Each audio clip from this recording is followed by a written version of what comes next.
You are now tuned into Then Radio.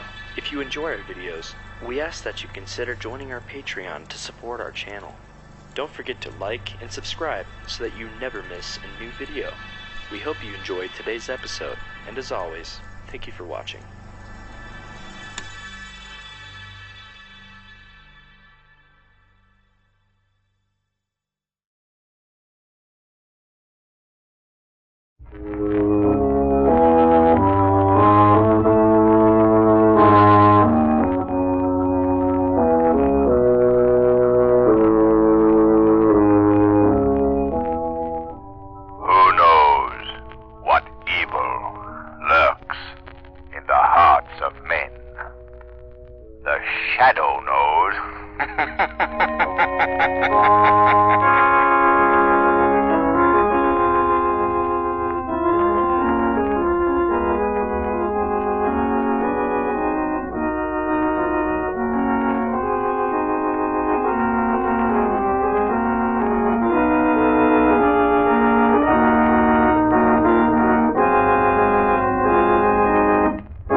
The Shadow has one great defense against the perils encountered in tracking down criminals, his ability to become invisible.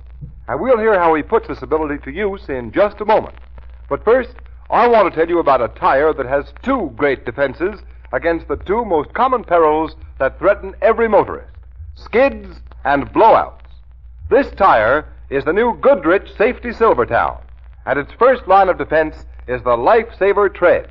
The tread that sweeps wet roads so dry you can light a match on its track, gives you the quickest non-skid stops you've ever had.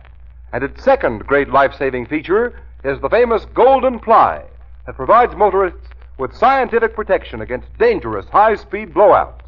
Give yourself and your family this vital double protection. Ride on Goodrich Safety Silvertown.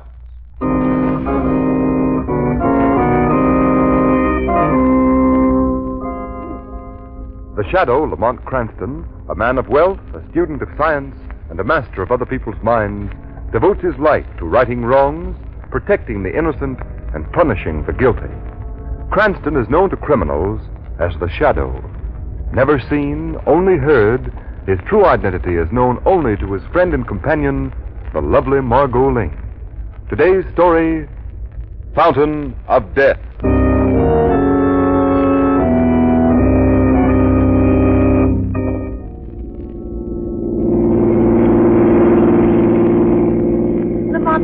Drive more slowly. All right, Margo. Lamont, what's this all about?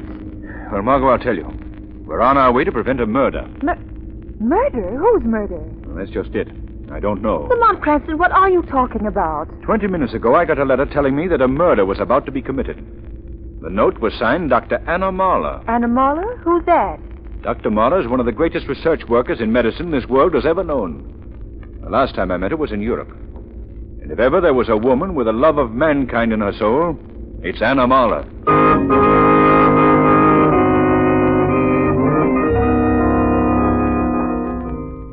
It was very good of you to come here, Mr. Cranston, and you too, Miss Lane. We're very glad to come, Dr. Marler. But your letter said murder, Dr. Marler. No, please, my friend. There's so little time left. You must listen to me. All right. I sent for you because you alone have the strength and the courage to stand by me. Anything you want, Dr. Marler. You have not asked why I am in America. I will tell you. It is because there are powers in Europe who think only in terms of force and hate, who would stop my experiments. Oh, Mr. Cranston, will you help me, protect me while I work? That's why Miss Lane and I are here. In my letter, I said that a murder was to be committed tonight. The woman who is to be murdered is here in the very next room. Well, then let's go in. No, don't get excited. It is murder true enough, but old age is the murderer. The woman is 95 years old. 95 years old? Yeah? Why, I'm afraid I don't understand. What can I do? You can help me perform a miracle. Did you say miracle? If you and Miss Lane will come this way. Go ahead, Margo. Yes, Lamont. You see, she is dying. It is so pitiful. She is breathing her last. Yes. Come, we will go close to her. Mrs. Cronin, try to open your eyes. It is I, your friend, Dr. Mahler. Dr. Mahler? Yeah, it is I. Here is my hand. Oh, Dr. Mahler, I know I'm old and my time has come, but I do not want to die. Not yet. No, you must not. No, you must listen to me. I tell you, I don't want to die. You must help me. Help me. Yeah, my friend, I will help you. Oh, You are so weak. You must not speak again. You must lie quietly while I get my instruments. Quietly. Yes. Oh, come, Mr. Cranston is leaning this side room. Yes, Doctor. You will help me. You will help me. Well, you saw the woman. You saw she is dying. Yes, of course.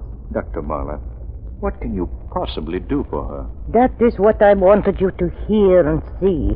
For many years I have worked in a laboratory in an attempt to discover the true nature of age. And while experimenting with many generations of white mice, I've made a strange discovery. A discovery which goes beyond all understanding. Oh, yeah. I must act quickly or she will be done. While working on the little creatures, I discovered that when any organism has lived its full span of years, the cells within the body become aged, worn. Now I have discovered that by injecting an extract of the tissues of the... Oh, she's dying. Quickly, my instrument case. Come. Oh, I promised her. I must do it. I must. Hurry. She's dying. Oh, there's the hypodermic. Oh, my hands, they tremble so. Here, I'll help Dr. Mahler. Now the liquid. You see, Mr. Cranston, so green.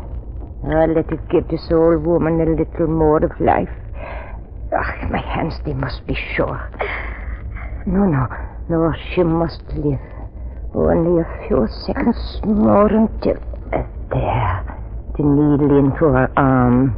Now she is so old she will not feel pain. Now it is done. No, it will never work. Oh, Mr. Cranston, what have I done? My experiment, foolishness.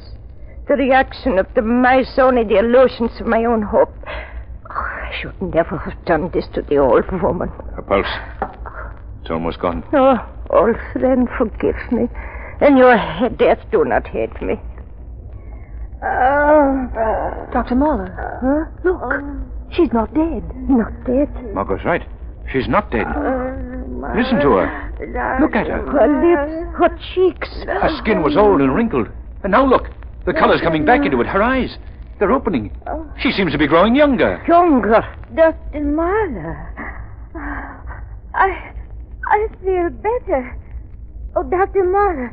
Dr. Mahler. Dr. Mahler, look at her. She's sitting up in the bed. She's alive, healthy. Mont, it's a miracle. Dr. Mahler. Oh, I feel as if I'm younger. Oh, look at my arms. They're warm, alive. My cheeks, I feel them round and full, like they were years ago. Why, you've made me young, Dr. Mahler. Young!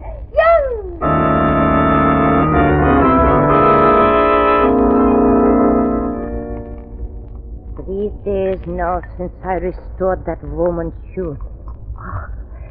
I have conquered age. May I come in, Dr. Mahler? My apologies if I frighten you. Who are you? My name is Gorlin. Gorlin? I'm flattered. I see that I'm not entirely unknown. You followed me? I was on the same ship. Oh, but why? I am an old woman. What do you want of me? It is not I. It is the state. They sent you? The state sent me. Your work. It belongs to the state. But I am here in America. I am free. I repeat, your work belongs to the state. What do you want of me? The bottle of liquid. Liquid? I advise you not to be difficult, Dr. Mahler. The liquid you used on that old lady, Mrs. Cronin. Oh, you heard what I did for her? Yes, I heard of your miracle, Doctor. And now the liquid. Give it to me. Why do you point that gun at me? It is merely to impress upon you to what extent I will go to get the fluid. What good will the liquid do you? Not me. The state. But the solution is not yet perfected. Perfected enough. Our chemists will be able to make huge quantities. What will you do with it? With this in our possession, the state will have an army of men who will be young like gods forever. Soldiers supreme, and I will be their leader. Oh, no. Youth, everlasting youth, an army invincible. An army without end, sweeping the world. But you cannot make men young to kill. Make them young to live. My own regiment first. And then all the state. Oh, no. It cannot do that. My work, it has been to preserve life, not kill and destroy. Oh, give it back to me. The bottle, give it back to me. Stay away. No. You old fool, stay away from me. Give back that bottle.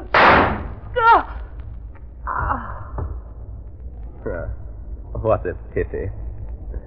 The great Dr. Anna Mahler. She has committed suicide.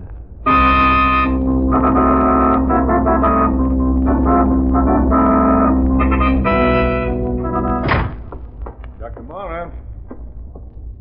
Dr. Mahler? Strange she doesn't answer. She's always in a laboratory. Dr. Mahler? Funny. Dr. Mahler, Dr. Mahler? Dr. Mahler, what? Doctor! Who did this to you? This is Cranston, Lamont Cranston. Doctor, try and speak. Tell me, who did this to you? Mr. Cranston. Yes, I'm listening. He took liquid. Who took it? Who? Soldiers. Army. New army. Who shot you, Doctor? Gorlin. He followed me across the ocean. He wants to use liquid for invincible army. Soldiers. Death. Dr. Mahler, you discovered a miracle of life, and he gave you death in exchange for it. Rest well, Dr. Mahler. I swear this to you. Before Gorlin can use what he took from you for soldiers, armies, war, he will meet the shadow.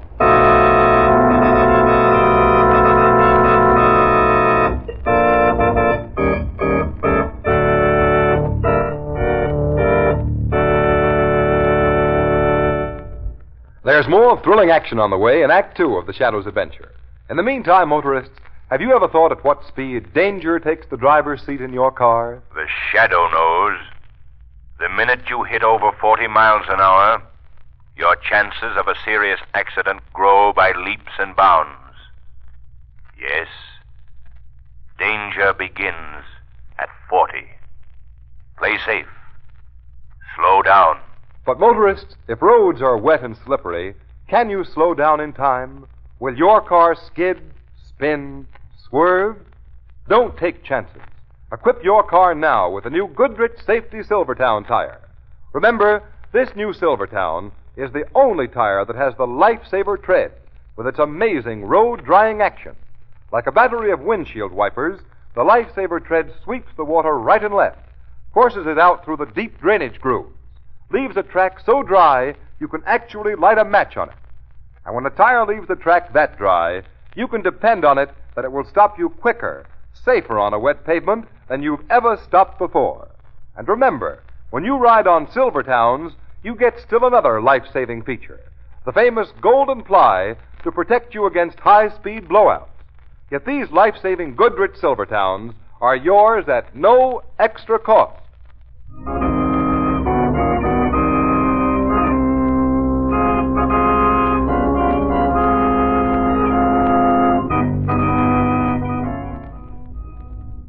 Mr. Cranston, I never heard of any guy called Gorlin, and neither has anyone else on the paper. Okay, Fred. Thanks. Goodbye. So long. Well, Margo, checkmate again. Lamont, are you sure you heard the name right? Yes, I'm positive. Gorlin.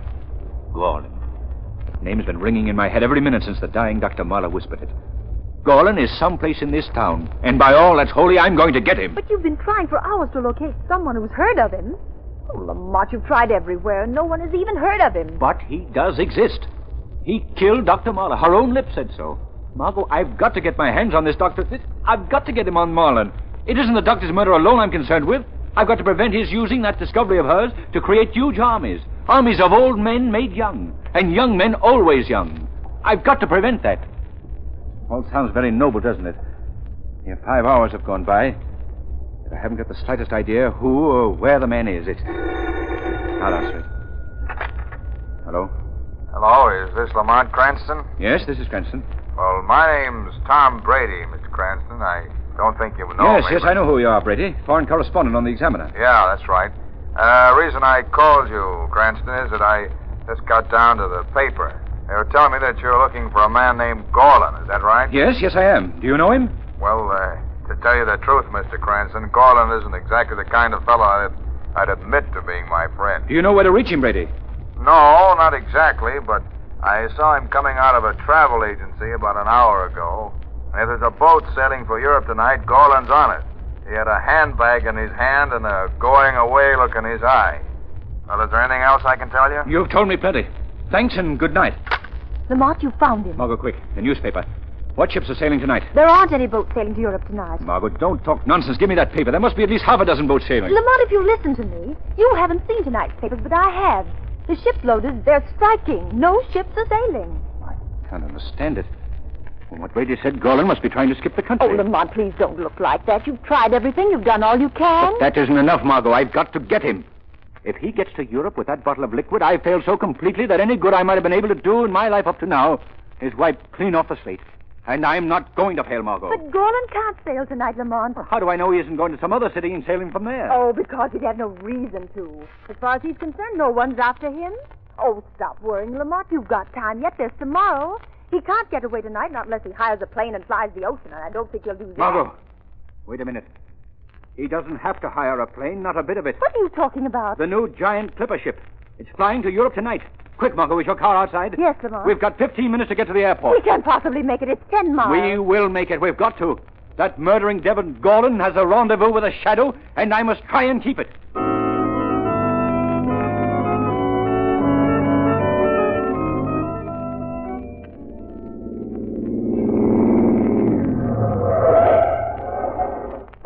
Lamont, the clipper ship is still here. Let's go, Margo. Come.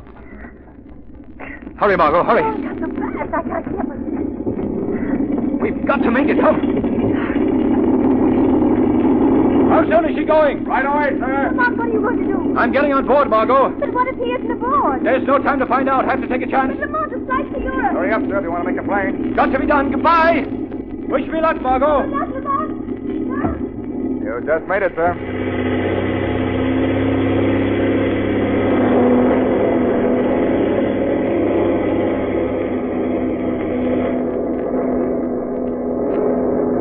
I beg your pardon, Stewart. At your service, sir.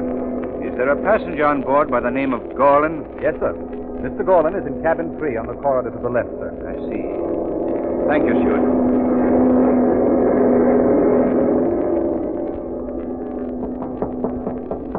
Hey, who is it? Who is there? All right, I'm coming. Yes, what do you... Oh, nobody here. I'm tired. Well, I can have a good rest now. And tomorrow... Where is the liquid, Gorlin? Who said that? Who spoke? Nobody in the cabin. And why did I hear... Where is the liquid?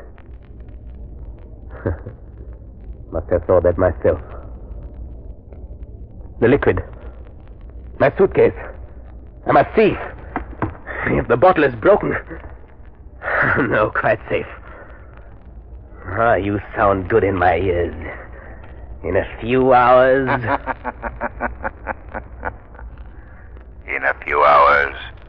What, Gorlin? Why don't you answer? In a few hours, what, Gorlin? Who speaks? I am the shadow. There's no one in the room. Where? Who? I will you not to see me, Gorlin. Will? Will? There is no will stronger than mine. And yet I see you, Gorlin. But to you, I am but a voice. Yes, I do hear you. Who are you? The shadow that comes between civilization and those who would destroy. You laugh, Golan. Yes, I laugh. I laugh. You think I'm afraid of a voice? What can a voice do? It has made you reveal the hiding place of the liquid. Oh, you know of that? And I know of your bullet that killed Dr. Marla. She was an enemy of the state. No, Golan. She was a woman who had devoted her life to the good of man. Well, you have talked enough. What do you want? The bottle of liquid in your hand. Well, why don't you take it from me? You will give it to me. Will I? Perhaps you would like this. The bullets in that gun won't help you this time, Golan. The room is small. I stand before the door and shoot around the walls. Where would you be then, Shadow? Don't press that trigger, Golan. So, you are like other men. You are afraid to die. Fool. The walls of the cabin are thin. Press that trigger and the bullets won't reach me. They'll reach the tanks of gasoline. Ah, yes, that's true. You had forgotten you were 5,000 feet up in the air, hadn't you, Golan? And now, give me the bottle. How can I fight what I cannot see? Well, I'm a man of the army. I know that sometimes to retreat is as good as to advance. I choose to retreat. Will you join me? What do you mean? Join me, you hear me? Join me. You with your power of hypnosis that hides you from human eyes. I with this elixir of youth. Between us we can hold Europe and all the world in our hands.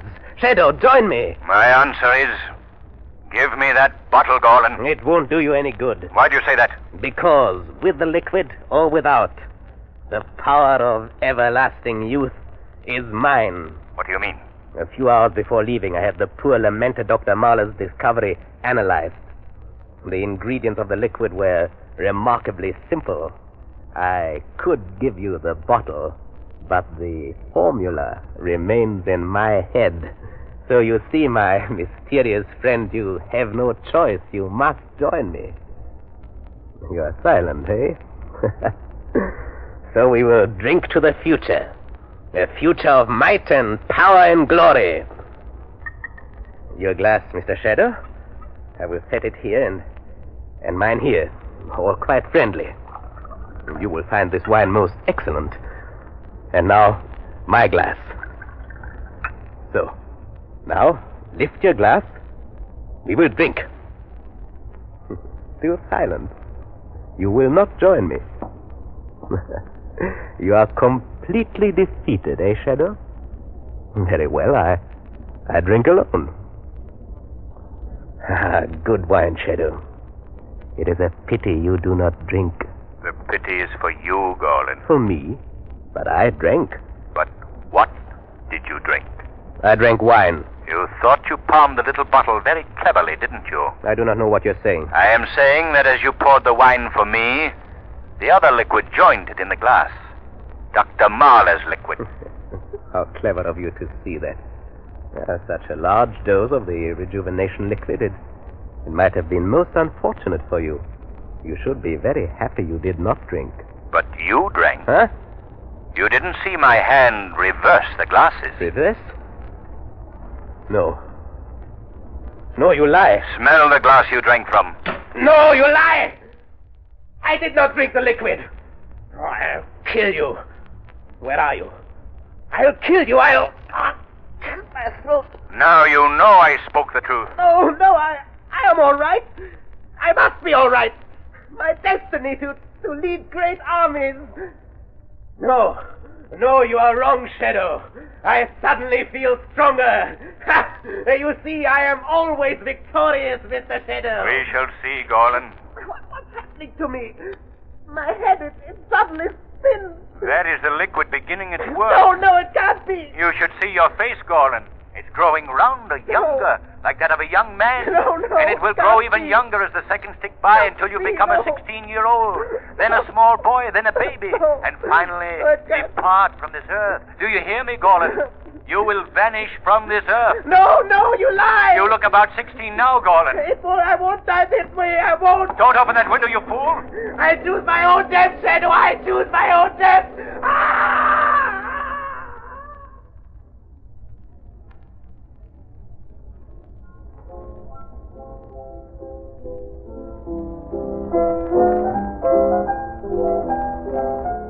I'm still waiting for you to finish the story, Lamont.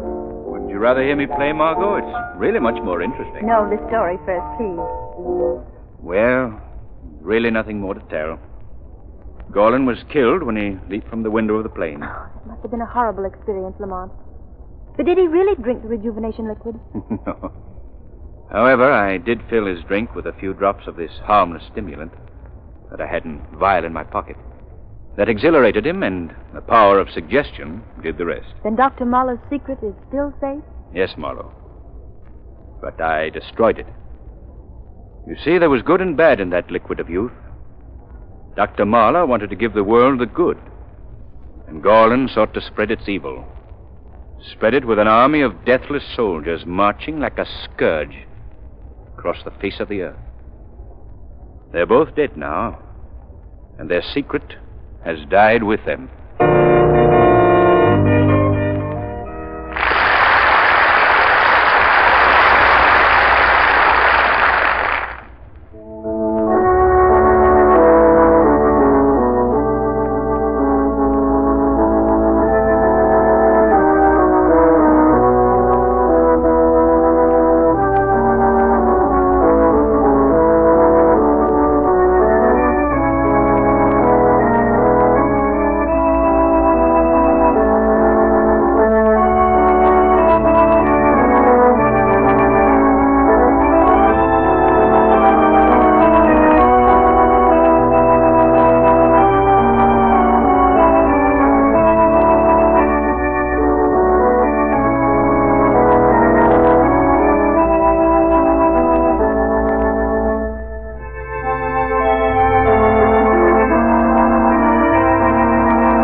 Today's program is based on a story copyrighted by the Shadow magazine. All the characters and all the places named are fictitious. Any similarity to persons living or dead is purely coincidental. The Shadow magazine is now on sale at your local newsstand.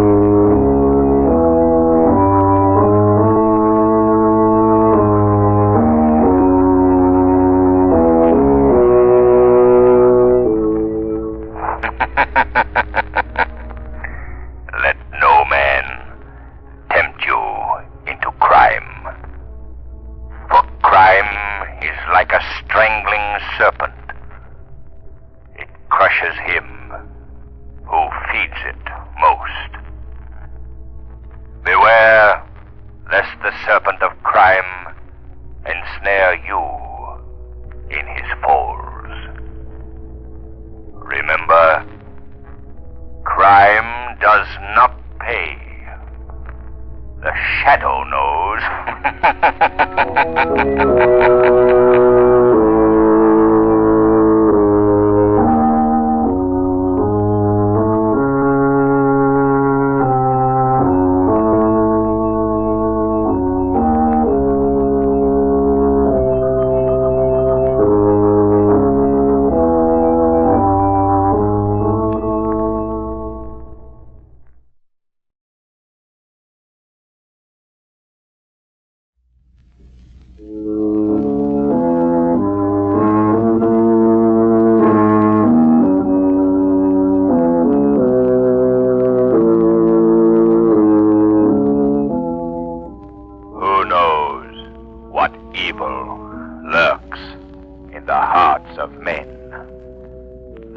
shadow knows.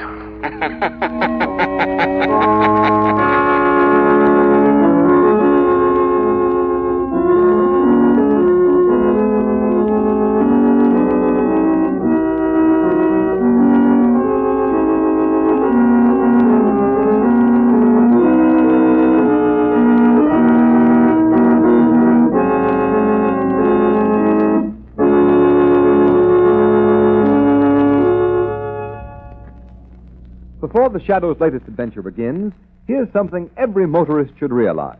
When a child darts in front of your car, in 101 situations you're liable to meet on rainy days, it's the ability of your tires to stop quicker and safer that may mean the difference between life and death.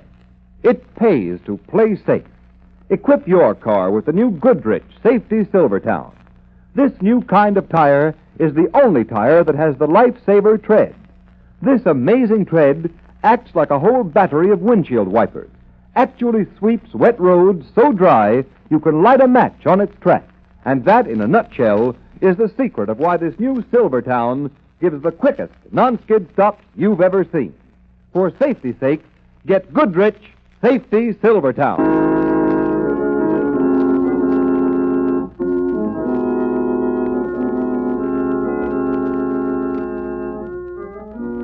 The Shadow, mysterious character who devotes his life to righting wrongs, protecting the innocent, and punishing the guilty, is in reality Lamont Cranston, wealthy young man about town, student of science, and master of other people's minds.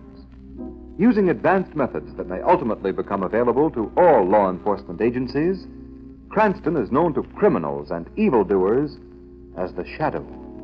Never seen, only heard, as haunting to superstitious minds as a ghost, as inevitable as a guilty conscience. Cranston's friend and companion, the lovely Margo Lane, is the only person who knows to whom the unseen voice belongs. Today's story, Murder in E-flat.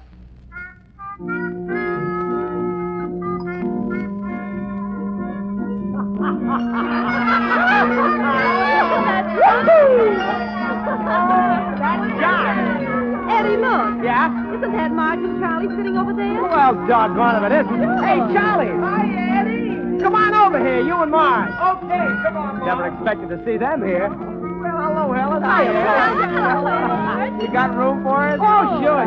Hey, waiter, 2 more chairs. What do you think of this band? Heard words. Boy, this skinny butler's the hottest customer in town. Well, I'll still take Louis Prima. Boy, there's my idea of a band. Quiet now. Let's listen. All right. Come on! Skinny, we're rolling over!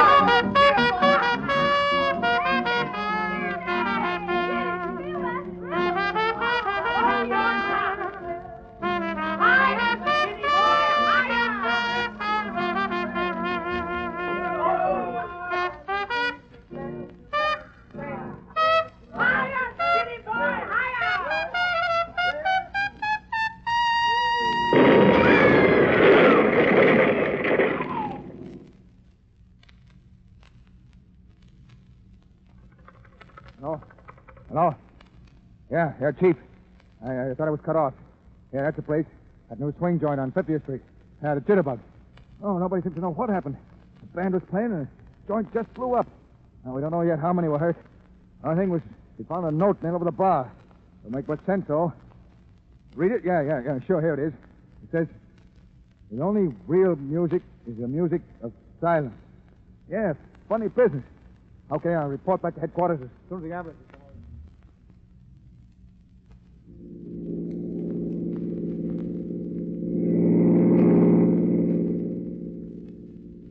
Go on, Henry. Pass that car in front. But, my dear, I can't without crossing that white line, and besides... Oh, now, then make him pull over.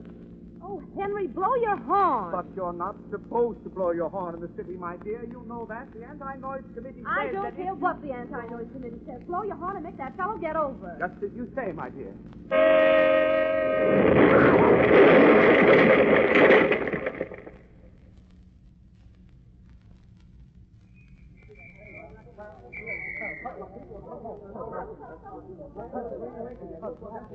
Yes, officer. I was driving about 50 yards behind their car. Yes? They started to swing out of line and blew their horn, and then it happened. This awful explosion. I tell you, I've never in all my... note. Where'd you get this note? After the explosion, I noticed it lying in the front seat beside me. Somebody must have thrown it in through the window. What do you suppose it means, officer? Let's look at it again. Let this be a warning to you. Auto horns are playthings of the devil. Silence. What does it mean, officer? I don't know, mister. But if I were you, I'd forget I had a horn.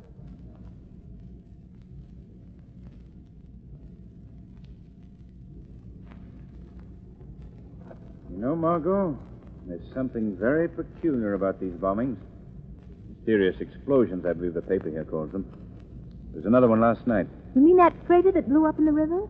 Yes, Lamont, I was reading about it. The paper says they found a note nailed to a nearby dock. Something about silence is the golden token of true peace. Odd. It sounds like some crank. Yes. Odd and sinister. Silence. That word has appeared in every note. Silence. The only other clue that has been found at all three bombings is a piece of U-shaped metal. Now, I wonder if... Margo. Yes, Lamont?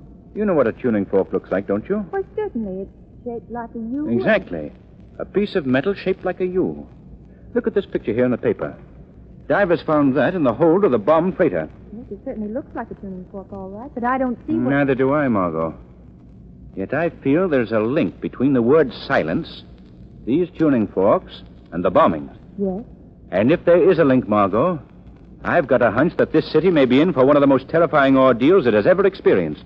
Then you believe there'll be more of these awful bombings? I don't know what to believe, Margo.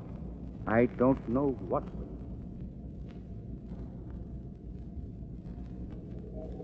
Non-stop plane to Chicago, now ready at gate 4.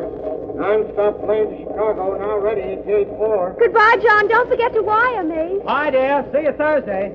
Bye, Mother. Goodbye, son. I hope you have a smooth flight. Shall we go, Mary? Oh, let's wait, Mother. I love to watch them take off. John promised to wave from the plane. He's going to sit on this side. Just as you say, dear, but I must admit that the roar of those motors always makes me a bit nervous.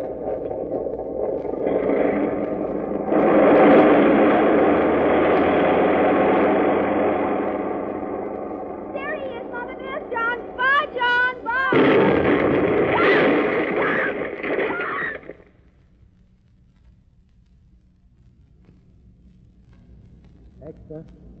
Extra. Read all about the latest mystery bombing. Note warning silence found at Central Airport. Extra. Latest mystery bombing baffles police.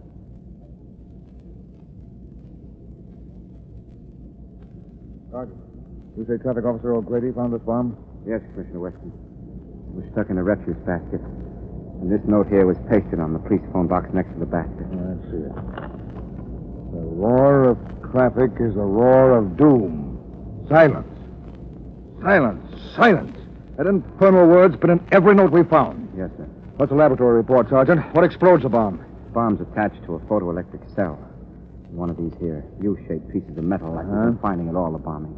I see. Well, how's it work? Well, it's sort of like this, Commissioner. The laboratory says that this U-shaped piece of metal is a tuning fork, an E-flat tuning fork. Yes? Well, this here tuning fork is placed so that when the sound of E-flat vibrates it breaks the light beam of the photoelectric cell that's attached to the bomb. And when the light beam is broken, the circuit's closed, the bomb goes off. I think I see what you mean. Just like your body breaks a light beam and opens the doors of some of these new hotels. Yes, sir, yes. That's the idea. There were sounds reported just before each of those bombings. The sound of that trumpet, that auto horn, and that foghorn on that freighter, and the noise of those airplane motors. Yes, sir. They could have done it all right. Whoever thought that one up is dumb, like Einstein. But I still don't get these notes, these warnings about silence. There must be some reason why... Hello, Commissioner Weston speaking. Hello, Commissioner. A shadow. Right you are, Commissioner. Well, what do you want? I'm busy, very busy, and I'm afraid I haven't any time Yes, for... I know, Commissioner. These bombings are getting a bit out of hand, aren't they? I suppose you know all about them. No, not all. If you'll answer a couple of questions, I think I might be able to help you. Well, what is it? These pieces of U-shaped metal you've been finding. Tuning forks, aren't they? How did you know that? Never mind. Aren't they? Yes. At least that's what our laboratory calls them. E-flat tuning forks, hooked up to a photoelectric cell attached to the bomb. When the sound vibrates the fork, it passes in front of the cell's light beam, and that... And that closes the circuit and explodes the bomb. Very neat, eh, Commissioner? Very. Anything else I can do for you? Just one thing more, Commissioner. Yes? Do you realize what all this means? Why, of Each course of the notes has contained the word silence. You must broadcast a general warning to the city at once. Use the radio, use the newspapers, use any means at your command. But warn the people immediately that there must be absolute silence until the murderer is caught. They must not play any musical instruments, blow their auto horns. In fact, they must not do anything to make a loud noise of any kind that might set off another of these tuning fork bombs. For the penalty may be death.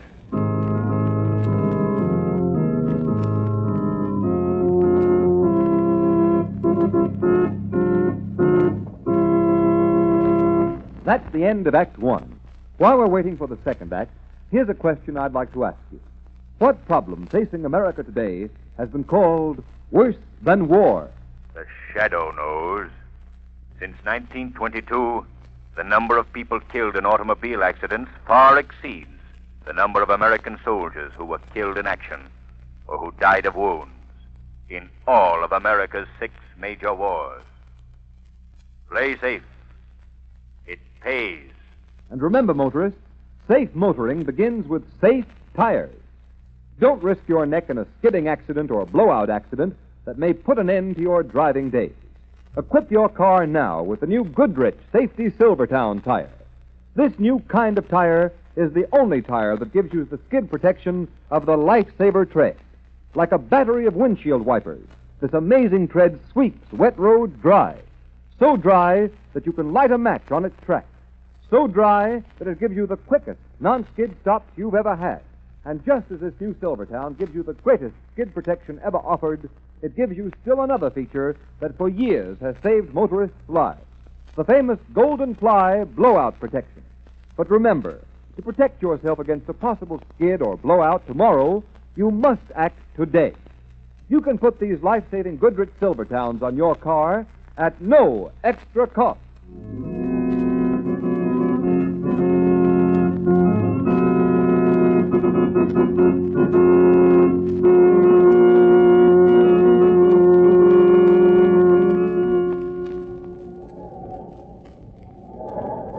It was right here they found one of the bombs. Hidden in one of these trash baskets. Yeah. Imagine it right here at one of the busiest corners in the city. I tell you, it's enough to give you the creeps. Certainly is. Look up the avenue there. Here it is the middle of the day and not a car in sight. Boy, I haven't had my car out of the garage since the police commissioner broadcast that warning. Think of it. He said even a squeaking brake might send you to Kingdom Come. Well, I can tell you Kingdom Come would be better than this. They don't find the guy that's planting these bombs soon. The whole town's going off its nut. You're telling me. I haven't slept in 4 nights. It's awful silence. Like a wet blanket over your face. Day after day and not a sound.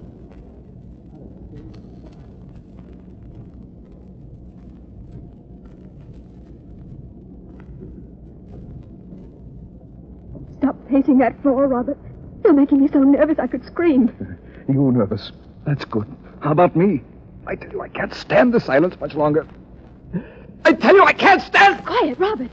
Remember Commissioner Weston's warning. No one knows where the bombs are planted.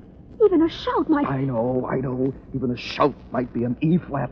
The note of death. That's what they're calling it now. It's silly, isn't it? But what do they call this awful tomb we're living in? Quiet, Robert, please. Come on. We're going to get out of this town. Start packing. We're leaving on the first train. I don't know where we're going, but we're going anyway. Any luck, Margo? No, Lamont. You? None. Commissioner Weston has already checked all the music stores, but I still feel he might have overlooked one. Several of the stores I checked had sold tuning forks recently, but only one was an E-flat. And that was purchased by the Board of Education. Beginning to look hopeless, isn't it, Lamont? Not yet, Margo. Not until we've checked every music store in the city. Now, here's the list of stores. We'll separate again. You take these I've marked on the list now. Visit the others. Yes, Lamont. We must hurry, Margo. Every minute moves us closer to the next explosion. Ghastly, isn't it? All morning as I walked these deserted streets, I felt like I was moving through some city of the dead. Yes, it's like a plague. A plague of silence. But we must be on our way, Margo. It's not a moment to lose. I'll meet you at the Andrews Music Store. The first store we visited this morning. Yes, I know the one. I'll see you there. No, sir. We haven't sold an E-flat tuning fork in months. Was there anything else, sir? No, miss. We're wholesale, you see. We only sell to music schools and such. Even they don't buy tuning forks very often. What's that, mister? Tuning forks? No, we just handle sheet music, radios, and records. Maybe you'd like some sheet music. And what can I do for you, miss? Nothing, thank you. I'm just waiting for someone, if you don't mind. Oh, no, not at all. By the way, weren't you in here this morning? Yes, I was. Yes, I remember you now. You were with a gentleman who wanted to know if we'd sold any tuning forks lately. Yes, that's right. You said you hadn't. Yes, and after you left, I did remember one sale, but that was to one of our regular customers, and it was a long time ago. That wouldn't be what you... No. No, I suppose not. No. Dr. Bayloe is a very fine man. Fine musician, too. He's bought a number of musical instruments from us. Of course, it did strike me a bit odd. Odd? What was odd? Well, Dr. Bayloe wanting all of those tuning forks for the same pitch. E-flat, I believe it was. E-flat? Yes, but you know how musicians are. Surely you don't... Oh, no, of course not, but I suppose I should see this Dr. Bayloe, just for the record, you know. Would you like his address, then? Yes, if you'd be so kind. Yes, sure, I'll write it down for you. Dr. Andre Bayloe, 2218 West 9th Street. Nice. Well, thank you.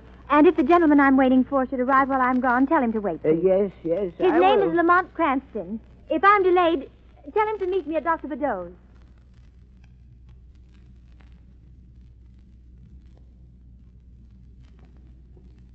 $22.18.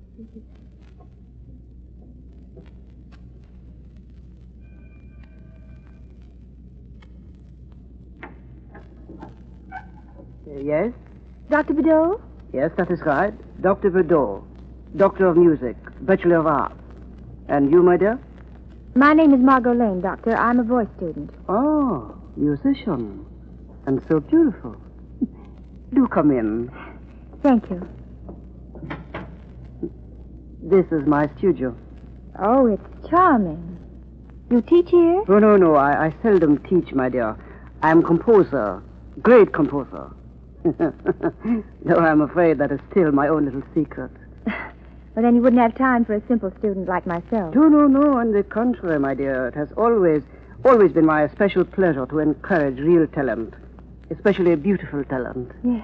Mm-hmm. Yes, well, that's very nice, but I'm not awfully talented, Monsieur Bayloe. I don't really believe you'd be interested. Oh, no, but I have already decided I would be interested. Most interested. But first, you are just in time for a treat. A rare treat. Well, I'm afraid I must go now. I just remembered an appointment. You should remember that before you interrupted my work.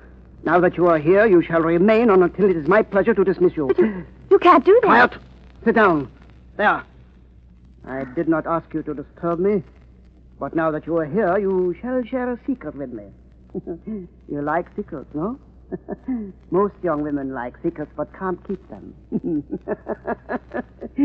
I rather think you shall keep this one, my dear. Shadow. Yeah, what is that? What did you say? What? Oh, you are wasting your breath, my dear. Really you are. The studio is soundproof, completely soundproof. And now for my secret. You see this beautiful electric organ? Yes, of course, this but electric organ shall reveal my secret. My greatest composition. I shall play it for you now on this beautiful organ. Oh, pardon me, just a moment, my dear. The door seems to have blown open. Yeah.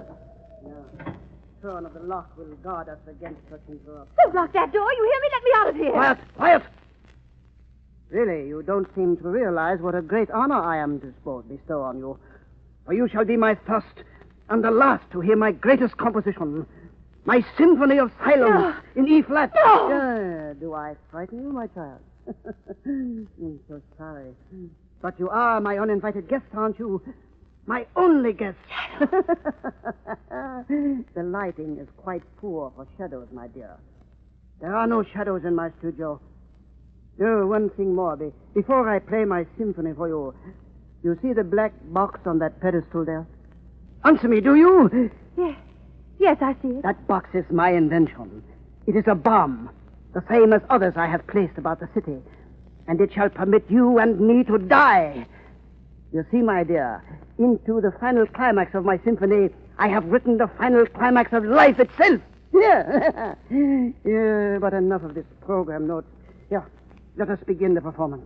Yeah. Listen, my dear.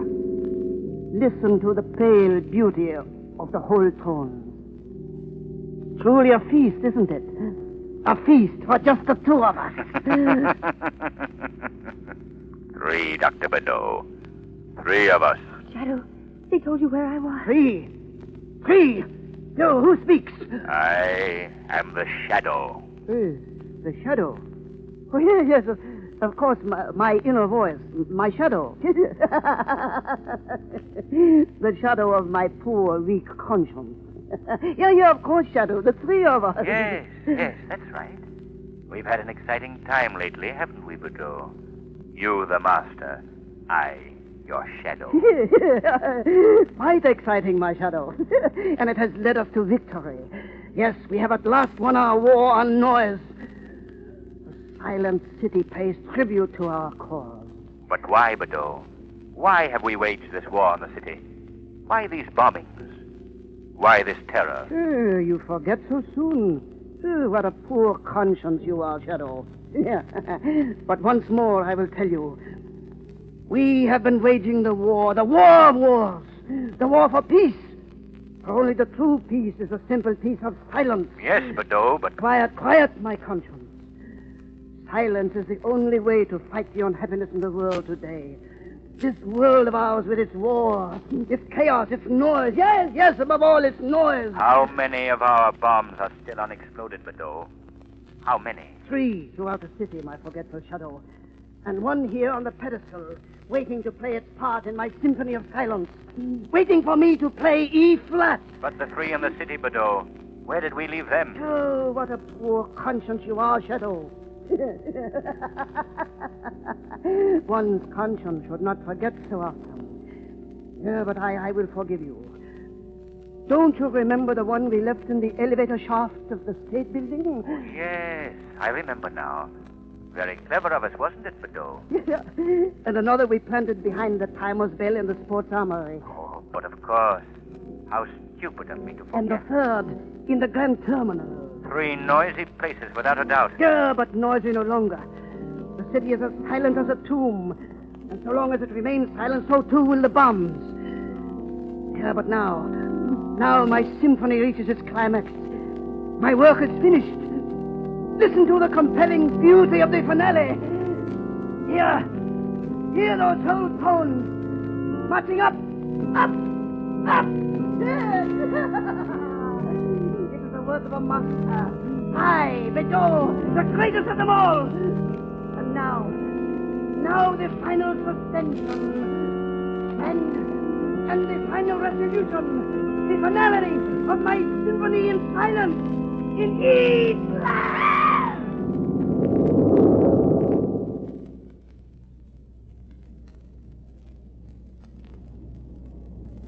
There, Margo. Just rest a minute. Everything is all right. But the explosion, Lamont. There was no explosion. But Dr. Bayloe, look. Lying there across the keyboard. Is he? Yes. Dead. Quite dead. It was Bayloe's body pressing against the keyboard that caused the rumbling you thought was an explosion. But I still don't understand. What happened? All the time I was talking to Bayloe, I was standing beside the pedestal on which he placed the bomb. When he started to play the organ, I disconnected the photoelectric cell from the bomb, making it harmless. But Bayloe is dead. Heart failure, my dear Margo. A victim of his own hypnosis. He was so sure that the explosion would occur that it did, in his distorted mind. Oh, thank heaven it's all over. Yes, the symphony of silence is over. The terror is ended. Once more the city can return to its normal life. Once more its people are safe to work and play, free from the terror that has nearly driven them mad. Yes, and once more man has learned that there is only one musician who can play the cosmic music of silence and sound. The master musician of them all, the composer of life itself.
program is based on a story copyrighted by the Shadow magazine.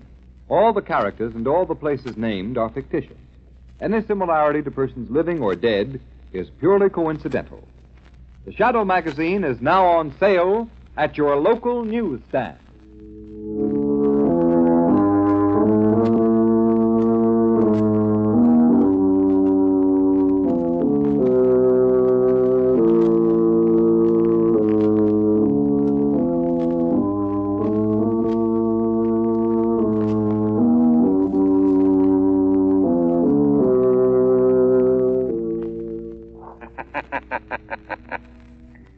Let no man tempt you into crime. For crime is like a strangling serpent. It crushes him who feeds it most. Beware lest the serpent of crime ensnare you in his folds. Remember, crime does not pay. The shadow knows.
Before the curtain rises on this latest episode of The Shadow, here's something to remember. Just as this master sleuth depends on science to aid him in tracking down his foes, so we depend on science to make our lives safer, more pleasant.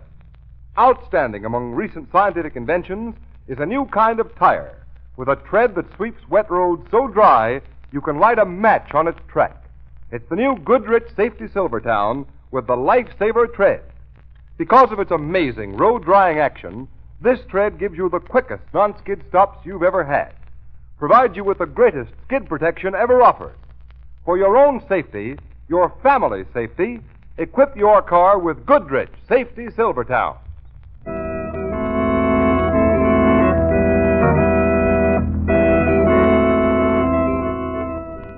The Shadow, mysterious character who aids those in distress, is in reality Lamont Cranston, wealthy young man about town. Cranston's friend and companion, the lovely Margo Lane, is the only person who knows to whom the unseen voice belongs. Today's story, Murder by Rescue.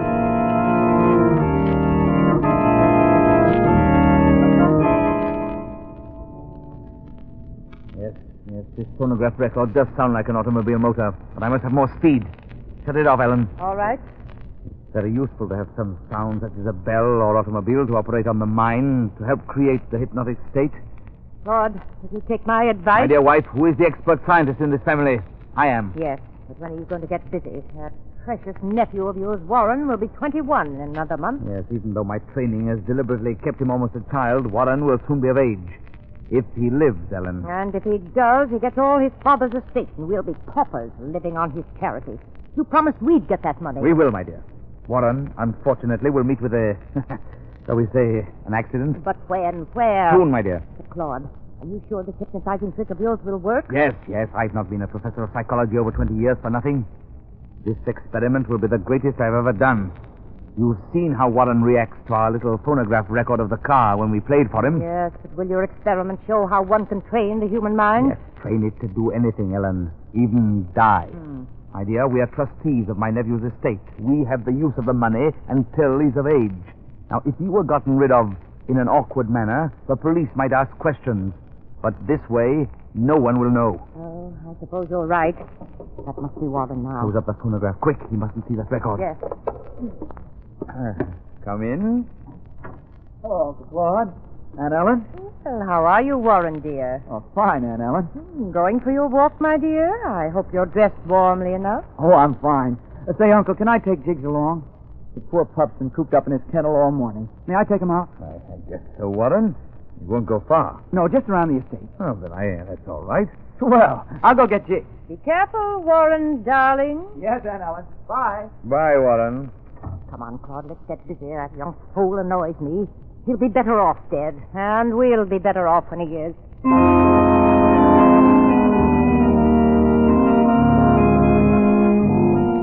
Oh, Lamont, this air is wonderful. It's so good to get away from the city and out in the open air. Yes, isn't it, Margo? That's why I keep my country home open all year round. Lamont, who owns this lovely estate we're crossing now? I believe it belongs to Professor Mitchell and his family. Look, Lamont, there's a boy coming across the lawn. Yes. Well, say, that's a fine-looking dog he has with him. Hello, puppy. Hello, fella. Oh, my goodness, don't jump at me. Oh, so your name is Jiggs, eh? He's a grand dog. He certainly is. He's clever, too. You see, my uncle's given him special training. Oh, your uncle? Yes. Oh, maybe I'd better introduce myself. I'm Warren Mitchell. Well, how do you do? This is Miss Lane. My name's Cranston. How do you do? How do you do? How do you do? Oh, I beg your pardon. Well, that's all right. I didn't realize you were holding something when I started to shake hands with you. Well, it's just a picture. A miniature of my mother when she was a little girl. Oh, how lovely. She has beautiful red hair. Yes, she did. She's dead now. Oh, I'm sorry. I always keep the miniature with me so I can take it out and look at her. I understand. I'm afraid we're on your property. Oh, that's all right. Anyway, it isn't mine. At least not for another month. You see, my uncle, Professor Claude Mitchell, he handles my estate. Oh, I see. And next month?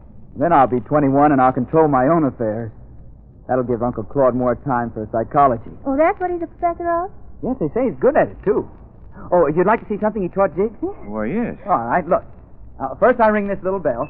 Why, he barks when you ring it. So he were trying to speak. All right, boy, here's your candy. Oh, I see. Every time he hears the bell, he knows that he's going to get candy. And he barks till he gets it. Does it work every time? Oh, yes, watch.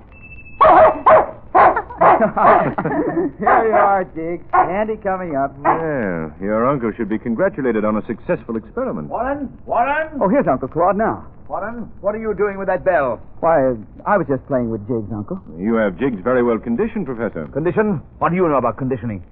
Well, I'm not an authority like yourself, Professor, but I know that when you train an animal to react to sound the way Jiggs reacts to the bell, it's called conditioning. Oh.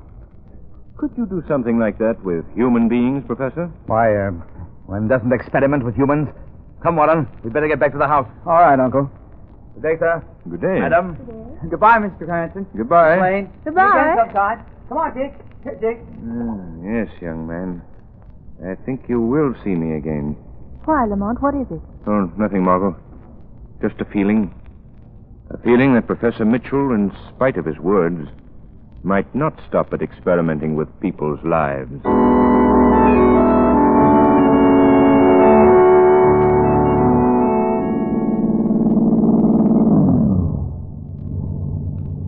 Lamont, why are you parking here at the bend in the road? I'm waiting for someone, Margo. Young Warren Mitchell. Warren Mitchell? Yes, Margo. I've been investigating the boy's habits. And every night about this time, he takes a walk around his estate. You want to see him, Lamont? Yes, and talk to him. Without his uncle around. He's such an odd boy. He seems so young for his age, but very nice. Look, Lamont, there's someone coming now, walking along the side of the road. Well, that might be Warren. I'll sound my horn. Hello there. It is Warren Mitchell. Yes. It's Lamont Cranston, Warren. Oh, hello, Mr. Cranston. I'm Miss Lane. Hop in, Warren. We'll give you a lift home. Get in front with us, Warren. There's room enough. All right, thank you. That's it. You drive, Warren? Well, I used to, Miss Lane, but But what, Warren? Well, it's funny, but it must be months now since I've ever ridden in a car. Uncle, well, he gets strange ideas sometimes. Oh, I see. Warren, how long have you lived with your uncle? All my life. That is, since my mother died. We lived here even then. Yes, I remember you showed us that miniature of her. May I see that picture again, Warren? Sorry, sir. Uncle Claude sent it for a new frame. Warren, are you tired? No, it's just the motor. Warren. Hush, Ma. Leave him alone. Lamont, his eyes are open. He's like a sleepwalker. It isn't sleep, Margo. It's a hypnotic spell. Hypnotic? But how? He was here in the car with us. No one hypnotized him. Nevertheless, he is hypnotized.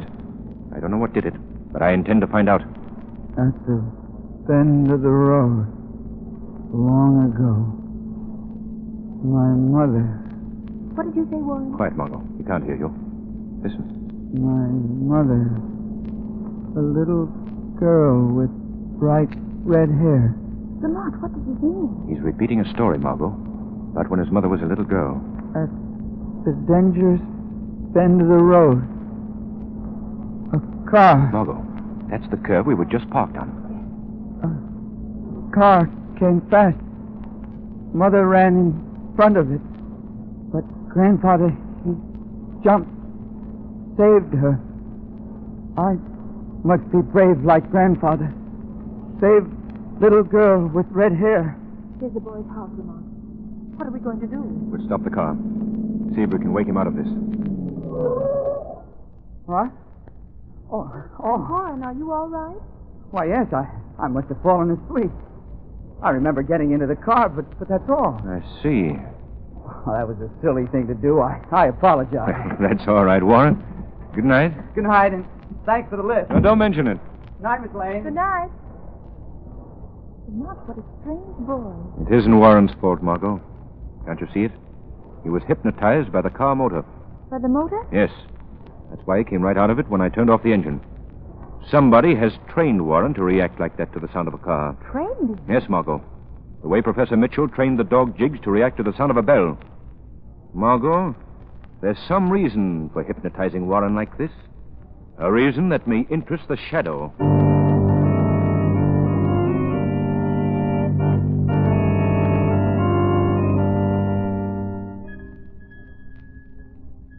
Yeah, coming.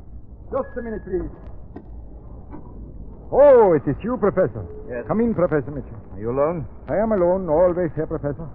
Nobody wants to buy dolls from Otto anymore. I make many dolls. Little ones, big ones, some as big as a man. Like that one in the corner. I cannot sell them. Do not fear. There's no one about here, Professor. The car followed me from my estate, at least. I think it was following me, but I got rid of it. What's that? It's the doorbell. Don't answer it. Oh, but I must have, Professor. It perhaps is another customer. Step in the back of the shop, please. Hurry up, Otto. Yeah. Well, what is it? No one here? Ugh, boy, trick. Go away, boy, wherever you are. If I catch you, I tell your parents. Who was it, Otto? Oh, just boys playing jokes. Always stirring my bell. This one, he runs fast. I didn't see him. Yes, where's the bell? The doll. Right here, under the counter. You see, it's not quite finished. You promised I would have it tonight. Oh, you will, Herr Professor. Later, I will bring it out to your house. Let me see it. Here, under the light. Yeah. Is it not just like the picture of the little girl? Well, it's close enough. Same color red hair. Well, I hope your little girl likes the doll. My little girl? Now, this doll is for a boy. A boy who has grown too big. What did you say? Just make sure I get it tonight. Another word to anyone. Oh, no, Herr Professor. Not one word. I'll pay you when you bring the doll. Herr Professor. Herr Barbarian. Quite right, Otto. Himmel, now come on. Who spoke? Where are you? I can't see anyone. You cannot see me because my mind wills that you do not. I am in the shadows, Otto. Listen to me. You copied this doll from a picture, didn't you? A miniature. Didn't you? Yeah, but I meant no harm. A picture of a little girl with bright red hair. Yeah, the professor, he ordered it special. Why, Otto? Why? I don't know. And tonight you deliver it? Yeah. Very well, Otto. Deliver it. In that way, we may be able to discover just what Professor Mitchell is going to use it for. The professor has been very clever. And I have an idea that he's planning a ghastly crime. But he did not figure on the shadow.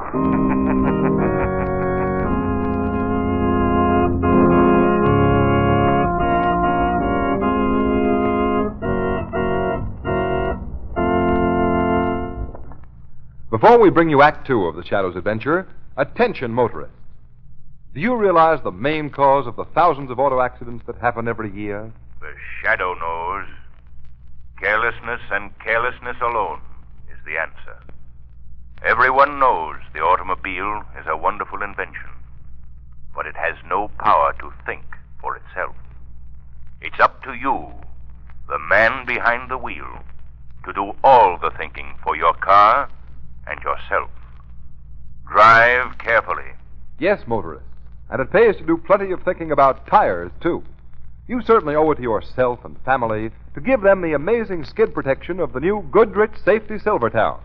For here at last is a tire that acts on wet roads like a whole battery of windshield wipers. It makes a dry track for the rubber to grip. But motorists, do you realize just how dry that track really is? Well, it's so dry that you can actually light a match on it. And that's pretty dry, isn't it? Believe me, it's plenty of proof that this new Goodrich Silvertown with Lifesaver tread will give you the quickest non-skid stops you've ever had. Furthermore, don't forget this. Whether roads are wet or dry, Silvertowns at all times give you that other great life-saving tire feature, the famous Golden Ply Blowout Protection. Play safe. Get these life-saving Silvertowns for your car. There is no extra cost.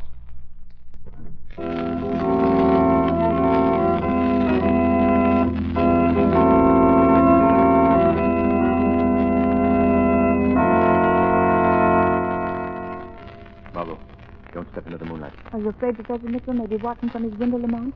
The whole house is dark, so it can't be much after 11. Yes. Look, Margo.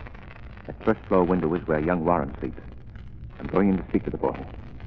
Find out what's going on here. But Lamont, suppose the professor catches you sneaking into his house. He won't see the shadow, Margo. Warren will probably be asleep.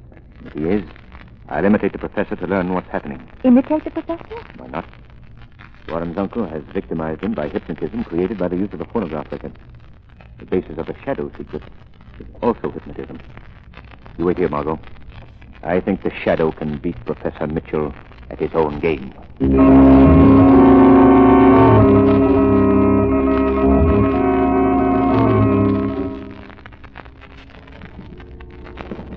Warren.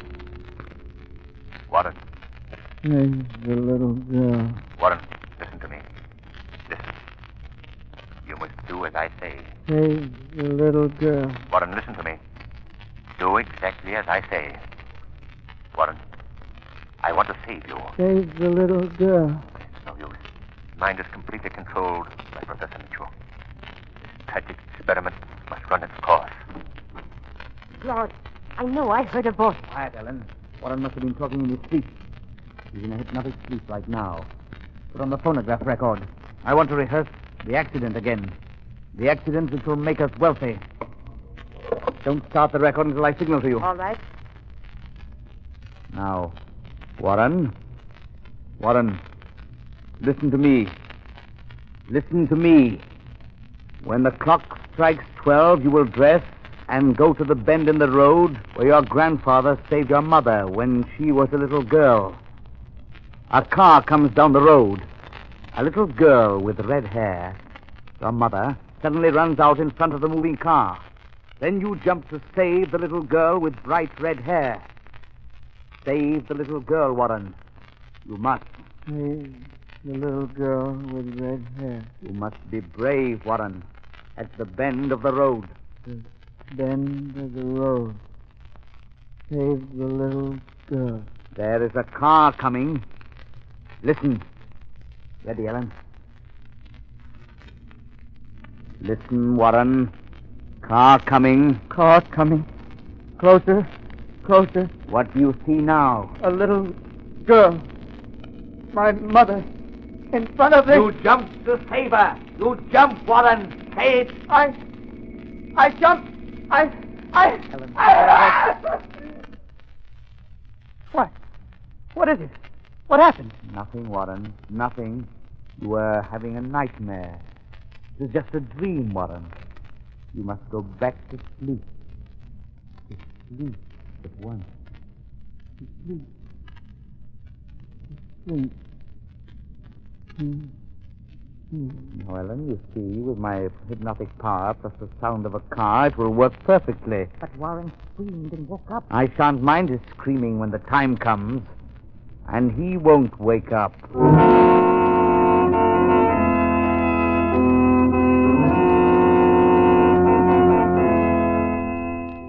Lamont, this bend in the road. What are we doing here? I'll tell you, Margo. I couldn't wake Warren from the hypnotic spell. So the professor's experiment must run its course. But Lamont is a professor and his wife are planning to make away with that young boy. We should do something. Listen, Margo. I overheard the professor's plans in Warren Mitchell's room. But we must wait. We must break this hold the professor has on him once and for all. There's a car coming. There's very little traffic here, so late. They're coming very fast. Margo, stay here. Oh, Stay here. That child, the car's hit her. Oh, Lamont, they didn't stop. Yes. Interesting, wasn't it? Lamont, how can you? That child is lying by the roadside. Hers are dead. Now help me find her. Look closely, Margo. Well, you see any red-haired child there? Why, no. What became of her? Don't be alarmed, Margo. The car carried the child away. Well, I don't understand. Tell me, Margo. What did the child look like? Well, a little girl with red hair. In an old-fashioned dress. Like the one in the miniature young Warren Mitchell showed us? The picture of his mother? Yes, that's true. Margo, what did you see the child do? Why, just as the car reached us, she came out of the darkness and ran in front of it. And if you'd been alone, you would have plunged in front of the car to save her, wouldn't you? Well, yes, Lamont, I tried to, but you stopped me. And you would have died, trying to save a red-headed doll. A doll? Precisely, Margo. A doll made to look like the child Warren Mitchell had always heard about. Just as the car reached this bend on the road, the doll swung in front of the car like a child running across the road. But I don't understand. The doll is hung like a puppet from a rod fastened to the top of the car. The professor's wife pulled a rope attached to the rod, and the doll swung in front of the car. Then this was a trick to kill young Mitchell? Of course. Young Warren walks here often. So when he's found dead here tomorrow morning, they'll blame a hit-and-run driver. Oh. And Professor Mitchell and his wife will be rich. Oh, thank heaven the plot failed. Warren isn't safe yet, Margo. What do you mean? What we saw was just a rehearsal. That car will return. We'll pass this spot again when the professor is sure that Warren is here. You mean Warren is coming here? Yes, Margo. He'll rise from bed in a hypnotic state, dress, and start for a walk just as the clock strikes midnight. Listen, it's midnight now.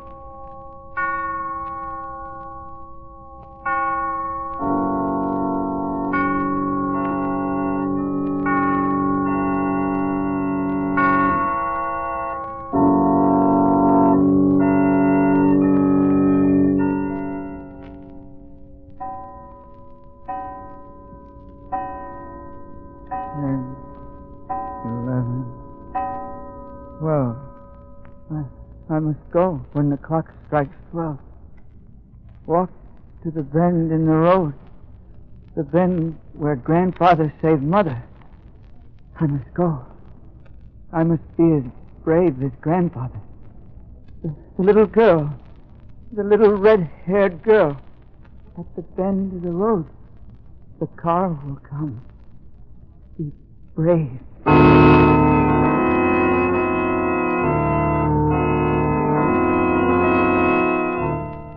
Lamont, will Warren come here? Yes, I'm sure he will. What shall we do?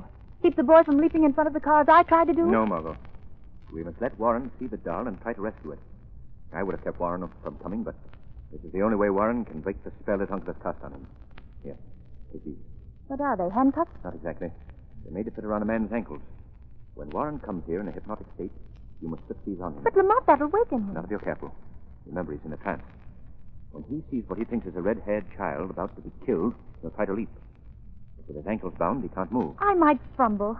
Can't you put them on? No, Margo, I've got work to do myself. Look here. A dummy. Exactly like a man. Where did it come from? soon as I learned the professor's exact plan, I drove down to the doll maker and got it from him. The shadow will throw it in front of the moving car. Professor Mitchell will think it's Warren's body. I hope your plan works, Lamont. The time's short. Get back, Margo, into the darkness. Warren's coming. Listen. Stand in the road and wait. Wait for the car. The car. Now, Margo, put the anklets on him. The red-haired child. Never noticed when I set the anklets on. Good. Your work is done. Now hide.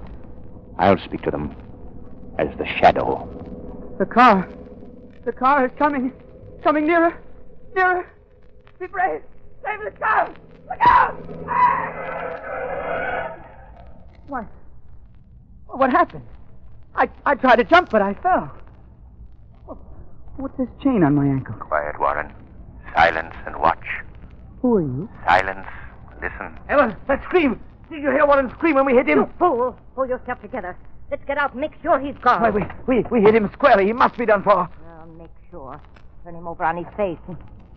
Ellen, this isn't Warren. What? It's a dummy. We've been tricked. Yes, Professor Mitchell. Face your nephew. He's alive and well. Warren? Uncle, what is it? I thought I saw a little girl like that picture I have of my mother in front of your car.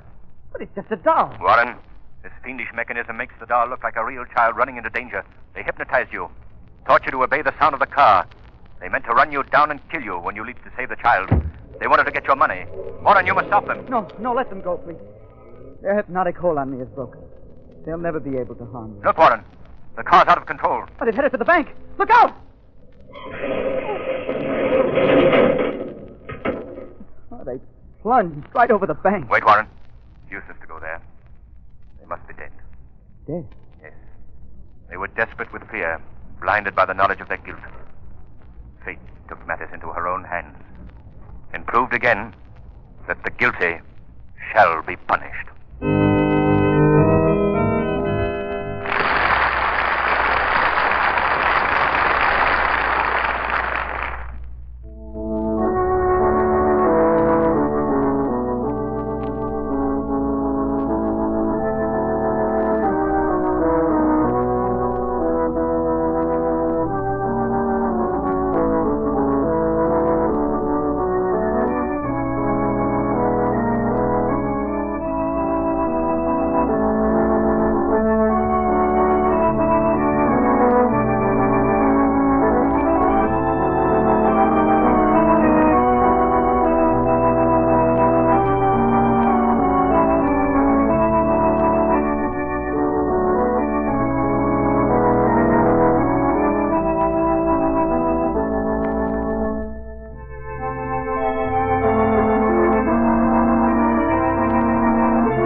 Today's program is based on a story copyrighted by the Shadow magazine.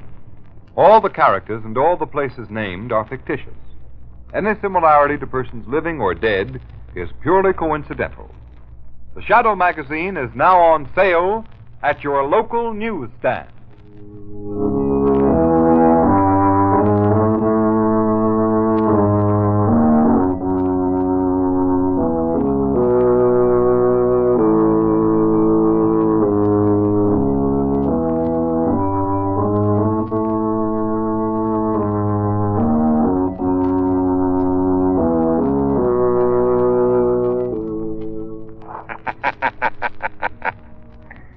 Let no man tempt you into crime. For crime is like a strangling serpent. It crushes him who feeds it most. Beware lest the serpent of crime ensnare you in his folds. Remember, crime does not pay. The shadow knows.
Your local blue coal dealer presents The Shadow.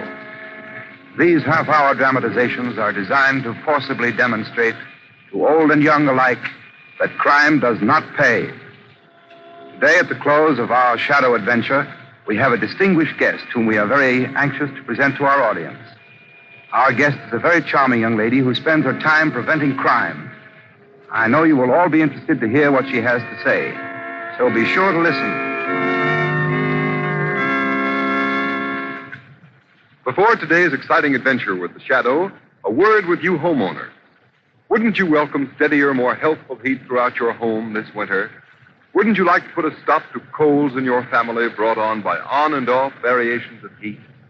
Then be sure to order Blue Coal next time you need a supply of fuel. It's America's finest anthracite. Your family will enjoy Blue Coal's dependable, even warmth. You will welcome its greater health protection and all-around economy. Ask for Blue Coal by name. It's the solid fuel for solid comfort.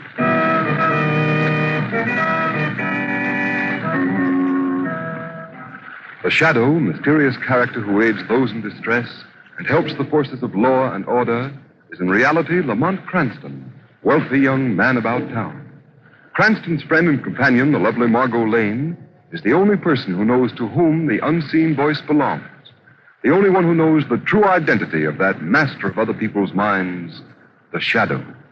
Today's story, Guest of Death.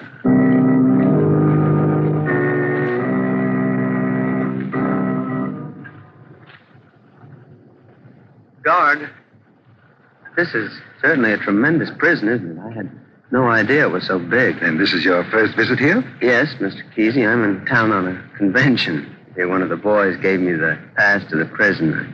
I was afraid he might be playing a joke on me that might be a fake. Oh, the pass is quite good, quite good. Entitled you to a complete tour of the prison. Boy, will this be something to tell the folks back home. Oh, excuse me, guard. Do you mind if I ask you a question? Not at all. What is it? That little gray building down there across the courtyard. What is that? That's the death house. Oh. Well, I don't suppose you take visitors in there, too, do you? Oh, yes, certainly. You want to see it, of course. Well, Mr. Kesey, well, I guess it would be a thrill. Thrill? Yes, it would be the greatest thrill you've ever experienced.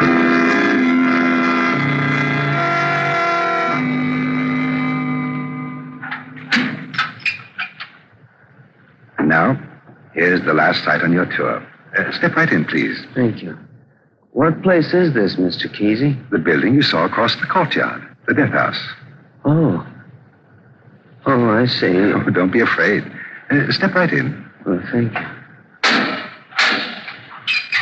There, you see? It's not an unpleasant room at all, is it? Well, not in appearance, no, but... Mr. Kesey, when you start to think of the men that have died here, well... Oh, nonsense. Death is nothing to fear.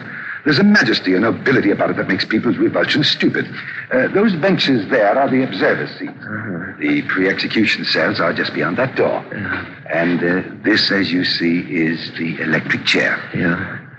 Say, it's quite warm in here, isn't it? I suppose, a bit. This panel here is where the executioner stands. He holds his hand on the switch, and at a signal from the warden, he throws it in, like this. Oh, now, don't be alarmed. Shouldn't we leave now? First, of course, you'll want to sit in the chair? But no, I hadn't thought of anything like that at all. My. You're a timid soul. Why, this is an experience you'll never have again. Here, let me help you. Just sit right down. Well, if it's the customary thing, why... Of course, there you are. You see, nothing to it at all, is there? Imagine. Men have died just like this. Yes, men have died. Just like that. Here, I'll show you how it feels to be strapped in. Well, I can imagine how. There, the chest strap across here. You've drawn that a bit tight, Mr. Kesey. It took the wind out of me. That's the way it goes. Now the right arm strap, like that. And the left. Oh, this thing certainly hugs a man close, doesn't it? Yes. It's a powerful embrace. Now we'll strap the left leg and the right leg like this. Now, there you are. Ready for the most noble and majestic experience of all. God. What do you mean? Death. No! No! Keep away from that! Don't!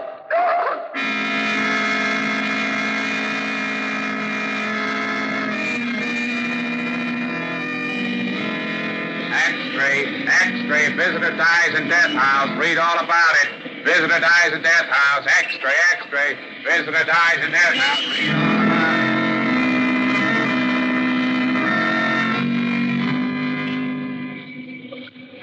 Shall I call you a taxi, sir? Yes, please. Well, Margo, how did you like the opera? Oh, it was simply grand, Lamont, but I'm tired. I'll be glad to get home. Read all about it. X-ray, visitor dies in death house. What's that? Visitor dies in death house? Oh, now, Lamont, please, let's not spoil a lovely night with scare headlines. People are liable to die most any place.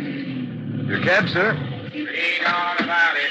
Visitor dies A boy! A boy! Our cab's waiting, Lamont. Just a moment, Margo. I have reason for wanting to know the story back of that headline. Paper, sir? Yes, son. There you are. Oh, thank you, sir. Read all about it. All right, Margo. Sorry to keep you waiting. Oh, that's all right.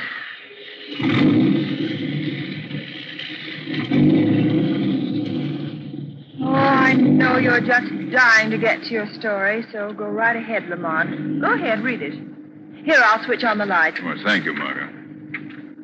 Well, isn't much to it. Newspaper's strangely brief. Merely the headlines and a 7-line box on the first page. What does it say?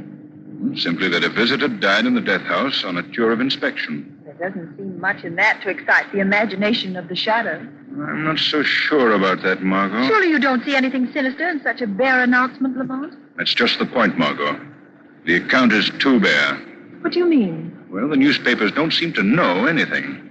And it says here that the prison officials are saying nothing. Well, perhaps there's nothing more to say. There's an old proverb, Margo, to the effect that virtue rarely lies behind a tight lip. Well, I noticed that ferret gleam in your eye, so I might as well accustom myself to the idea that you're off on another adventure in crime. Yes, Margo. Off on an adventure that promises to be one of the most exciting I've ever had.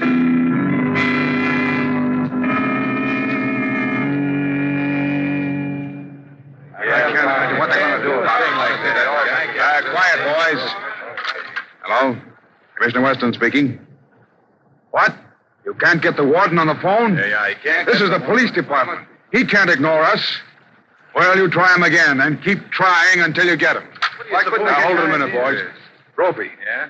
What happened when you went out to prison? Oh, the same thing that happened to your phone call, Chief. Nothing. Couldn't you get any information? All I could find out was that the guy was in town on a furniture convention. Got a pass to see the prison, and some guard by the name of Kesey took him through. Did you question this Kesey? He couldn't get a hold of him. Why not? Well, Chief, we found out that he lives way up on the Cape, so Jim here and me went out there. And then what happened? Nothing. If somebody says nothing to me again, I'll... Just a minute. Yes. Hello? Commissioner Weston speaking. Good evening, Commissioner Weston. Oh, you again? Yes, Commissioner. The Shadow. Just a minute. Hold the line. You men wait outside. I'll call you if I need you. Okay, Commissioner. We'll be right out. All right, Shadow. Go ahead. What's on your mind? I called to find out what you know about the death of that visitor out of the prison. I don't know a thing, and I can't find out anything. The prison officials don't seem inclined to cooperate at all. Did you know, Commissioner, that a short time ago another visitor died in the death house? What? Another visitor? Yes. First visitor's death passed almost unnoticed. But now, Commissioner, another. Say, this puts a new light on the whole matter. Calls for immediate action. No, Commissioner. Hold everything until you hear from me.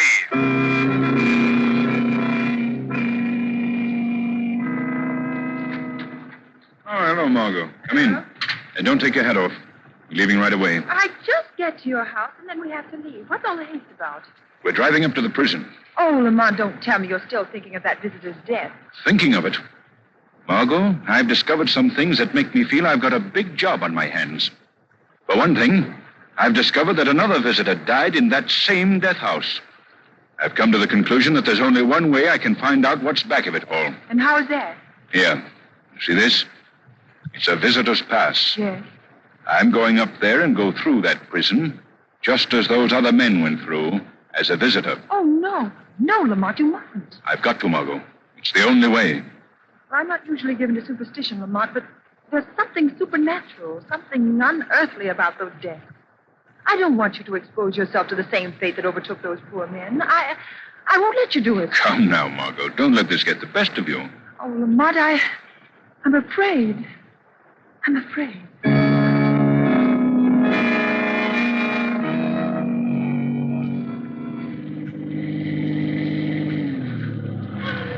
This is all right, Margo. Park the car right here. That's the entrance to the prison down there at the bottom of the hill. Lamont, I wish you wouldn't go through with this. You may be walking to your death. Don't worry, Margo. You stay here in the car. And remember this.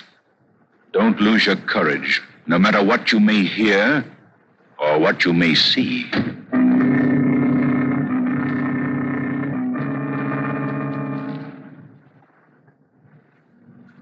Hello, Kesey. You here again? Yes, Mr. Harper. I'm taking this gentleman, Mr. Cranston, on a tour of our institution. Have to be searched, sir. Raise your arms, please. There you are. Are they going to stop handing out these visitors' passes, Kesey? Stop. Why should they do that? Well, I should think they'd be a little more careful because of what's already happened around here. Oh, nonsense, Mr. Harper. Accidents will happen, you know. No reason why prison routine should be upset unnecessarily. All right, Mr. Cranston, you're okay. Thank you. Open up, Tom. Right. Okay, Kesey, the place is yours. Thank you. Come right along, sir. Don't forget, Kesey. Bring him back alive.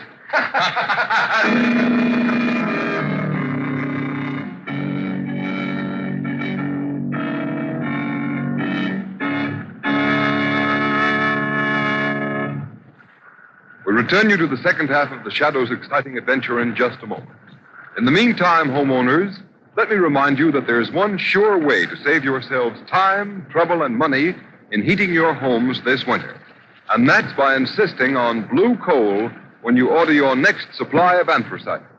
With blue coal, you'll get steadier, more dependable heat at far less heating cost. For blue coal is mined from the heart of the northern Pennsylvania fields, the richest hard coal deposits in the United States. Each carload, as it comes from the mines, is washed with 12 1/2 tons of water for every ton of coal to remove any existing impurities. Then the coal is carefully sized and finally submitted to a thorough laboratory test by inspectors. Only the coal which meets the high standard of quality is accepted for shipment to blue coal dealers. Blue coal's harmless blue coloring guarantees you that you're getting a coal that has been quality tested, a coal you can be sure is superior in every way. you'll find that blue coal banks more easily and gives you longer firing periods. And it saves you money by burning itself down to a fine ash. Blue coal will heat your home with a minimum of attention and a maximum of heating comfort and efficiency. So call your nearest blue coal dealer for better heat at less cost this winter. You'll find his name listed in the Where to Buy It section of your classified telephone directory under the words Blue Coal.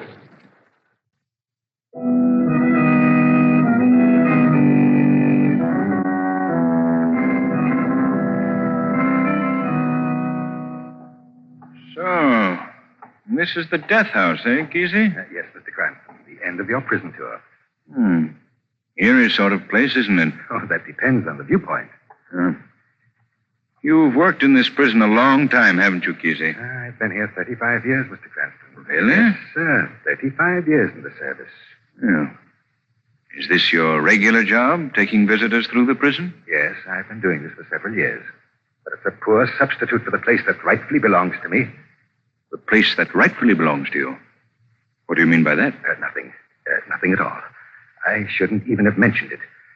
Come now, this has nothing to do with your tour of the prison. Oh, I'm sorry. I didn't mean to pry into your affair. Oh, now pay no attention to what I've said. I'm a bit out of sorts today, nervous, I guess. Yes, I understand. I suppose I'd be nervous, too, if I did the things you've done. The things I've done, Mr. Cranston? What do you mean by that? Oh, nothing, Kesey. I'm just thinking of how I'd be affected by 35 years spent in a place like this. That's all. It does play on a body's nerves. But a single visit can affect the nerves even more than 35 years. I'm afraid I don't understand. Oh, not now, perhaps. But you will. Oh, yes. You will. Well, it's been a very interesting tour, and I'm much obliged to you. I must be running along now. But I haven't explained this room, the death house, to you. Well, that's hardly necessary. Surely you wouldn't leave without sitting in the electric chair, Mr. Cranston. My curiosity doesn't go to such extremes. But every visitor sits in the chair. Well, Kesey, you've been very thorough in showing me through the prison, so if you feel I'm spoiling your final touch, why, of course I'll sit in your chair. Ah, good. Sit right down. All right. There we are. Now I'll strap you in. Oh, it won't take a minute. There. The chest strap's on already, you see. Well, you certainly did that with amazing speed, Kesey. Like an expert. I am an expert, Mr. Cranston. Years ago, I was a member of the execution squad. Really? Then you participated in the actual executions? I was one of the men whose job it was to strap the condemned in the chair. There's a man for each strap, you know. Speed is important. The quicker it's done, the less the condemned suffers. I was on the chest strap. That happens to be the most important one. Well, I can testify to your efficiency. I can hardly move a muscle. I don't suppose you can. There we are. Snug as a bug in a rug. But not so comfortable. By the way, Mr. Cranston, you remember the famous Cosden case, don't you? Oh, very well. Cosden was brought to justice as a result of the efforts of a character known as the Shadow. Then surely you must remember me. My picture was in all the newspapers at the time. Oh, really? I suppose you helped to strap Cosden in the chair. Oh, no. I executed him. You what? Oh, it was a very unusual case. You see, we had a new executioner. At the last moment, the poor fellow's nerve gave away. Oh, there was quite a to-do. Cosden was already strapped in the chair. The warden was beside himself. Somebody had to bring matters to a conclusion. So, I volunteered my services. As executioner? Yes. Oh, it was quite an experience. First and only time I ever attracted the least bit of attention. But it was the cause of the most bitter disappointment in my whole life. Disappointment? You see, I'd hoped that my service would be rewarded with a permanent appointment as executioner. You had an ambition to make a career of it? Well, why not? Hundreds of others applied for the job. Oh, it's a position of distinction. You say you were promised the job? Yes, but the authorities didn't live up to the promise. They cheated me, robbed me of what was mine. Oh, I wouldn't let it disturb me so if I were you. Disturb me? It's rankled in my heart throughout the years and left me with one consuming desire to hate. Well, a hatred like that can hurt no one but yourself. You think not, and I know better. I'll make them pay for what they've done to me. I'll make them pay. I think you have an entirely wrong attitude, Kesey. Well, this has all been very exciting, and Now, if you'll unstrap me and let me out of this electric chair, why... What? Let you out of the chair, Mr. Cranston? Never. I'm going to give you what I gave the others. What do you mean, Kesey? In a moment, I'm going to pull the switch and fling you into eternity. Let me out of this chair. Yes, I'll let you out. You can't do anything like that. You can't get away with it. I told you I'll make them pay for what they've done to me. Get yourself together, man. Why do you want to wreak your vengeance on people like me? Because you are people, and the people cheated me, and they'll pay for it. Kesey, you're a fiend. I'm a cheated man. That's only your excuse, an excuse you offer your conscience to justify the things you do. Shut up. There's only one reason for you doing a thing like this, Kesey. The desire to satisfy a vicious urge in your diabolic nature. Shut up, I said. You can't go through with this thing without your excuse. Well, I'm going to take that away from you. I'm going to turn you inside out and show you the fiend you really are. I'll let you. I'll shut you up. I'll put the headpiece on and cover your face with a death. Don't you dare! Take it easy. Take it easy, Tony. You can say what you want now. I don't have to hear you. Let me Now, the switch and eternity.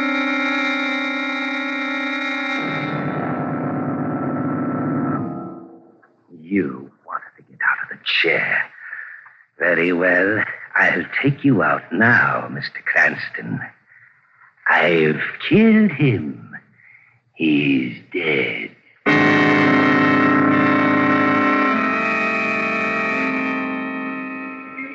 Hey, lady.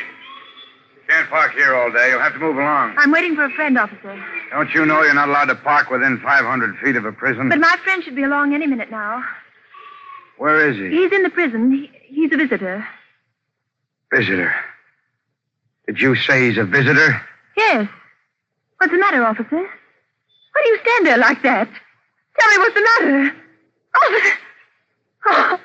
Oh, Lamont. Lamont.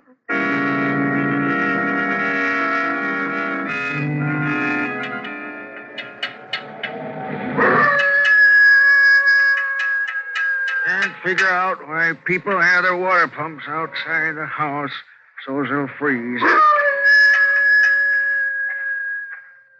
Oh, here you are, Mr. Kesey. I don't expect this water pump will give you any more trouble. Leastwise, not tonight. You've done a good job, Mort. Sorry I had to get you up on a night like this. Tain't no pleasure plodding up that there sand road any night. Say, what's the matter with that hound dog of yourn? Doing a powerful lot of howling tonight, ain't he? Yes, quite a lot. They say hounds howl like that when somebody dies. Dies? Yes, I've heard that said. Chimney crickets. It's enough to make a body's skin creep. You don't suppose he sees something, do you? A spirit, I mean? No, it's nothing. Forget it. Don't reckon even spirits would come up here. Does he often howl like that? I've only heard him do that twice before. Tonight makes the third time. Well, there's your water pump. Fit and fine, Mr. Kesey. I'll be getting on down to home now. Good night to you. Good night, Mort. Rex, here. Come here. In the house with you. Go on. Eat. Enough of that now. Lie down. Chicken-hearted old hound. Just like a human, you fear death, too. That fool, Mr. Cranston, I sent to eternity today, he was afraid of death. But that didn't save him. He's no more. He's dead. And I'll send many others after him. What was that? Who's there? Who's out there? Is that you, Mort? No, Kesey. Mort is well down the hill now. There's nobody out there. I'm right here, in your house. Right here in the room with you. I know where you are. You're in this house. You see, I'm not in the closet. I'm right here, behind you. Who are you? What do you want? You, Kesey. I've come for you. Don't you touch me. Don't you come near me. Surely you're not afraid of death. Death? Remember, only fools fear death, Kesey. Get out. Get out. I'll brain you. I'll kill you here. You have a poor aim, Kesey. Get out. Get out. You see, it's useless, Kesey. You can't destroy what you can't see. Why have you come here? To end your criminal career. I've committed no crime. I'm going to make you confess to the murder of those innocent visitors at the prison. I don't know what you're talking You about. cannot lie to me. I know. You killed those men in cold blood. That's a lie. I'll admit you're clever. You did your job with fiendish genius. But you're at the end of your rope, Kesey. The only hope left for you is to confess and clear your soul. Oh, no, I'll admit nothing. Leave me alone. I won't confess. Oh, yes, you will. I'm not through with you yet. Look, Kesey, in this corner of the room, right here, that's it.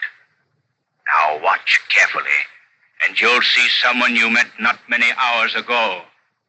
Look, Kesey. Look. Cranston. There. Now you see standing before you the man you strapped in the chair a few hours ago. Go away. Go away. You're dead. You're dead. Confess, Kesey. I killed you. You're dead. Confess. I won't. Go away. Confess. Wait.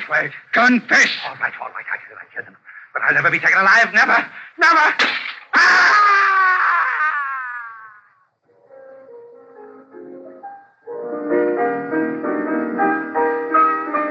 Lamont, stop playing for just a minute. Very well, Margo. No, I can't understand how Kesey could have hidden his crimes for so long. It's quite understandable, Margo. Each of Kesey's victims seemed to have died from natural causes. But Lamont, Let me explain, Margo. You see, Kesey was somewhat of a student of the psychology of fear. And this knowledge and the victim's natural fear of a factual instrument of death, the electric chair, enabled Kesey to produce a fear paralysis that stopped the hearts of his victims. They died of heart failure. Then he didn't actually electrocute them? He couldn't, Margo. The electric chair is never hooked to the powerhouse except during a legal execution. But you, Lamont, I thought you were dead. Well, Margo, I produced a death condition by a little trick in self-hypnosis that I learned from an old Hindu. I let Kesey think he had actually killed me. But it's an amazing case, Lamont. I'm glad it's over. Yes, Margo, it's over. Kesey was a fiend consumed by the heat of his own hatred. He's now the many destroyed. And who knows, perhaps theirs is the final and most complete vengeance.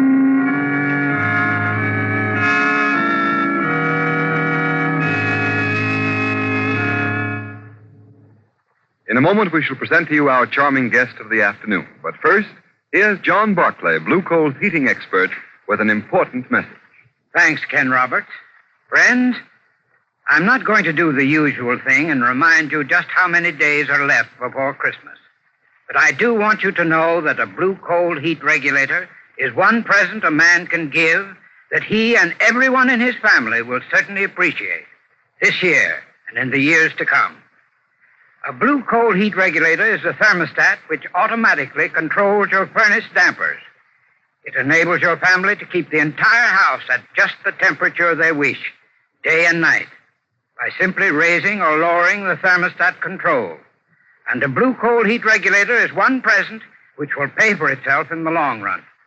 It will save coal, eliminate constant trips to the cellar, and cut down much of the time and trouble of constant furnace attention. So homeowners, be sure to get in touch with your nearest Blue Coal dealer. Ask him about a Blue Coal heat regulator. It's one Christmas gift that will be long appreciated by every member of your family. I thank you.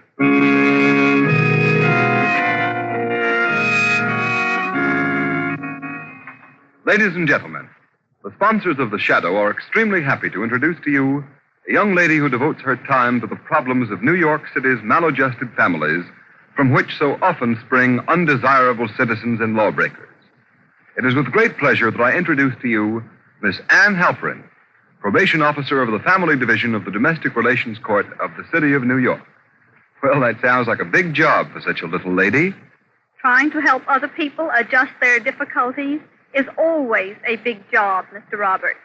But knowing that we are helping parents and children make the most of their lives makes it intensely satisfying work. And a mighty fine piece of work you're doing, too, Miss Halperin. Thank you, Mr. Roberts. I certainly hope so.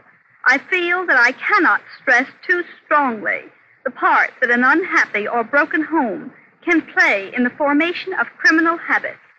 The Domestic Relations Court attempts to check the problem at one of its roots, just as you attempt to meet it in another way, by showing your listeners so dramatically and convincingly the folly and complete futility of crime. Thank you, Miss Halperin. It makes all of us feel we're doing something really worthwhile, especially so knowing that you and your associates in the business of crime prevention believe our efforts are not in vain. It's been a real privilege to have you as our guest this afternoon, and we thank you very much, Miss Halperin. Today's program is based on a story copyrighted by the Shadow magazine. All the characters and all the places named are fictitious. Any similarity to persons living or dead is purely coincidental. The Shadow magazine is now on sale at your local newsstand.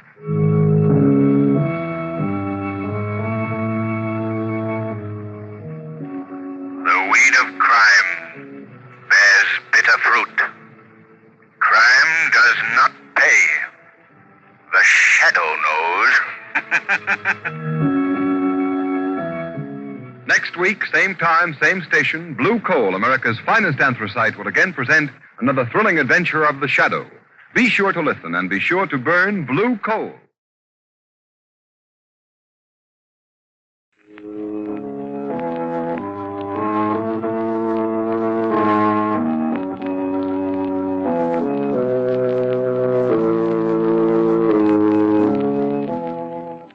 Who knows what evil lurks in the hearts of men?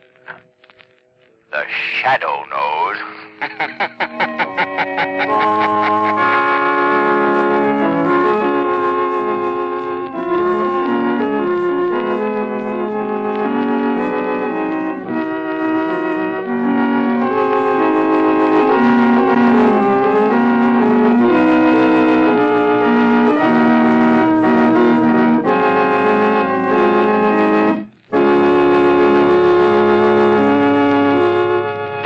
While we're waiting for the first act of the Shadow's latest adventure to begin, I'd like to ask every motorist to do this.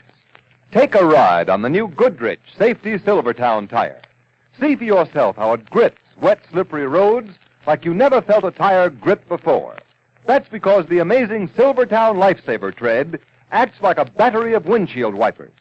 Sweeps wet roads so dry you can light a match on its track. For the quickest non-skid stops you've ever had, equip your car with Goodrich Silvertown tires.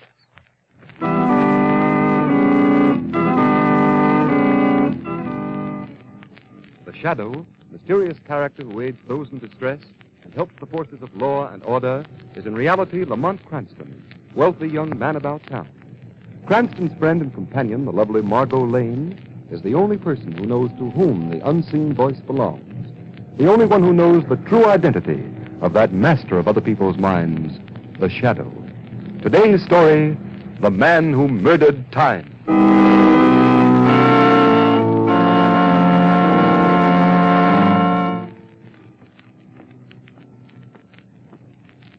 Yes, Stuart?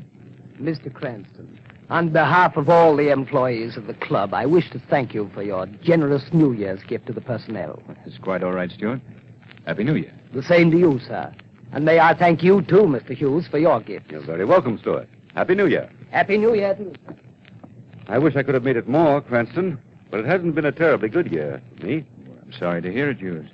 Oh, by the way, how is Mrs. Hughes feeling these days? Poorly. So the doctors at the sanitarium say she may pull out of it next year. That's why I'm looking forward to the new year so eagerly. Well, Hughes, if there's anything I can do in the way of financial assistance... Thanks, old man, but it won't be necessary. I expect to be out of debt very shortly. Business improving? No, a trust fund is coming due in 2 weeks. Inheritance from my Uncle Matthew, you know. Well, I'm delighted to hear it, Hughes. It's 4 o'clock.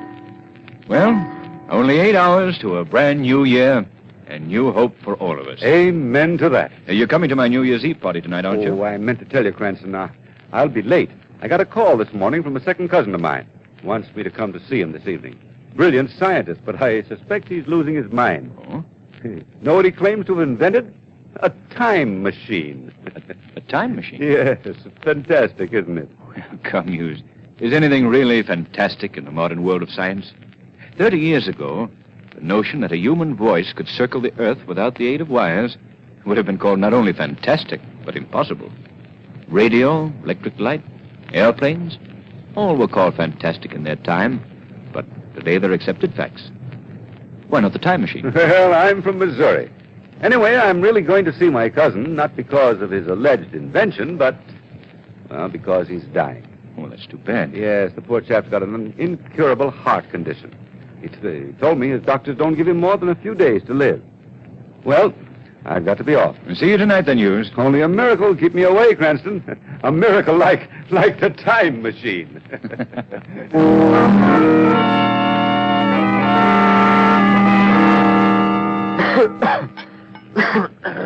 Oh, here, Willard. Drink this water. There. Feel better now? Yes, better use. Perhaps you'd better get into bed, Willard. Frankly, I didn't expect to find you up and about, dressed to kill. Dressed to kill. Very good. Such an apt phrase. Well, why not? This is probably the last day of my life. Well, I'm sure it's not as bad as all that, Willard. If you take care of yourself. Come, Hughes. I'll never see the new year. That's what you're really thinking. Know what I've done today? What, Willard? The things I've wanted to do all my life. Packed them all into this one long, glorious day. I've smoked $2 cigars, eaten the finest foods, bought thousands of dollars worth of completely useless things just for the fun of indulging myself. Willard, I thought that I'm broke? I am. Then how did you... Borrowed, dear cousin. Spent other people's money, incurred enormous debts. Payable next year. Next year, which will never come. I'm sorry, Willard. Oh, what are you sorry about? I'm not. As a matter of fact, I've just begun to celebrate. And you must join me, Hughes. Absolutely insist. I bought a marvelous sherry today, a rare vintage. You rang, sir? Really, Willard, you needn't bother. The sherry, John. Yes, sir. I have it here, sir. Fine. Put it on the table. Shall I pour, sir? No, I'll do it myself. That's all, John. Very good, sir. Here you are, Hughes. Drink hearty. Thank you. How do you like it? Nectar. Ambrosia, huh? It has a peculiar flavor, hasn't it? Oh, it'll grow on you. Finish it, Hughes. Drink to my last day on Earth. Oh, no, Willard, not to that. To my last day on Earth. And yours, my dear cousin. To my last day? Hughes, I told you that today I meant to satisfy every ambition I ever had. Well, I've left for the last my greatest ambition of all. To kill you. To kill me? What?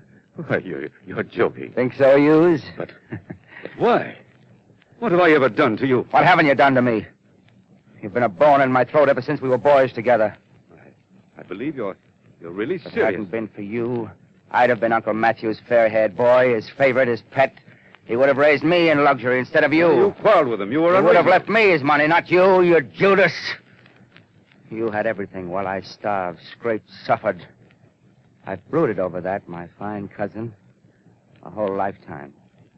And now, this wonderful day, this last day of the year, I'm going to kill you. I'm going to kill you not once, but 1,000 times. You see that machine in the corner? I see, Willard. Calm down. That's my time machine. Your time machine, yes. I remember you saying... You know what this machine can do? It can prevent the future from happening. The future from happening? Oh, now, look, Willard, look. Let me call your physician. Don't be a fool. I'm as sane as you are. That's a scientific machine, not a madman's toy. Do you know how it works? Of course not. I'll explain it in simple terms. Hughes, what is time? Why, time is... Time is like a railroad track. A straight railroad track, Hughes. And the world is a train running along that track. On the track behind us lies yesterday, December 30th. Today, we're traveling along that section of track we call December 31st. And at midnight tonight, the train, you, I, the whole universe, is scheduled to plunge straight ahead into January 1st of the new year. You follow me so far, Hughes? Yes? What has this to do with your so-called time machine? Just this. By using a revolutionary principle of physics, my own discovery, my machine bends the straight track of time, curves it, so that the time track forms a perfect circle. Incredible. You fool, it's a scientific fact. I've done it. Oh, mad, I say, mad. Listen to me, Hughes. At midnight tonight, when I turn on the switch, time will instantly be curved back on itself. So that instead of continuing into January 1st, we'll go back 24 hours. We'll live December 31st over again and again and again like a phonograph needle caught in a groove. You expect me to believe that this day will never end? That you can make December 31st repeat itself forever? Laugh, you fool.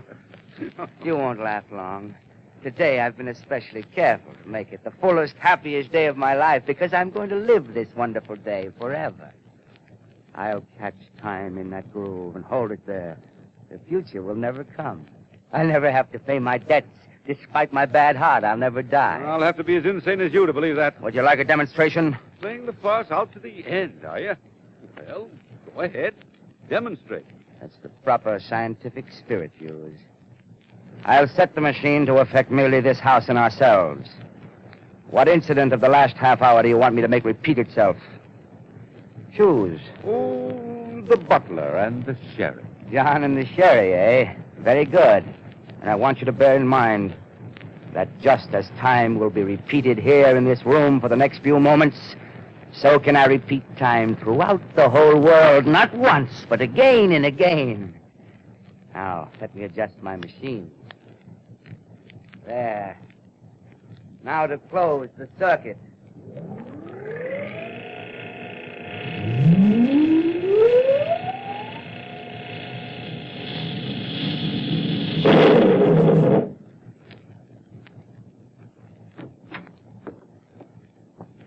You rang, sir? Really, Will. I didn't even The bother. sherry, John. Yes, sir. I have it here, sir. Fine, fine. Put it on the table. Shall I pour, sir? No, I'll do it myself.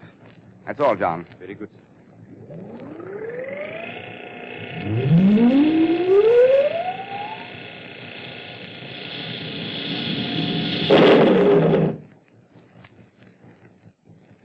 There. The automatic circuit cut us off, and we're back in ordinary time again. Convinced, yous? It can't be. It's impossible.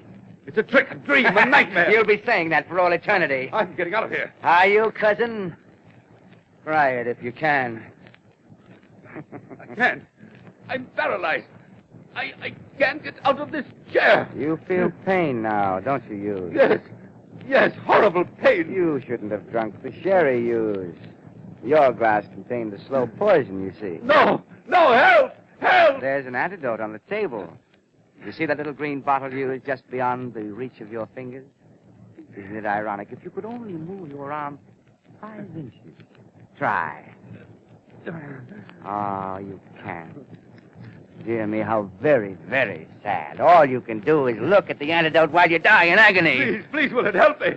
Help me! I don't want to die. Just a little while now, cousin, a little while. It's almost midnight. You'll die just before midnight, and then I'll turn on my machine. Set it to affect the whole world forever, and time all over the world will snap back 24 hours. Everybody in the world will live December 31st over again and again, forever and ever. You too, you. No. You'll visit me again, drink the poison cherry again, die again, live again, die again.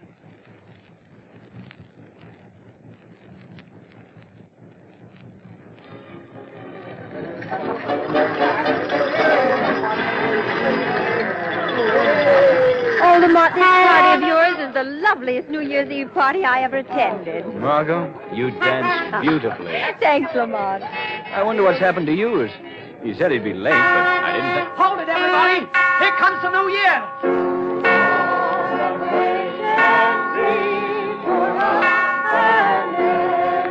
Happy New Year, Lamont. Not yet, Margo. 8, 9, 10, 11.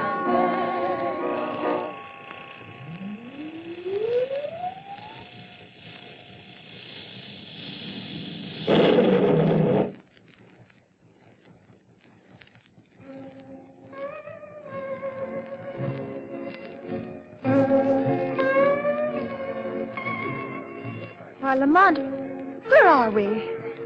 I'm still in your arms dancing with you, but it's not the party, the New Year's Eve party in your apartment.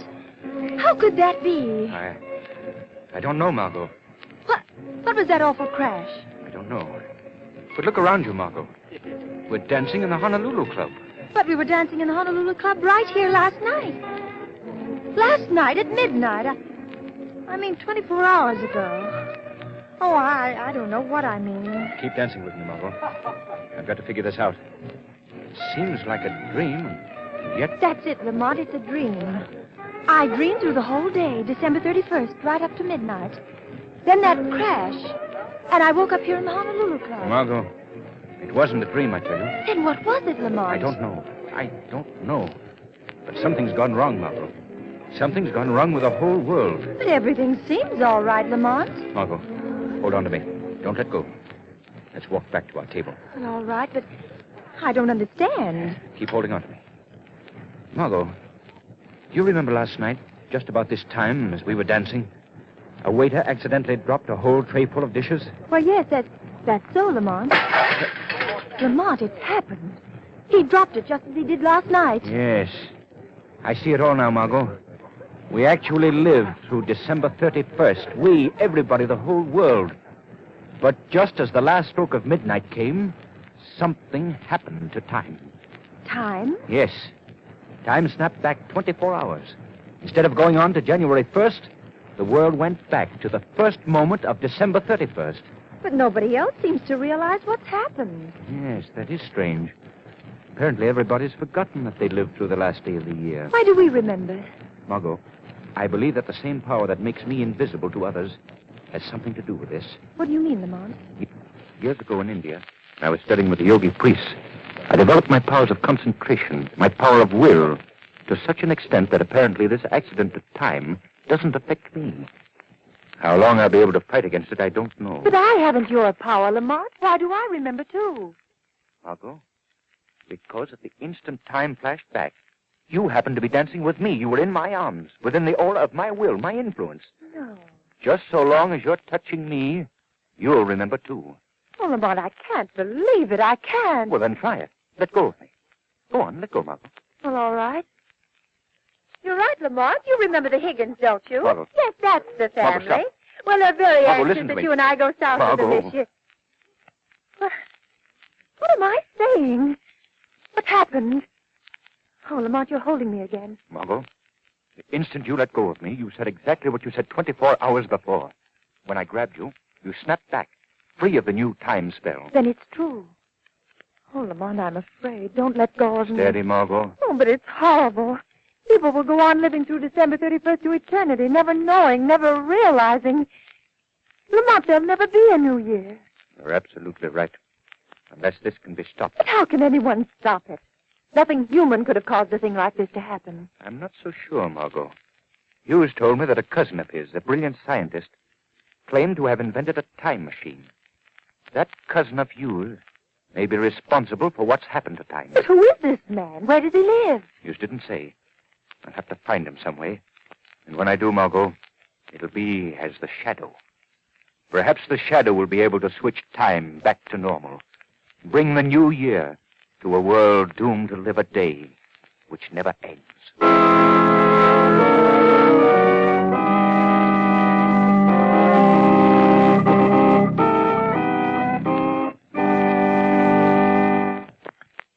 In just a minute, the curtain rises on Act 2 of The Shadow's adventure. Meanwhile, a word to you motorists. Do you slow down passing a school? Do you pass other cars on a hill? Do you come to a full stop at street intersections? The shadow wanders. The terrific toll of deaths and injuries indicates that too many motorists fail to exercise caution, fail to consider the other fellow. Play safe. It pays. And motorists, here's one thing more.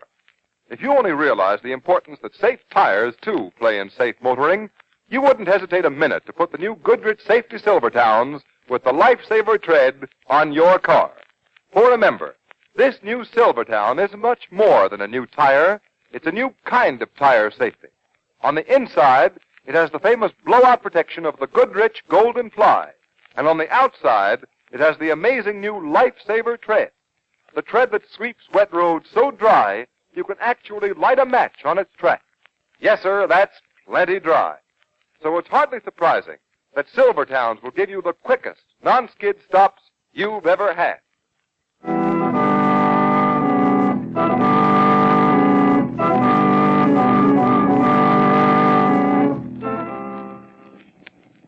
Margo, keep holding on to me. I will, Lamont. We can walk. My apartment isn't far. Oh, why don't you let me come with you? No, Margo. This is the Shadow's job. It may be dangerous. I want you to be safe. Safe in a world gone mad? Oh. Watch yourself. The streets are slippery with ice. Here, hold on to me more tightly. We'll cross here.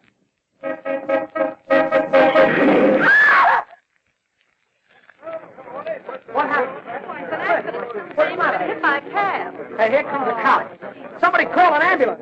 That woman's hurt. Oh, how awful. Come on. You remember, Margo, last night, on this very spot? Same taxi, the same corner. Same poor woman struck down. It's happened all over again. Yes, Margo. And it'll happen all over again every 24 hours, from now until doomsday. Oh, it's frightening. Think of that woman over and over. Unless I can put time back on its track, Margo. I must. Let's hurry. Oh, look at that poor man shivering in the doorway there. He hasn't even an overcoat. He looks hungry, poor devil.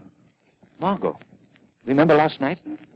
In a moment, he'll step out of that doorway and ask me for a dime. Excuse me, mister. Could you give me a dime for a cup of coffee? I'm so cold, I'm freezing. Oh, thanks. Thanks, mister. There's one thing I'm glad of, Lamont. He doesn't know. He doesn't know he's doomed to shiver and freeze and starve like that forever. And millions like him. Millions of unfortunates shivering and starving all over the world tonight. That machine. I must find that machine. Well, here we are, Margo. Don't bother to take me up. There's so much for you to do. So much, Lamont. The doorman will let me in. It's exactly the same time we got home last night. Good evening, Miss Lane. Bad night, ain't it? Hurry, Lamont. Find Hughes's cousin. Since time's repeating himself. Well, I always say when... Hughes will meet me in the afternoon at my club, just as he met me yesterday. We'll talk as we talked then. Perhaps he'd be able to tell me... Lamont, what's the matter? You're so pale suddenly. It's funny, I felt weak just then. As if my strength of my will were fading away. Could it be that Lamont, I, too... you mustn't. You've got to be strong. The world needs your strength. Let go of me, Margo. All right. You're draining my power, my strength away. Let go. The wind is very biting, Miss Lane. Yes, it is. Fred, will you take me up to my apartment? Yes, sure, Miss Lane. Gone. Safe upstairs. Goodbye, Margo. Until tomorrow. Tomorrow ever comes.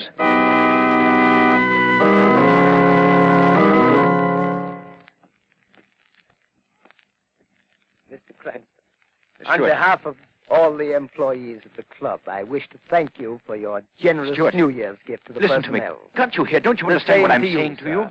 And may I thank you, too, Mr. Hughes, for your gift. You're very welcome, Steward. Happy New Year. Happy New Year to you. Steward, stop. I wish I could have made it more, Cranston, but it hasn't been a terribly good year for Hughes, me. let me take your hand. You're merely repeating what you said 24 hours ago. Fully, though Now the listen to doctors me. say she may pull out of it. Who is your next year. cousin?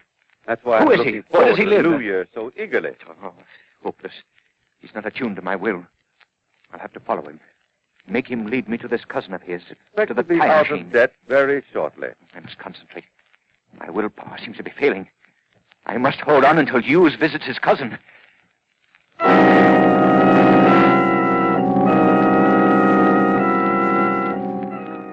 Convinced, Hughes? Can't be. It's impossible, Willard. It's a trick, a dream, a nightmare. You'll be saying that for all eternity. I'm getting out of here. Are you, cousin? Try to, if you can. I can't. I'm paralyzed. I can't get out of this chair. Hughes, you can. You're not paralyzed. Pain now, Yes. don't you? Hughes? Yes, horrible pain. Hughes, there is no pain. You None. shouldn't have drunk the Hughes, sherry, hear me. Hughes. Your glass contained the slow poison, No, you see. no, help! Help! I have helped you, Hughes. You were not poisoned. I substituted this antidote for the poison in the glass of sherry Willard handed you. You're not poisoned, I tell you. Exert your will, attune it to mine. Try to get out of that chair. Here. Hold me. Hold me. Now try. I've broken the grip of the time spell a little. I made something happen that didn't happen yesterday. You did something just now you didn't do then. You drank the antidote instead of the poison. Try, Hughes. I heard a voice. But there's no one here. No one but... Try, it said. Chair. Out of chair. I'm standing. I'm free. Thank the Lord. Hughes, can you hear me now? Who are you? I see only Willard. I don't think he sees me. I feel someone holding me. Who are you? Never mind who I am, Hughes. Get out of this house at once. Go to the home of your friend, Lamont Cranston. Yes. You are to attend the New Year's Eve party there. Remember? Yes. I seem to remember. Go now, Hughes. You don't need me to hold you now. I will you to go. Yes. A little while now, cousin. A little while. It's almost midnight. You'll die just before midnight. Where am I? Who is that? You feel my power now, Willard. I'm holding you fast. Fast, do you hear? My will. Submit to my will. It dominates you. It snatches you from the field of that evil time spell you cast over the world. I'm powerless in the grip of some invisible force. And it speaks. Who are you? Who? I am the Shadow. The Shadow? Dr. Willard, you are guilty of the greatest crime ever perpetrated against mankind. You thought to condemn the rest of the world to an eternity of cold and darkness and suffering. No, I didn't mean to do that. You wanted an eternal life of pleasure, of evil. You tried to stave off forever the death that hung over you like a sword. I don't want to die. To satisfy your selfishness, you tried to, you did, break the laws of nature. And so you must be punished, Dr. Willard. Punished? How? In a moment, I shall smash your devilish time machine, reduce it to splinters and scrap. And the instant the machine is smashed, time will snap back to normal. Instantaneously, time will take up where it left off when you put the machine into operation. And so will come what you thought had destroyed forever. The new year. The blessed new year that means new hope and happiness for the good and the innocent people of the world. While for you, it will bring what God decreed for you. Death. No, don't smash the machine. Give me one more day of life, just one, and I'll smash it myself. Not 1 hour, not 1 minute, not 1 second. Don't let me die. Stop.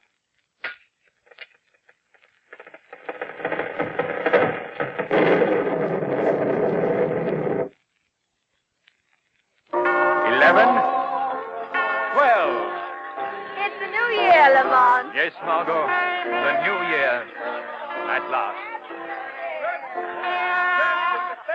Why, Hughes. Oh, I'm sorry to be late, Cranston. I don't know what happened to me. I feel as if I just woke up from a bad dream. I found myself running up here. Mr. Hughes, you're ill. No, he's all right, Margo. You are all right, aren't you, Hughes? I guess I am. What time is it? It's just past 12 o'clock, Mr. Hughes. Happy New Year. New Year? Yes. Happy New Year, everybody. Happy New Year, Hughes. Happy New Year. As a matter of fact, Lamont, it seems to me I had a dream, too. The strangest sort of dream. Perhaps you did, Margo. Well, anyway, Happy New Year, Lamont. Happy New Year.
Today's program is based on a story copyrighted by the Shadow magazine.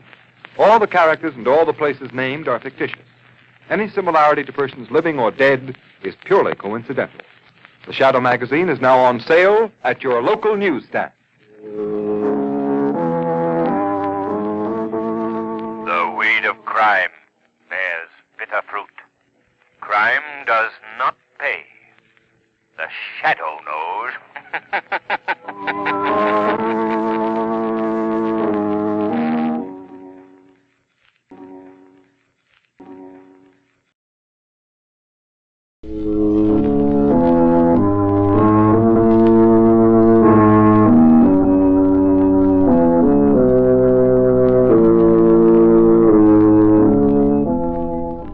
Who knows what evil lurks in the hearts of men? The shadow knows.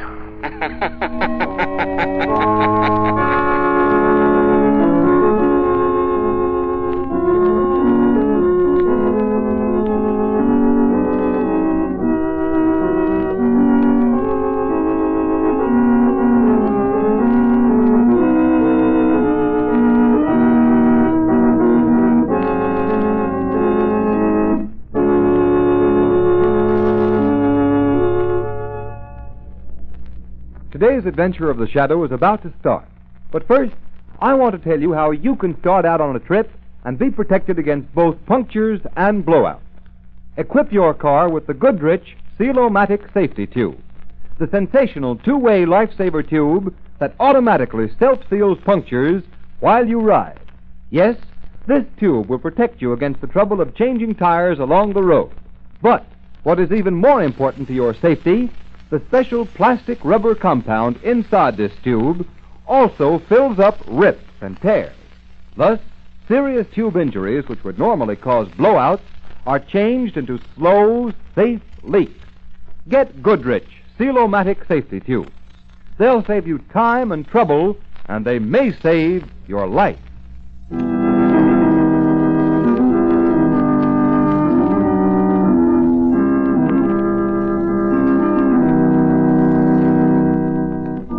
The Shadow, mysterious character who devotes his life to righting wrongs, protecting the innocent, and punishing the guilty, is in reality Lamont Cranston, wealthy young man about town, student of science, and master of other people's minds.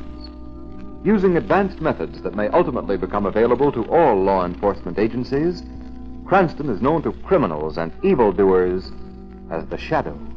Never seen, only heard, as haunting to superstitious minds as a ghost, as inevitable as a guilty conscience. Cranston's friend and companion, the lovely Margo Lane, is the only person who knows to whom the unseen voice belongs. Today's story, Island of the Devil.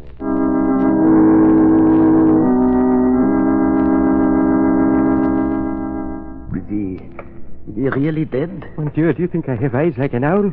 Who can see down in that filthy cell? Every morning I throw down some food as the regulations order me, and that's all I know. Me, I do not like to go down there. They say the rats are as large as dogs. You talk all the time like an old woman. Is this work for a man? A jailer on the Island Royal. You are an old woman. Come, hold up the lantern so I can see where I'm going. Come. So cold and wet. Hold the lantern, I tell you. Such a filthy hole in the ground. A pig could not live here, let alone a man. Oh, stop talking, I tell you. If he's dead, the better for him. Watch where you stand. Oh, Dieu! Water over the floor. How could a man live in this damp and cold and dark for so long? Answer me that. I do not know answers. Just like the other bad prisoners who try to escape, I put the bread and water on the shelf. Always, it is gone. You forget. The rats. Oh, you think that... Who wants to think? Here. Is this the cell? Oui, this is the one. Open it. This is... All right. Find the key. Bring us John Bart, Commandant says, huh? Bones we'll bring him. Pig off a lock. So rusty. Mon Dieu, even if the man lives, he must be... Come on. Let us get out of here. No, wait. Turn the handle. And I say, let us get out of here. We will tell the commandant the man is dead. No. I will have a look inside. If he is dead, I want to know it. He has been 20 years on this island. And in all those 20 years, they tell me he has spoken only one word. A woman's name. Oui. Madame Renée. I've heard him curse the name 1,000 times. Hold up the lantern. Look. Rats. I was right. He is dead. No, look. It moved. No. He's getting up. Coming toward us. Run! The devil himself! Run! He's still alive. He's trying to speak. Madame Renee. Madame Renee. Madame Renee.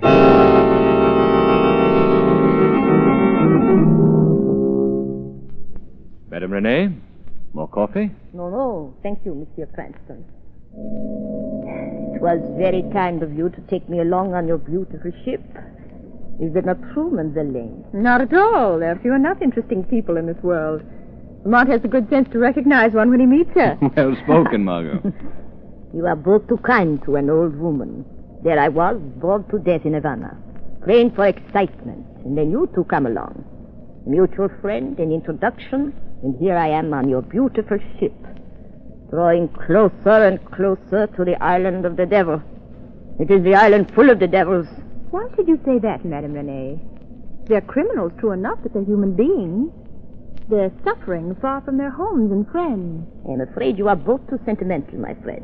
Far too sentimental. Oh, on the contrary, Madame Renee. I certainly would be the last person in the world to hold a brief for habitual criminals. Yet at the same time, I can't help but feel sorry for those men condemned to live in that hellhole.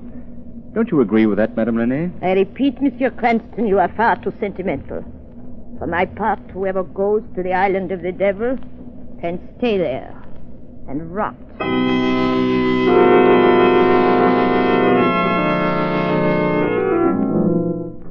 Pardonnez-moi, Commandant. Well, what is it, jailer? Come closer. Convict number 377. You asked to see him. 307. Oh, yes, Jean Bart.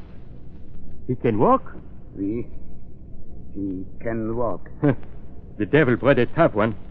Well, don't stand there. Bring him in. Oui, Commandant. Jean Bart, come in here. Come in. Come in, Jean Bart. Closer. So, Jean Bart, you're still alive, huh? You know, if it was not for your eyes, I would think I was looking at a dead man. Well, have you nothing to say? Madame Renee. Madame Renee. Madame Renee. For the 10 years I've been commandant of this hellhole, and for the 10 years my predecessor was here, all we hear from you is Madame Renee. Madame Renee. Have you no other words? Madame Renee. Madman. Him they want to pardon. Pardon? You spoke. Pardon? You said pardon. I heard you. You said pardon. Take you your need a hands pardon off for me. me? Stand back, I said. Stand back. But you said pardon. Yes, a pardon. It is on its way. On its way? The devil knows why they gave it to you. They knew the trouble you've caused me. Well, I did nothing. Oh, no, certainly not. All of these islands, Royal, Saint-Joseph, they are full of innocent, persecuted men who have done nothing. My pardon. Yes, you will get your pardon. They bring it from the mainland. When you get it, what then, Jean Bart? Madame Renee, I'm coming back for you.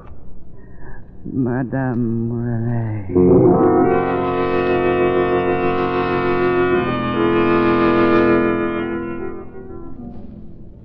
Madame Renee, you seem impatient. Of course I am, Mademoiselle Lane. How much longer is the boat going to stay in this terrible harbor? Just a few minutes longer. Lamont said he'd be back as soon as he... Oh, there he is now, coming up the side. That man. Who is that man with Monsieur Cranston? That's a surprise. Hello, Margot. Hello. Margot, I want you to meet Mr. Randall. Miss Lane. Mr. Randall? Delighted, I'm sure. And Madame Renee, this is Mr. Randall. Mr. Cranston, what is this surprise? Miss Lane was saying... Yes, Lamont, tell Madame Renee about it. Well, Monsieur Cranston? The surprise is just this. We're actually going to be able to land on the island. What? How is that? You said permission could not be secured. The permission is right with me, Madame Renee. In the person of Mr. Randall here. And how is that? Suppose you tell her, Mr. Randall. Well, I'd be very happy to. You see, madam, I'm affiliated with the consul at Vienna. My friend Mr. Cranston wirelessed ahead that he was stopping off the mainland before going on to the island. I was very pleased to be able to tell him that since I had official business on the island, if he wished to do me the service of taking me there from the mainland, I'd be would be able to make arrangements for your lad. No, isn't that thrilling, Madame Renee? We'll actually be able to see the prison. And I'm sure both of you will find the experience doubly thrilling when you discover Mr. Randall's official business. He's bringing a pardon to one of the prisoners, a man apparently wrongfully convicted, who's been buried alive in that place for 20 years. Oh, Lamont, how wonderful. Wait. How can that be? Madame Renee. Quick, get some water. He's ill. No. Oh, I'm quite all right. Sudden dizziness. I'll take you below. No. I am quite all right, believe me. I am a poor sailor, Monsieur Randall. Not at all. It's getting quite rough. Monsieur Randall, if you would be so kind as to escort me around the deck. I'd be delighted. We'll be back in a moment, my friend. And don't overexert yourself, madam. I think Margo and I'll go below. See you later. Right you are, Cranston. My arm, Madame Renee? You are too kind, Monsieur Randall. Shall we go aft? Yes, some place where we will be quite away from everyone. You see, I want to talk with you.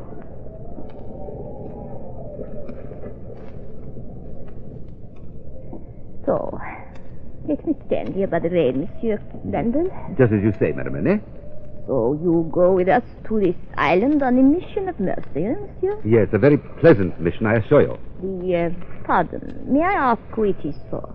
Yes, for a man by the name of John Bart. John Bart. I knew it. You say you know the man? Is that so strange? Yes, rather. I know the name well, monsieur. This pardon, monsieur, it is in your pocket? Yes, of course. Madame Renee, what is this all about? What is your interest in this John Bart? Come close, monsieur, and I will tell you my interest. Yes? My interest in this John Bart is so great that you die. That knife, what the hell?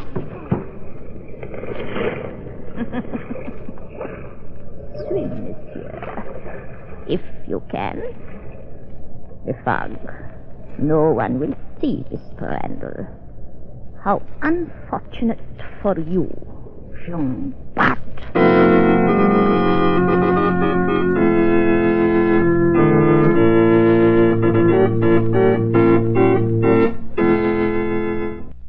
The end of Act One finds all signs pointing to a thrilling climax in this latest adventure of the Shadow. And speaking of signs, the careful motorist, you know, takes advantage of every sign along the road to make his driving safe. The Shadow knows.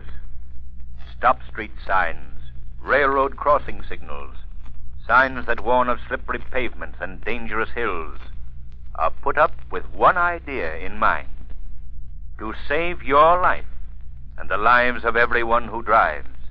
It pays to obey them. It pays to play safe. Motorists, when it comes to getting more safety and pleasure out of your driving, you can't beat this combination: the new Goodrich Safety Silvertown tire and the new Goodrich Seal-O-Matic safety tube. For remember, the new Silvertown tire will give you the quickest non-skid stops you've ever had on wet roads. It also gives you the famous golden ply protection against high-speed blowouts caused by internal tire heat.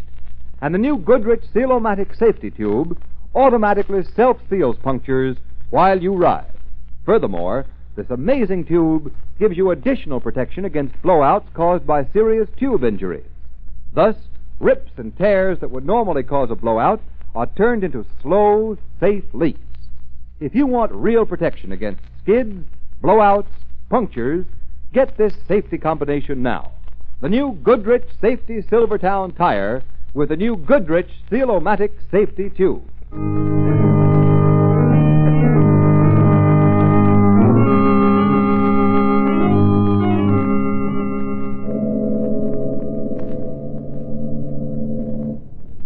Isn't there any hope, Lamont?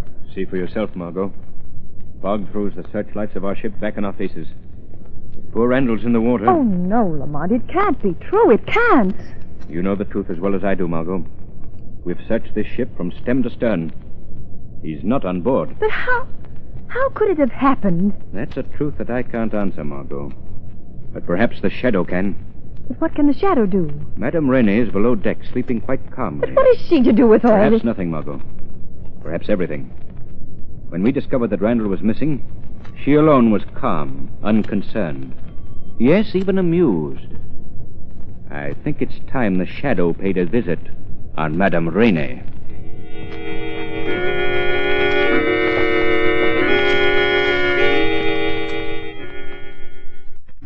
Rene.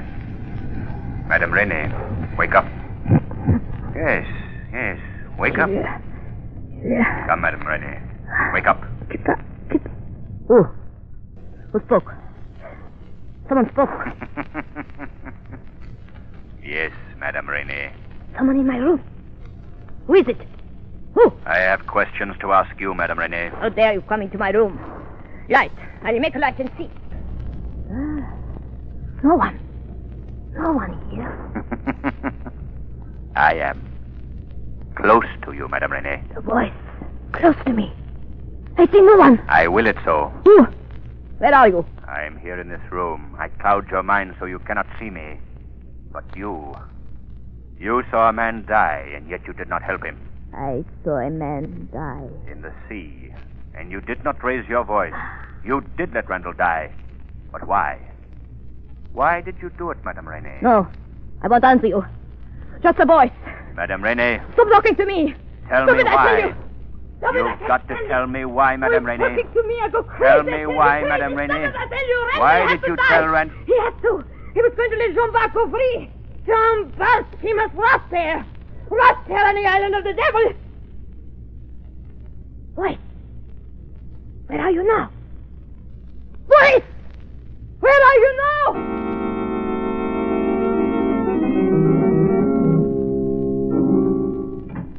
Welcome, Monsieur Cranston. The wireless from the mainland. They told me to expect your arrival. But you're hours late. I'm sorry, Commandant. The delay was caused by death. Death? What do you mean, Monsieur Cranston? Mr. Randall of the legation was lost at sea. Mon Dieu. We searched the water for hours. He's gone. But how? What? All that in good time, Commandant. But first, have you a prisoner on this island by the name of John Bart? Jean Bart? What of Jean Bart? He is a prisoner here? Yes, he is. Troublesome fool that was trying to escape. Thank heaven I will soon be rid of him. Rid of him? How? And my last communique, I spoke of a pardon for this man. So that was it. What? Quickly, I want to see this man, John Bart. But, monsieur, this is irregular. What have you to do with him? The man who drowned at sea carried in his pocket the pardon for John Bart. What? And I have an idea that the murderer is on board my yacht. Mon Dieu. And I'm going to change that theory into a certainty at once. Take me to John Bart.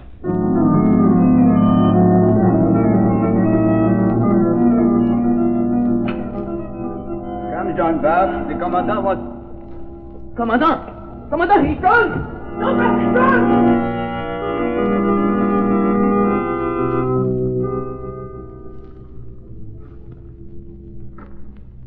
Faster. Faster, man. Can't you row faster? You are most impatient, eh, John Bart? I must get away this time. You say my pardon was denied. It was, John Bart. But you will escape. Leave it to old Couchet. Oh, I've tried for so many times. But never with the clever Couchet to help you now, did you, huh? The oldest god on the island. And the cleverest. Oh, a ship. Yes, John Bart. A very nice ship. Anchored and waiting. Yes, but who? Friends. Oh, no. No, I have no friends. Oh, yes, they were friends enough to send word that your pardon had been denied. Friends enough to send a sailor to me with a bag of gold so heavy that I forgot my duty and well, here you are, Jean Bart. The sailor told me a rope ladder would be down the side of... Yes, there it is. So, we drift in close. Now, grab the ladder, Jean Bart. Yes, but I don't know who... I mean, Fool, grab the ladder and climb. There's no pardon for you. You want to be buried under the ground again? No. Then grab the ladder and climb. You have strength enough for that. When you get on deck, a sailor will be there to take you to your friends. Climb aboard. Oh, yes, I will. I'm a bit weary, you see, but You think you're free now, John Bart, huh? God bless you, Crochet.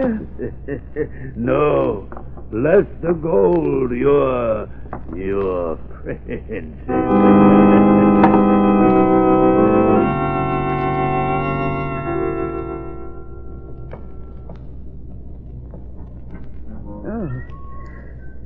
Dark in here. But I am free. I am free. Shut the door, Jean-Bart. Well, who spoke? It's so dark I can't see you. I arrange your escape. Oh, my friend. You, whoever you are, you helped me. Yes, of course. So I am so very weary. If you could forgive me, I would like to sit down. There is a chair right next to you. Eh? Oh, yes. My eyes, you know, it is dark in here, isn't it? Oh, I'm not very strong, you know. Oh, I hear you close and lock the door. You feel old, Jean-Bart? Oh, yes, That... Your voice, I've heard it before. How does it feel to be old, Jean-Bart? But who are you? Who are you? Light, and you will see. Now, you are old too, Jean-Bart. Madame Renee! Madame Renee. Oh, I advise you to sit as you are. This gun in my hand is quite a real one. Madame Renee. You have not forgotten my name. How flattering. For 20 years, that name of yours has burned in my head. For 20 long years. Now I am more than a name. I swore to kill you every day, every hour I swore. And I swore something too, remember? To make you as old as you called me that day 20 years ago. Remember your words, Jean-Bart? Oh, I swore to make you old. Make you old as you call me, and I have made you old. For 20 years, I've had every year of your life. I'm going to kill you. Remember, Jean-Bart, it was the war. I accused you as a spy. You didn't have a chance against my influence, did you? No. I did it, Jean-Bart. I did it. Now you're so weak and old, all you can do is to sit there white and tense with anger. But that won't help you, because I didn't bring you here just to talk to you. I brought you here for my final revenge. To kill you. You brought me here? Yes, a bullet through your head, an escaped prisoner. They'll thank me for killing you. You hear, Jean-Bart? They'll thank me for killing you. No, Madame Renee. Who spoke? A voice you've heard before. That voice. The one that awoke me from my sleep. No, there is no voice. Just imagination. You hear me, Jean-Bart? Yes. Yes, I hear a voice. You lie. There is no one here but you and I. Stand up, Jean-Bart. Stand up so I can see you fall when the bullet hits you. No, Madame Renee. Gone out of my hand. She will not harm you, Jean-Bart. But who are you? To her, a voice of conscience. To you, a friend. No, I have no friends. A pardon. They said it was coming to me, and then they fooled me. They did not fool you, Jean-Bart. There was a pardon. It never reached you because Madame Renee did not want it to reach you. She murdered the man who was bringing it to you. Madame Renee, you again. Yes, I killed him. And I'm going to kill you now, Jean-Bart. I warn you, Madame Renee. Not another step closer to him. Right, so with her money, she railroaded me to a prison cell and then to that island. And now I'm old. As old as I called her. And I haven't even got the strength for my revenge. But I've got the strength for mine. A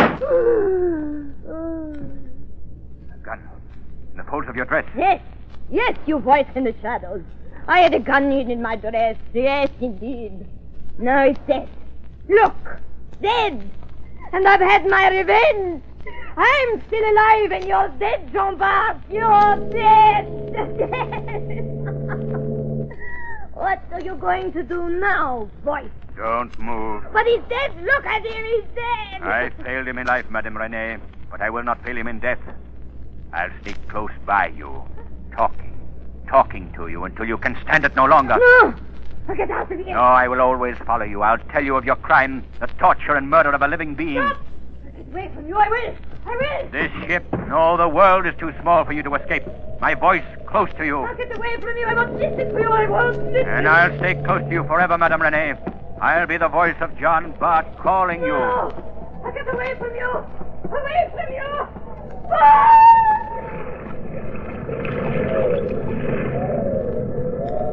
Jumped into the sea. Perhaps, John Bart, I didn't fail you. Your life and hers were both founded on hate. May you both have in death what you did not have in life. Peace.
Program is based on a story copyrighted by the Shadow magazine.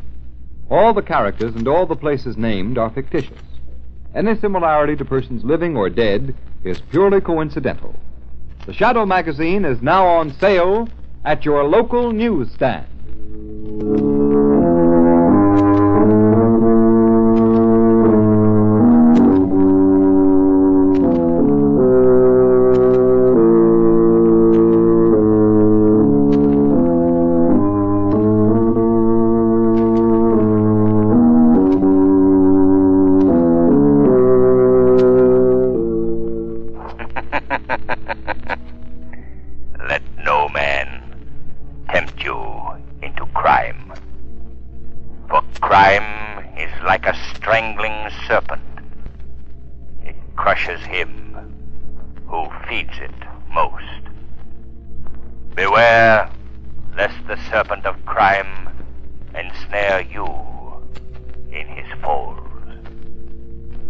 Remember, crime does not pay. The Shadow knows.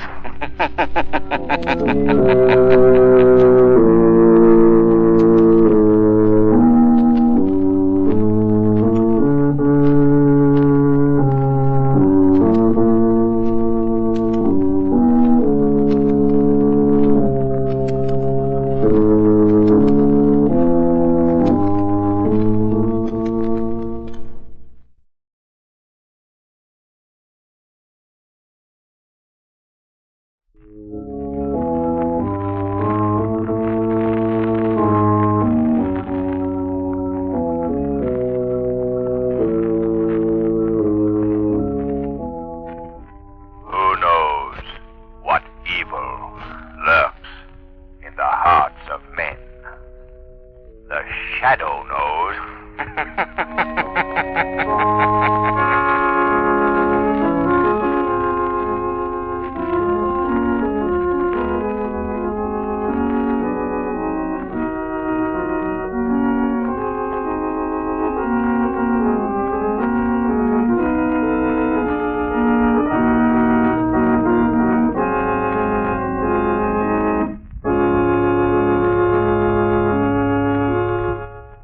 Before today's adventure with the Shadow begins, here's a safety message of vital interest to every car owner.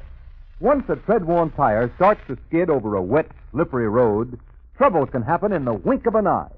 That's why it's important to equip your car with the tire that gives the quickest, non-skid stop. It's the new Goodrich Safety Silvertown with the lifesaver tread that sweeps wet roads so dry you can light a match on its track. No wonder this new kind of tire will stop you quicker, straighter on a wet road than you've ever stopped before. For safety's sake, get Goodrich Safety Silvertown.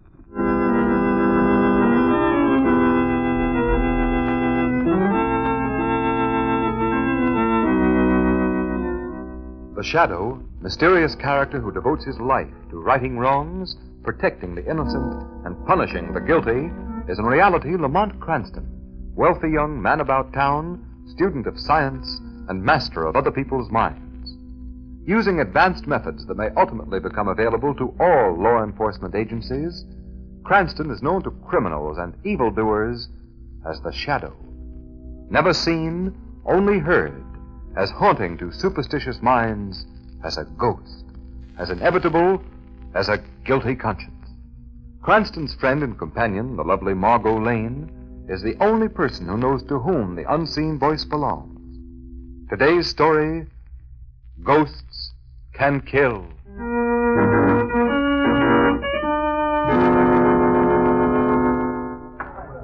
Court will come to order. Proceed, Mr. District Attorney. Your Honor, and gentlemen of the jury, you have heard the evidence against this man, Ralph Gorman. 3 eyewitnesses of unimpeachable character saw him commit the murder. He was caught at the scene of the murder with a gun in his hand. It is the duty of the jury to convict him. Ralph Gorman has been brought to court 7 times for serious crimes. I object. Although I admit my client has been brought to court in the past, he has always furnished an unbreakable alibi and has been acquitted. Therefore, I claim that this record is irrelevant. Objection sustained. Very well. That doesn't alter the state's case. In this instance, the accused has no alibi. He is guilty of murder and should therefore be sent to the chair. Order in the court. I think the question before the jury is a clean-cut issue. The defendant, Ralph Gorman, committed a peculiarly cold-blooded murder. There are no halfway measures. He is either guilty or not guilty.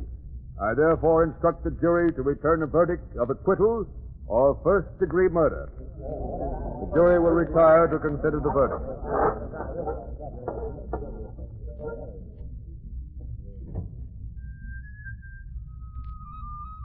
The prisoner will cease this disturbance at once. What's the matter? Don't you like my music? This is a court of law, Gorman. While you are awaiting the verdict of the jury, you will please conduct yourself in a more stately manner. Well, Margo, I've seen many murder trials in my time, but I've never seen one where the accused man played on a mouth organ while waiting for the jury to send him to the chair. Lamont, isn't Gorman one of the toughest gangsters alive? Yes. In my estimation, Ralph Gorman is public enemy number 1, Margo. Yet he's never been caught and sent to prison, Lamont. You heard that in the testimony. Well, he's been caught often enough. They've never been able to convict him, because he's always been able to furnish an absolutely airtight alibi. This time, for some unexplainable reason, he has no alibi. So if there's any justice, he should be put away for good. Here comes the jury back in again. It certainly didn't take long to come to a decision. After the evidence they heard, they should. Court will come to order. Gentlemen of the jury, have you reached a verdict? We have, Your Honor. We find the accused, Ralph Gorman, guilty of murder in the first degree. The court will come to order. The prisoner will stand. Ralph Gorman, you have been proved a menace to society, and society has passed judgment upon you. You have been found guilty of willful, deliberate murder in the first degree. Have you anything to say before a sentence is pronounced upon you? Yeah, I got something to say. Very well. Be brief. Society passed judgment on me, huh? Okay, then if you're going to kill me, I'm going to come back from the grave and get even with society. Empty threats will avail you nothing, Gorman. You don't believe I can do it, huh? All right, I'll even tell you who I'm going to get. That will do. I'm not going to... First, I'm going to get that big financier, Oscar Borden, that's always giving away money. I guess Borden's what you'd call a pillar of society, ain't he? Stop, Gorman. Then, just for fun, I'll kill that young guy, Frank Collins. that just got engaged to that social register dame. I'll come back after death and get both of them. Collins and Borden. Yeah, you don't think I can do it, huh? But I can! Yes, I can! Quiet in court. Ralph Gorman, I hereby sentence you to be taken to the state prison and to there be executed in a manner provided by law. And may God have mercy on your soul.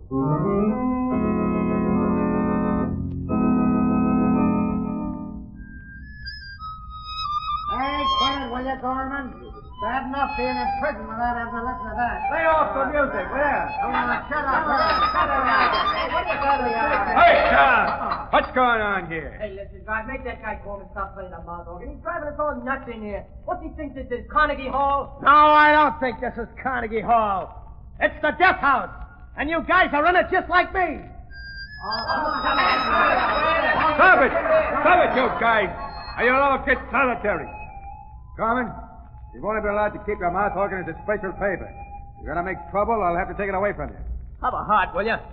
That's all the fun I get. Fun? He's driving us nuts. Oh, what do you care, buddy? They're burning me tonight. Tomorrow it'll be quiet around here. Quiet as the grave. Listen, Gorman, you better keep quiet. The warden will be here in a minute. The warden? What do I care for the warden? He can't do any more than give me the hot seat, and he's doing that anyhow. Here comes the warden now. What's all the disturbance in here, guard? It's Gorman, warden. Hey, did you hear from the governor, warden? Yes. I'm afraid I've got bad news for you, Gorman. Governor Roberts has refused to do anything about your case. They're going to burn me tonight, huh? I'm afraid so. Looks like society put the finger on me. Just like the judge said. Well, okay. I warned him. Like I said in court, within a week, the millionaire Oscar Borden and Frank Collins are going to be dead. Don't talk like that, Gorman. You'll see. And I think I'll get Governor Roberts, too, while I'm about it. That makes a nice trio, don't you think? Oscar Borden, Frank Collins, and Governor Roberts. I'm going to come back from the grave and kill them. All three of them, yeah. Society passed judgment on me, huh? Okay, I ain't kicking. We'll see who laughs last. Making stupid threats won't do you any good, Gorman. Stupid, huh? Listen, in a week, those guys are all going to be dead. Lots deader than me. Come along, guard. You better warn them. Tell them their time is up when they hear me playing on my mouth organ like this.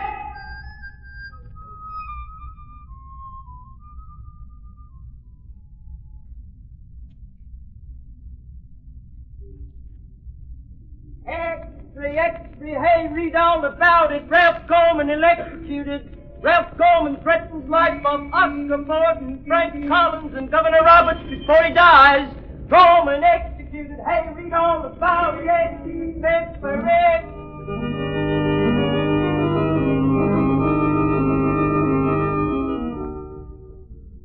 Is there anything else you want me to do tonight, Mr. Borden? Before you go, draw the curtains and turn off the overhead lights, Taylor. Yes. Will you stay here in my study for a while? It's quiet.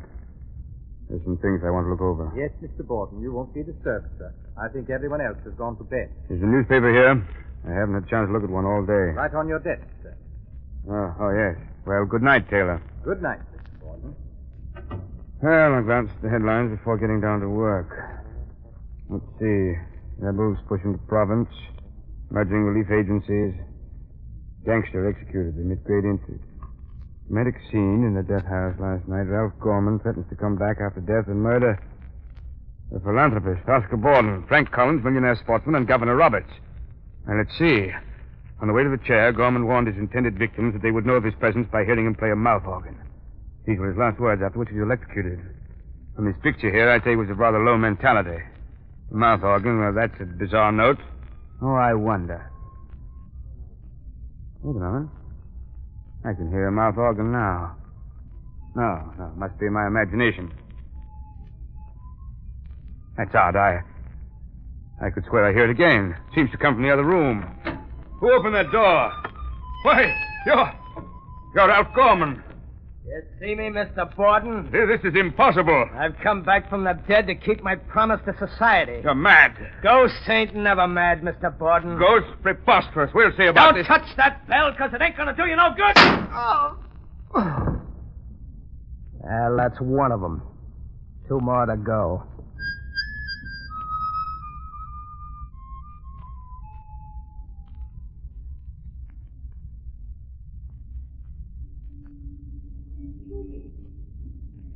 Well, Lamont, as long as you just seem to be walking me around the streets aimlessly, you might at least answer my questions. What do you think of those threats? Threats? What threats, Margo? The threats made by Ralph Gorman last night before he was executed. Oh, I wouldn't give them a second thought.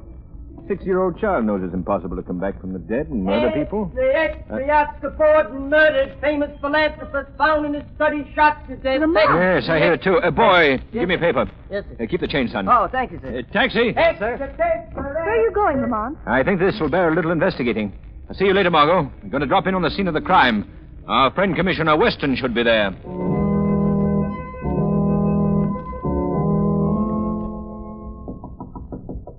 Cardona, see who that is.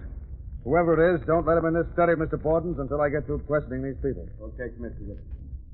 Bonnie was found. Yeah, but... Mr. Lamont Cranston, sir. He says you know him. Oh, yes, I know him. Tell him... Oh, wait a minute. He tries to be an amateur criminologist. Let him come in. I'll show him how the police department really works. Yes. All right, you can come in, Mr. Cranston. Thank you. Ah, Commissioner Weston. How do you do? I just happened to be passing by the Borden house, and I thought you might be here. Well, Cranston, you want to test some of your amateur theories on crime, I suppose. Always willing to try, Commissioner? Well, you're liable to beat your brains out over this one. About 3 hours ago, Oscar Borden was found at his desk here with a nice round bullet hole in his head, and not a clue. Well, how distressing. Not a single clue, Commissioner? Well, we have 2 clues, but they don't make sense. Perhaps they don't make sense to the professional detective, but No. an amateur on the intellectual side of crime might be able to help you out, Commissioner. What were the clues? Well, first I asked the cop on the beat if he'd seen any known crooks hanging around the building tonight. And? And the dumb guy told me he hadn't seen any, except at one time during the afternoon he thought he got a glimpse of Ralph Gorman. And Ralph Gorman is known to have threatened Oscar Borden. I see.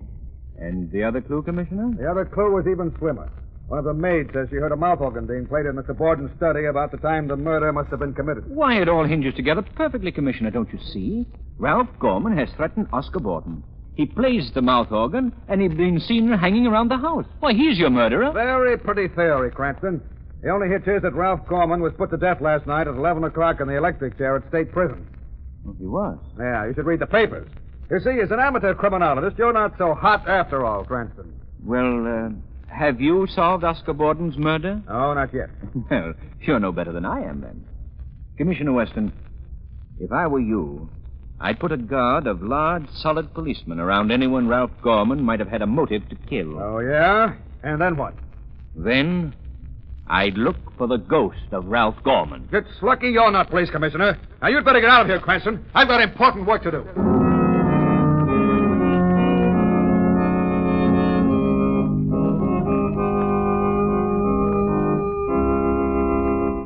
While we're waiting for the second act to begin, here's a thought I'd like to leave with you.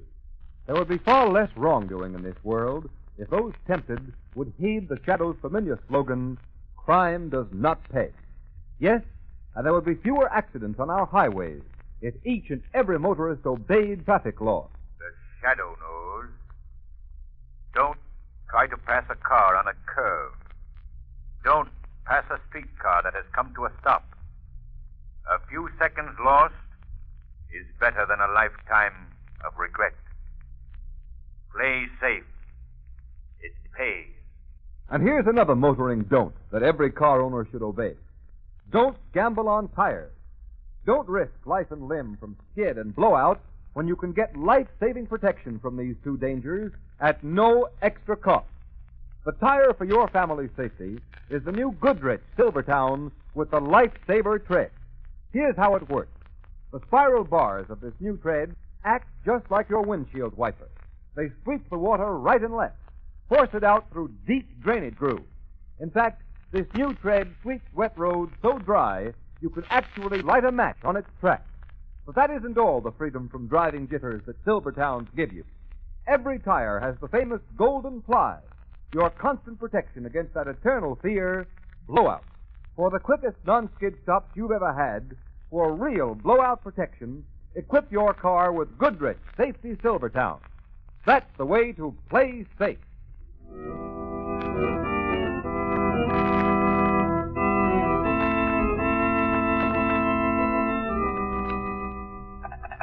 Hello.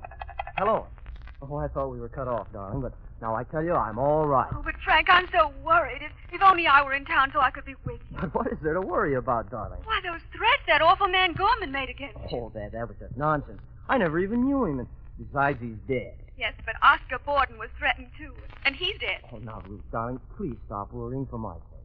Nothing's going to happen to me. I'm in my own apartment, and I have no intention of going out, so nothing can happen. Now, you go to sleep and get your beauty rest. You know, you got to look your prettiest while waiting for you. Oh, all right, dearest. At least I'll be with you by tomorrow. I'll be down on the 11 o'clock train in the morning. Oh, that's wonderful, and I'll meet you at the station. Good night, darling. Good night. Poor Ruth. I don't know why women get so nervous about... I wonder who that could be. Hello? Is this Frank Collins? Yes, who's this? This is the Shadow. Oh, the Shadow. Yes, I've heard of you. What do you want?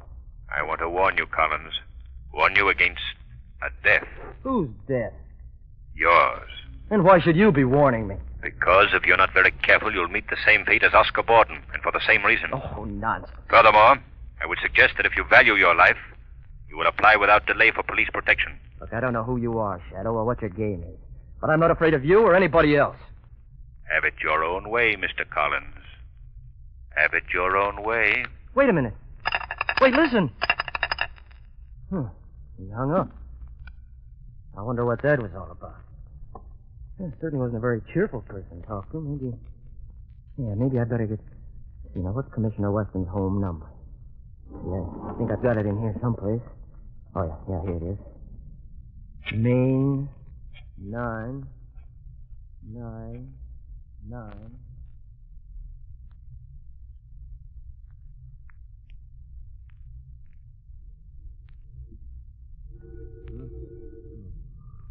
Oh, the phone. Who could be calling at this hour?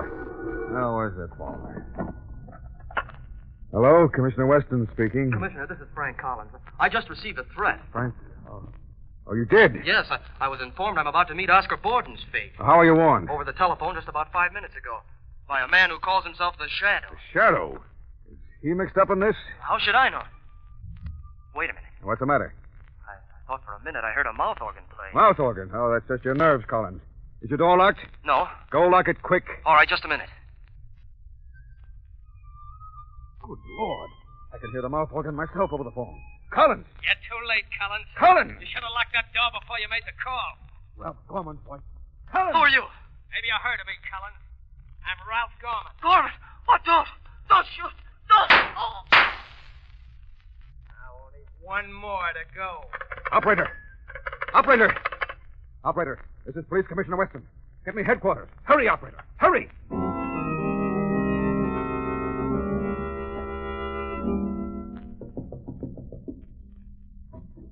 Lamont, Come in, Margo. I just heard that Frank Collins was murdered in his home last night, Lamont. Yes, I've been reading the paper. It's dreadful. How could Ralph Gorman have come back from the dead to commit these murders? Margo, yesterday I would have said it was totally impossible. Today, well, frankly, I don't know. At this moment, I can't think of any other hypothesis that would account for the known facts. Then that means... Jiminy... What did you say? I nearly said Jiminy. Why did you say that? Jiminy? I don't know. I was just thinking. Why? Does it mean anything? Ordinarily, no. In this instance, it may mean everything. At least it gives me a clue. Margo, is your car outside? Yes, Lamont. Well, come on. We're going places.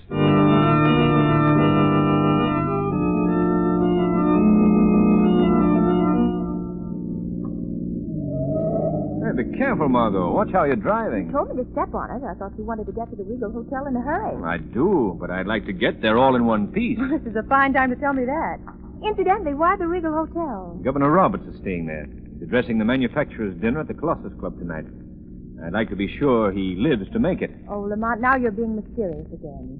Why shouldn't Governor Roberts live to make his speech? Because I have reason to believe he's next on the list, marked for murder. I have an idea that if any attempt is made on the governor's life tonight, it'll probably be tonight. Here's the hotel. You'll just pull up the curb. All right.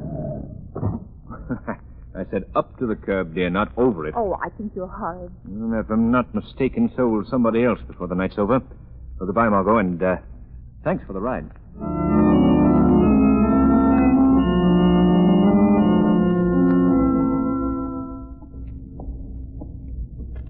This is the service entrance, Governor.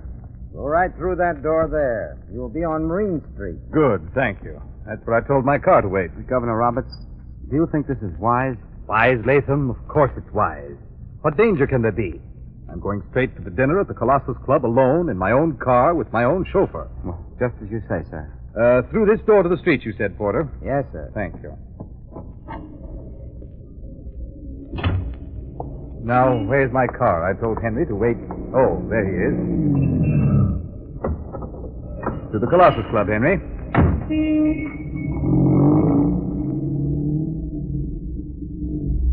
Henry, this is the most preposterous thing I ever heard of in my life. What's our police force turning into? A bunch of old women? Ralph Gorman? Of course I couldn't pardon him. The man was guilty. He certainly can't come back from the dead, can he, Henry? All this cock and bull story about playing a mouth organ, you don't believe... Henry, what's making that noise? Henry, did you hear me? Henry, what's the matter with you? This isn't the way to the Colossus Club. You're heading for the river. Stop the car.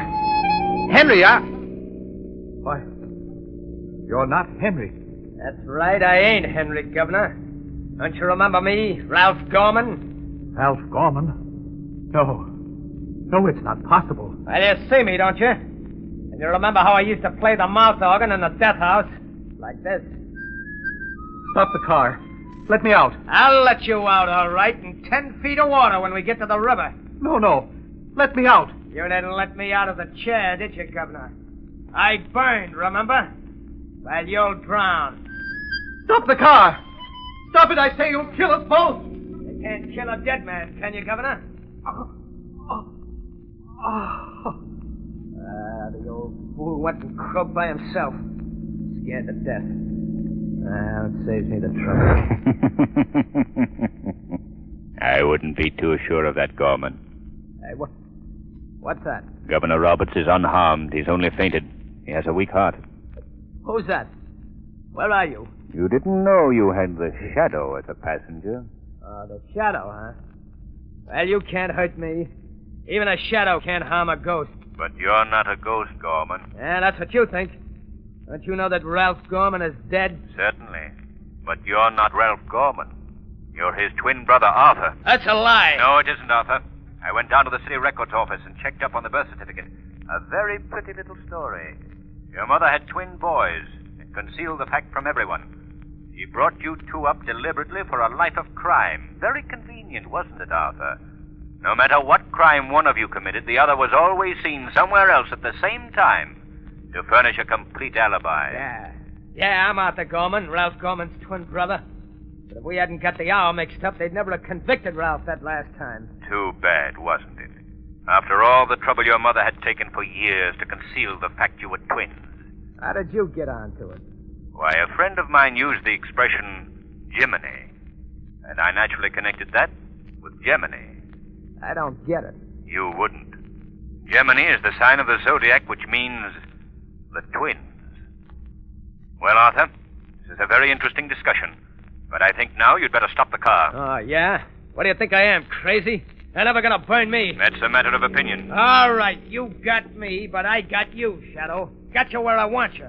There's the river right ahead of us. I'm gonna drive over the embankment. I'll drown, but so will you. I'll drive right over the edge. None of this emergency brake works, you won't?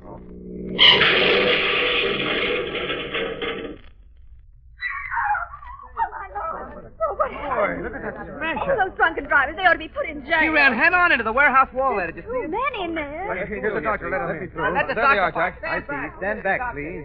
Well, how about it, Doc? Well, I'll be...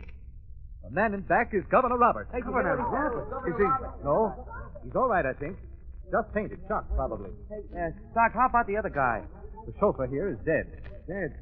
That's too bad. Hey, his face looks familiar. What is it? You know him? That dead guy in the chauffeur outfit is the living image of a gunman called Ralph Gorman. Ralph Gorman? It can't be. Ralph Gorman went to jail last week. Well, if it ain't him, it's his twin brother. If only you'd been able to tell us that a week ago. Justice would have been served a great deal more quickly.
Today's program is based on a story copyrighted by the Shadow magazine. All the characters and all the places named are fictitious. Any similarity to persons living or dead is purely coincidental. The Shadow magazine is now on sale at your local newsstand.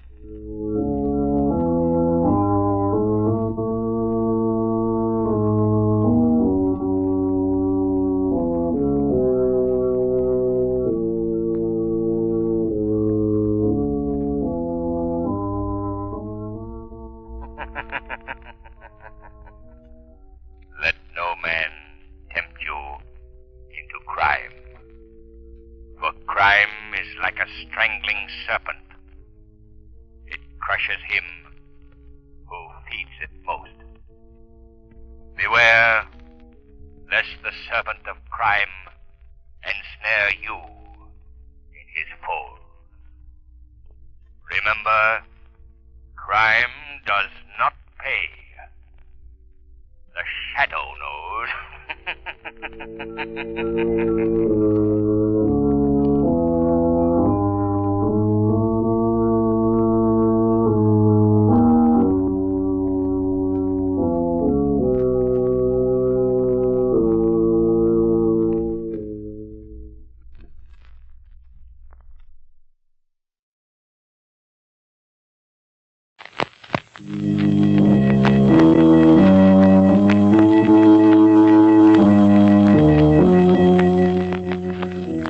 Who knows what evil lurks in the hearts of men?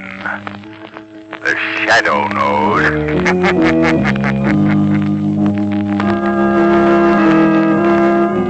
Your local blue coal dealer presents The Shadow.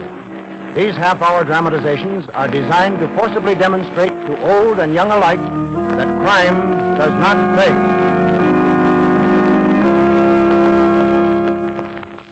Before this afternoon's adventure with the Shadow begins, here's advice every homeowner will profit by following.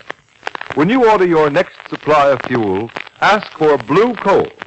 Then you'll enjoy steady, dependable heating comfort and satisfaction such as you've never known before. Countless thousands of American families have found from experience what a tremendous difference blue coal makes.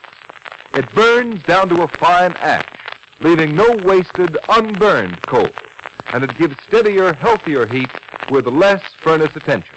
So if you want the solid fuel for solid comfort, insist on blue coal by name. Call your dealer for your supply tomorrow.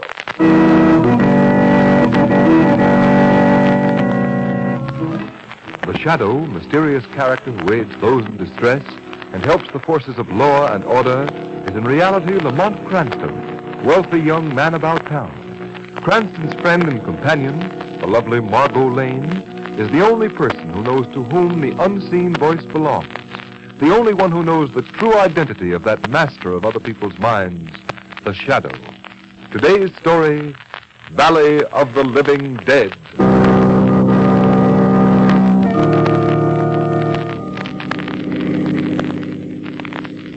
This desert scenery is simply magnificent, Lamont. Why, this alone was worth the trip. Yes. And I think that's the mountain range over there that I've been looking for. Sort of saw-teeth edge to it. Looking for a mountain range. The whole thing seems silly to me. It's a long trip just because you heard of a rumor that there's a valley someplace behind a sawtooth mountain where people act peculiarly. What's behind this rumor? That's just what I'm going to find out, Margo.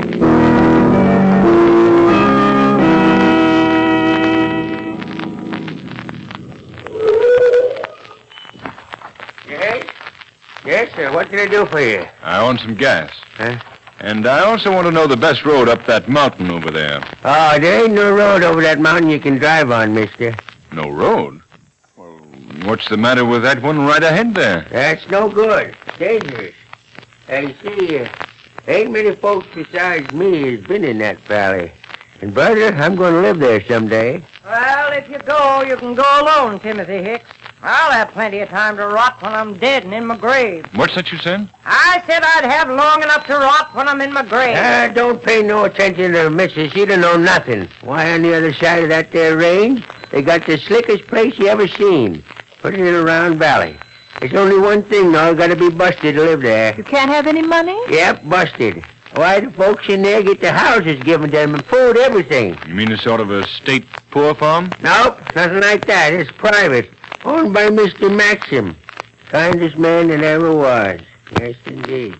Well, there you are, mister, all fixed up. About how many people live in that valley? Well, I wouldn't know exactly. There's maybe 800-900. I ain't been in since they prospected for gold. Boy, they sure hit a vein. Well, then they must have plenty of money in there. Nope, they ain't. See, while Mr. Maxim was in the east, those folks got some capital in from the outside to work the mines. Yep, but then he came back. Maxim come back too soon. Gosh, was he mad. Put a stop to it as quick as cat. Gold, and he put a stop to it? Yeah, ain't supposed to have no money in there. Yeah, probably can't tell a nickel from a dime, but now. Me, I can't see myself without a bit of change in my hand now and then. Not me. Ain't got nothing in there I want. No radios, theaters, stores, nothing. Well, Lamont Cranston, there's certainly no great wrong here to right. I suggest we give up the whole thing and make this a pleasure trip for a change. Sorry, Margo. Here you are, Hicks. Oh, thanks, mister. Hey, mister, be on the watch for boulders rolling across the road there. Well, here's where we leave the paved road and start climbing. There's a sign. Danger, drive up this road at your own risk. Oh, yes, I see it. I assure you it interests me, Margo. In view of what our friend back there just warned us. There comes the boulder now, Lamont. Bigger than this car. You're right. Oh. Well, strange.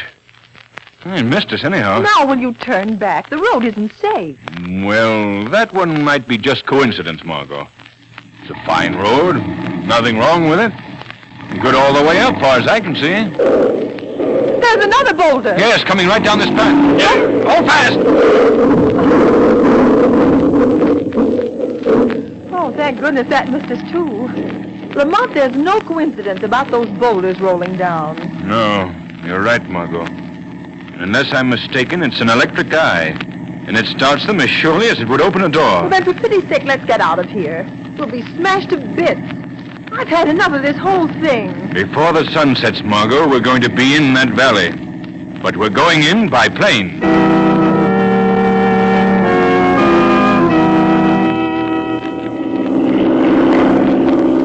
But it all seems so unnecessary, Lamont. Going and getting this plane, there can't be anything wrong. Not with this man Maxim on the job. Say he's so kind and all that. Margo, never in my life have I felt a more compelling certainty that something was wrong. At any rate, we'll know the moment we're over the jagged teeth of this ridge below. There. Look, Margo. There's the valley. I'll fly lower. Look closely. Lamont, this is low enough. Yes, 100 feet. And look. Look at those people closely, Margo, as they move along the streets.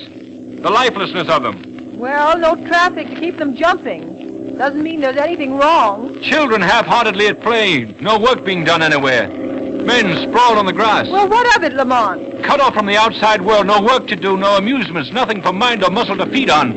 Why, Margo, that place is like a stagnant pool covered with green slime. Beautiful to look at, but filled with decay. Well, maybe you're right, Lamont. Even the women don't stop to talk to one another. They don't even look up at the sound of the plane. And over there, just beyond the dam, are the gold mines. Latest equipment lying idle. And a chance for everybody to make a lot of money. Look, what's that back against the hill? Oh, it's a sort of castle. Now, wait a minute, Margo. That standard flying from the turret there. It has a name on it. I'll try to get closer and make it out. See, Ingram A. Maxim. Ingram Maxim. Why, I know who this fellow is now. You do? In college. I was just a freshman. He was taking postgraduate. A bald, thin little man, always helping some of the fellows. Why, he was rich as Croesus even then. Hang on, Margo. I'm going to set her down on the other side of the dam. Find out what this is all about.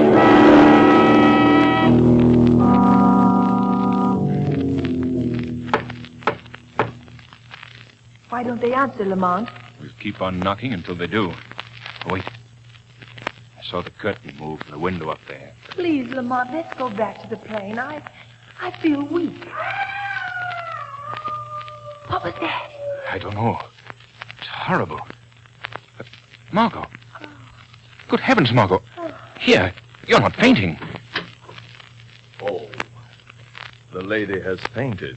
Mr. Maxim, please. I prefer to carry her. I will carry her. No one here dictates to Maxim. There. Now, precede me into the house, if you will, sir.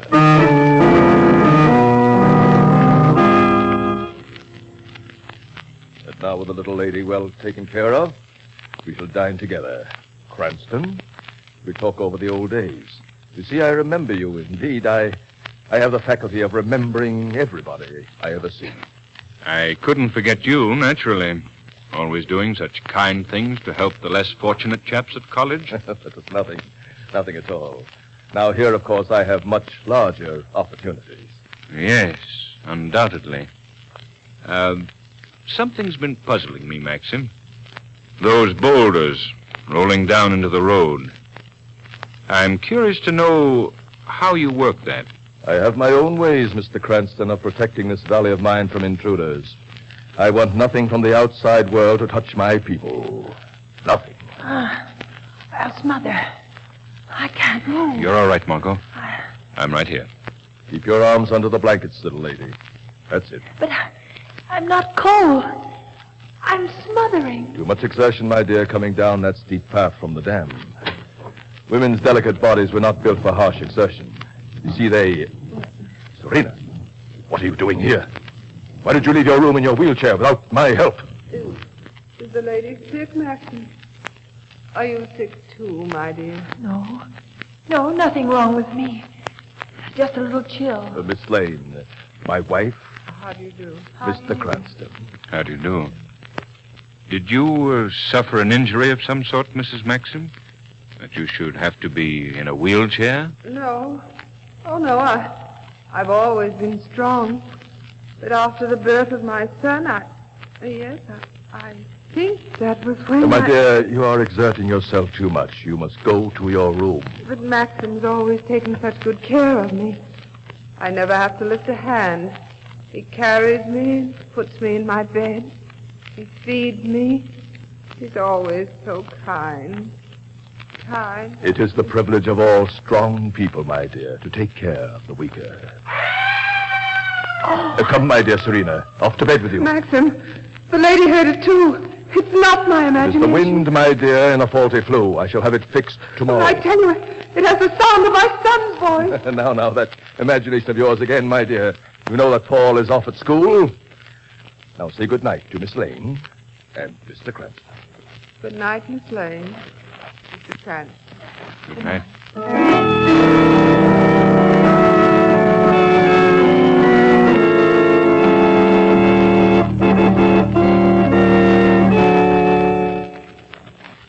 While we're waiting for the second act of The Valley of the Living Dead, here's a word to the wise.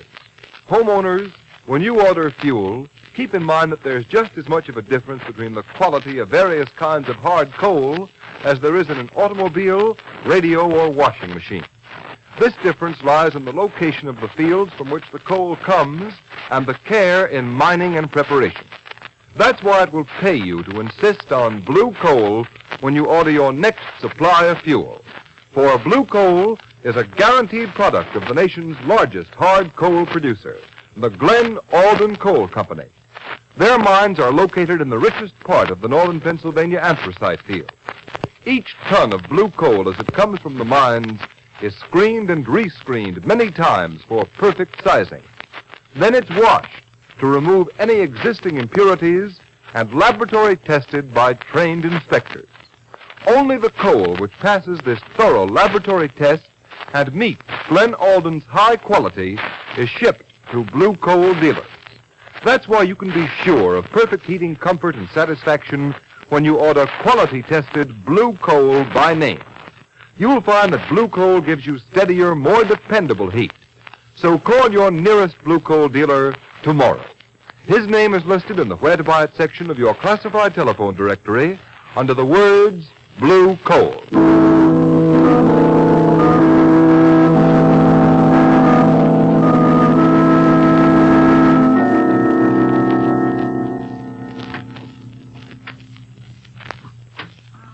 Father? Oh, I thought you'd never come. But, Paul, my son, don't I always come? Oh, this steel cast. Can't we take it off? Not yet, my boy. To remove it too soon would mean that you'd never walk again. I don't care. I don't care. It's now. It's the pain now that I can't stand. I know what is best for you, Paul. But it's getting worse. I can't rest. I can't sleep. Come now. You must. Oh, if I only could and never wake up. That is better. Patience. Patience. I'll turn the light low. There. Good night, my son. Sleep. Sleep.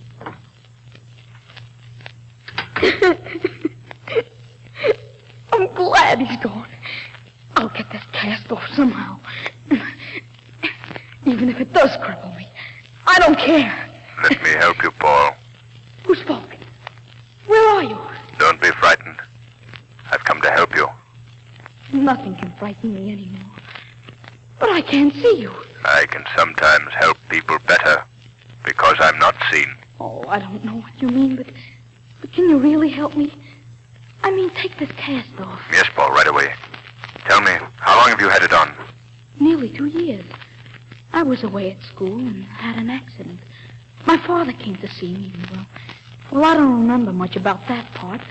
But a doctor said that I would have to have this cast put on. A doctor said that? What? Oh, yes. My father told me he did. Yeah, trust me now. I want you to try to stand. But I can't. My father says I can. I want you to try. All right. I'll try. Oh, I'm standing. Good boy. That's what I wanted to know. You have 2 strong, healthy legs. They're growing against steel that clamps them like a vice. This cast is coming right off. It's off. Oh, but my legs, they feel numb. Steady, Paul. The pain will soon be gone. You'll be well again. Well again, boy. Oh, yours is not the only bondage to be broken tonight.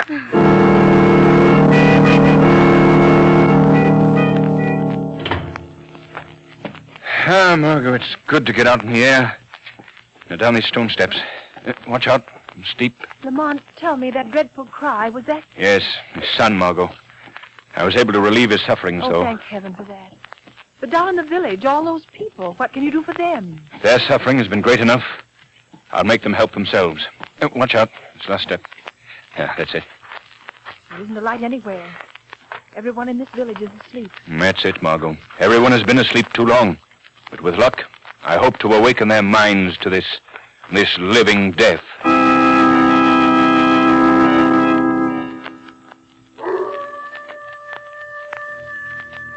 Not a sound anywhere, Lamont, except that coyote off in the hills. The villagers sleep, Marge, but they do not rest. Come, I'll show you how their tortured subconscious minds react.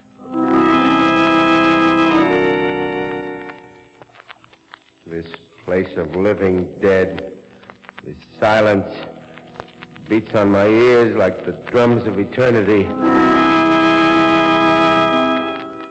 And in the next house and the next, Margo, I must go to them as they sleep in the shadows. Try to free them from this bondage of submission. The mills. I hear them. The good, honest roar of machinery. The white heat of the furnaces. There's a fine strength in me. And I'm to have a raise of $1 at the end of the week. No, that's past and gone. I've become as soft as something that lies rotting in the sun. There is no hope. I am dead. Dead. No, my friend, you're alive. And you can be strong again. What? Who spoke? Who said that? God put muscles in a man's body for use, for work. Work? Yes, work. But we are dead. Not while there is work to be done, and you can do it. Oh, I've dreamed that dream until I'm nearly mad. Then go to the mines. They wait only for your courage to start them working. No, we can't do that. Mr. Maxim has forbidden it. Wake up, man. He has given you what only money can buy. He has taken from you what only God can give. Your freedom. Start working the mines tonight. Start working the mines tonight. Start working the mines tonight. Start working the mines tonight.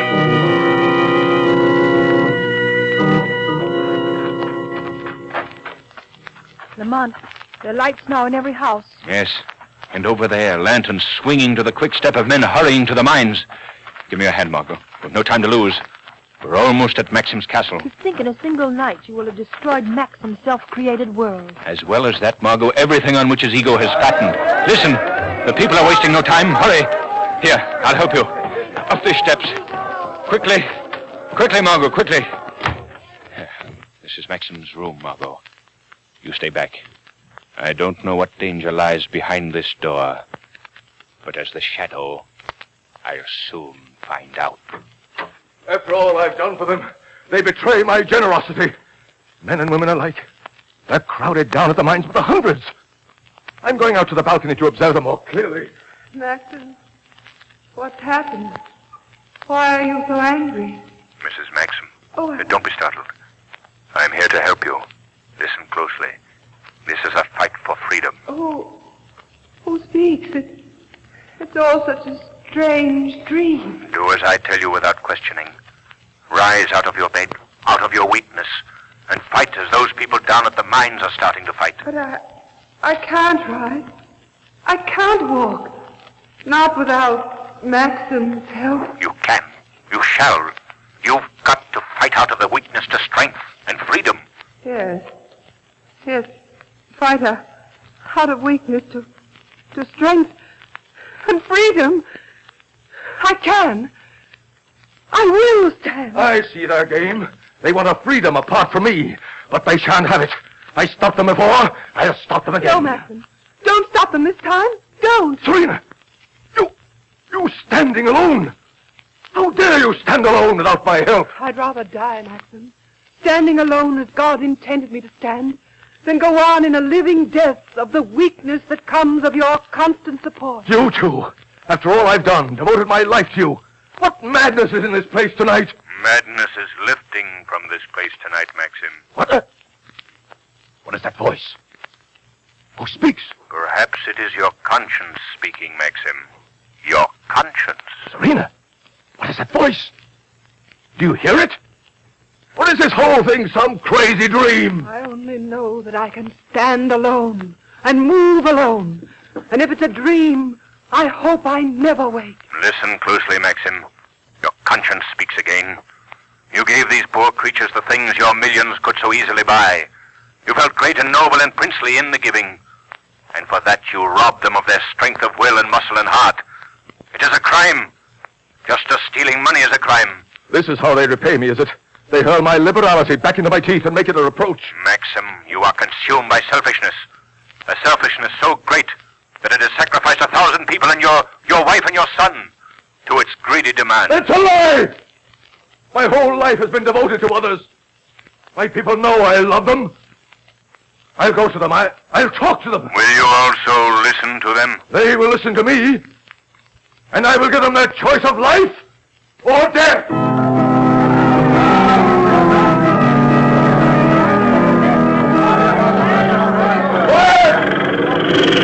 What? There is Mr. Maxim up on the stairs. What? Stop those drills, I command you. Stop those drills. No! We want to work. Yes, we want to work. There is no need for you to work. I shall always provide for you. I have promised that. I have proved it. We will earn money again. To buy food that we earn to care for our families. And I say you shall not. This valley is mine. And all who live here shall live as I order. No. Let us work the mine. There's the way. Let us feel we've earned the right to live. Have you so soon forgotten from what I saved you? That world outside where every man sets his hand against every other man? For money? At least we know we live. Better that than this, where we grow soft with a rotting softness, and the hills and the silence close us in. We want no more. This valley is the fulfillment of a dream. For you. It's a dream and nothing more. There is no life in it. I tell you, I know what is best for you. You will not accept life as I have given it to you. Then you shall have death as I give it to you. I shall save them from themselves. A quick, merciful death. Yes, one turn of this lever, and in a few minutes the valley will be a deep and silent lake. Yes, one turn of the lever. For the second time, Maxim, your conscience speaks. Let it speak. I know what is best for my people. You care nothing about those people. How wrong you are, voice. I care enough about them to exterminate them all, rather than submit them to the corruption of an outside world. Just one turn of this handle. Just one turn of that handle, and you would be a murderer. The ungrateful have no right to live. Close those gates before it is too late. You have no right to pronounce death. For if there's a guilty man in this valley today, you are that man. I guilty? Of what am I guilty? You attempted to buy the freedom of 1,000 people, Maxim. To force them to their knees before you, and to keep them there for the rest of their lives. No! No, I didn't mean it that way. This lever. Oh, I must turn it back. The rush of water against the gate is too strong. I can't turn it. Maxim, I'm here. Cranston. Lamont Cranston. Here beside you. Oh, Cranston, I'll help you. Before it's too late. Yes, together. Our combined strength. Help. Son. They shall live. Maxim, what's wrong? There's blood on your lip. Something in me is broken. The weight of closing the gate. Here, lean on me. Wait. Look. Oh, Cranston, look. Coming there. Walking toward me. Look. Walking. My wife and my son. Yes, walking. Here, Maxim, take my arm. No, Cranston, I am dying. I gave my life closing those gates, saving my people. Tell them that. Tell my wife and son. Please lean on me. Let me help you to your feet. No, look. The weaker I grow, the more strongly they walk. My wife and son, they are getting back what I took away. You're a great man at this moment, Maxim. And listen, down by the mines as the water recedes, they're cheering you, Maxim. Yes, I hear them cheering me. And they are the cheers of a living and a free people.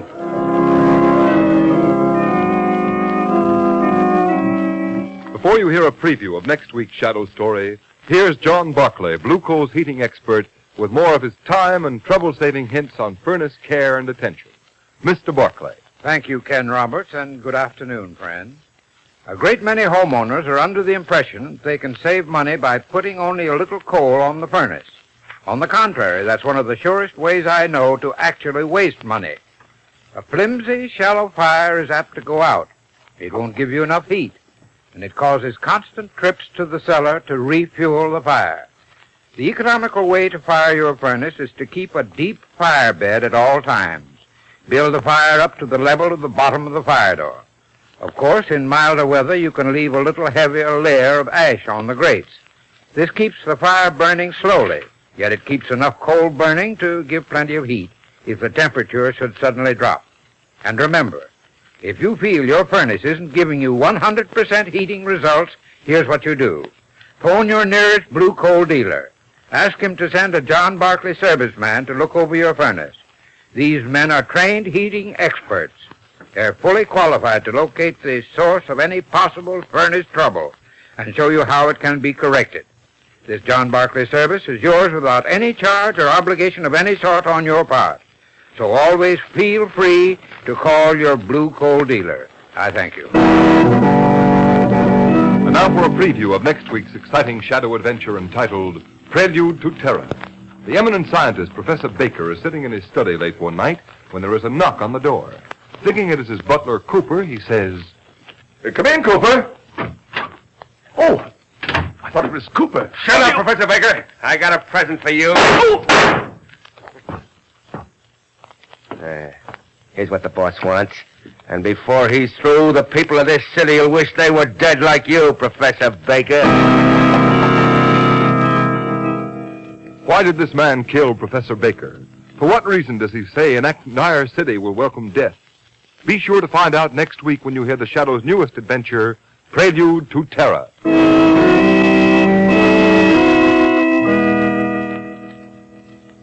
Today's program is based on a story copyrighted by the Shadow magazine.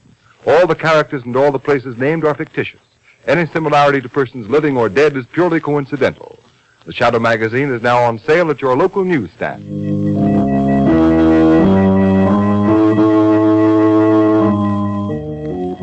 The weed of crime bears bitter fruit.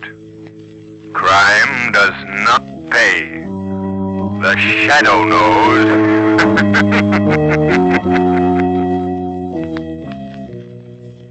Next week, same time, same station, Blue Coal, America's finest anthracite, will again present another thrilling adventure of the Shadow.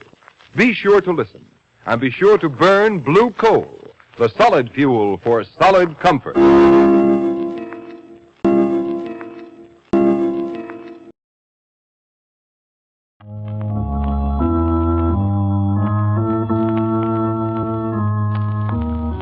Who knows what evil lurks in the hearts of men?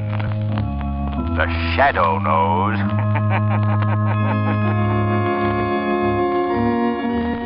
Your local blue coal dealer presents The Shadow. These half-hour dramatizations are designed to forcibly demonstrate to old and young alike that crime does not pay. Before today's Shadow story begins, here's a suggestion that will save every householder time, trouble, and money. When you order your next supply of fuel, make sure you ask for Blue Coal. Unlike many other hard coals, Blue Coal burns itself steadily and evenly with little attention. It gives you every bit of the heating comfort and performance you're paying for, with far less heat lost up the chimney, and no unburned or partially burned coal in your ash pit. Join the thousands upon thousands of American homeowners who found perfect home heating satisfaction with Blue Coal. It's the finest quality Pennsylvania anthracite money can buy. Order a supply from your neighborhood Blue Coal dealer tomorrow.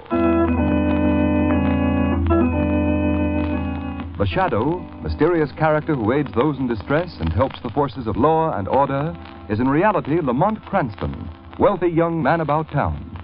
Cranston's friend and companion, the lovely Margo Lane, is the only person who knows to whom the unseen voice belongs. The only one who knows the true identity of that master of other people's minds, the Shadow. Today's story, Prelude to Terror.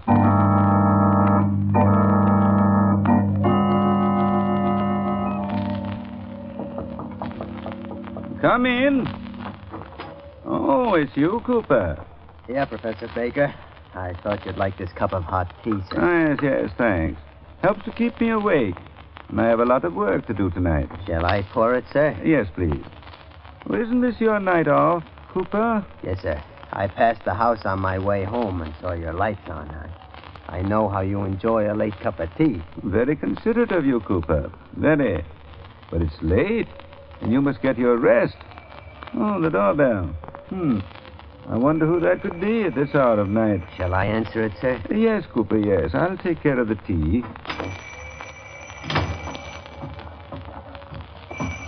All right. Amy, what are you doing here? Cut the gab. Close the door. I know. Braden sent you. Where's old man Baker? Upstairs in his study. Okay. Hey, wait. I won't let you do this. I won't let you hide him. You keep your mouth shut unless you want to go back and finish out that prison term you ran out on. Hey, leave Professor Baker alone, please. I'm not going to be in on this. I'm getting out.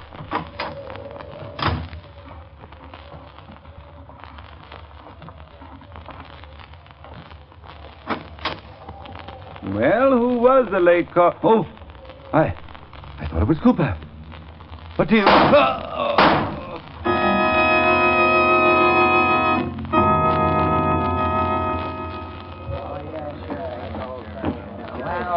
Gee, you're short jumpy tonight, Braden. What are you walking up and down like that for? Something on your mind? Yeah, big things. Things you'd never understand. I wonder what's keeping Heaney. Should have been here half an hour ago. Think he might have muffed things, boss? I hope not. There he is now. Open up. Okay, boss. We was just talking about you. Well, Heaney, what happened? You have any trouble? Ah, not much. I just put 2 slugs into the old guy, Professor Baker. He's dead. The rest was easy. What about Cooper? He was scared stiff. He lit out. You let him get away? Yeah, you don't have to worry about that guy. He's too scared to talk. You should have put the silencer on him anyway. Well, you're the boss, Braden. What do you want me to do? Take no chances. Dig Cooper up and close his trap for keeps. Okay, boss. I'll take care of him. You get the stuff I sent you after? Yeah, sure did. Let me have it. Let's see. I get it right inside here. Yep. Here you are, boss. The old professor had it right where you said. Yeah. This is it, all right. What is it, Braden? Looks like an empty bottle to me. It's a colorless, odorless gas. The most powerful explosive in existence. Enough to blow up this whole city. Yeah? This is all there is in the world. Yeah? What are you going to do with it? You'll find out. Hey, Ingerstall. Yes, boss. What's on your mind? You used to be a chemist, right? Still am. The best outside the law. All right, I want you to take this gas out of this little bottle and seal it in that crate of light bulbs I got last night. You think you can do it? I guess so. How much gas to the bulb? Wait, I'll help you. Morgan, Grace, all of you, come here. Well, what's up, Braden? Plenty.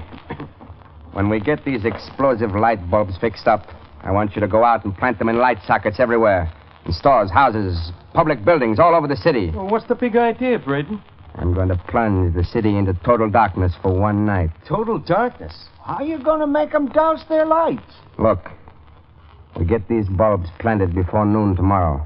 When it gets dark, they'll turn on lights. And some of these places will be blown to bits. Oh, boy. The next night, they won't dare turn on a light. Yeah? Where do we come in? What does that get us? What does it get us, you sap? Don't you see? When the city blacks out, we move in and take over. Wow. That's what I've drawn up a chart showing exactly where the explosive bulbs ought to be planted. You ain't missed a trick, huh, Braden? This is a big job. Now, we'll need plenty of help for the cleanup. Round up every dip, rod man, gangster, any crook you know. Have them here in the mill tomorrow night. Okay, boss. Don't worry, boss. As soon as everything's set, we'll move in under cover of darkness. The poor cops, they will be helpless. Yeah. We'll rob, steal, pillage to our heart's content. We'll take everything that's not nailed down. Boy, what a stunt. Well, that's a crook's paradise. Greatest idea I've ever heard. It's the greatest idea in the history of crime. I'm going to create a reign of terror like this country's never known.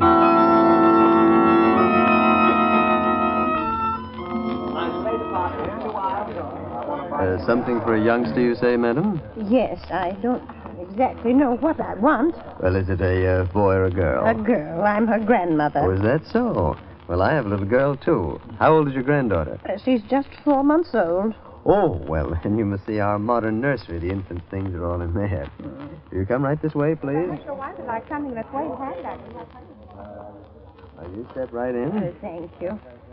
Oh, it's rather dark, isn't it? Well, I'll put on more light. The switch is... Ah, here we are. Watch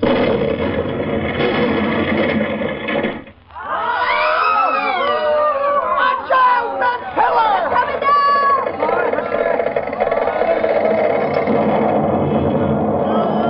Stop! Stop, where are you? Get out! The walls are crumbling!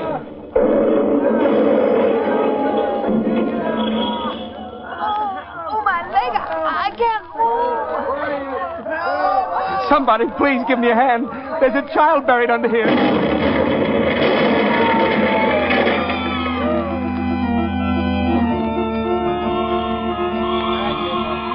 It's Govin's department store. The whole front blown out. Oh, this is terrible. Awful. Get back there. Keep away now. All right, lend a hand here, Ben. We can't handle the wounded. Come on. Look, there's a girl in that window up there. She's going to jump. Don't jump. Wait.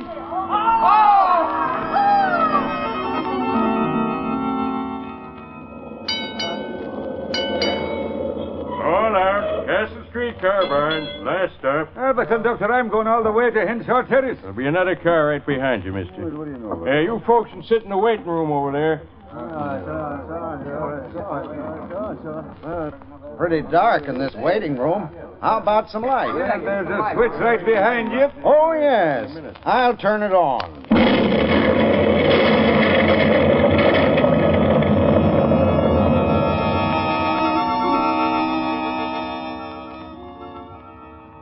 Anything else, Commissioner Weston? Yes. Detail as many men as you can spare to the Castle Street car barns, and swear in every able-bodied volunteer you can find as a special deputy. I'll broadcast an appeal to all doctors and nurses in this entire territory to report there at once. Stay right on the job, Brophy. Phone me again in 10 minutes. Okay, Commissioner Weston. Goodbye. Lamont Cranston to see you, Commissioner. Cranston? Well, you tell him for Hello, me. Commissioner Weston. Why don't you tell me yourself? I'm busy, Cranston. What do you want? I came to see if there's anything I can do to help in this horrible catastrophe. If you can swing a pick, drag a hose, or carry a stretcher, there's plenty for you to do. I've already done my bit in that direction.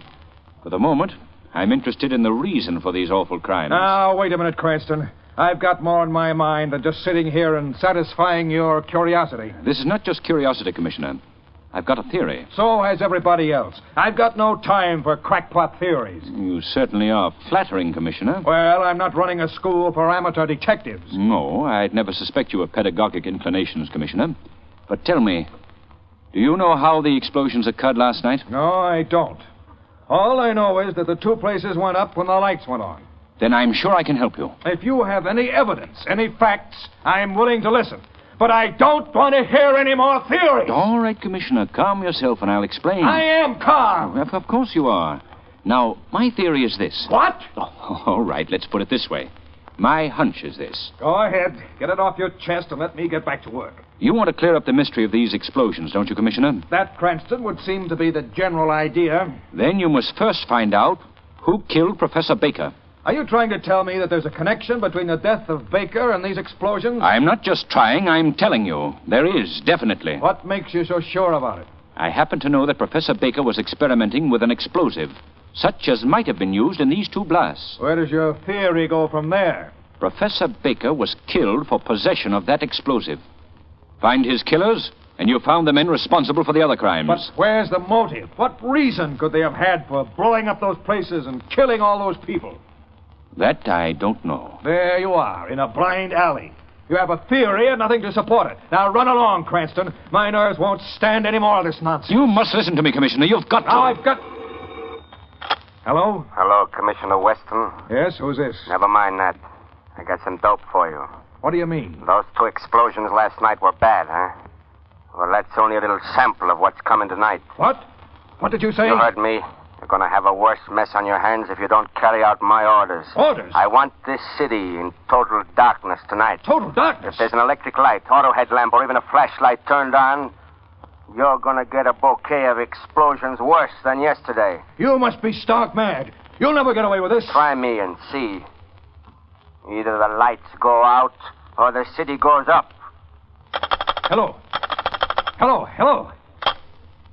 Cranston. Did you hear that? Yes, I did, Commissioner. What are we going to do? It'll be dark in a few hours. Commissioner, that man must be stopped. If he's not, this city will be the scene of indescribable horror tonight. We've got to stop him. Extra, extra. Explosive light bulb. Threaten more blasts. Mystery voice warns Commissioner Weston. Extra. Extra. Extra. Explosive electric lamp spread through city. Read all about it. Extra. Extra. Say, this is terrible. We won't have any light. How are we going to see in the dark? I'm not turning any lights on in my place tonight. Me neither. I don't want my family blown up. Yeah, but what are we going to do? Can't they stop this? Can anything be done about it?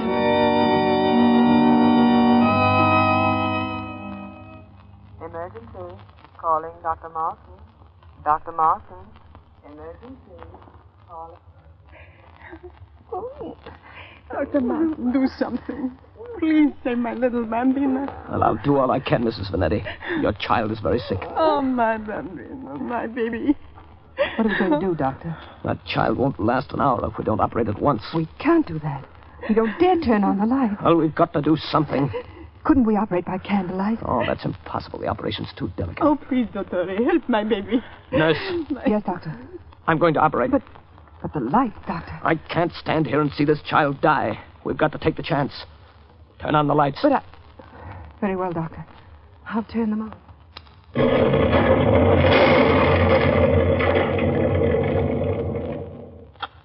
Hello?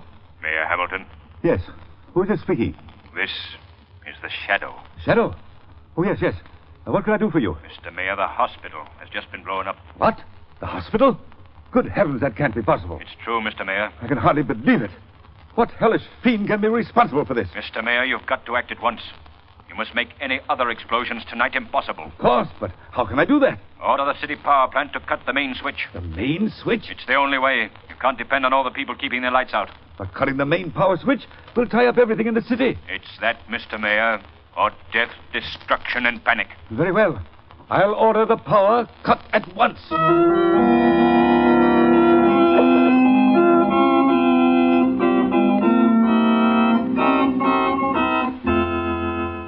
Our cast begins the second act of The Shadow's adventure in just a moment. But first, here's some important information for homeowners. Mr. Roberts, at the opening of today's program, I believe you said that blue coal was different from other fuels. Just how is blue coal different? Well, blue coal is mined from the northern Pennsylvania field. That's the rich anthracite region which produces 40% of all American hard coal. How about the preparation of blue coal? Is there a difference there? Yes. You see, the Glen Alden Coal Company, which produces blue coal, is the nation's largest hard coal company. As each ton of coal comes from their mines, it's carefully sized. Then it's washed with 12 1/2 tons of water for each ton of coal to remove any existing impurities. But most important of all, each carload is submitted to a thorough laboratory test by inspectors. Only the coal which meets Glen Alden's high-quality standard is trademarked a harmless blue and accepted for shipment to blue coal dealers. How about the results homeowners receive from using blue coal? Well, blue coal's unchallenged record of first place for years in nationwide volume of sales speaks for itself. Hundreds of thousands of American families have found that blue coal banks and handles better, gives longer intervals between firing periods, and perfect all-around heating comfort and satisfaction. So, friends, if you haven't yet tried blue coal, be sure and ask for it by name next time you order fuel. Your nearest blue coal dealer's name is listed in the Where to Buy It section of your classified phone directory.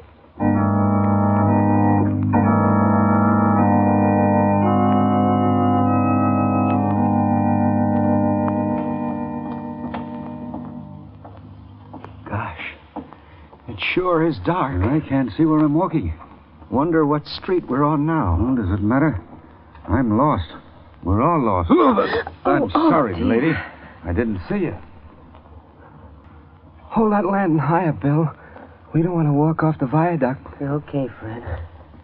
Boy, am I glad I found this old wagon lantern. That's a swell idea.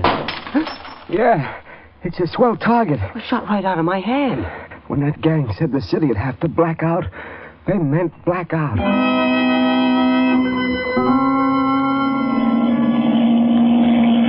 Joe, we can't keep flying around here all night. Our gas is running out. You've got to set it down someplace. I can't understand it. I couldn't possibly have missed the city. We've cruised around for 20 minutes now, and I haven't seen a single light. We just have to keep going while the gas holds out. Then what? Then we start praying, brother.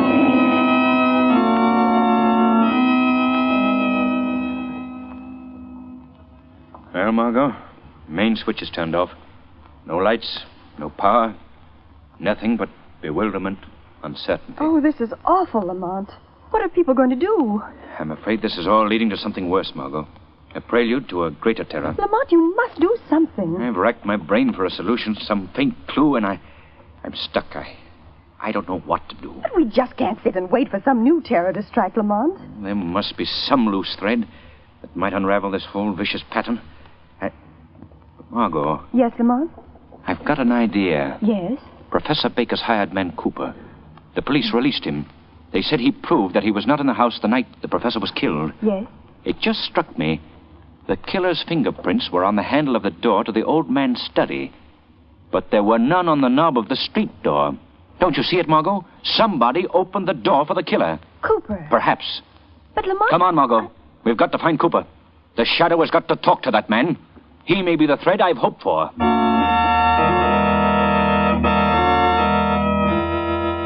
Sure, that's the last candle I have in the house, Mr. Cooper. They're very scarce now. But at least you'll be able to finish your packing. Thanks, Mrs. Kelly. Oh, my, no. I'm not sorry to see you go. But I don't blame anybody for getting out of this cursed city, that I don't. Yeah, sure. Now, if you don't mind, I got a lot of packing to do. Good night, Mrs. Kelly. Well, if that's the way you feel, goodbye and good riddance to you, Mr. Cooper. What? What's your hurry, Cooper? Who's that? What are you running away from? Me? What? Where are you? I can't see you. I'm the Shadow, Cooper. The Shadow? You know of me, don't you? Now listen, Cooper. I've got to talk fast, and so do you. I got nothing to talk about. Cooper, you share responsibility for the death and destruction in this city. No, that's a lie. I had nothing to do with it. You know the man who killed Professor Baker. You've got to tell me who he is. I can't. You must. You alone can release the city from the grip of terror that man has placed it in. I don't know anything about it, I tell you. You're lying, Cooper. I know. You opened the door for the killer. I wouldn't hurt the old man. You were with him just before he died. But I had nothing to do with his death. Honest, I didn't. If you want to save yourself and clear your conscience, you've got to talk. But All right. I want to get it off my mind. I'll talk. Heaney, what do you want? Just delivering a little message from the boss, Cooper. Here it is. Cooper. Speak to me, Cooper. Oh, your throat. Try to talk, Cooper. The fate of the city rests with you. I can't understand you. For heaven's sake, man, you've got to tell me. Look, Cooper, I'll put my ear close to your lips. Try to whisper. Try. Yes, I understood that. His name, Cooper. His name, please. Yes, sir. What? Sir. Try again. Where? Quick, Cooper, quick. What happened? I thought I heard a shot out here. Look, it's Mr. Cooper. He's shot. Somebody get a doctor, quick. Oh, no. No. It's no use for a doctor now. Cooper's dead.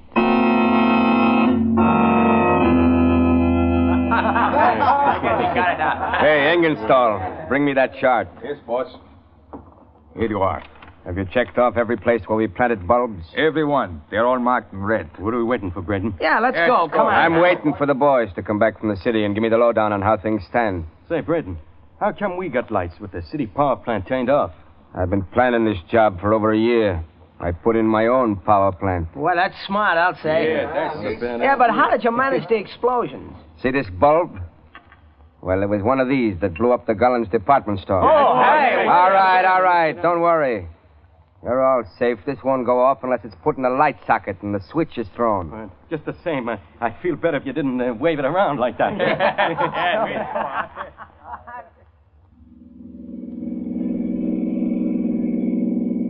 Margo, pull right over here, off the road. There we are, Lamont. Good. Now, you stay here in the car. Take this gun. You'll be perfectly safe. Just keep out of sight. But where are you going, Lamont? There's an old mill someplace along here. If I understood Cooper correctly, I'll find the man I'm looking for there. You're not going in alone. I've got to, Margo. I phoned Commissioner Weston as the Shadow and asked him to send some men. Then why not wait for them? I'm not sure they'll get here. They've got their hands full in the city. There isn't a moment to lose. The Shadow's got to work, and work fast.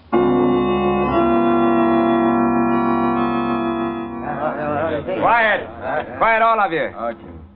Well, boys, what'd you find out in the city? Boss, you hit the bullseye. The city's as dark as a landlord's look. Yeah, it's all set for us, boy. Good. All right, boys. We got the green light.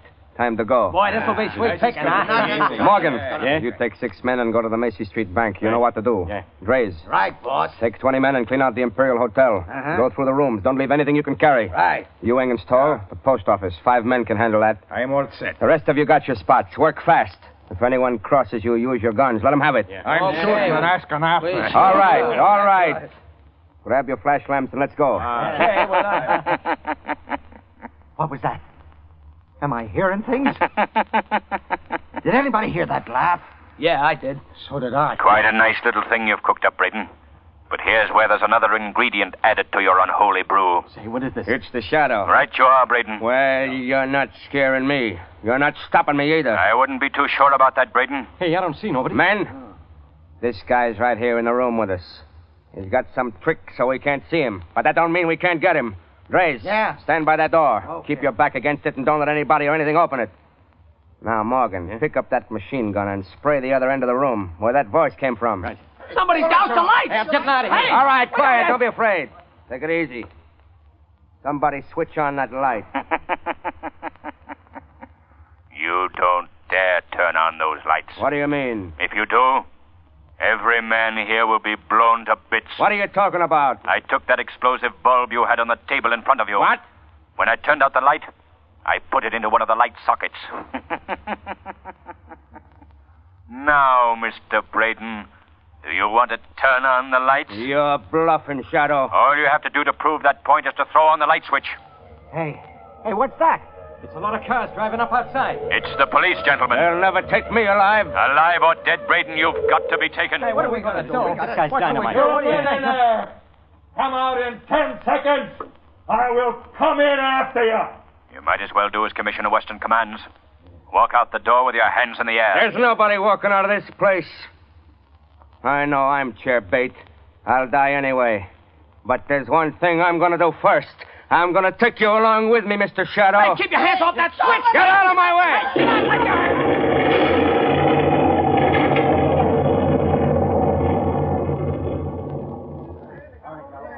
Look out, Commissioner. Get back. Lamont.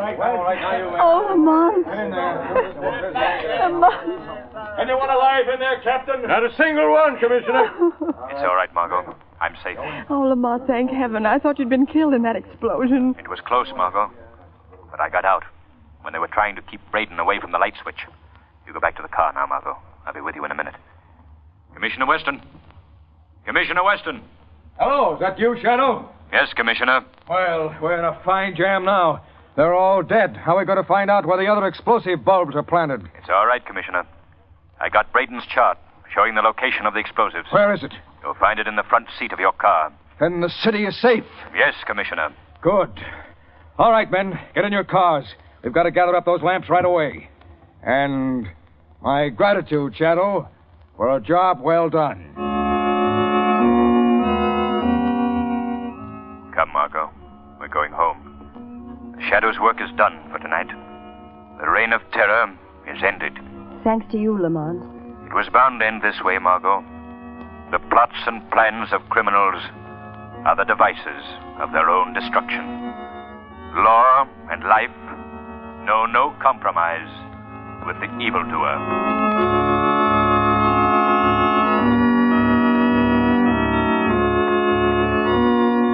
And now here's Blue Coal's heating expert, John Barclay. Thank you, Ken Roberts. This afternoon I have a hint for you ladies, and you'll find it very useful, I'm sure. You know how many colds your family suffers during the winter and early spring. But perhaps you don't realize how many of those colds are caused by the hot, dry air of an overheated house. That kind of heat, in addition to absorbing the natural moisture we need in the air, also dries out and damages furniture. Yet it's an extremely simple matter to remedy this condition and provide your home with the right amount of moisture. Just get one of those long, narrow hot water pans which attach right onto the backs of the radiators.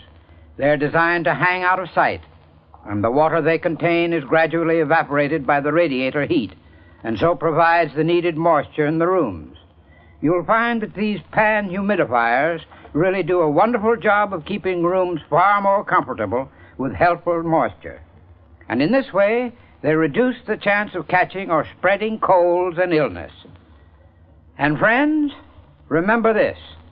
Your support of the great drive against infantile paralysis is urgently needed. So join the March of Dimes.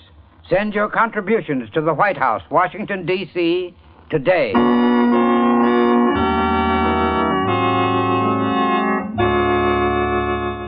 Today's adventure is based on a story copyrighted by the Shadow magazine. All the characters and all the places named are fictitious.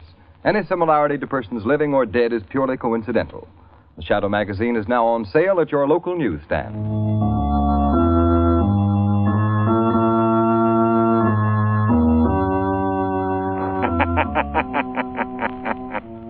The weed of crime bears bitter fruit. Crime does not pay. The Shadow knows.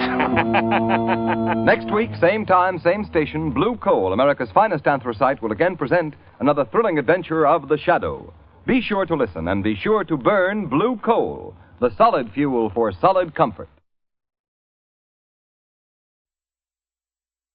Who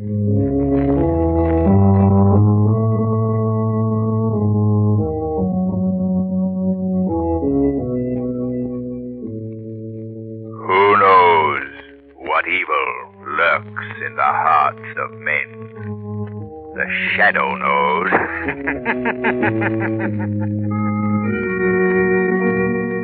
Your local blue coal dealer presents The Shadow. These half-hour dramatizations are designed to forcibly demonstrate to old and young alike that crime does not pay.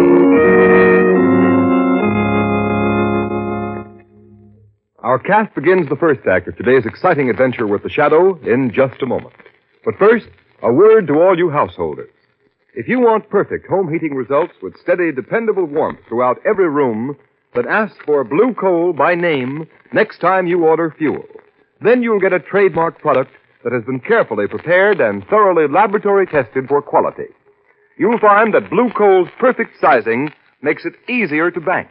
And because it's a superior quality hard coal, it burns better and gives you longer periods between firing. Always insist on Blue Coal, the solid fuel for solid comfort. The Shadow, mysterious character who aids those in distress and helps the forces of law and order, is in reality Lamont Cranston, wealthy young man about town. Cranston's friend and companion, the lovely Margo Lane, is the only person who knows to whom the unseen voice belongs, the only one who knows the true identity of that master of other people's minds, the Shadow. Today's story, The Ghost of Captain Bayloe.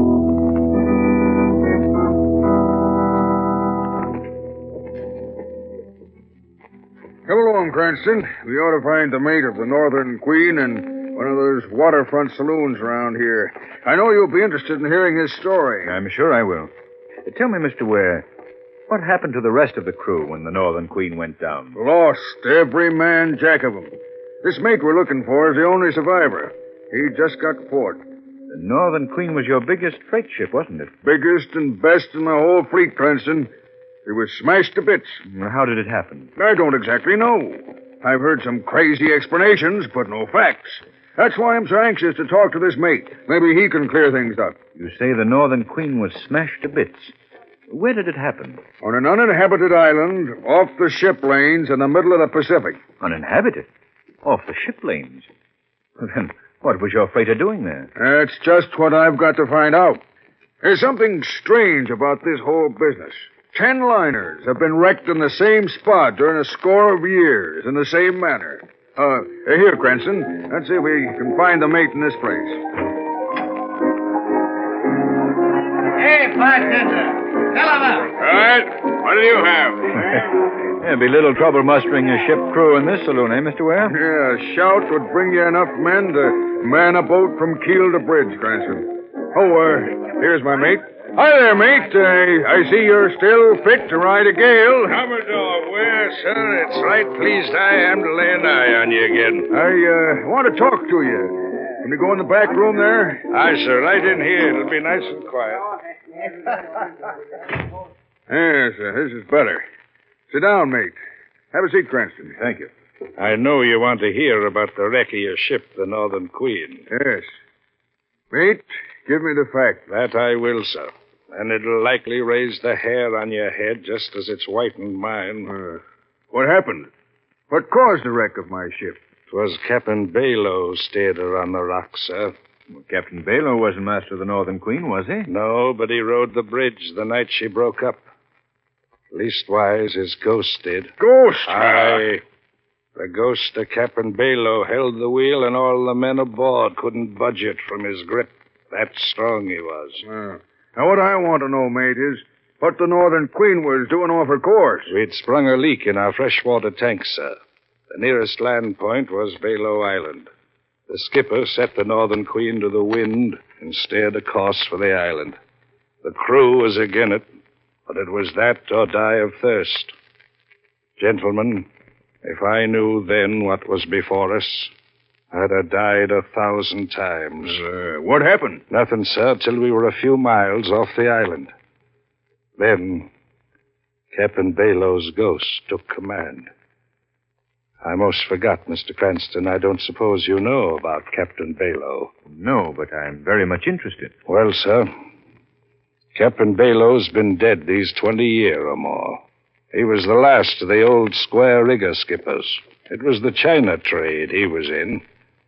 On his last voyage out of the Orient, he carried 2 precious cargoes, a shipment of silver and his beautiful young wife. Captain Bayloe was quitting the sea to settle in South America.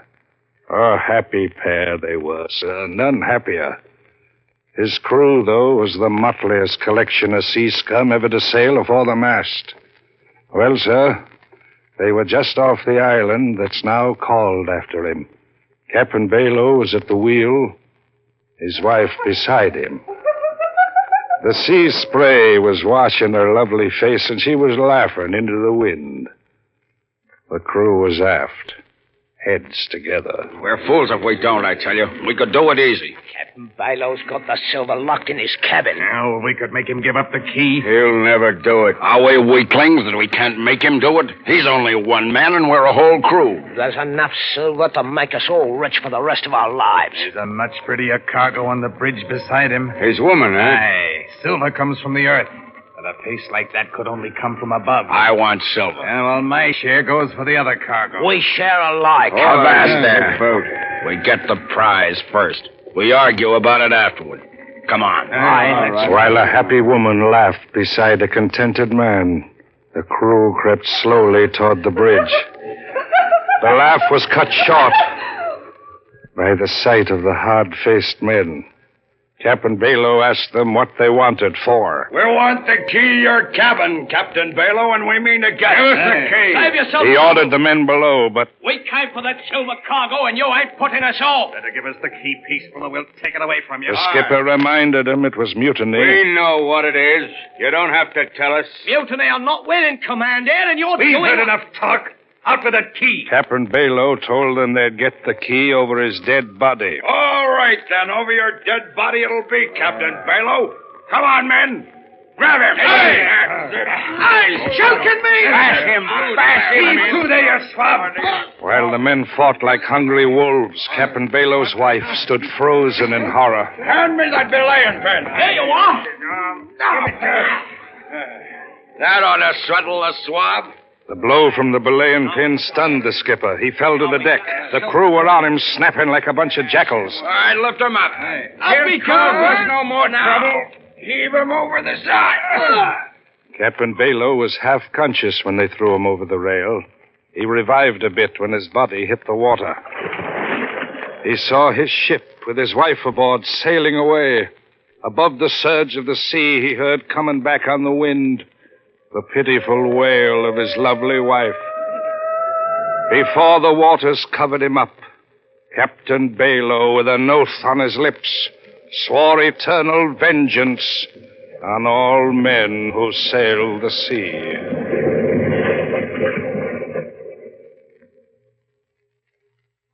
Well, gentlemen, Captain Bayloe's wife died soon after that. But he's had his revenge many times over. He takes the helm of any ship that ventures into the waters where he lost his life and steers it onto the rocks of Bayloe Island. You think that's how the Northern Queen was wrecked? I don't think, Mr. Cranston. I know. I'm not given to ghost stories, sir, but I saw the Northern Queen's propeller frozen so her big engines couldn't turn it over. There she rode, helpless on the tide, straight for the rocks. She was smashed to bits. Why are you so sure the ghost of Captain Bayloe took command? Because I heard the warning. Warning? Aye, sir. I was just going off watch when I heard it, plain as I hear you. What was it? The pitiful wail of Captain Bayloe's wife. I knew then the Northern Queen was done for.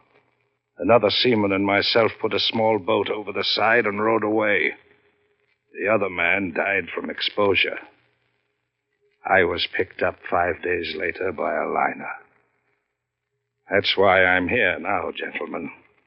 And there's not enough money in all the world that'd get me back to Bayloe Island. Well, the wreck of the Northern Queen is still a mystery to me. Cranston, what do you think? What do I think? Mr. Ware, how would you and Mrs. Ware like to take a trip on my yacht with Miss Lane and myself? Trip? Where to? To Bayloe Island.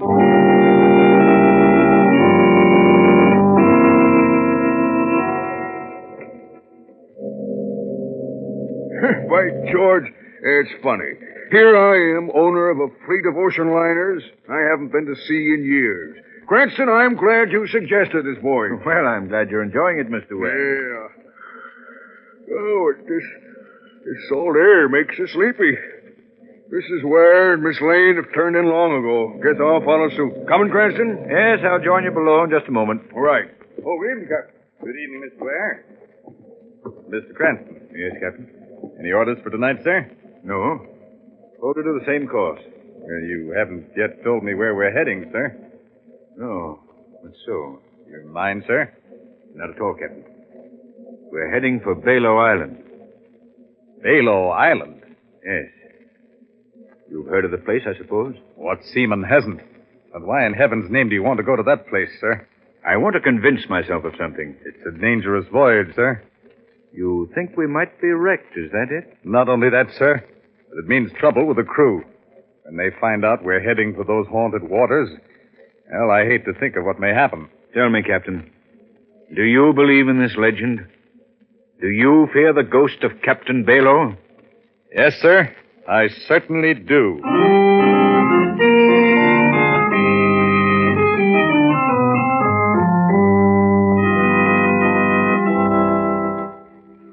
Before the curtain rises on Act Two of The Ghost of Captain Bayloe, a word about blue coal, the product that makes these shadow programs possible. Right now, with winter half over, most of you householders find that it's time to order more fuel, for the supply in your bins is getting low. But when you order that fresh supply, be sure to remember this. There's a vast difference in the quality and the actual heating results you'll get from blue coal compared to ordinary hard coal. For blue coal is mined from the nation's richest anthracite fields, and the superior resources and equipment of the Glen Alden Company, America's largest hard coal producer, are combined to make blue coal the perfect fuel for home heating comfort. That's why each ton of blue coal is screened and rescreened many times for proper sizing. That's why each ton is washed with over 12 times its weight in water to remove any existing impurities, and then finally laboratory tested by inspectors to guarantee its quality. And homeowners, that's why I say, make your next fuel order a supply of blue coal. Then compare the results blue coal gives you with the results you've been getting. You be the judge. I know you'll agree with the verdict of thousands of American families that there's no substitute for blue coal for perfect heat with less furnace attention. Your nearest dealer's name is listed in the Where to Buy It section of your classified telephone directory under the words blue coal. Call him for your supply tomorrow.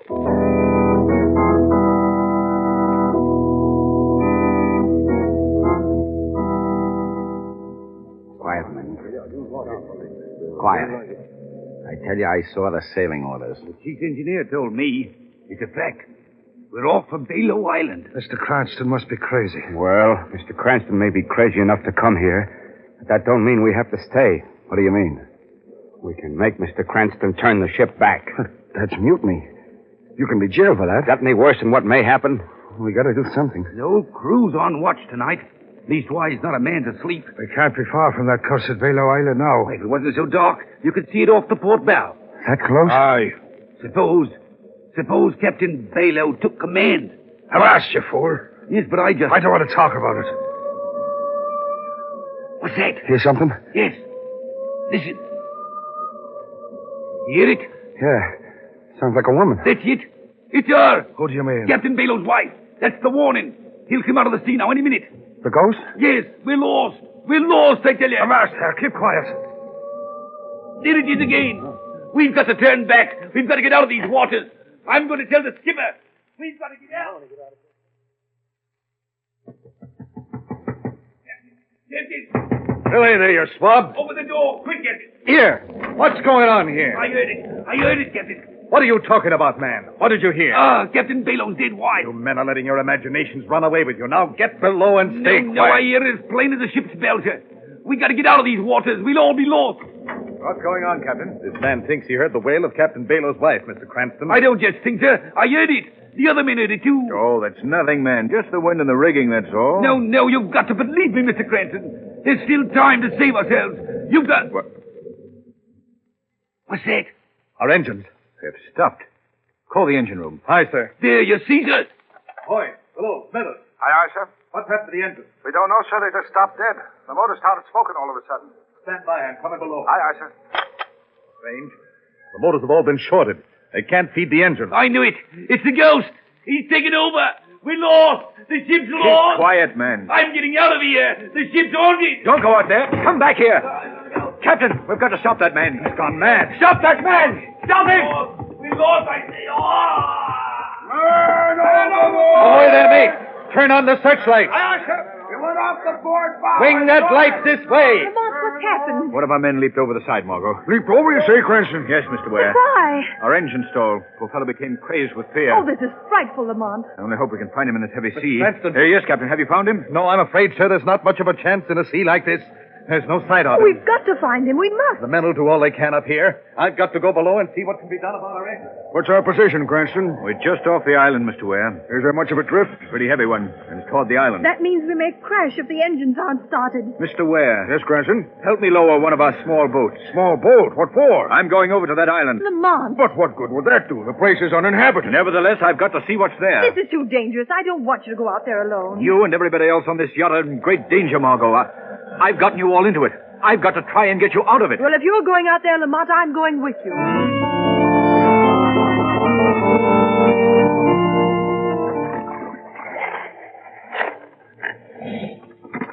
Here we are, Margot.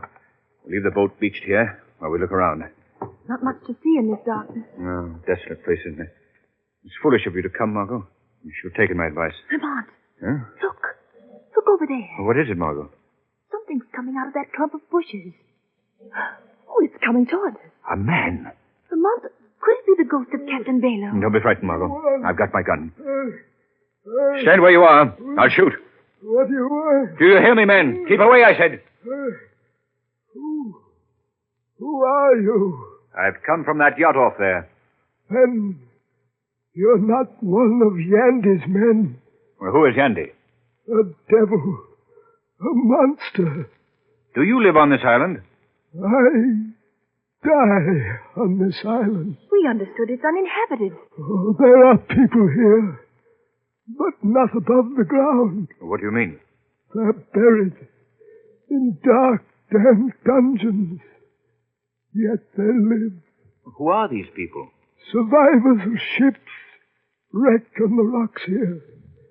Anybody that ever sets foot on this island is never allowed to leave again. Go away. Go away before it's too late. I want to know about those prisoners. Their lives are spent in darkness. All day they work in the mines. Mines? At night they're locked in dungeons. Always darkness. Never fresh air. Never light. Are you a captive here? Aye. Captive and slave. I was the skipper of the Nellie Moss. She was wrecked here some 15 years ago. I've been here ever since. But you're not confined to a dungeon. I've found the secret exit.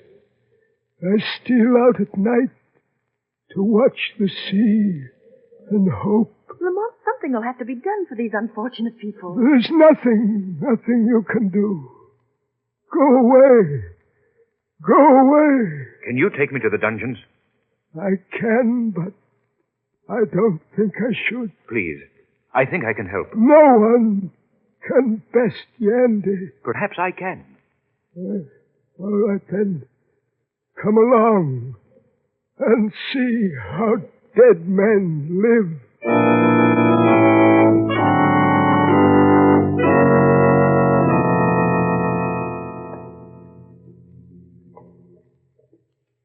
Careful. The guard is due along any minute. Keep close to me, Margot. This place is dark. I'm all right, Lamont. What's that? The dungeons. They're just below this crevice.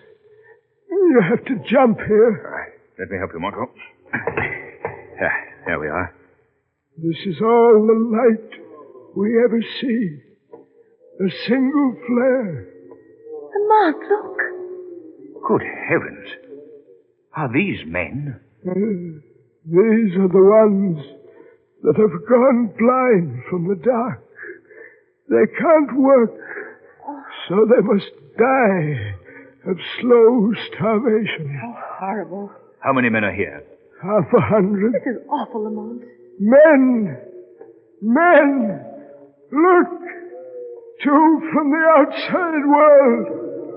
They've come to help us. There's no help for us. Careful. Here comes the guard. Step back, Margot. In here. He will pass. Get behind me, Margot. Tell me, men. Does this guard have the keys to the dungeon? Yes. What are you going to do, Lamont? Get those keys. Liberate these men. But how? Quiet, Margot. Here he comes.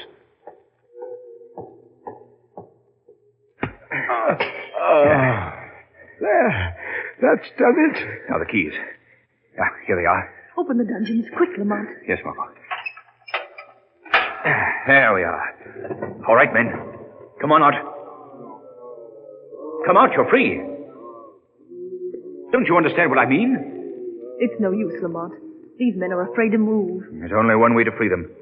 I must remove the cause of their fear. Where will I find this Yandy? Yandy? Oh, you can't get near him.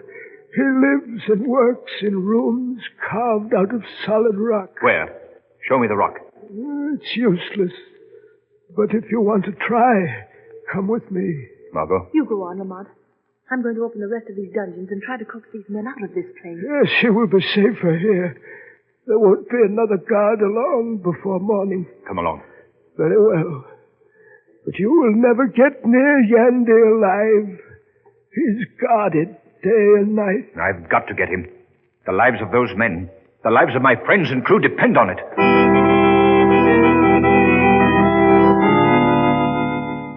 Can you make her out yet, Mr. Yandy? Yes. Yes, she's a yacht. A rich man's plaything.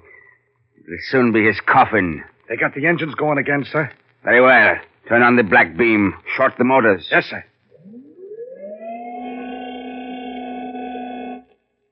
That's got him. She's helpless on a tie. Now, turn on the magno beam. Magnetize the rudder. Right. Got it. Hold her on it. Steer the rudder toward the rocks on the north end of the island. Yes, sir. There. That's one more crew that will never be able to tell of the mineral wealth of this island. Your secret is still safe. I've guarded it for 18 years. Since the day I discovered it. No one will ever share the wealth or know it exists. And another wreck will be chalked up to the ghost of Captain Bayloe. Yes. Captain Bayloe has been a most convenient ghost. A most plausible one. Nobody ever doubts him, it seems. What was that? I thought I heard a laugh. I heard it. Have you the radio key open? No, sir. I cut it before. You're lying to me, you... No, I swear I'm not, Mr. Yandy. No, Mr. Yandy, this is not a voice you can cut off with a flick of a dial. What? Who are you? I am the Shadow. The Shadow? I've heard of him. He's the guy you can't see. Your use of the Captain Bayloe legend is at an end, Yandy. You've created havoc with your diabolically clever electrical inventions. Like a monster, you've destroyed men because of your insatiable greed. Well, Yandy, this is your finish. The sea will be well rid of you, and poor Captain Bayloe will rest peacefully in his sea grave. What's that? The slaves. They've escaped from their dungeons. Yes, Yandy, they're crawling out of the earth to vent their just hatred on you. Turn on the heat ray. Burn them up. Burn them to a crisp. Right. Tubes! They're all broken. My equipment is ruined. Completely, Mr. Yandy. My yacht is free of your clever magno beam, and those people down there will soon be done with you. I'm getting out. Out of my way. You're not getting on that boat. You got hit on the cove without us. I don't care what happens to you. Take care of your family. Run, Yandy. The sooner to meet your doom. Lamont, are you here? Oh, Lamont. Yes, Margot. I'm quite all right. Oh, thank heaven. Look, Margot. The captives have taken their captor. They've got Yandy. They'll tear him to pieces. That would be little less than the thing well deserves. But I suppose we'll have to try and save him for the law. Come along, Margo. We've no time to lose.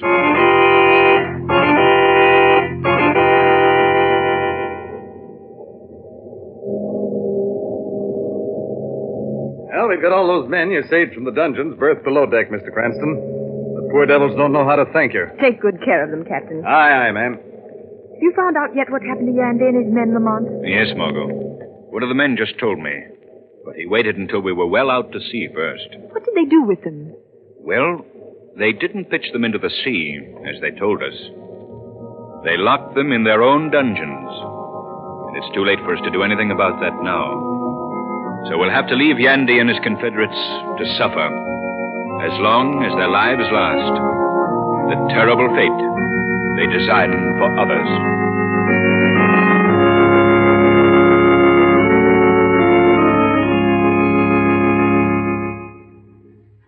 Before you hear a preview of next week's Shadow Story, here's John Barclay, Blue Coal's heating authority, with his weekly tip on how to save yourselves time, trouble, and money in furnace attention.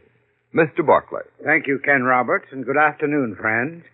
Just about this time of year, your furnace fire may begin to act sluggish, with the result that you don't get enough heat upstairs. Now, in 9 out of 10 cases, this is caused by dirt having accumulated in the flue passes. If you tap the smoke pipe that leads into the chimney, and it sounds solid, then you can be sure that accumulated dirt is the cause of your trouble. This should be scraped away, and in extreme cases, it may be necessary to pull the smoke pipe away from the chimney. Another cause of a sluggish fire is dirt in the fire bed. So I suggest you let your present fire burn itself almost out, then slowly rebuild it with fresh coal. You'll be surprised to find out what a difference in heating results a clean fuel bed can make. And if you can't locate the source of any other furnace trouble which may arise, call your Blue Coal dealer. He'll be glad to have a trained John Barclay serviceman inspect your furnace and tell you immediately how any trouble may be corrected. There's no charge or obligation on your part for John Barclay service, so always feel free to call your nearest Blue Coal dealer. I thank you.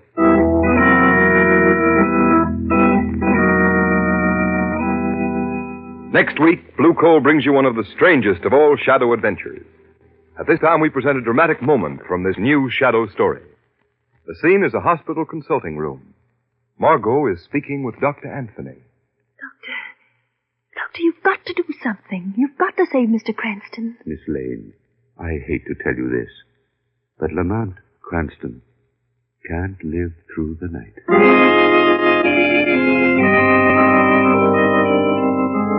What strange, frightful melody endangers the life of the Shadow? Be sure to find out next week when you hear the Shadow's newest adventure.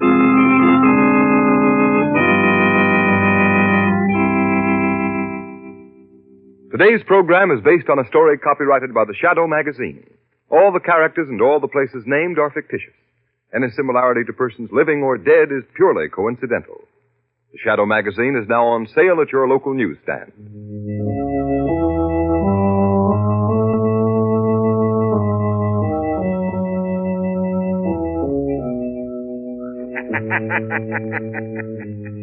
The weed of crime bears bitter fruit. Crime does not pay. The Shadow knows.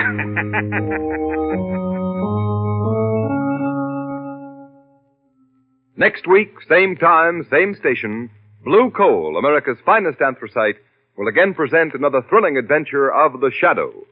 Be sure to listen. And be sure to burn Blue Coal, the solid fuel for solid comfort.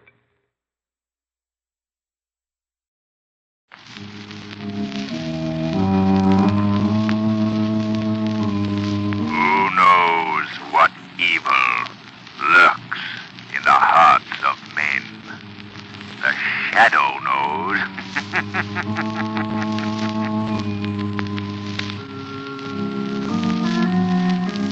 Your local Blue Coal dealer presents The Shadow. These half-hour dramatizations are designed to forcibly demonstrate to old and young alike that crime does not pay. Before today's story begins, an important message to all householders. When ordering fuel, remember that there's a tremendous difference between various kinds of hard coal. And remember that there's one hard coal that offers you better heat with less furnace attention. And that's blue coal. You'll find that blue coal banks and burns better and gives you absolutely the most for your money in heating service and satisfaction. So ask for blue coal by name the next time you order fuel. And be sure to listen at the close of today's program, for we have a special guest whom we wish to introduce to you. The Shadow, mysterious character who aids those in distress and helps the forces of law and order, is in reality Lamont Cranston, wealthy young man about town. Cranston's friend and companion, the lovely Margo Lane, is the only person who knows to whom the unseen voice belongs, the only one who knows the true identity of that master of other people's minds, the Shadow. Today's story, Hypnotic Death. Herbert, why did you bring me to this doctor's office? I want you to meet the famous Dr. Dharma. He's a friend of mine.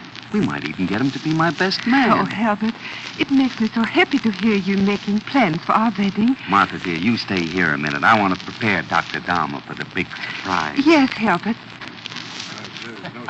Hiya, fellas. Well, look who's here. Charming Charlie himself. Cut that, Pats. Name's Herbert Van Bursten for the present. Uh-oh. You got something in tow, huh, Charlie? Yeah. Where's the doctor? Oh, he's inside with one of the lawyers. He'll be right out. What do you got, Herbert? A servant girl. No living relations. Yeah, perfect. Made to order. What kind of a policy she got? 10,000 life, double indemnity. All right. You sure know how to pick 'em. You don't do so bad yourself. Hey, here's the doc now. Hello, Dr. Dharma. Well, Herbert, we've been waiting for you. You know Lawyer Munson? Yeah, Where's the girl? in the waiting room. Good. Have you her policy? Yeah, right here. There you are. Look it over, Munson. See that everything is in order. Sure, let me have it. Usual form. No inserts. Double indemnity for death. Beneficiary, Herbert Van Bursten. It's made out to you, all right. You bet. That's okay. Very well. Bring the girl in. Okay, Doctor. See that the boys have their instructions, Munson. Right, Doctor. Come right in, Martha. Yes, Herbert. These men are friends of mine, and this is the great Dr. Dharma. Pleased to meet you, Doctor. Herbert for Come here, Martha. Close to me. Yes, sir. Look at me. Look into my eyes. Herbert. Look into my eyes, Martha. Oh, Herbert. Take me out of here. Martha. I am afraid. I don't want to look into your... Now, Martha. From this moment on, I will control your mind. My will shall be your will. My instructions, your commands. Whether or not I'm with you, whether or not you see me, you will obey my orders. Obey your order? Yes. Obey my orders. All right, men, you must be going. You are about to witness an even greater demonstration of my principle of telepathic hypnosis.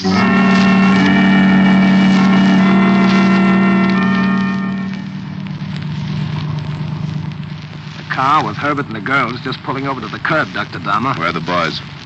See, they're standing on the corner. Herbert's getting out of the car. Very well. Stop the car. Oh, this far away, Doctor? Distance in no way affects my powers. I must close my eyes and concentrate. Keep me informed of the results, Munson. Right. Say, the girl stepped out of the car. Yes. Now to test my theory of telepathic hypnosis. Martha. Move close to the curb. She's doing it, Doctor. She's there. Stop, Martha. Wait for my orders. She's standing at the curb. There's a car coming, Munson. Yes, there's one coming down the street at a fast clip. How far from the girl? About 200 feet. Yes. 150 now. Yes. 100. Uh-huh. 50. And now, Martha. 25. Walk, Martha. Walk. 10. She's...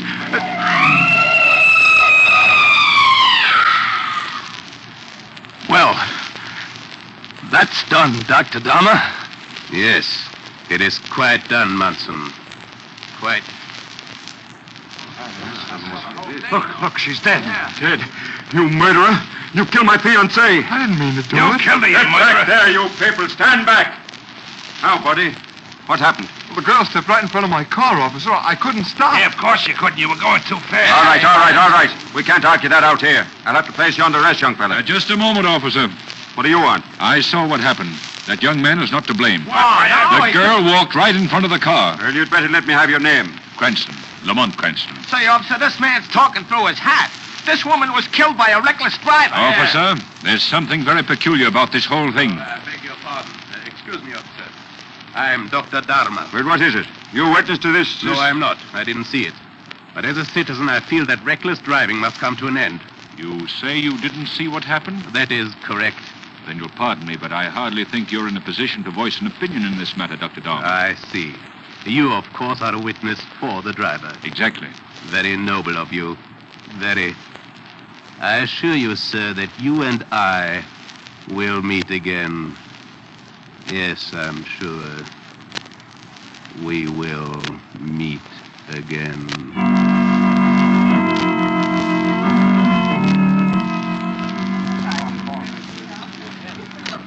Lamont, you've hardly touched your dinner. Are you ill? Strangest feeling's been creeping upon me since that automobile accident, Margo. Lamont, your voice sounds awfully strange. Yes, I must shake this off. I must. Perhaps some more coffee would help, Lamont. Lamont, why are you staring so? You and I will meet again. What are you saying? Yes. I'm sure we will meet. You dropped the cup. What is the matter? We shall. Wait, does somebody help, please? I don't know. He just simply toppled over. Some terrible thing has come over him.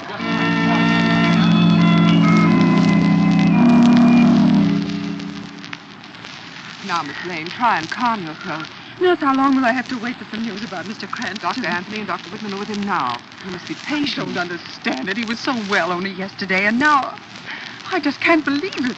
Oh, here's Dr. Anthony now. Dr. Anthony, how is he? Just a moment, Miss Lane. Nurse, will you stay with Mr. Cranston? Yes, of course, Doctor. Sit down, Miss Lane. I want to talk to you. But, Doctor, how is he? No better. What? If anything, is worse. That may be brutal, Miss Lane, but you should know the facts. Oh, Doctor, it sounds frightful. I've called in every specialist I thought might help. They're completely stunned, Miss Lane. Never in our experience have we encountered such a strange case. Well, what can it be? We don't know. All the vital organs are in excellent condition, yet his energy is rapidly ebbing. Oh. I hate to have to tell you this, Miss Lane, but we're afraid Mr. Cranston won't last the night. Oh, no. Oh, no, that can't be possible. The most discouraging thing is Mr. Cranston's complete lack of cooperation. He seems to have lost the desire to live. Oh, I must go to him. He must fight this thing off, whatever it is. Come along, Miss Lane. We put him in this room right across the hall. There we are. Now, Miss Lane, try to arouse his interest in something. Yes, Doctor, I will. Step right in. Lamont. Oh, Lamont. Margo. How are you, Lamont? Are you any better? Something pressing. Where? Here. My head. Oh. Hands squeezing. Lamont, listen to me, please. Your life is in your own hands. You must fight, Lamont. Fight. Yes. Fight. Obey. Orders. My will. Your will. What do you mean? What are you trying to tell us, Lamont? Can't tell you. He won't let me. What's that? Who won't let you? Can't tell you. You must tell us. What? Obey orders. Lamont, you've got to tell us. We want to help you. Tired. Sleepy. Doctor, would you step over here a moment? Of course. Doctor, don't think I'm mad, but the man in that bed is not Lamont Cranston. Not Miss Lane. The body is Lamont Cranston, all right, but the spirit is not his. Well, that doesn't make sense. Let me explain. Isn't it true that when a person suffers from a psychosis, they mutter of things and experiences of the past? Yes, that's quite correct. Well, these things Mr. Cranston's been saying, I've never heard him say before. No, but... Doctor, I'm convinced Mr. Cranston is uttering the words of someone else. Someone else? Yes, a will stronger than his own dominates him, dictates his every word and action. You mean a form of hypnosis? Have you ever heard of telepathic hypnosis? Why, of course. A book has been published on the subject just recently. In fact, I have a copy in my office. I feel only an authority on that subject can help Mr. Cranston. We must send for the author of that book. But, Miss Lane, the theories of hypnosis described in this particular book have not been endorsed by the medical profession. Makes interesting reading. Dr. Anthony, we don't know what's wrong with Mr. Cranston. Perhaps I'm clutching at a straw, but his life is in danger. I insist that you call in that author. Very well. Nurse. Yes, doctor. Go into my office. Phone this man to come here at once. Here, I'll write the name for you. Dr. Agastya Dharma.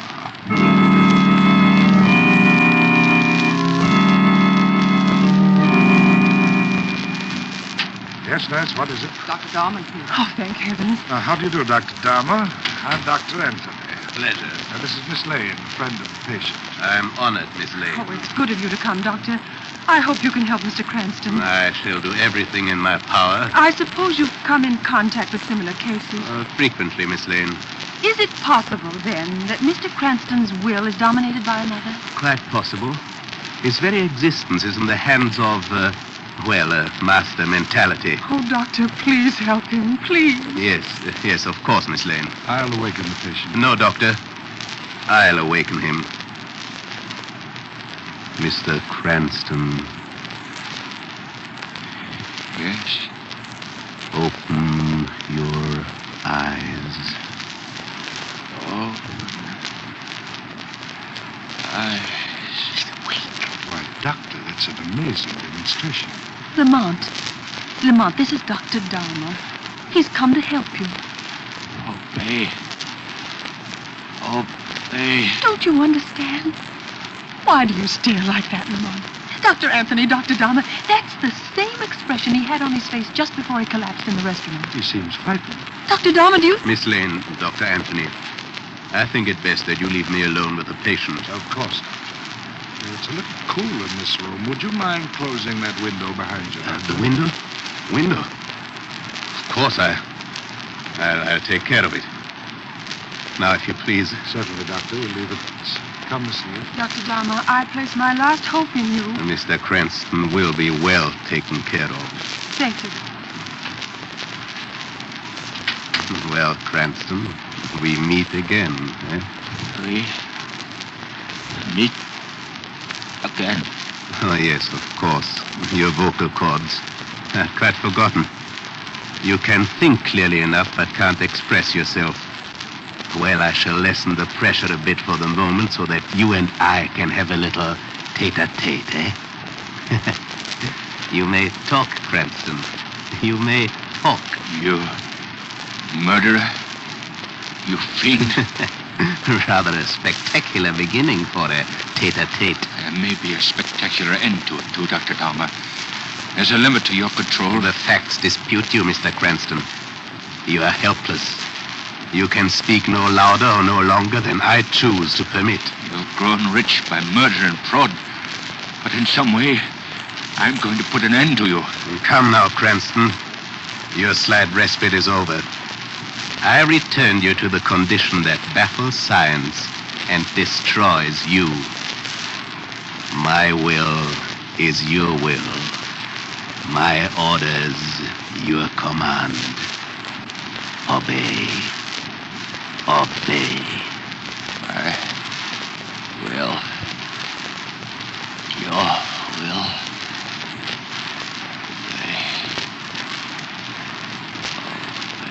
Precisely. Now, Cranston, I leave you to your doom. You shall be dead by morning.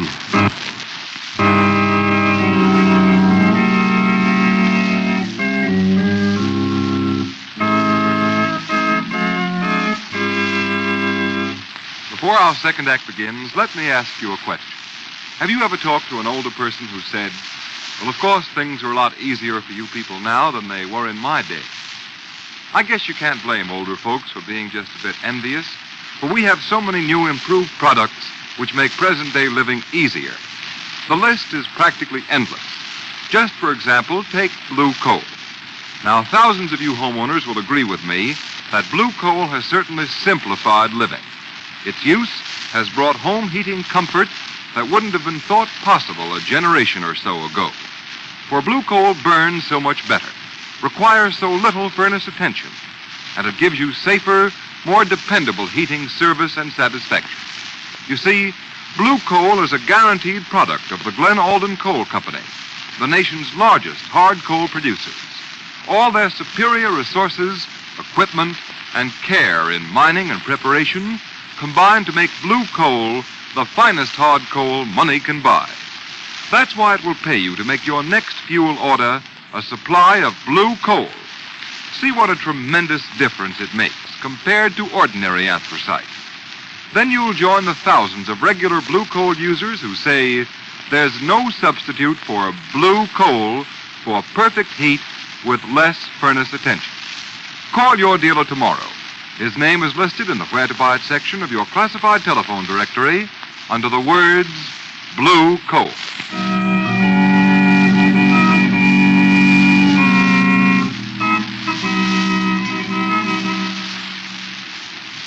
Is Mr. Cranston any better, Dr. Anthony? Sorry, Miss Lane. No improvement. Oh, this is terrible. It's horrible. Even Dr. Dahmer couldn't help. No, he said the patient refused to cooperate. Under the circumstances, help was impossible. I'm afraid Mr. Cranston lacked faith in Dr. Dahmer. If there was some way I could...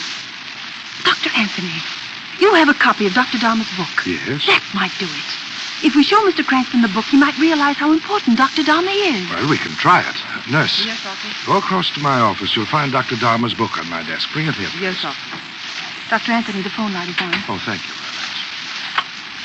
Hello?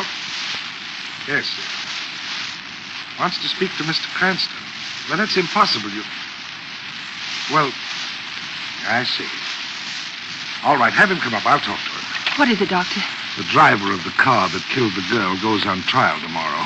His lawyer's downstairs in the reception room. He thinks Mr. Cranston can save the boy. Oh, perhaps the plight of the boy might stimulate Mr. Cranston's interest. Why, yes, there is that possibility. Here's the book, Doctor. Let me have it. Yes, Miss Lane. Look, Lamont. This is Dr. Dahmer's book. You see his name on the cover.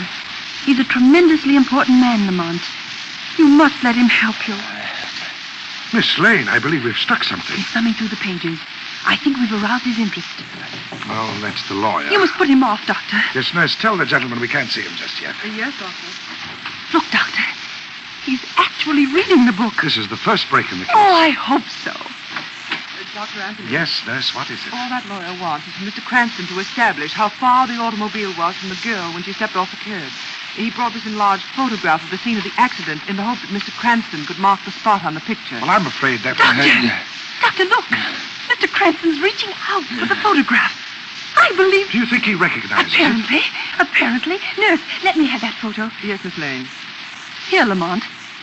Show us where the automobile was when the girl stepped off the curb.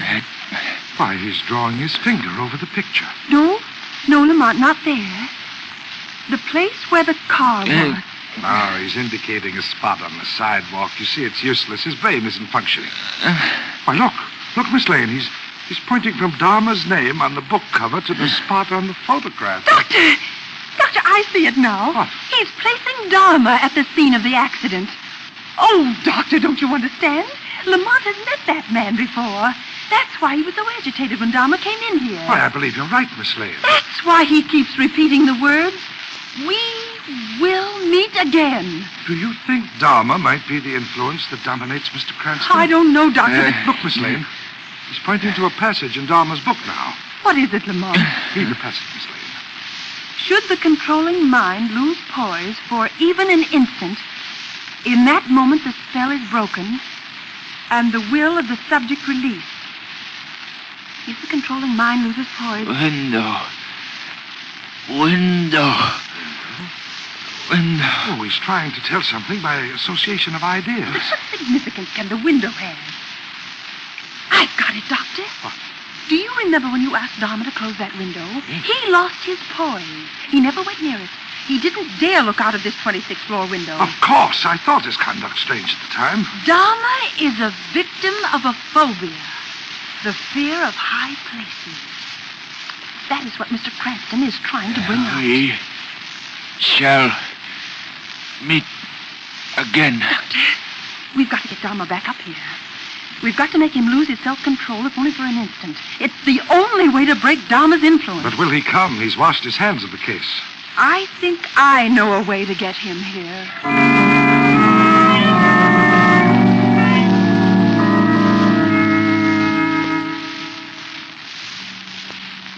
Get the chairs out there on the terrace, nurse. Yes, sir. Dr. Anthony, I think we'd better move Mr. Cranston's bed a little closer to the edge. Yes, hurry, Miss Lane.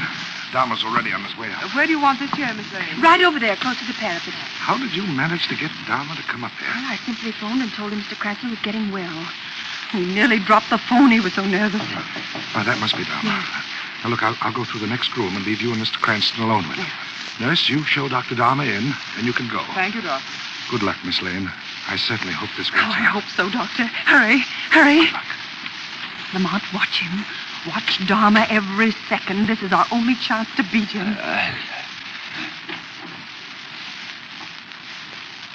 Oh, Dr. Dharma, I'm glad to see you. How do you do? I, too, am glad.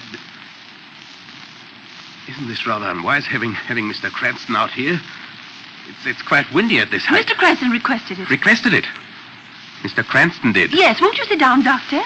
Here's a chair, right over here. Yes, pardon me, Miss Lane, but I'm pressed for time. Must examine Mr. Cranston alone. Do you mind? Not at all, Doctor. I'll lead... Oh! Miss Lane, look out.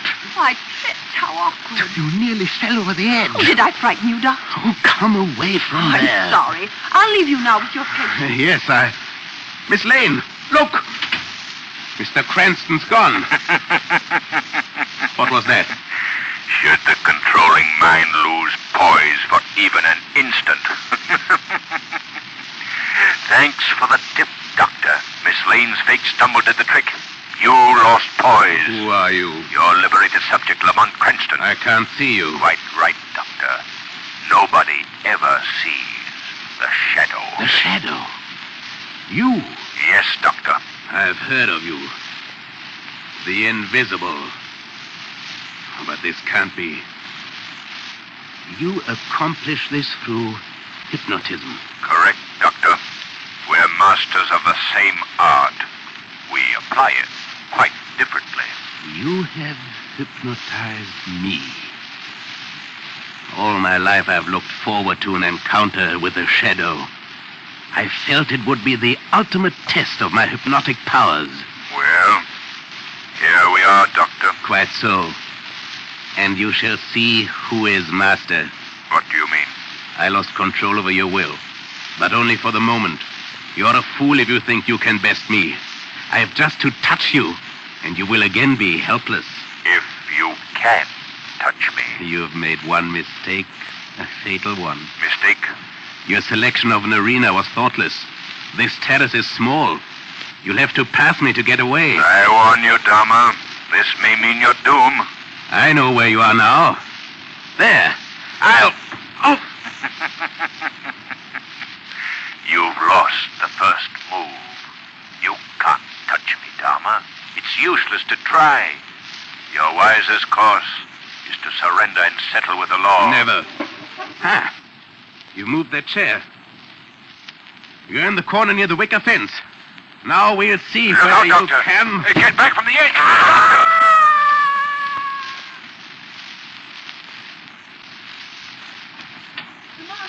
Lamont, are you all right? Yes, Margo. I heard a scream. It was Dharma. Lost his balance. Oh. Fell 26 stories. Oh, Lamont. Well, thank God you're safe. Oh, it was so ghastly, you lying there, aware of everything, not able to express your thoughts. You expressed them very well for me, Margo. If it were not for you, this would be my hour of doom instead of Dom's. He had an amazing mind, Margo, but like so many brilliant minds, it was bent in the wrong direction. Men like Dahmer would be a boon to mankind if they used their talents constructively.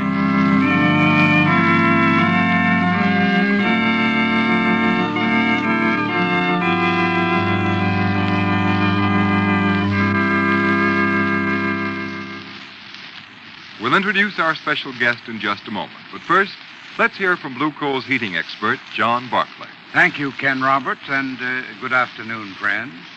Many homeowners are under the impression that all they need do to put coal on the furnace fire is throw on a few shovels full. I can assure you that that's neither the most practical nor the most economical way to get satisfactory heating results. First, the grate should be shaken gently until you see the first red glow in the ash pit. Be sure not to shake red-hot or unburned coals through into the ash pit, for then you'll simply be wasting coal. Next, pull a mound of live coals to the front of the firebox, just inside the fire door, with a shovel or a hoe. Now you have a fire bed sloping down toward the back of the furnace. Put fresh coal into the hollow formed by this slope, being sure to leave a few burning coals near the door. These live coals will act as a pilot light, which will burn off the gases which rise from the fresh coal contact with the burning coal. Try this method of putting coal on the fire and see if it doesn't give you far more satisfactory heating results. And remember, if at any time you have difficulty with your heating plant, get in touch with your nearest Blue Coal dealer. He'll gladly send a John Barclay serviceman to show you how to fix up the trouble. John Barclay service is absolutely free, so call your Blue Coal dealer. I thank you.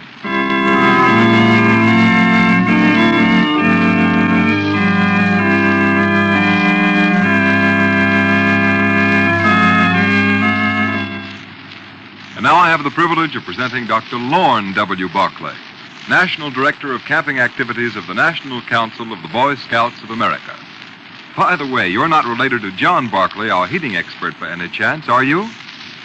Not that I know of, but I've heard his heating advice on this program and found it very useful. Good.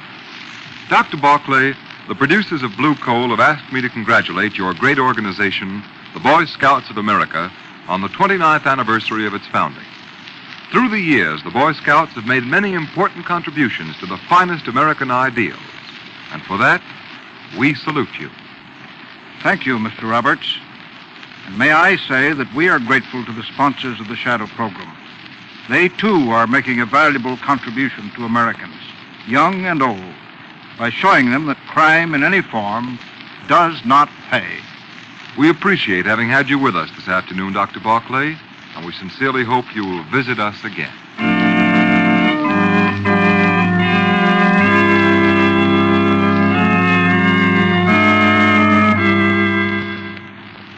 Today's program is based on a story copyrighted by the Shadow magazine. All the characters and all the places named are fictitious. Any similarity to persons living or dead is purely coincidental. The Shadow magazine is now on sale at your local newsstand.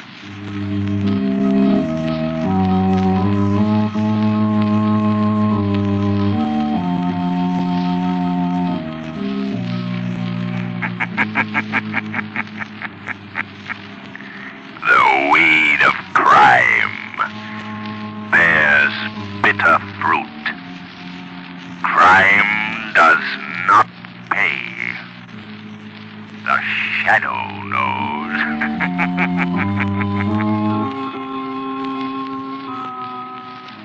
Next week, same time, same station, Blue Coal, America's finest anthracite, will again present another thrilling adventure of the Shadow. Be sure to listen, and be sure to burn Blue Coal, the solid fuel for solid comfort. For solid comfort. For solid comfort.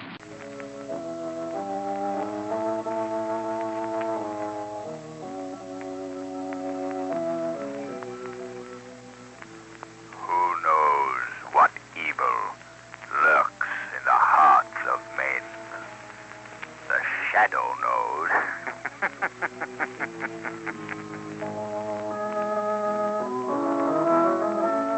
Your local blue coal dealer presents The Shadow. These half-hour dramatizations are designed to forcibly demonstrate to old and young alike that crime does not pay. Before we start the first act of today's Shadow story, attention homeowners. If you want better heat with less furnace attention, here's what you do. Get in touch with your nearest blue coal dealer. Order a supply of blue coal, the fine quality hard coal that's been mined and prepared by the most modern methods and laboratory tested for quality. You'll find that blue coal offers you by far the most for your money in heating comfort and satisfaction. Don't fail to try it. Order your supply of blue coal tomorrow. The Shadow, mysterious character who aids those in distress, is in reality Lamont Cranston, wealthy young man about town. Cranston's friend and companion, the lovely Margo Lane, is the only person who knows to whom the unseen voice belongs. Today's story, Friend of Darkness. It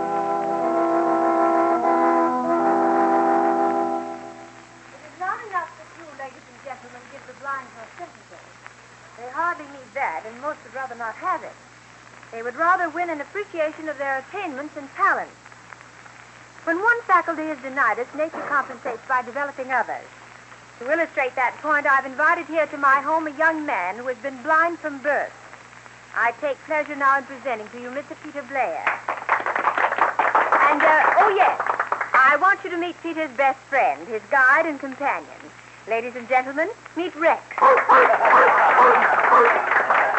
is going to demonstrate how generously nature has compensated him for the loss of his sight. You'll need a couple of volunteers to help with this. Lamont Cranston, will you be a courageous soul and come up here in front of all these nice people? All right, Margo. I hope I'm not going to be sawed in half or anything like that. No, Lamont, it's usually a woman that's sawed in half. Right. Now, we need one more volunteer. Commissioner Weston, I know you're not afraid of a crowd. Would you be so kind? Gladly, Miss Blaine, gladly. That's fine. Now that we have our volunteers, I turn the platform over to you, Peter. Thank you, Miss Lane. Ladies and gentlemen, I first want to express my deep appreciation to Miss Lane and all you ladies and gentlemen who are launching this campaign for the economic and industrial advancement of the blind. As Miss Lane has told you, nature generously compensates for the loss of the sight faculty. In my case, I've been endowed with a rare sense of touch, and I'll show you now to what extent that faculty has been developed. I hold in my hand a piece of steel 3 inches thick. Commissioner Weston, would you hold this piece of steel against your chest? Yes, of course. Thank you. Now, Mr. Cranston, will you take the commissioner's hand and hold your middle finger on his pulse? Certainly. Come, Weston, come. There we are. I suppose that's the first time you two men have been asked to hold hands. Now, ladies and gentlemen, I'm going to place my fingers on the piece of steel that's against Commissioner Weston's chest. I'll count the beat of the commissioner's heart through this steel. Mr. Cranston will verify my count by the pulse beat. And we'll start on a signal from Miss Lane. All right, now, Miss Lane, whenever you say. All right, when I say go. Go. 1, 2, 3, 4, 5, 6, 7, 8, 9, 10. Stop. The commissioner's heart beat 10 times. We stopped on the 11th beat, Mr. Cranston? Correct. 10 beats called exactly on the beat.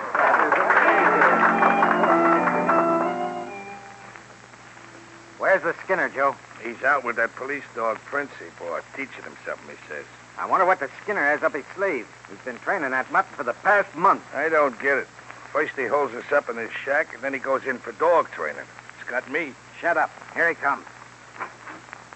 Hello, Skinner. Hi, Skinner. How'd the mutt do tonight? I did okay. He's a smart hound. I had to slap him around a bit, but he gets the idea after a while.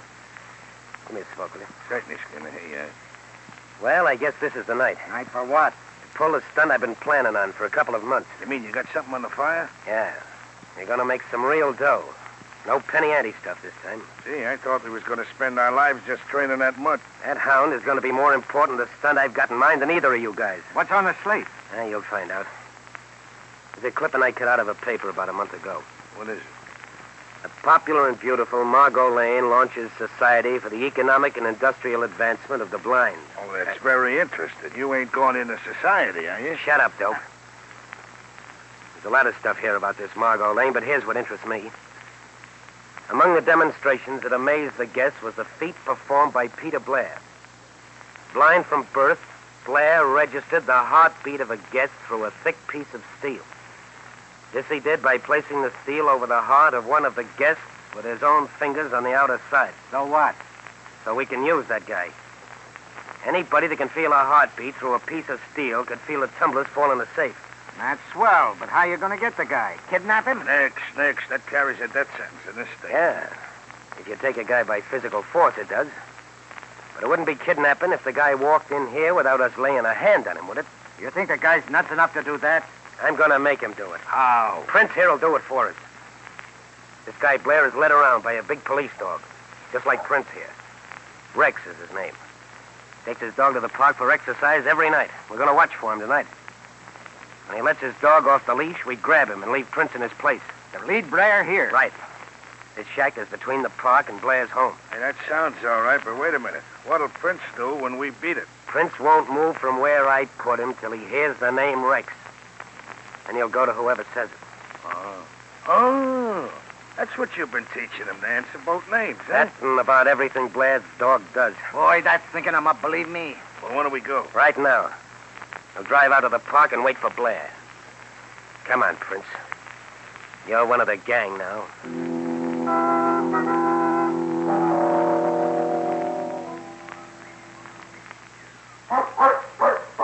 There's Peter Blair now, sitting on that bench over there. Is his dog running around? Yeah. Joe let Prince out of the car. Right.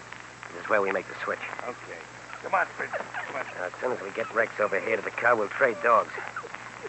Prince, speak. Speak. Hey, look. The other mutt stopped dead in his tracks. Hey, now he's answering back. Here he comes. All right, Prince. All right, boy, do your stuff. Ready to grab Blair's dog, you guys? I'm all set. He won't get away. Hello, Rex. Nice, Rexy. Come here, boy. Oh, that's a good fella.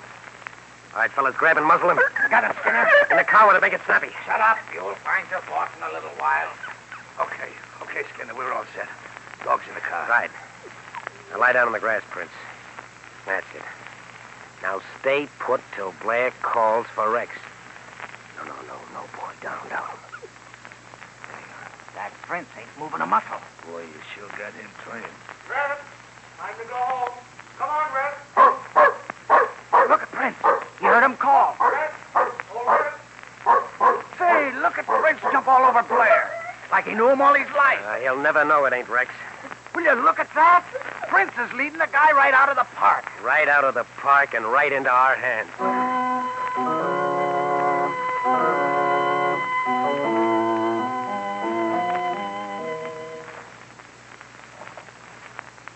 Hey, you're acting a bit strange tonight, Rex. Is something wrong? Hey, why don't you answer me? Ah, you're talking, are you? That certainly isn't like you. I'm surprised at you. What are you stopping here for, Rex? We're not near home yet. Is the car coming? Well, you found your voice at last. Rex, you've taken me to somebody's door. Stop pulling like... Rex, stop! Where am I? What place is this? Is anybody here? Take it easy, buddy. You're among friends.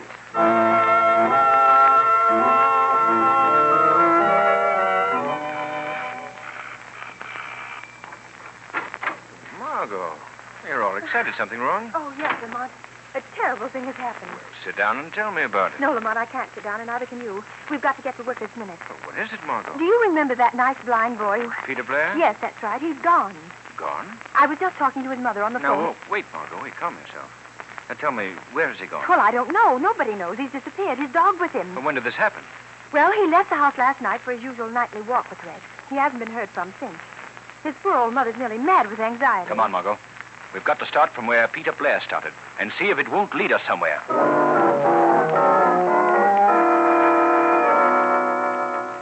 Now, take it easy, Blair. Nobody's going to hurt you. Oh, I don't care what you do with me. What have you done with my dog, Rex? He's okay for the time being. One of the boys are feeding him down in the cellar. Now let's you and me get down to business. Oh, we'll get it over with. I have no money, if that's what you're after. No, but you can get plenty for us. At least you can help us get it. Help you? What do you mean? Here's the dope. We've got a line on how to get into the State Street Bank. There's plenty of dough in that big vault. All you've got to do is plant them educated fingers of yours against the vault door and tell us when the tumblers fall. You mean you want me to help you rob a bank? That's just what we want, and that's just what you're going to do. Oh, you must be mad to think I'd do anything like that. Look here, Blair. I tried to be nice to you. I guess it ain't the right treatment. I got another medicine. A pretty bitter dose. What do you mean? You want to keep your dog, don't you? Rex, well, of course. I'd be lost without him. He's my eyes. He sees for me. And you're going to the bank with us tonight or else. Oh, you wouldn't. You wouldn't hurt Rex. That'd be as bad as killing a person, a helpless human. You're going to do what we say or not? Oh, I couldn't. I'd be a criminal. I couldn't do it. Okay. You've had your chance. Marty? Yes, Senator. What are you going to do? Go find out. Have you got your gun, Marty? Yeah. When I count 10, I want you to plug that dog of Blair. Oh, no, you can't. Yeah, that's just how long you've got to make up your mind. To the count of 10. 1. Oh, you wouldn't do that. You couldn't. 2. 3. No, Rex! 4. No! 5. Please, for God's sake. 6. 7. 8. Wait. All right. I'll do it.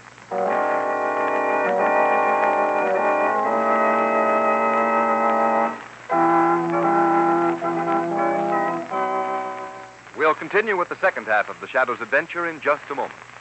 You know, householders, it's pretty hard to beat the satisfaction of having a perfectly heated home. And it's great to know that the fuel you're using is 100% safe, always dependable, and that it keeps furnace attention down to an absolute minimum. Now, that's exactly the kind of all-around heating comfort and satisfaction Blue Coal provides for thousands of American families every year. And if you haven't yet tried this superior quality fuel, don't put off a real treat. I can tell you that Blue Coal is America's finest hard coal, finest because it's mined from Pennsylvania's richest deposits. And then it's sized, screened, and prepared by the nation's largest hard coal producer, the Glen Alden Company. I can tell you, too, that each carload of Blue Coal undergoes a thorough laboratory test to ensure its quality before it leaves the yard. But if you'll just try Blue Coal and ask for it by name when you order your next fuel supply, then your heating problems will be over. For you'll find that Blue Coal requires less furnace attention, and your family will appreciate Blue Coal's steadier, more dependable heat. Just see if I'm not right. Call your nearest Blue Coal dealer tomorrow. His name is listed in the Where to Buy It section of your classified phone directory under the words Blue Coal.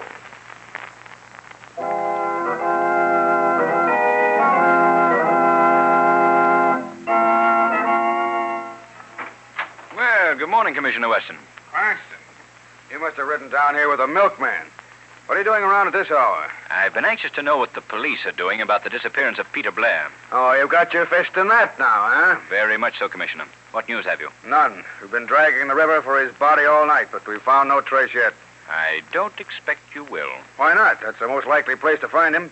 How do you think he was drowned? Well, he was blind, wasn't he? He probably walked off the end of the pier. I'm afraid, Commissioner, you underestimate his dog. That animal would never lead Peter Blair near enough to fall into water. Well, and he might have jumped off, committed suicide. What of the dog? Do you believe he also committed suicide? Certainly not. But if he saw his master go off the pier, he might follow him. That's likely what happened. The dog was drowned going after his master. I admit that such devotion is characteristic of dogs like Rex.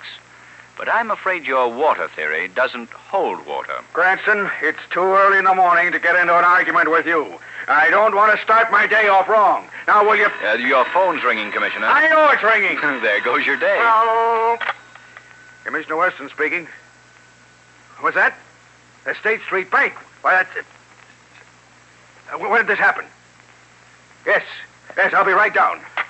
Well, what do you know about that? What's up, Commissioner? The State Street Bank was robbed last night. The big vault was cleaned out.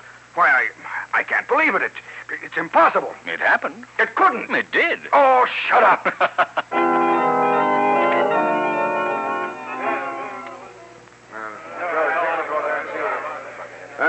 This vault was opened by a cracksman. He's the best one that ever lived. There's not a mark on the vault anywhere. No drills, no soup, nothing.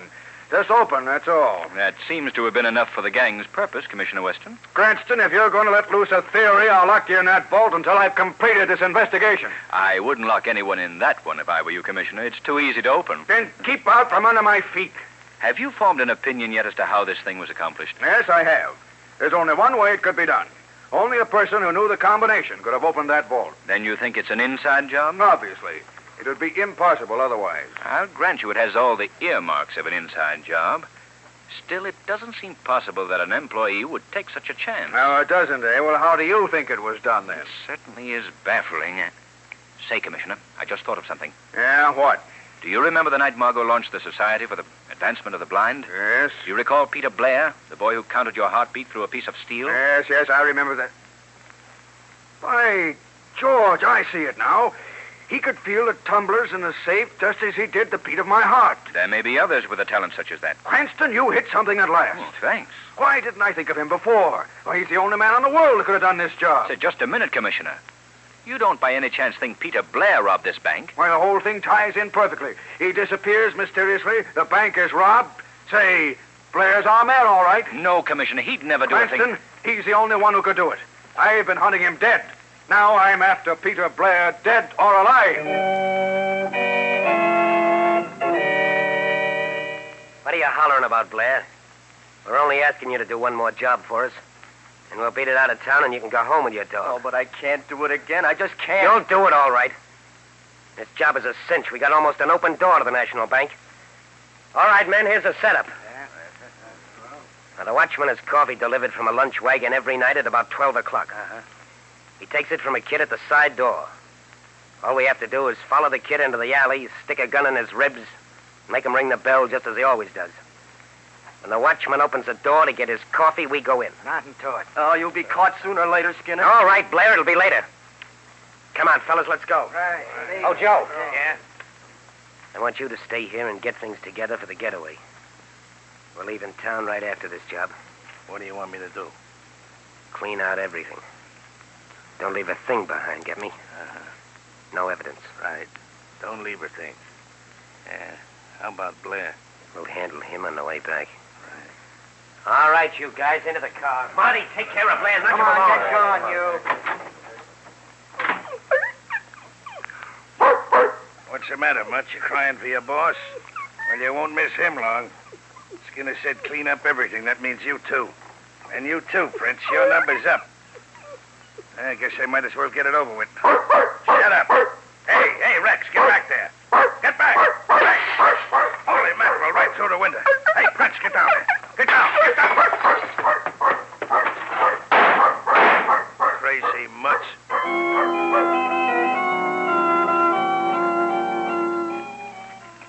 When did Rex get home, Mrs. Blair? Just a few minutes before I called you, Mr. Cranston, and he brought this other dog home with him. I see.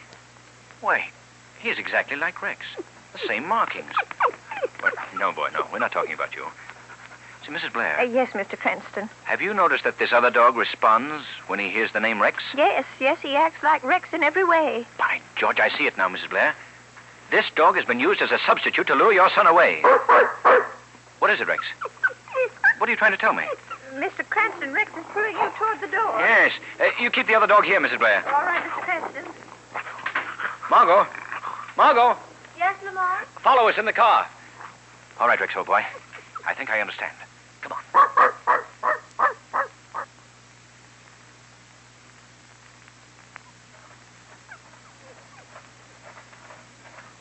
Easy, Rex. Easy. I wonder why you've led us into this lonely neighborhood. Oh, up this hill is it, boy, huh? Margo, stop the car. I think he's trying to call your attention to that shack up there, Lamont. Yes, Margo. Evidently, that's where Peter Blair is or was. Turn off the headlamps, Margo. Wait here. The shadow's going to see what or who is in that shack. Be careful, Lamont. I will, Margo. Come along, Rex. Come on, boy. Come on.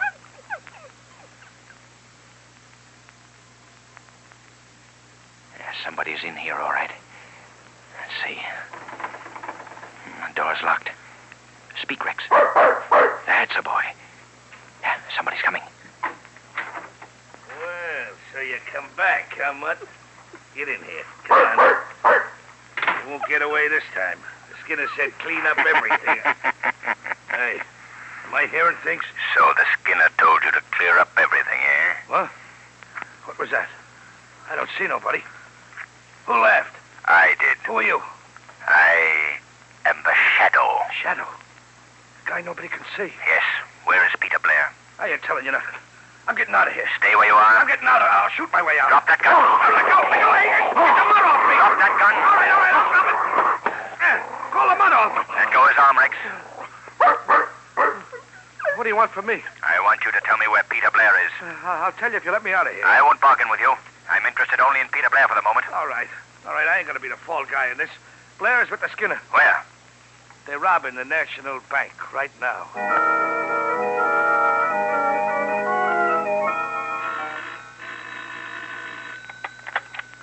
Hello, Commissioner Weston speaking. Commissioner, this is the Shadow. I've got to talk fast, so listen carefully. The National Bank is being robbed right at this moment. Robbed? By whom? Skinner Cross and his gang. They've got Peter Blair with them. Oh, so my dope was right. He's the guy that's been doing the dirty work. Don't be a fool. Blair is innocent. The gang is forcing him to do this. Yeah, so is Skinner Krause innocent. The boys are just doing this as a lark. Commissioner, you've got to believe me. That boy is not a criminal. Maybe not, but I'm not taking any chances. What do you mean? That Skinner gang is a bad outfit.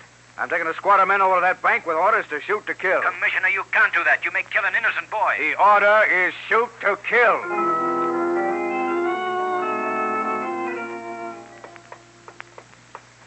Margo, we've got to get to the National Bank before Weston. What happened, Lamont? Peter Blair may be killed by the police. Hurry, Margo. Drive as fast as you can.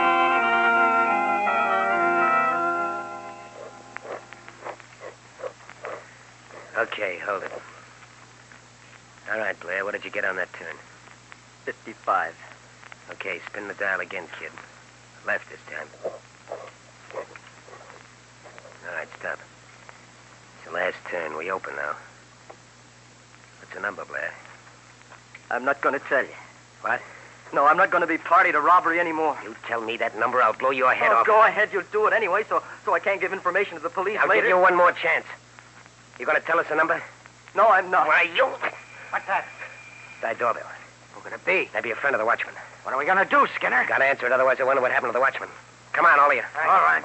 As soon as I open this up, you grab whoever it is, drag him inside. Right. All right, here we are.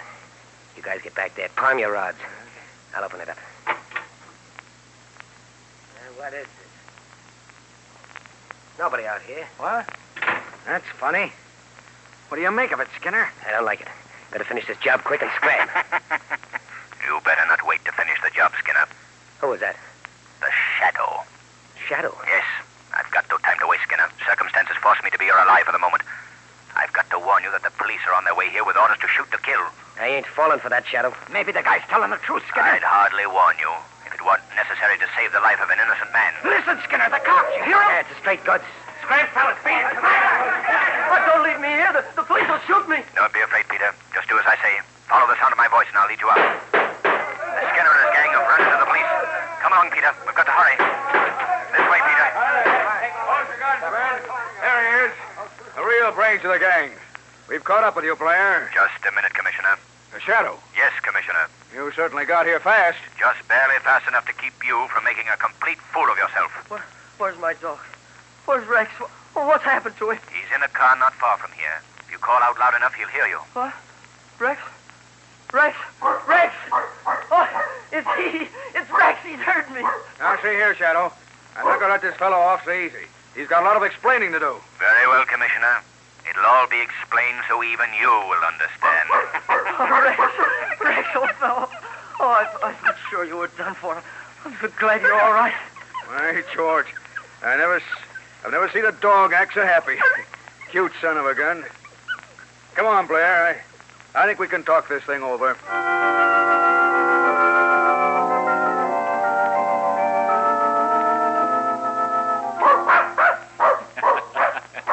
Well, you've got two fine animals now, Peter. You going to keep them both? No, Mr. Cranston. I'm going to give Prince to a sightless friend. You'll be a great companion for him. No doubt about it. Look at Rex and Prince gobble that ice cream. I don't know how to thank you, Mr. Cranston, and you too, Miss Lane, for everything you've done for Oh, us. don't mention it, Peter. I wish it were possible to thank our invisible friend, the Shadow, too. I'm sure he feels your gratitude, Peter. I'll wager that none of his exploits brought him more satisfaction than the apprehension of the Skinner and his gang. Men do terrible things, but the man is particularly depraved who would rob the sightless of a great and devoted friend, his dog.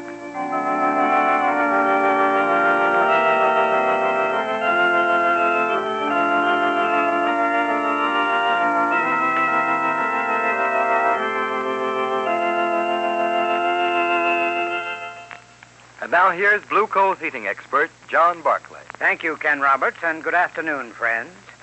One investment every homeowner can make, which will pay big returns in comfort and convenience, is to install a blue coal heat regulator. I've heard some people say what time and trouble savers their oil and gas burners are. But those people forget that their oil and gas burners are dependent upon thermostat control for their heating performance and for maintaining an even degree of temperature. By simply installing a blue coal heat regulator for your coal furnace, you too can control room temperatures and enjoy exactly the same kind of heating comfort that the most expensive oil or gas burner could give you. The blue coal heat regulator is a thermostat which controls your furnace dampers automatically. All you need do is set the thermostat control at the exact temperature you wish. Your heat regulator will maintain that temperature day and night. What's more, it will stop your house from becoming overheated in warmer weather and save you from wasting coal. Get in touch with your nearest blue coal dealer. He'll be glad to show you how a blue coal heat regulator can pay for itself in the time, trouble, and amount of coal it saves you. I thank you.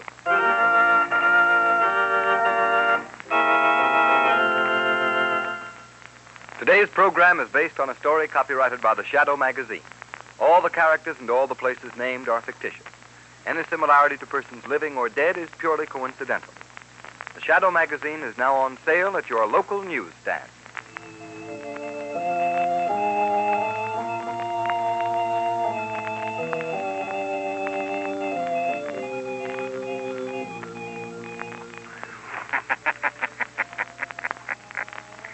The weed of crime bears bitter fruit. Crime does not pay. The Shadow knows.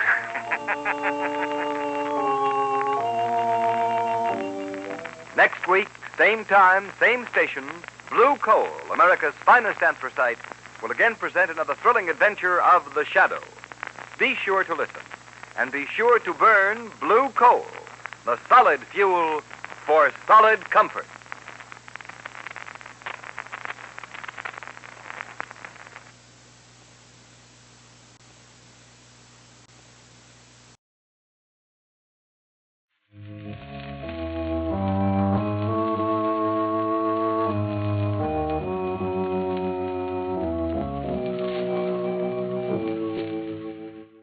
Who knows what evil lurks in the hearts of men?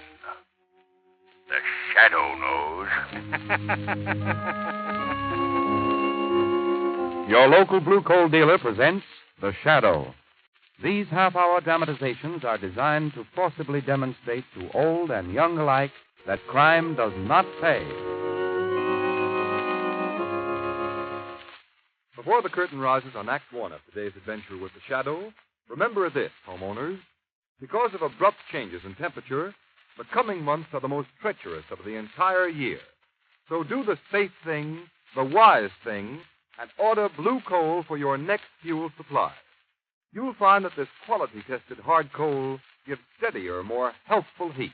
It's easier to bank and control, and it burns evenly and prevents your home from becoming suddenly chilled or overheated. Remember the name, Blue Coal, for perfect home heating comfort in any kind of weather. The Shadow, mysterious character who aids those in distress and helps the forces of law and order, is in reality Lamont Cranston, wealthy young man about town. Cranston's friend and companion, the lovely Margo Lane, is the only person who knows to whom the unseen voice belongs. Today's story, Horror in Wax.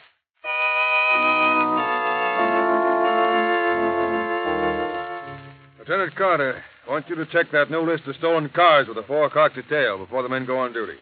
All right. You, Benson, take a squad of 20 men and help Cardona with the detail that's guarding the mayor at that rally tonight. Okay. And you, Brophy, you better... just a minute. Hello? Commissioner Weston speaking. What's that? When did this happen? All right. Give me the address. Yeah. 22 Prince Street. I got that. Yeah. I'll send a man out right away. Brophy. Yes, Commissioner Weston. This is a job for you. Rest of you men can go now. Get out on the job and keep awake. Here you are, Brophy. Take this address. It's a rooming house out on the south side. Woman's been found dead in one of the rooms. Ah, now the poor thing. Murdered by some blackguard, I suppose. Never mind shedding any tears about it. Get out there and find out what happened.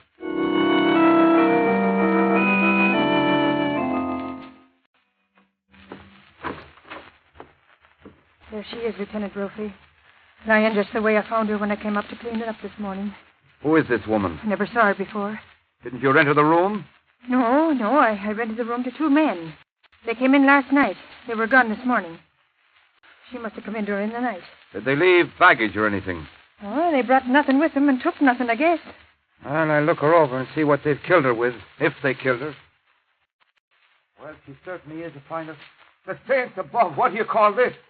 You found something? Hard enough to curl me tongue so I can't say a word.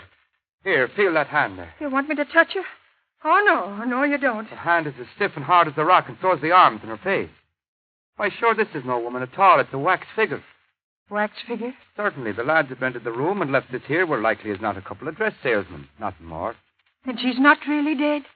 No deader than she's ever been.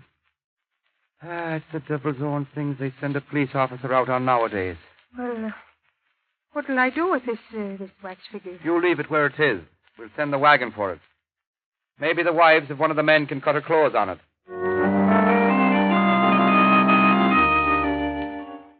But, Commissioner Weston, it's the truth I'm telling you. It was nothing more than a wax figure as hard as rock. A fine thing to leave behind in a furnished room. Well, you better send the wagon out there. Hello? Commissioner Weston. Yes, who's this? This is the Shadow, Commissioner. Yes, well, what do you want now? We've had peace and quiet around here lately. Say, just a minute. Hold the wire a second. This is that Shadow fellow, Bobby. I'm going to have some fun with him. Say, Shadow, we just got a case that has us all baffled. Would you like to help us? Of course, Commissioner. You know I'm always willing to lend whatever assistance I can. Oh, fine. Well, here's the dope. A woman's been found dead at 22 Prince Street, out on the south side. We don't know who she is or how she died or a thing about her. I'll put the case into your hands if you want to tackle it. Well, I'd be glad to, Commissioner. I'll go out there right away and investigate. That's fine. But, Shadow, you've got to make me one promise. Well, yes, Commissioner. What is it? Well, the medical examiner hasn't cleared the case yet. So I'd appreciate it if you wouldn't touch the body or disturb it in any way. All right, Commissioner. I hardly think it'll be necessary. Well, good luck then, Shadow. I'll see you later. Oh, no, Commissioner. You'll hear me later. How's that? Oh.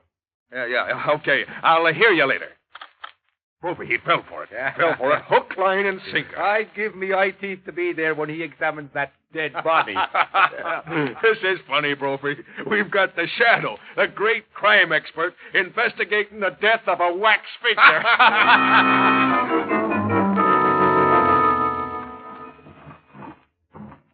Well, Lamont, we've searched every inch of this room, but there's not a single thing that would identify this woman's body. No, Margo. I didn't expect there would be. Perhaps I'd better search the clothing. No, Margo. Don't touch the body. Commissioner Weston specifically asked me not to. But there might be a tag on the clothing or something. Hardly. The men who left this body here planned it too well to leave any telltale markings. You'll notice that even the manufacturer's name has been scraped off the soles of the shoes. The features have a strange wax-like appearance. Yes. Amazingly wax-like. Well, if there's nothing more to do here, Lamont, I won't be a bit sorry to leave as soon as possible. All right, we'll go, Margo. Commissioner Weston is probably waiting for the Shadow's report on the case, and we don't want to meet any of his men here. We mustn't disappoint the Commissioner.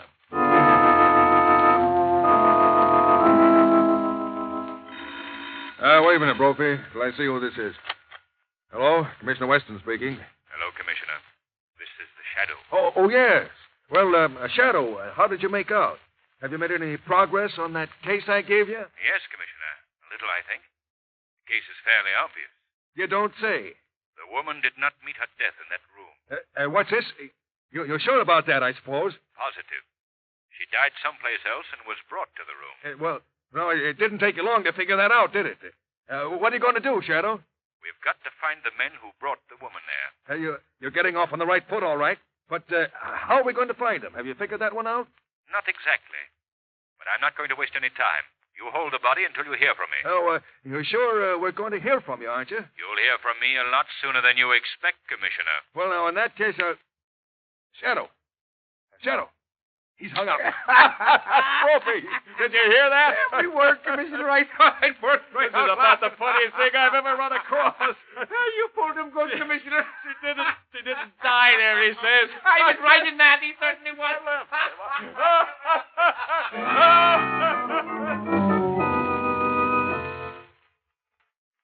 You're regarded, Professor Whitehead, as an outstanding authority in these matters, and I want you to know that I trust your judgment implicitly. Thank you, Cranston. Of course, it's a fairly common knowledge that from time immemorial, scientists have labored with the idea of preserving life through freezing, waxing, mummifying, and various other such methods. Yes, I read only recently where a group of Russian scientists froze a man and then performed a very difficult operation. I believe the man survived. It's very possible, Miss Lane. But this waxing process, Professor, preserving the human form by turning it to wax, have you had any personal contact with such cases? I haven't actually participated in such experiments, but I've followed them quite closely. In fact, here's a book right here on my shelf. Yes, this is it. This is an account of the experiments of Dr. Jean Fernot, famous French scientist. He invented a chemical which he injected into the arm. Within a few hours, the subject assumed not only a wax-like appearance, but all organs were stilled, and a state of suspended animation attained. Well, what happened to Fernot? Did he continue these experiments? No, he never got the chance. He was laughed out of the community where he lived. When he revealed the fact that he had waxed the body of a young girl, he was stoned. What happened to the girl? Oh, Fernot revived her right enough. The experiment was entirely successful. Then he not only had a waxing process, but also an antidote to revive the subject. Yes, a restorative, he called it. By the way, here's a picture of Fernot in this book. Oh? Yeah. Rather an interesting-looking face, don't you think so, Margo? Mm-hmm. Yes, very interesting. But one I wouldn't care to meet on a dark road. Well, do you think Dr. Fernot is still alive, Professor? That I am not prepared to say, Mr. Cranston. It was reported he came to America 10 years ago. In any case, he dropped from sight about that time. I see. Well, I'm very much obliged to you, Professor. We must leave now. This talk has been most interesting. And I promise you it will result in something even more interesting.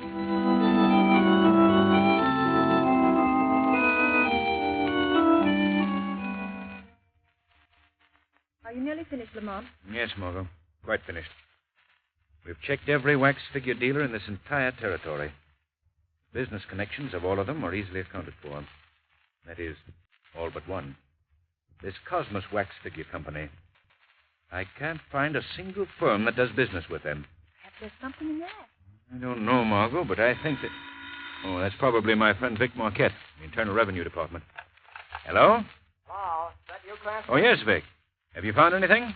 Well, that Cosmos company you inquired about. Yes? Yeah, there's a ship due at quarantine in a few hours with a large consignment of wax figures for them. You say the ship is due in a few hours? Yeah? Vic, I want you to do me a favor. All right. I want you to assign Miss Lane and myself to the custom detail that goes on board that ship at quarantine. Oh, I don't know what you got up your sleeve, Cranston. It's not exactly official. Oh, I guess it can be arranged. All right, we'll be right down. I'll explain matters to you then. What are we going to do now, Lamont? I'm only playing along on a hunch. But if it works out, Margo, I think we'll have a little surprise in store for our friend, Commissioner Weston.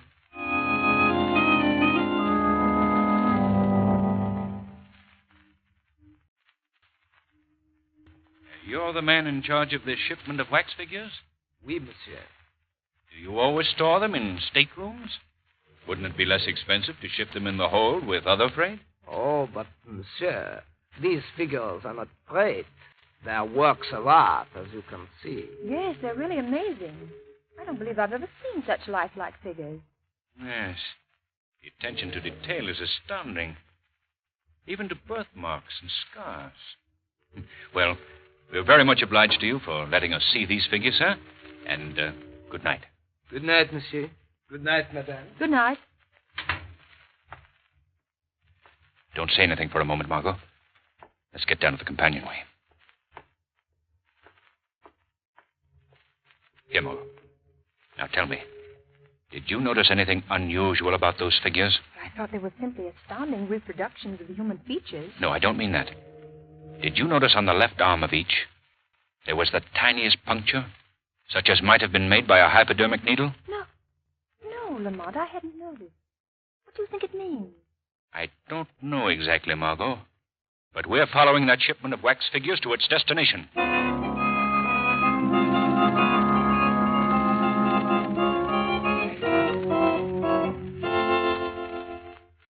In a moment, you'll hear Act Two of today's story.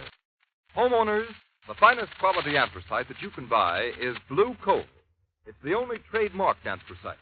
The only coal which is colored a harmless blue to identify it and to guarantee you that you'll get the most for your money in heating results and satisfaction. That's why it's important to insist on blue coal by name when you order fuel. Once you've used blue coal, you'll agree with me and with countless thousands of satisfied homeowners that it certainly is different from ordinary hard coal. And that difference is in the steadier, more healthful heat blue coal gives you, plus the fact that it requires less furnace attention. That's because blue coal is a guaranteed product of Glen Alden, the nation's largest coal company. Each ton of blue coal is carefully sized, prepared, and washed to remove any existing impurities. But most important of all, each carload is submitted to a thorough laboratory test to guarantee its superior quality before it's accepted for shipment. Those are the reasons why blue coal banks and burns better and gives longer intervals between firing. Those are the reasons why it will pay you to order blue coal by name if you want perfect all-around heating comfort and satisfaction in the treacherous months ahead. Call your nearest dealer. His name is listed in the Where to Buy It section of your classified telephone directory under the words Blue Coal.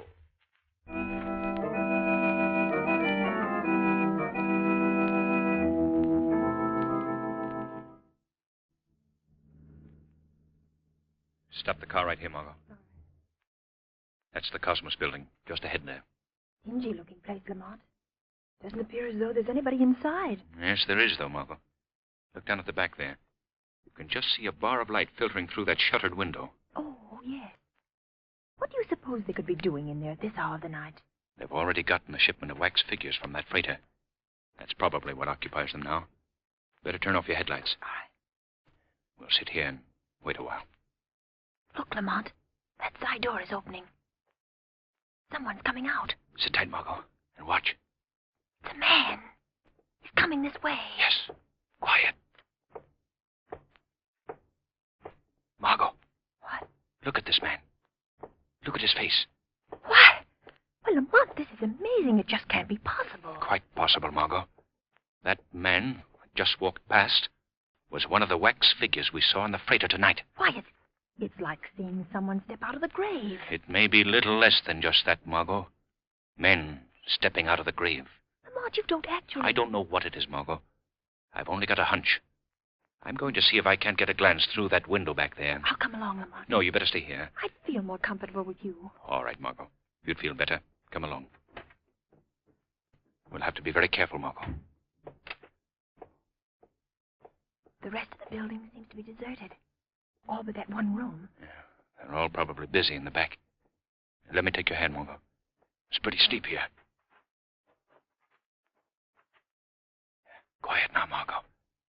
This window may be open. They might hear us. I'll see if I can take a peek through this crack here. See anything? Margo. Look. Why, the room is fixed up like a laboratory. Yes. There's some more of the figures we saw on board ship. That man with his back to us, dressed like a doctor. Yes. I hope he turns around so we get a good look. Margo, over there in the corner. Recognize that face? Why, yes. It's the man that was in the ship cabin. The one who took care of the wax figures. Right. There, Lamont, the other man's turned around. Look at him. Yes. Isn't that the man whose picture Professor Whitehead showed us? Yes, Margo. It's Dr. Furneaux. What do you suppose they're doing? I can't see. They're working at the other end of the room, mostly. Margo, you go back to the car. What are you going to do? Look around here and see if there isn't any way of getting into this place. But there's a gang of men in there, Lamont. I've got to take the chance, Margo. Now go, Margo, quickly, quickly. This is a matter for the Shadow. All right, Lamont, but do be careful. Even the Shadow might be shot.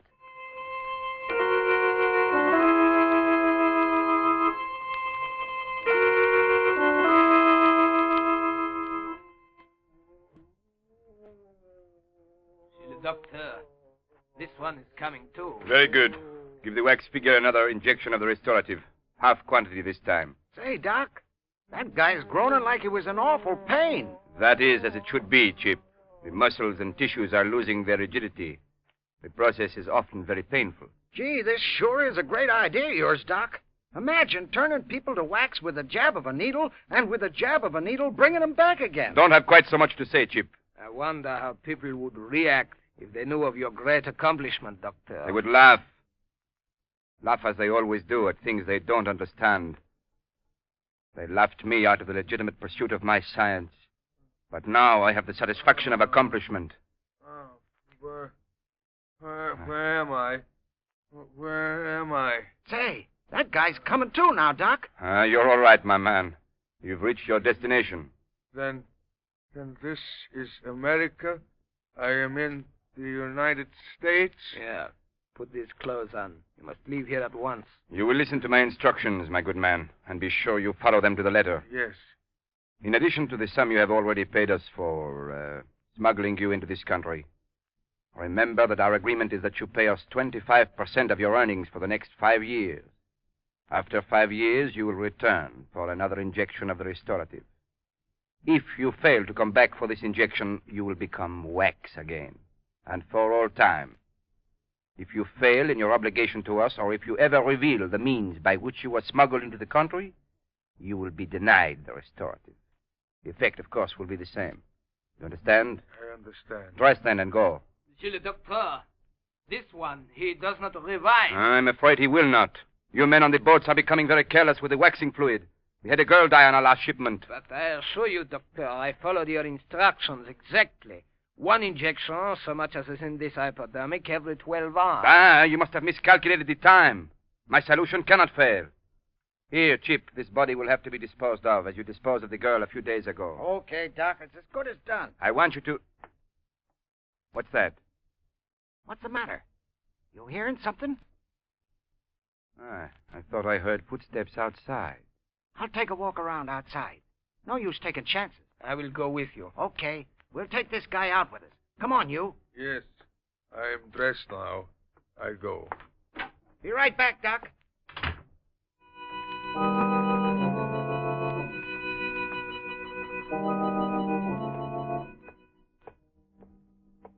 Chip. What is it, Murat? That car over there. Do you see anybody in it? Yeah, I think I see a face. It's strange that anyone would sit in a lonely place like this with the lights out. No? Yeah, it does look kind of fishy. Let's find out what it's all about. Come on, Murat. Keep your gun handy. There is somebody in the car. Looks like a girl. What do you know about that? I do not like it. She won't like it either when we get through with her. What are you doing in here, lady? Waiting for the morning mail? Who are you? What do you want? We want to know who you are and what you want. That's none of your business. You're a fresh dame, eh? Chip. Yeah? What's the matter? This girl. I have seen her before. Yes, I know. She was with the custom man aboard the ship. Oh, yeah? Come on, lady. Get out of that car. I'll not get out of this car. You get away from here. Grab her, Murat. Keep your hand over her mouth, Murat. We'll take her into the doctor.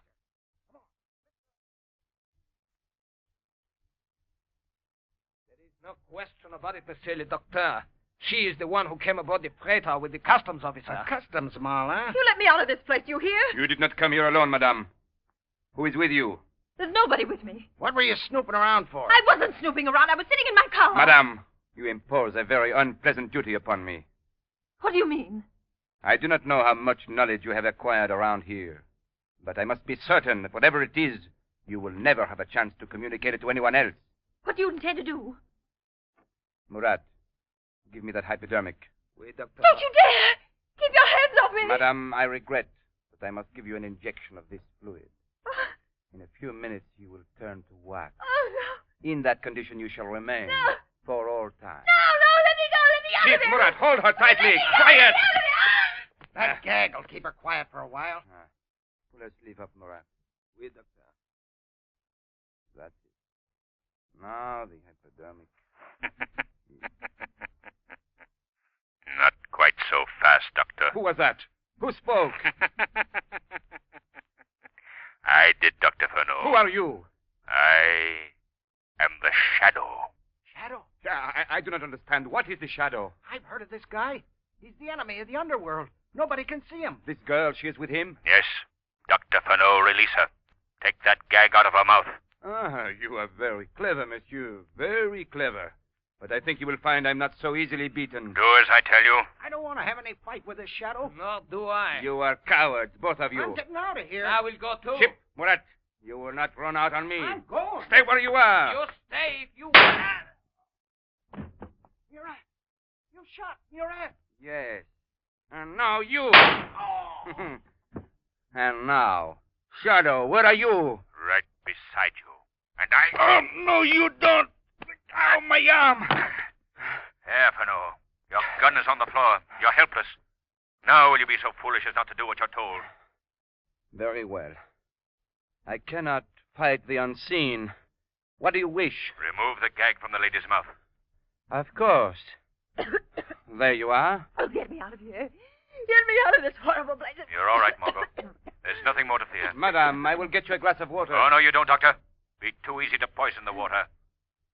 Dr. Furneaux, you are coming with me. And where would you take me? To the police. They will deal with you. I am afraid I will have to disappoint you, monsieur. Life and the people of the world have humiliated me enough. They will never subject me to the humiliation of a criminal cell. What do you mean, Doctor? This hypodermic I hold in my hand will answer your question most eloquently. Many people have known the result of my great discovery.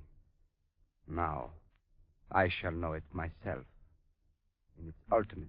Doctor, I beg of you, don't destroy yourself. There's always hope for a man of your skill, even though you've so grossly misused it. No, monsieur. The world laughed once.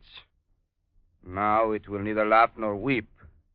One injection, an overdose. So, and you shall witness firsthand, monsieur, the results of a great discovery. Doctor, don't. You mustn't do this. It is You done, really mustn't. monsieur, it is done. I destroy the last bottle of the restorative. Now, my secret dies with me. Lamont, look. His skin is turning white. His body, it's becoming rigid. Yes, Margo. Watch. He's turning to wax. Just as he's turned others. Oh, Lamont, I can't bear any more. Take me out of here. Take me out, Lamont. Take me out.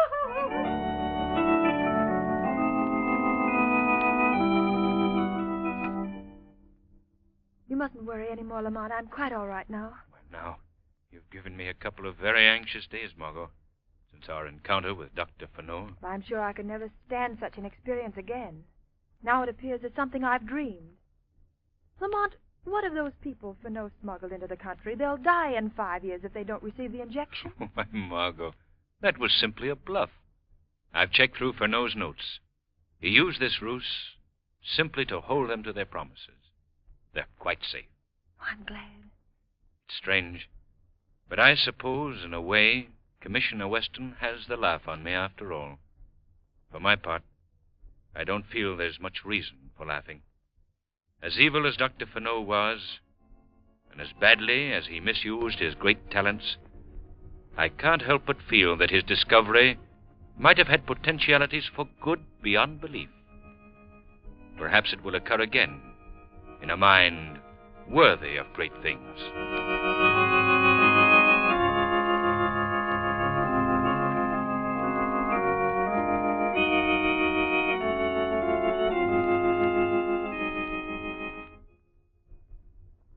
Now a word from Blue Coal's heating expert, John Barclay.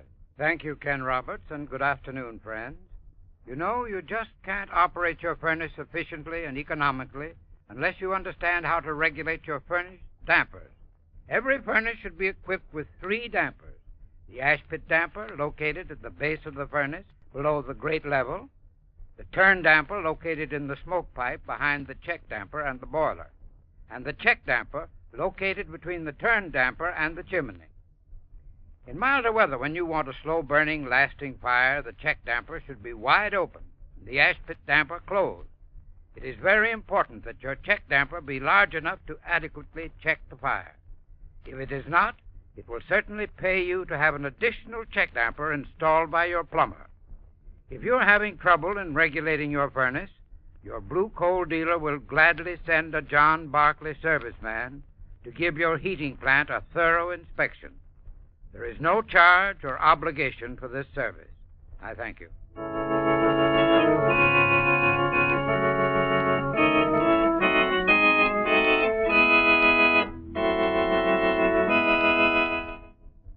Today's program is based on a story copyrighted by the Shadow magazine. All the characters and all the places named are fictitious. Any similarity to persons living or dead is purely coincidental. The Shadow magazine is now on sale at your local newsstand.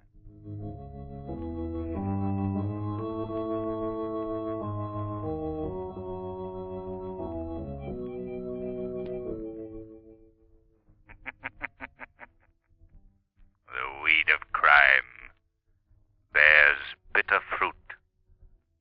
Crime does not pay.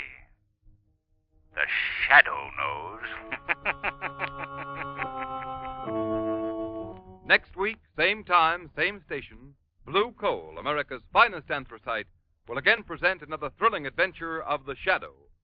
Be sure to listen, and be sure to burn Blue Coal, the solid fuel for solid comfort.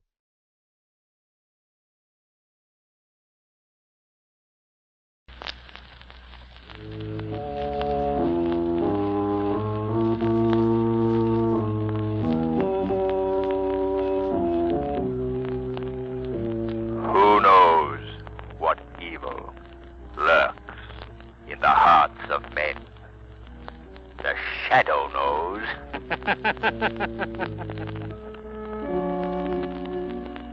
Your local Blue Coal dealer presents The Shadow. These half-hour dramatizations are designed to forcibly demonstrate to old and young alike that crime does not pay. Before we present the first act of today's Shadow story, a brief reminder to you homeowners. You all know what an unpredictable month March is. The weather's blustery, bitter cold one day and mild the next. And I don't have to remind you how very dangerous those extremes of temperature are to the health of everyone in your family. Now, if you want to ensure steady, comfortable warmth inside your home and help prevent late winter colds and illness, here's what you do. Call your nearest Blue Coal dealer. Get a supply of Blue Coal, the quality-tested hard coal that guarantees you steadier, more healthful heating performance and satisfaction. Don't gamble with just any ordinary coal. Insist on Blue Coal. Ask for it by name. It's the coal that's trademarked blue, so you can identify it at a glance. It's the coal that will give you better heat with less furnace attention. As our story opens, we find Lamont Cranston with his friend Margo Lane in his apartment, busily turning the dials of a shortwave radio receiver. Margo, a few nights ago, I came across a very peculiar noise on the radio. Couldn't figure out what it was, so I got my recording set out tonight, and I'm going to make a record of this strange broadcast. Yes, I remember when you first got the recorder. We recorded everything we could think of. It was a lot of fun. Yes, particularly our duets. Now listen, there it is. Start the machine. We'll record it right now. The oddest thing I've ever heard. It doesn't make any sense. I can't make head or tail out of it. It doesn't sound like a human voice. Yet it's... Wait. I'll play our recording back on the phone. See now, wait a minute. There. Can you make it play slower? We might be able to analyze it better. Oh, yes, I'll slow it down. Margo! It's a man's voice. Why, it's very clear when the record is played slower. What a simple trick. They've merely made a record at a slow speed and played it fast so you can't get it. But how could anyone receive the message? They must have a recording outfit like mine and play it back at the low speed. Let's listen to the record again. Yes. Yeah, just a minute, I'll start it. There's the group. Operator C. We better play Mansfield tonight. This mystery ship will be destroyed tomorrow. Margo. We will fly this plane to the Gordon Lightship and then 10 miles due south. Gordon Lightship? We will cruise to that point in our boat and pick us up. This plane will be destroyed at sea. We cannot bring it down on land at any cost. It will never be recovered. We have the only existing set of plans, and the designer is dead. Operator 1 in command. Do you know what that means, Margo? No, I don't know. A new army plane is due tomorrow or next day at the aerodrome. It's one of the most revolutionary inventions in the history of military aviation. Only one of these planes has been built, and not one of the men who worked on its construction was permitted to know all its secrets. And its designer is dead. Oh, I see. With this plane in the hands of an invading power, this country would be wiped out before our defenses could be mobilized. Well, tell me about it. What kind of plane is it? The plane is revolutionary in design, Margo. It's equipped with a very intricate shortwave radio control outfit. By means of this shortwave, one of the planes can control up to 50 flying bombs. Flying bombs? That's precisely what they are. Unpiloted miniature airplanes.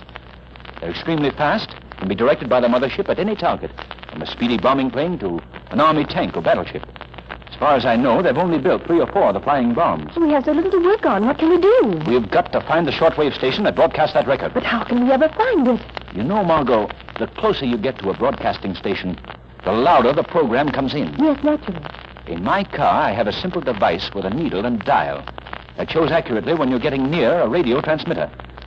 With the aid of that device, Margo, we're sure to find that station.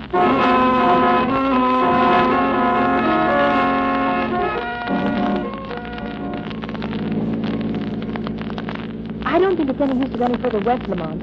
What does the dial read now, Margo? It's down to 9. Well, we'll go southeast now. The signal is getting stronger, Lamont. The dial reads 20 now. Good. Covered every inch of the city.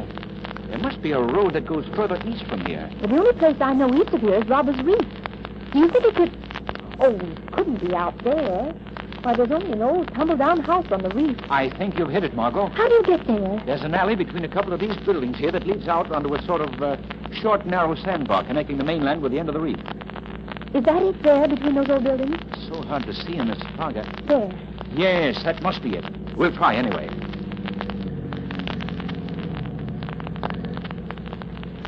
This is the gloomiest place I've ever seen. Lamont, look. The dial reads steady. Good. We're headed right.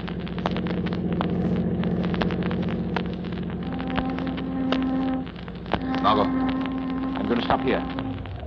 Now, you stay in the car. Keep the doors locked till I come out of the house. Please don't go in there, Lamont. I won't, Margo. But I think the shadow will pay a call.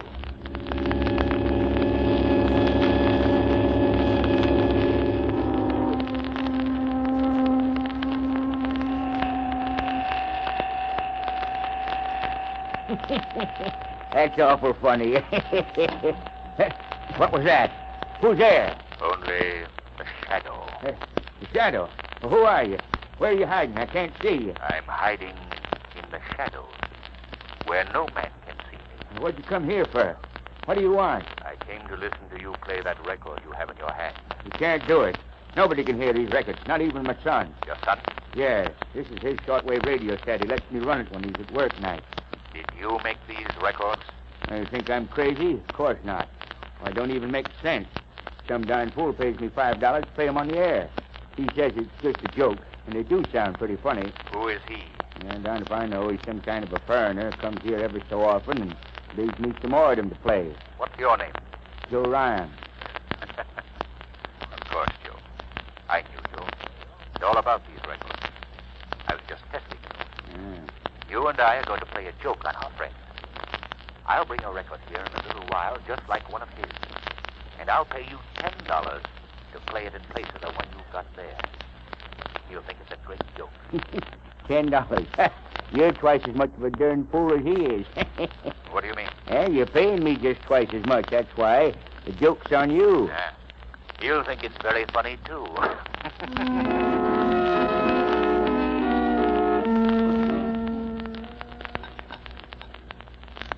Well, here's to you, Corbin.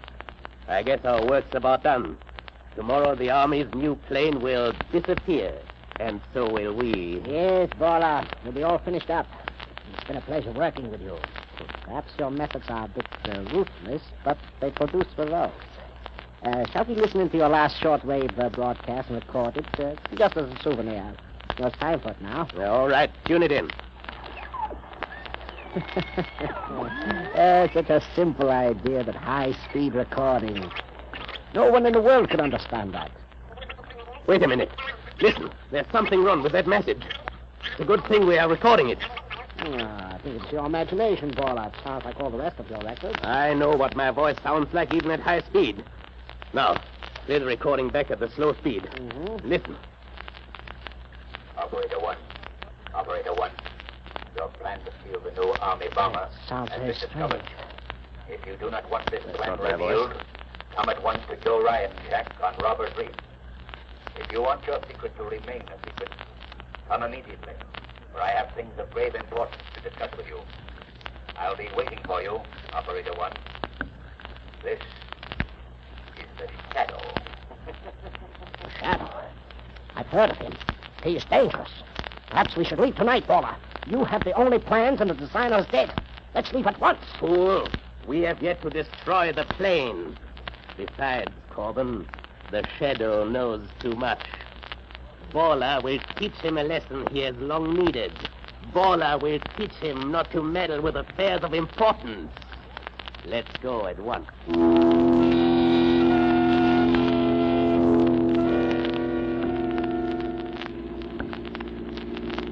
Don't drive so fast, Corbin. This fog is pretty thick. But you told me to hurry. Yes, but it would be a pity to disappoint the Shadow.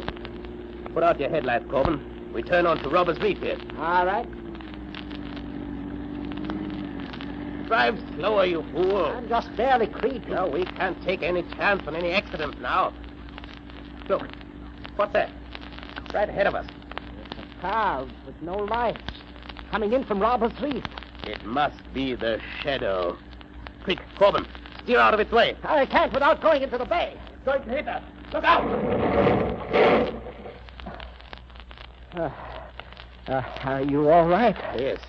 Fortunately, we're both going very slowly. That's somebody getting out of that car. Stop where you are before I shoot. Corbin, flash a light on his face. It's a woman. I thought it was our friend, the Shadow. What are you doing out here, young lady? I lost my way. And why are you driving without lights? Well, I thought I could see better that way in the fog. I don't believe you. Corbin, look in the car and see if there's anyone else. Yeah. Perhaps you brought someone out to Robbers Reef. Young I lady, don't know what you're talking about. I tell you, I lost my way. Well, we'll soon find out. You are coming with me. No one else in the car, Bayloe. Good, Corbin. I'm sure there's nothing the matter with the cars. Drive hers into the water. Then bring ours to Joe Ryan's shack. The young lady and I are going to walk. Unless he is foolish and tries to run away.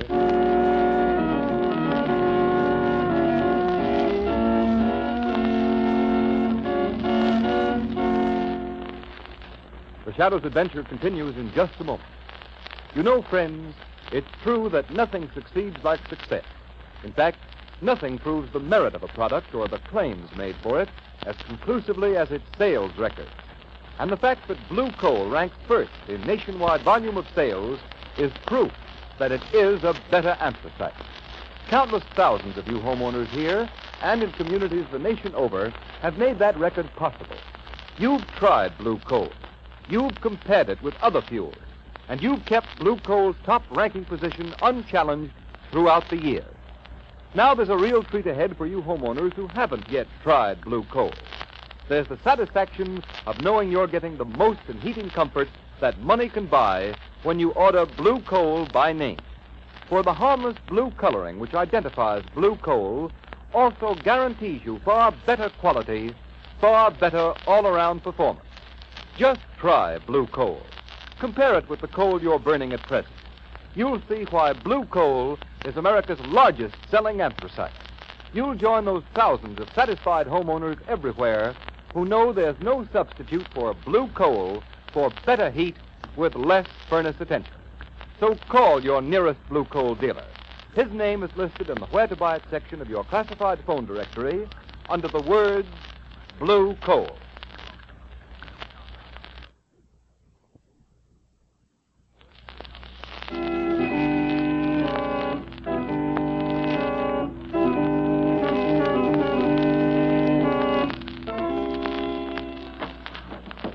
Step in there, young lady.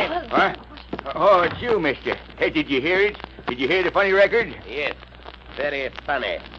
Where's the shadow? I don't know where he is. Said he was a friend of yours. He is a great friend of mine. I'd like to see him. You can't see him, because even when he's here, he isn't. He just talks to you. Ah, you're a fool, old man. Now, young lady, suppose you tell us what you know about the shadow. The shadow? Don't pretend that you don't know him. You brought him here. All right, you, Corbin. Yes, Father. Take that piece of rope and tie the old man up. Hey, what for? I ain't done nothing. I just did what you told me to. Honest, I did. Shut up. Tie him well. No, you don't, young lady. Stay away from that door. Oh, me. Here, Corbin, give me a hand. The young lady doesn't want to stay here. Tie her up, too. That's it. That's it. Tie her to this chair. Fine. Now we will see. What hit me? Paula, did you do that? You may thank the shadow, Corbin. The shadow? I can't see you. Where are you? You hear where my voice comes from, don't you? That's all I wanted to hear. I guess the last laugh belongs to Baller. It was too easy. Come, Corbin. We must get to the aerodrome. We have work to do. Come, Corbin. Hurry, hurry.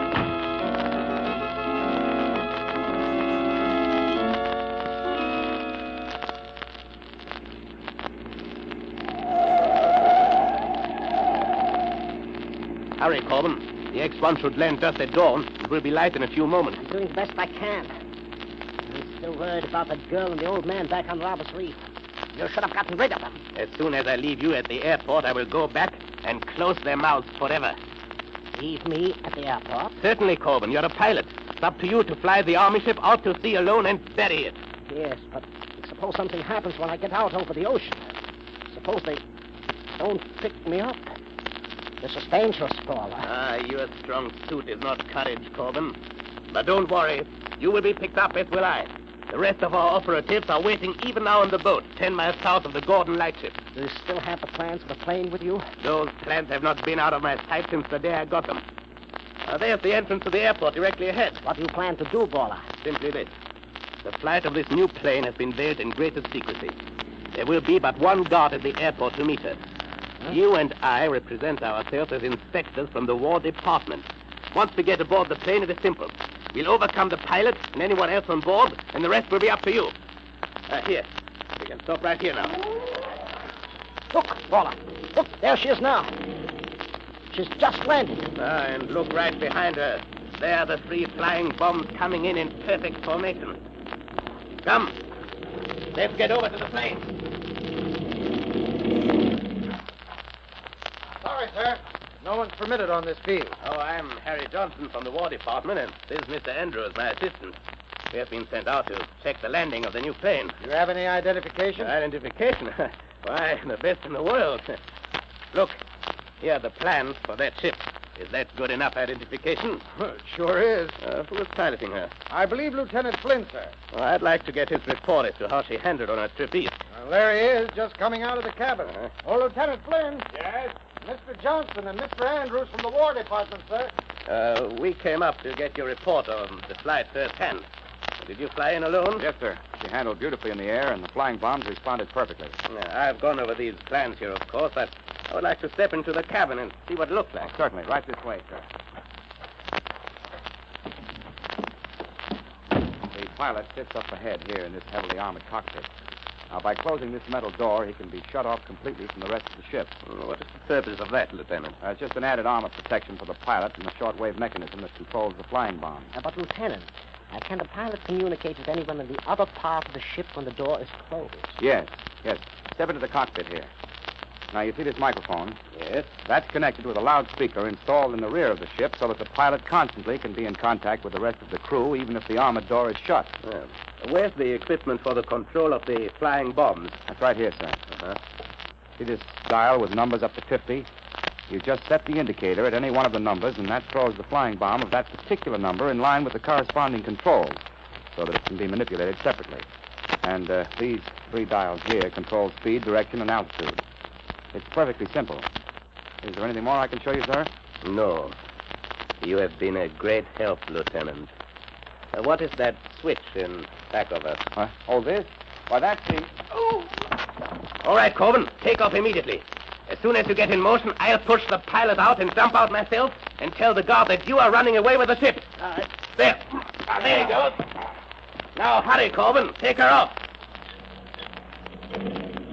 Good luck, Corbin. I'm going to jump now. Help! Stop! Help! Stop!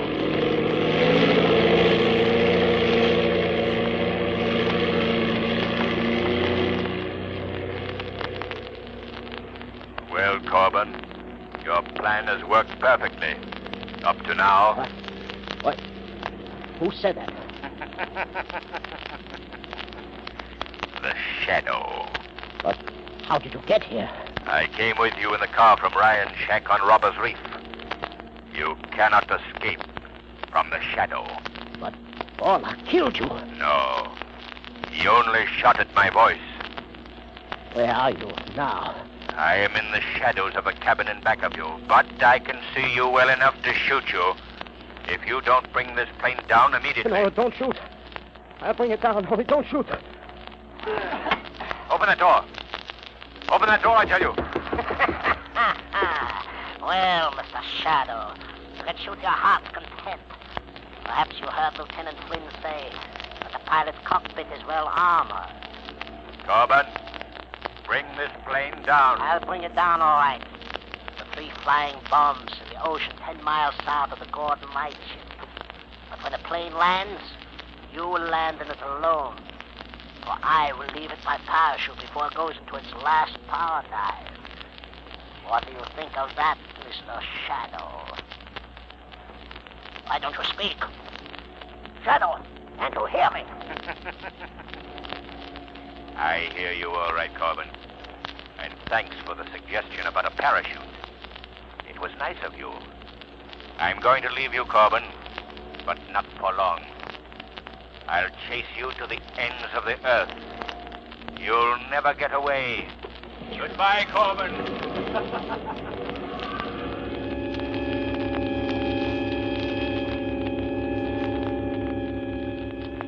What's the matter with those mechanics? Can't they get that pursuit ship started? Look at that plane gain altitude. Take it easy, Lieutenant Flynn. The mechanics are warming it up as fast as they can. How's your head? You got a nasty crack. It's all right. Wait till I get my hands on that guy. Where did the other one go to? In the excitement, he ducked into a car and beat it. You send out a police call? Sure, first thing. Hey, look. Look. Someone just bailed out of the ship. Now, that's funny. The parachute's opening, but I can't see anybody. That's the darndest thing I ever saw in my life. Look, the number 1 flying bomb is diving for the parachute. Will it explode if it hits the parachute? Once the firing mechanism is released, it'll go off if it hits anything. Oh, my Lord. You just missed the parachute. And it's diving. It's diving straight towards us. It's out of control. Quick, I got it.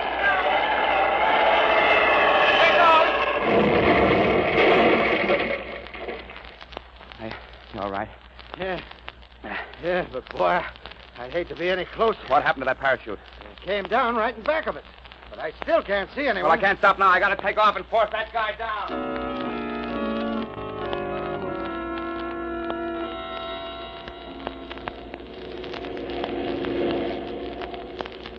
Lieutenant Flynn. Huh? I'm hearing things. Boy, must have gotten a worse smack on the head than I thought. No, it's not your imagination, Lieutenant. You're hearing the voice of the shadow. The shadow? Who are you? Where are you? How did you get here? I'm in the cockpit right behind you. So we have no time for explanations. Lieutenant, you and I have caught up with a gang of international spies. Oh, so that's their game. Well, how do you know this? I've been with them all night, followed their every move. Perhaps you saw me bail out of the stolen plane. Yeah, and you nearly got blown to Kingdom Come by that flying bomb. Too close for comfort. What is your first move, Lieutenant? Well, I'm going to fly close to the stolen plane and call by radio. And if that crook won't listen to reason, I'll force him down. Good. You're almost close enough now. Yeah. He sees us. Look, one of the flying bombs is turning. It's heading right for us. Can you turn out of its way? I'll try.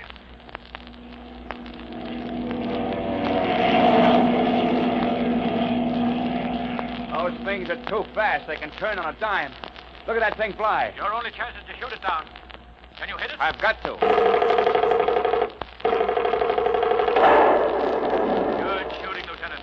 My lord. Look, that madman has released the one remaining bomb. Yes. It's right behind us. Our only chance is to put this plane into a power dive. Here goes.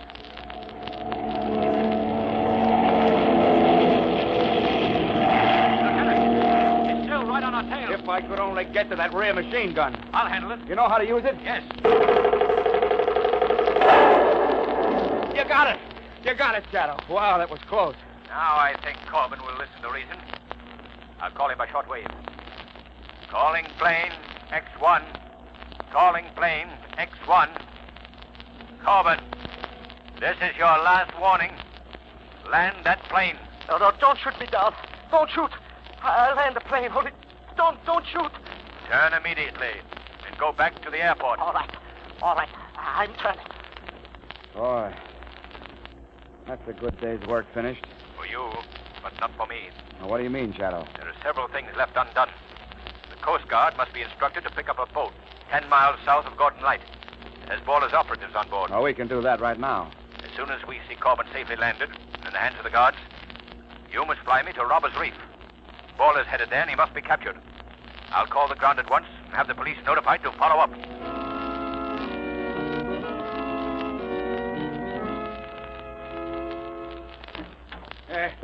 Who's there? Baller, what do you want? What are you doing here? Well, I'm glad to see my little birds have not flown. And now, young lady, there are a few questions I would like to ask you. Can't you loosen these ropes a little? They're cutting my arms. In a few minutes, they won't hurt your arms anymore. Nothing will hurt you anymore. Was that a boat or did a plane land here? A plane? You couldn't land a plane on Robbers Reef. Say, mister, when are you going to untie me? I'm not going to untie you. I'm going to kill you. Me? I ain't done nothing. What you want to kill me for? I only did what you told me. You fiend. You are the only one left, young lady. The shadow is dead, and you... Who's there? Who closed that door? The shadow. But the shadow is dead. No, Baller, the shadow is not dead. Put that gun away. I showed you once that you could not shoot a voice. No, but I can shoot a very lovely young lady, Shadow. And I don't think you'd care for that.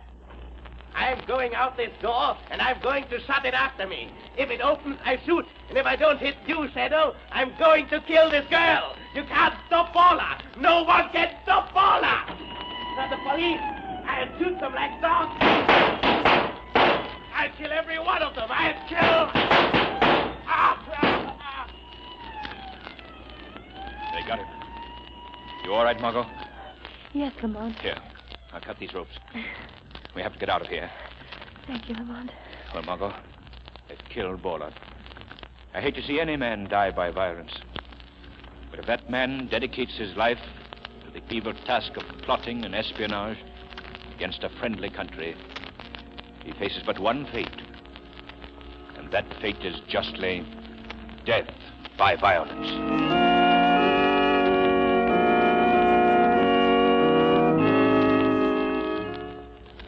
But now here's John Barclay, Blue Coal's heating expert. Thank you, Ken Roberts, and good afternoon, everyone. I think it's a fact that of all things a man owns and operates, he knows less about his furnace than anything else. Now, the weather this time of year, as Ken Roberts said earlier in the program, is particularly treacherous. You've got to pay strict attention to the control of your fire and your furnace dampers to keep the house from becoming chilled off or suddenly overheated as the temperature falls and rises outside.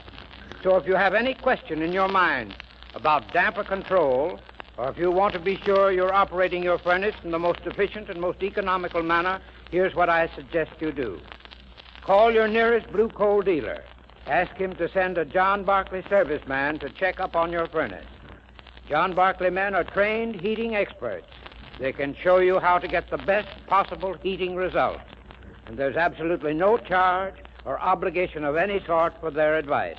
Always feel free to call on your blue coal dealer. I thank you. Today's program is based on a story copyrighted by the Shadow magazine. All the characters and all the places named are fictitious. Any similarity to persons living or dead is purely coincidental. The Shadow magazine is now on sale at your local newsstand.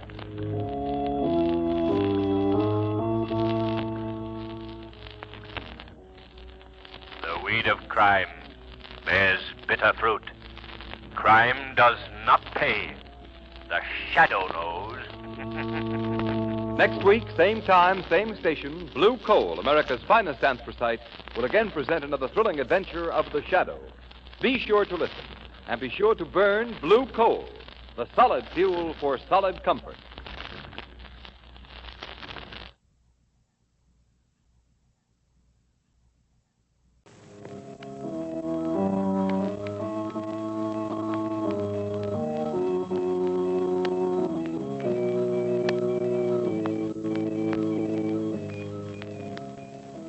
Who knows what evil lurks in the hearts of men?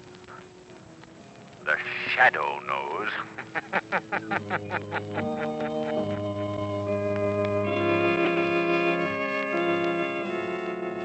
Your local Blue Coal dealer presents The Shadow. These half-hour dramatizations are designed to forcibly demonstrate to old and young alike that crime does not pay.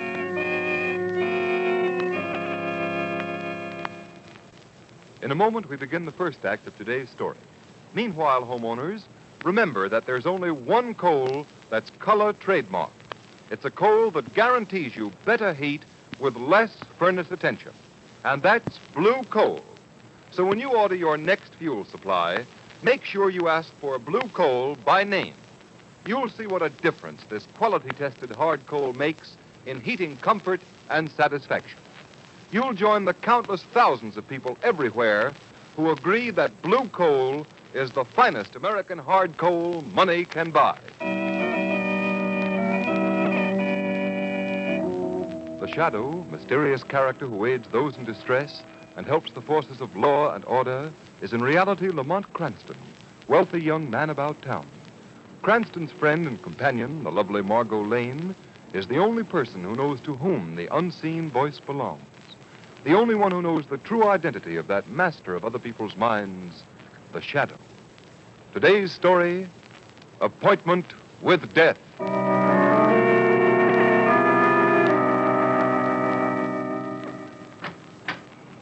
Number 2214, Warden. Oh, yes. Come in, Blackie. All right, Joe, you can go. Yes, sir. Well, Blackie, how does your new suit fit? Okay. Better than what I've been wearing. Here's your railroad fare and the money you've earned since you've been here in prison. It's not a bad little sum. Ought to help you over the first bumps. Blackie, you've been in this institution for 5 years. That in itself should prove to you that crime doesn't pay. Now, you've paid your debt to society. The slate's clean. Now it's up to you to go out, get yourself a job, and live within the law. I'm free now, Warden, right? Yes, Blackie, you're no longer a number. And I can say what I want. Yes, that's right. Well, then can that line of gab you handed me. I served my 5 years, yeah. Well, now I'm going out in the world, but I ain't going out to live within the law. You're a fool if you don't, Blackie. That's what you say. I've seen men with your attitude go out of here before, and I've seen them come back. some of them to sit in the electric chair. Well, maybe I'll be back to sit in the chair and maybe not. But I'm going to get the guy that put me in here. Nobody put you here but yourself. Ah, can that, Warden. Sounds all right from your side of the fence, but you ain't talking my language. All the years I've been here, night and day, in my cell, in the workshop, in the recreation yard, I thought of one thing. Get the guy that put me in here. Well, who is this fellow you think you're going to get? He's a guy they call the Shadow. And I don't just think I'm going to get him, Warden. I know it. I'm going to crush him just as I crushed this $50 with my fist. By George. Bent almost double.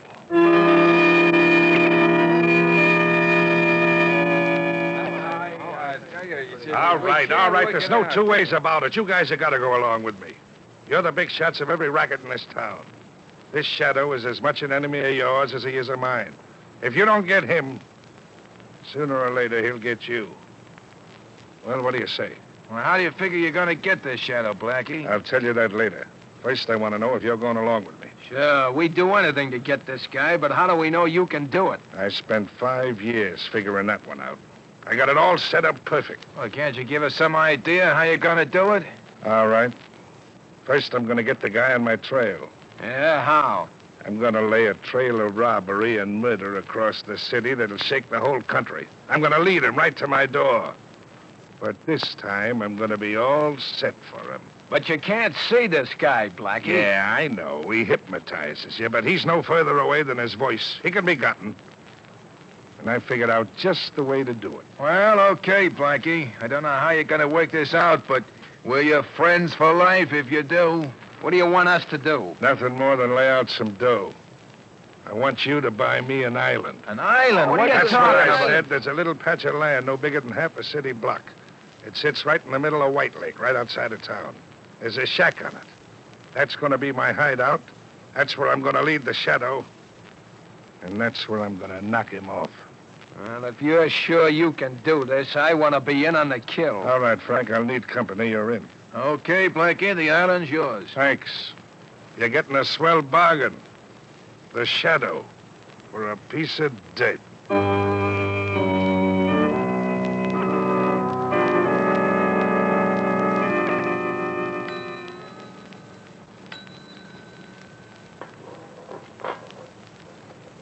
Here you are, sir. 5 gallons, 95 cents. 95 cents? All right. Here you are. Good night, sir. All right.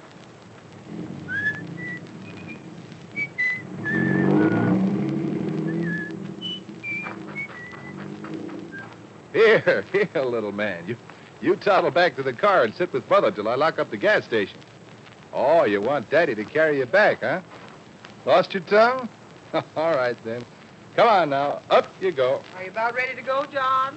Yes, Mary. It won't take me more than a few minutes now. Pretty late to have this little man out. It's so lonesome down at the house, I thought we'd come out and drive you home. Oh, that was nice of you, Mary, and I certainly appreciate it. Here now, son. In the car with you. There you are. Oh, what's this? Another customer? Gosh, business is picking up. I'll take care of this one in a hurry, Mary. Be right back. Yes, sir. What can I do for you? Fill her up. Make it snappy. Yes, sir. Would you cut your motor, please? Cut my motor? What for? Well, it's pretty dangerous putting gasoline in a car with a motor running. All right, never mind the gas. Let's take a walk into that shanty of yours. Say, what is this? A stick-up? Your dope's right, brother. Get going. This gun talks loud. John! Pipe down, lady, if you know what's good for you. Wait a minute, buddy. You've come to the wrong place. I've got exactly $9 in my till. That's my receipts for the whole day, and it's bread and butter for that woman and child in the car over there. And I'm not giving it away. Never mind the long-winded story. I'm here for business. Now step on it. Yeah? I'll step on it, all right. Oh. A tough guy, huh? Now your wife and kid can use that $9 to buy you a funeral wreath.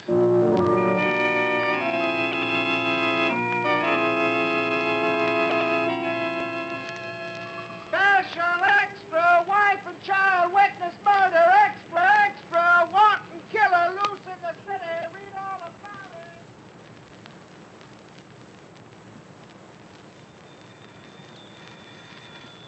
it.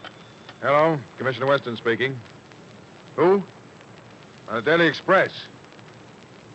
No, there are no new developments in that killing yet. Well, give us a chance. We've just gotten started. I know it was a horrible crime, and I'm more anxious than you are to clear it up. Okay, I'll let you know as soon as there's a break. This phone will drive me crazy. It hasn't stopped ringing since that gas station man was murdered. Go ahead, Cardona. Finish your report. What did you find? Well, I found a man who was driving along just as the killer pulled out of the gas station. He trailed the murder car for a while, but he lost it near White Lake. Did he get a license number? No, he couldn't get close enough. We're certainly up against a tough one this time. The town's up in arms. We gotta crack this case somehow. There goes that phone again. Just a minute, Cardona. Hello? Who's this? It's the Shadow. Oh, you. Well, what do you want? I suppose you're calling him about that gas station murder. Quite right, Commissioner. Are you making any progress? Very little. The case is worse than a jigsaw puzzle with nearly all the parts missing. It was a particularly vicious crime, Commissioner. And I want to assist in any way possible to bring about the capture of the murderer. Well, this case has got me. I'm willing to accept help from anybody. Got any dope at all, Shadow? First, let me ask you if you have any theory. Simple enough. Robbery was the motive. Are you sure about that, Commissioner? Positive. The man resisted and was shot. That's simple enough. I'm afraid it's not as simple as that, Commissioner. Isn't it strange that the killer passed many a prosperous, large gas station? Yet he picked out this obviously poverty-stricken one? I haven't got any answer for that, except most crooks are dumb. No, Commissioner. I feel certain the killer deliberately planned his crime so that it would shock and outrage the community. That's why he picked on that poor gas station man. Well, that sounds a little bit involved to me. Maybe you're right, but... just a minute, Shadow. There's a teletype message coming in. May have some bearing on this case. Let's see what it is, Cardona. Right, Commissioner.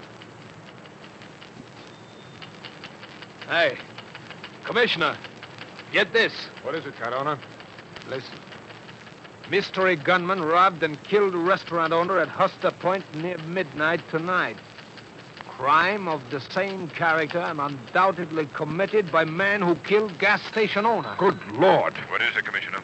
What's the matter? Another killing at Huster Point. I expected something like this. Shadow, we're dealing with a madman. We've got to get him at once. You'll excuse me now, Commissioner. There's work to be done, and quickly. Wait. Tell me what you're going to do. I don't know exactly. But one thing is certain. I won't rest until the man responsible for these crimes is brought to justice.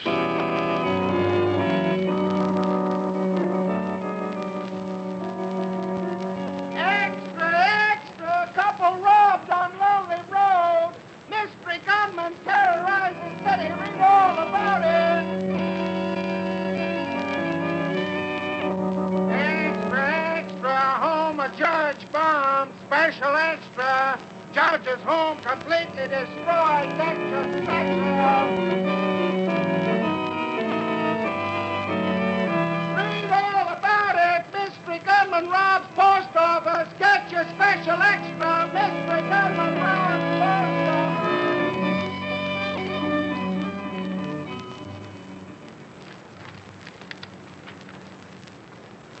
Lamont, this gunman seems to have an insatiable thirst for crime. He's held up over 10 places in the last 24 hours. He's a shrewd and dangerous man, Margo. It'll not be easy to capture him. And it seems so utterly hopeless, the chance of even finding out who he is. Margo, criminals all make mistakes. And this killer has already made one. The one that may trip him. Have you an idea who he is? Do you remember the description of the killer that young woman gave us? You mean the wife of the murdered gas station man? Yes. Yes, I remember, but the description made no particular impression on me. I think I know the man she described. You do? Who is he? Do you remember Blackie Carmichael? Oh, I'll never forget him. He's the one who swore in court that he would get the shadow when he got out of prison. That's right. Well, Blackie Carmichael is out of prison. You think he's the man responsible for all these killings? I'm not certain, Margo. But there's one significant fact. The murders have all been committed since Blackie got out. This is a very dangerous case, Lamont. Dangerous for you, I mean. Don't forget that Carmichael swore to get the shadow. Forget? Hardly. I'm well aware of his threat. And I know he's not likely to forget it either. This case will mean the end of Blackie Carmichael, or the end of the shadow.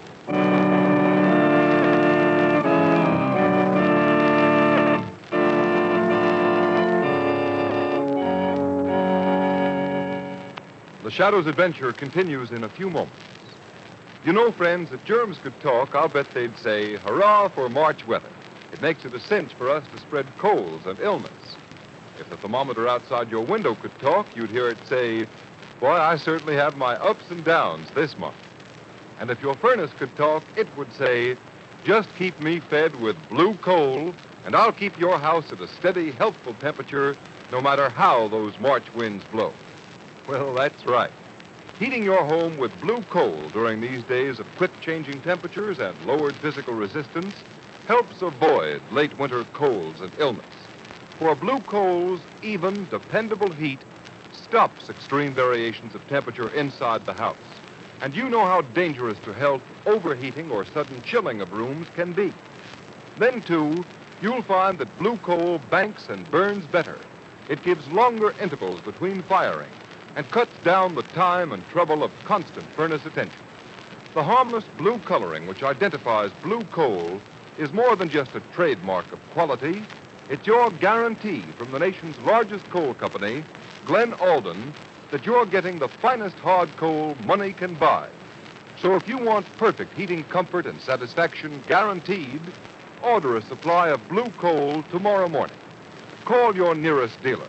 His name is listed in the Where to Buy It section of your classified phone directory under the words Blue Coal.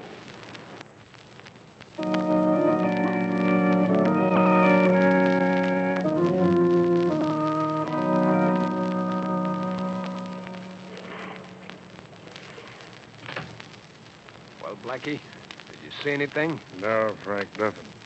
I don't expect to see the guy I'm after. You sure got me stumped. I can't figure how you're going to get a guy you can't see. Well, just wait.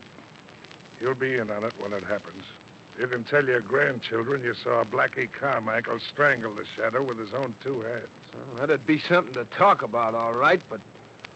Listen, Blackie, if you want to lead the Shadow here to this island, why do you cover up every time you knock somebody off? Because I don't want the cops to get wise first. I'm making it tough for them. You may be making it tough for the Shadow, too. No. He's a smart egg. He got me the last time when I was well out to sea on the cleanest getaway a guy ever planned. And you're throwing out enough bait. He ought to bite soon if he's ever gonna. Frankie, the biggest fish is a sucker for the right kind of bait. You sure raised an awful rumpus, all right. 10 stick-ups in 24 hours.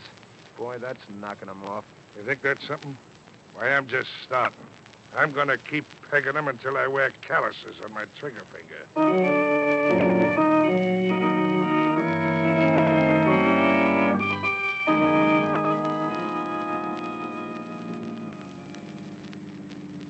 Drive a little further down the lake shore, Margo. We'll be able to see the island just around this next bend. What do you expect to find there, Lamont? I don't know. But I've noticed that in nearly every one of these robberies, the hold-up car was seen in this vicinity. Here we are, Margo. Pull up right here. All right. Yeah. Look. There's the island I've been telling you about. Out there in the middle of the lake. But I understand that island's deserted. Nobody's lived there for years. I'm not so sure about that, Margo. That's one of the points I must be satisfied about. You mean you're going out there to investigate? Yes, Margo. At least, the Shadow is. How are you going to do it? I'm going to swim out. Swim? Way out there? Why not see if we can find a boat or something? Why, no. That wouldn't do, Margo. The Shadow can make himself invisible, but if there's anybody out there, they'd certainly be suspicious if they saw a boat approach, rowed by unseen hands. Oh, yes, of course. But I must be going. Don't forget my instructions, Margo. Yes, I've got them well in mind. I'm to wait here for an hour.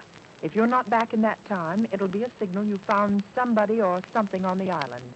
In that case, I'm to phone Commissioner Weston and have him surround the island. Correct, Margo. What time is it? Exactly 11:50. Good. I'll be on my way. But don't forget, Margo, at 12:50, you have a date with the Shadow.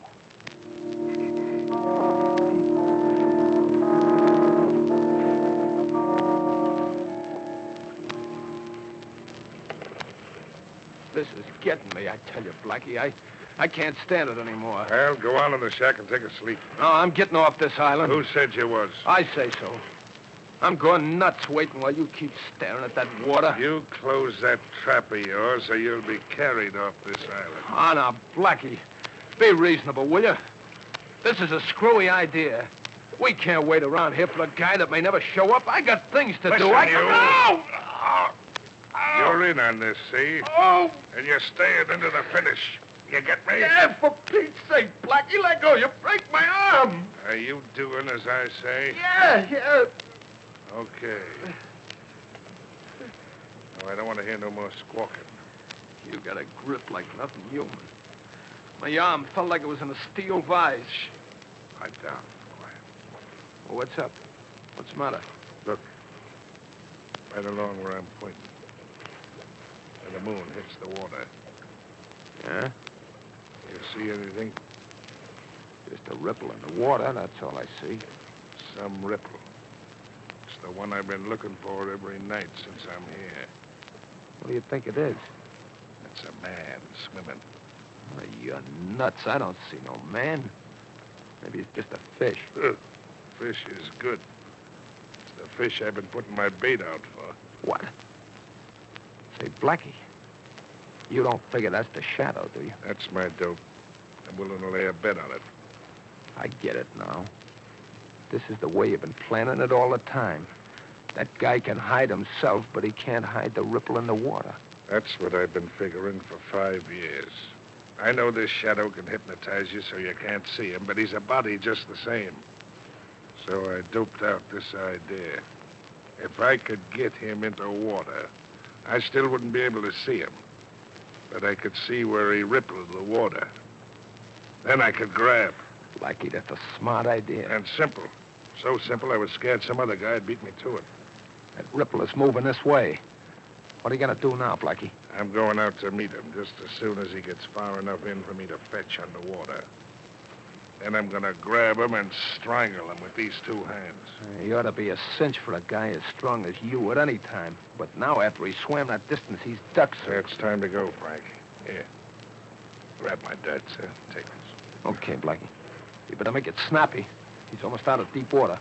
He's paddling in his own grave right now. Here goes. Keep your eye on the water, Frank. And watch the fun. Okay, Blackie.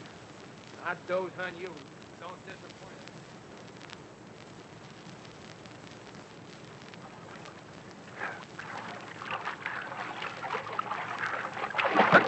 I got you, Shadow. I can't see you, but I can feel my hands on your throat. Let go. Let go of me. Oh, no, I won't. I waited too many years to get my hands on you. Who are you?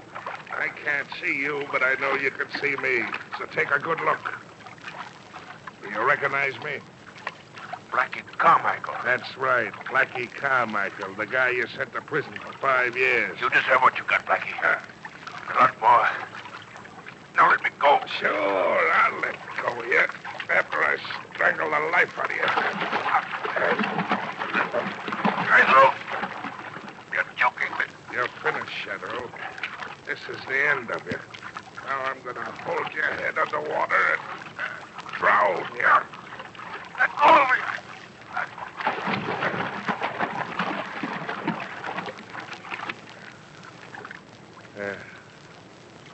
That's done.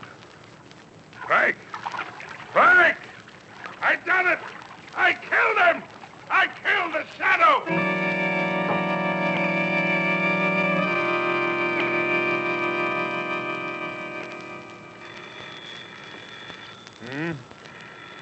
Oh, confound it. Who can that be at this hour of the night? Hello? Is this Commissioner Weston? Yes, who's this? There's no time for introductions, Commissioner.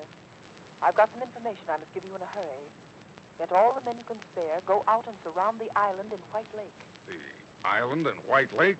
Well, that place has been deserted for years. What's out there? I can't give you details, Commissioner, but I urge you to act at once and use extreme care.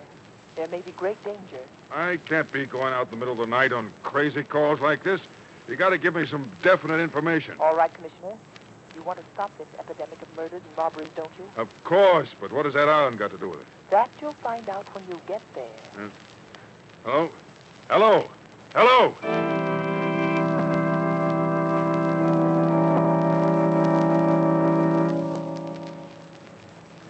Blackie.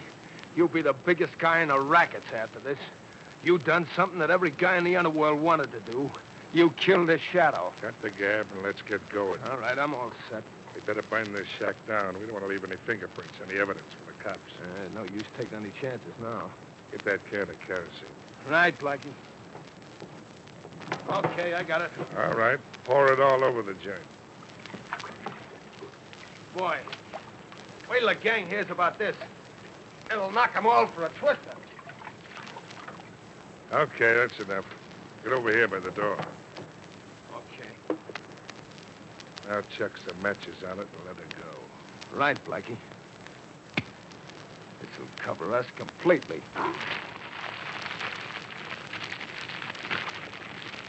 Well, there she goes. Come on, scram out of here. This shack will go up like paper.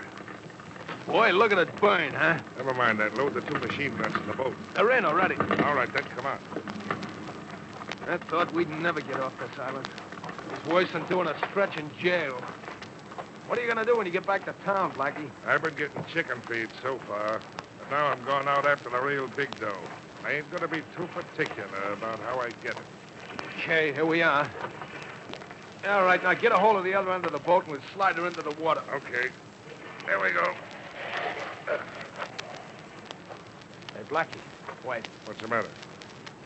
Look. There's a boat out there. What? Hey, there's another one. There's 2 more over there. We're surrounded, Blackie. Must be the cops. What are we going to do? Give me a hand with this machine gun. Ain't you going to make a break for it? Yeah, after I knock off enough cops and open up a big enough space for us to get through. Set that gun up here. Leave the other one in the boat. We'll need it going across. We better make a break for it, Blackie. That fire's getting awful Do hot. as I tell you and shut up. All right, all right. Yeah, it's the cops, all right. I can see them now in the light from the fire. You got the gun loaded? Yeah, she's all set. All right. I'll get a bead on one of them 2 boats right in front. Take the one to your right first. Let go when I tell you. Then we'll knock off the other one. All right. They're a perfect target now. Let them get closer. Let's go, Blackie. They'll be on top of us in another minute. You let go when I tell you, not before. All right. Get ready. Hey, you sap, you knocked the gun over. I didn't knock it over. What are you trying to hand me? Honest, Blackie, I didn't. I tell you. Who else could have done it? I don't know. I could, Blackie. And I did. What? Hey, Blackie, who's that? Who's talking? The Shadow. Blackie, you hear that? It's the Shadow. I thought you killed that guy. I did. I'm sure I did. Oh, no, you didn't, Blackie. I'm very much alive. Well, you can't be. I held you under. I felt you go down. I simply played good water polo, Blackie. Taking punishment underwater and holding the breath for sustained periods is a requirement of the game. I let you believe you had an easy victim. You know better now. Come on, run for it, Blackie. Into the water where you still got a chance. Right, come back here, you yellow rat. Stand and fight it out. Your little playmate is gone, Blackie. The police have shot him. There's no chance for you to escape. Yeah, that's what you think. You ain't railroading me that easy. You better give up, Blackie. Well, I guess this round's yours, but the game ain't over yet. Put up your hands, Joe. Okay. Take it easy, officer. Tell your man to put away them cap pistols. What are you doing here? He's Blackie Carmichael, Commissioner. Oh, Shadow, you're here, too. This is the man you've been looking for, Commissioner. The killer of the gas station man and the others. Well, here's a prize package. Nice piece of work, Shadow. Come on, you. All right. You got me now, but I'll get out again just as I did before. And the next time, Shadow, I'm gonna get you. Remember that, I'm gonna get you.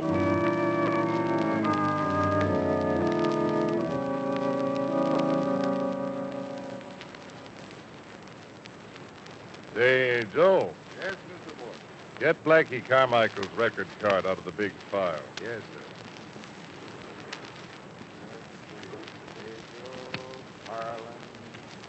Yes, here we are, Carmichael. Albert Carmichael, alias Blackie. Here you are, Mr. Warden. All right, stamp it and put it in the small file. Yes, sir. There you are, sir. Just a minute, let me look at it. That's right, Joe. Albert Blackie Carmichael, discharged by execution.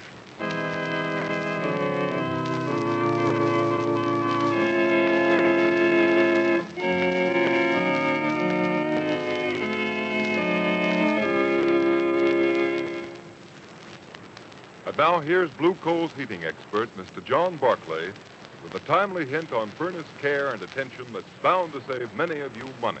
Thank you, Ken Roberts, and good afternoon, friends. I imagine that many of you homeowners think you can save money by putting as little coal on the furnace fire as possible. But as a matter of fact, a thin fire bed is one of the surest ways to waste fuel I know of.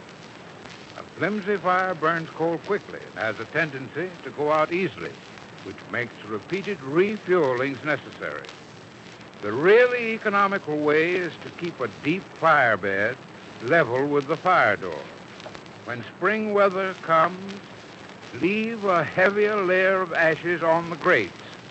This will keep the fire burning slowly. At the same time, will keep enough coal burning to provide plenty of heat if the outside temperature should take a sudden drop. And let me repeat, if you have any heating problem or any difficulty of any sort with your furnace, call your nearest Blue Coal dealer. Ask him to send a John Barclay heating serviceman to inspect your furnace. These John Barclay men are trained and fully qualified to show you how any trouble can be corrected. And this service is absolutely free, with no obligation of any sort on your part. I thank you.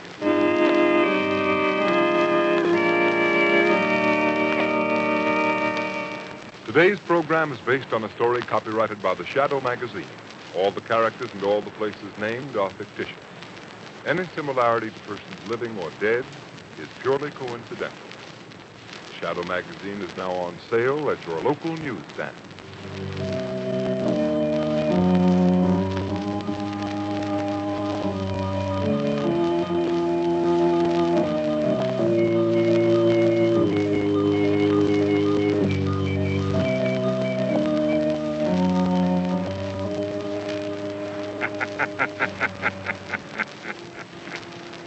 The weed of crime bears bitter fruit.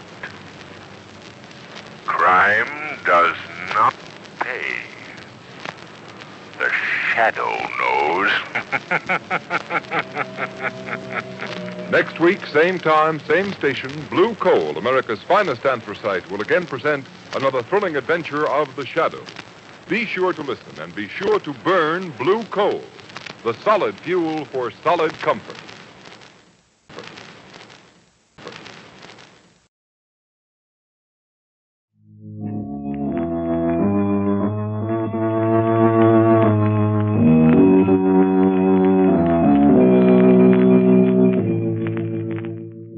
Who knows what evil lurks in the hearts of men? The shadow knows.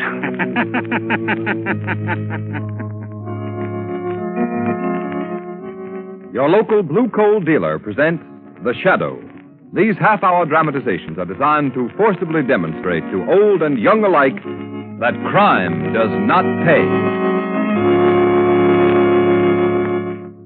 Before the final broadcast of this Shadow series begins, keep this fact in mind, homeowners.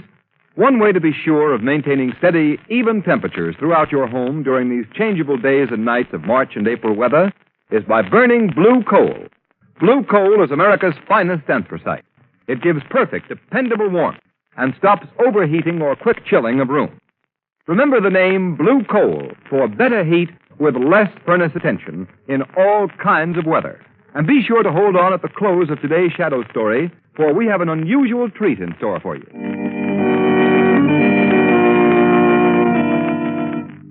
The Shadow, mysterious character who aids those in distress and helps the forces of law and order, is in reality Lamont Cranston, wealthy young man about town.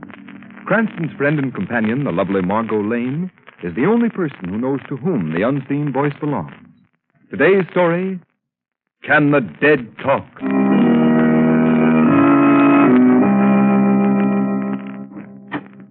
Oh, good afternoon, Miss Lane. Hello, Ames. Mr. Cranston in? Yes, Miss Lane. I want you... Hello, Margo. Hurry up, Lamont. We'll be late for Aunt Eliza's big charity benefit. She's been working on it for the last 6 months. Now, come on. Oh, all right. Get my coat, Ames, please. Yes. Honestly, Lamont, you're acting like a little boy who doesn't want to go to dancing school. You'll probably enjoy it. This man Voltaire is supposed to be very good. Margo, I don't like mind readers. He isn't a mind reader. He calls himself a mentalist. Well, it means the same thing to me. Well, I understand he's fascinating. When he's not performing on the stage, he goes around exploding the myths of haunted houses and things like that. He doesn't believe in ghosts. Oh, my... Your coat, sir. My coat? Oh, yes. Thanks. Listen, Margo, I've got to be back at 6 o'clock. There's a polo match at the Armory tonight. Yes, I know. I've got a front row seat. And you needn't act like such a martyr. If I can spend the evening watching you trying to break your silly neck playing croquet on horseback, it won't hurt you to go with me this afternoon and have your mind improved. Deliver me from a logical woman. Very well. Lead on, Macduff.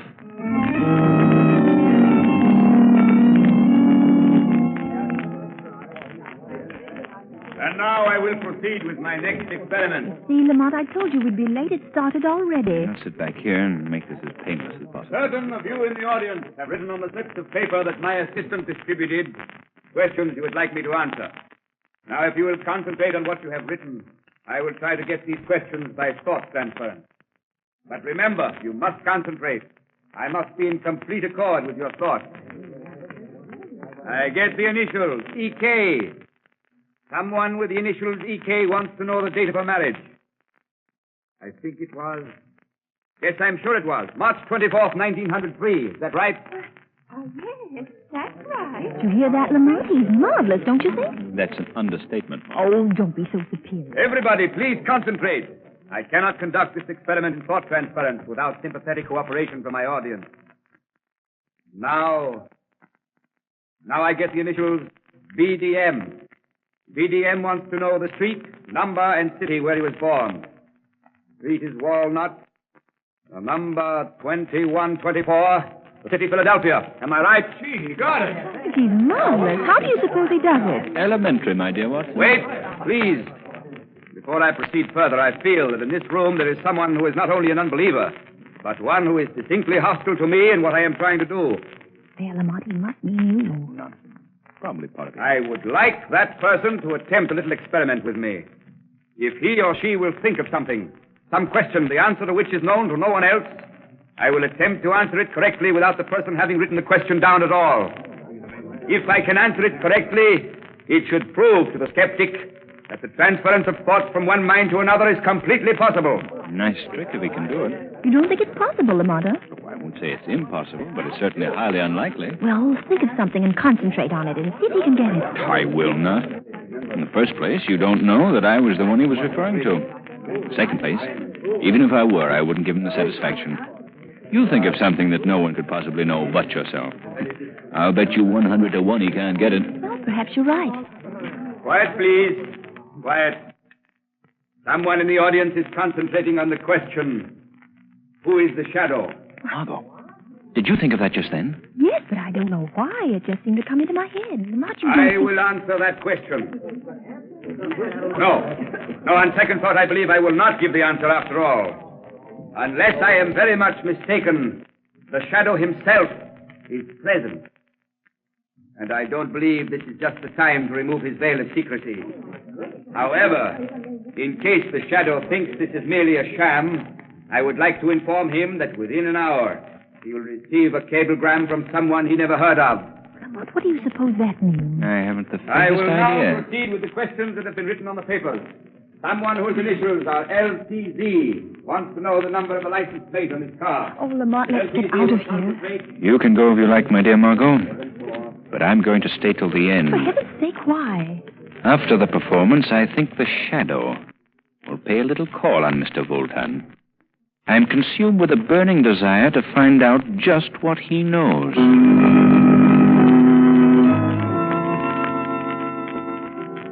Close the door, Emile. I wish to dress. Yes, master. Remove my boots. Yes, master. Careful, you clumsy fool. What's the matter with you? I'm sorry, Imbecile, go. Leave me alone. Yes, master. I will. Well, what's the matter? But the doorknob turned. The door is opening. But the hall is empty. Ah, good afternoon. Won't come in? Have you gone mad, master? There is no one here. You are wrong, Emile. There is someone here. But I see no one. Of course not. You may leave us alone, Emile. Yes, master. Well, Shadow. Well, Bolton? Sit down, won't you? Unfortunately, I can't stay. I have an engagement. Really? Perhaps your engagement is with that well-known clubman, Mr. Lamont Cranston. Is Lamont Cranston a friend of yours? No. Matter of fact, we've just now met. Interesting. True. Why beat about the bush, Shadow? I know perfectly well that you are Lamont Cranston. Are you sure you haven't got me confused with someone else? Quite. Of course, at the moment, I admit I'm unable to see you, owing to a trick of visual hypnotics, which it is hardly worth my while to come back. However, your charming companion this afternoon, Miss Lane, wasn't it? Let her mind dwell on the subject quite intensely.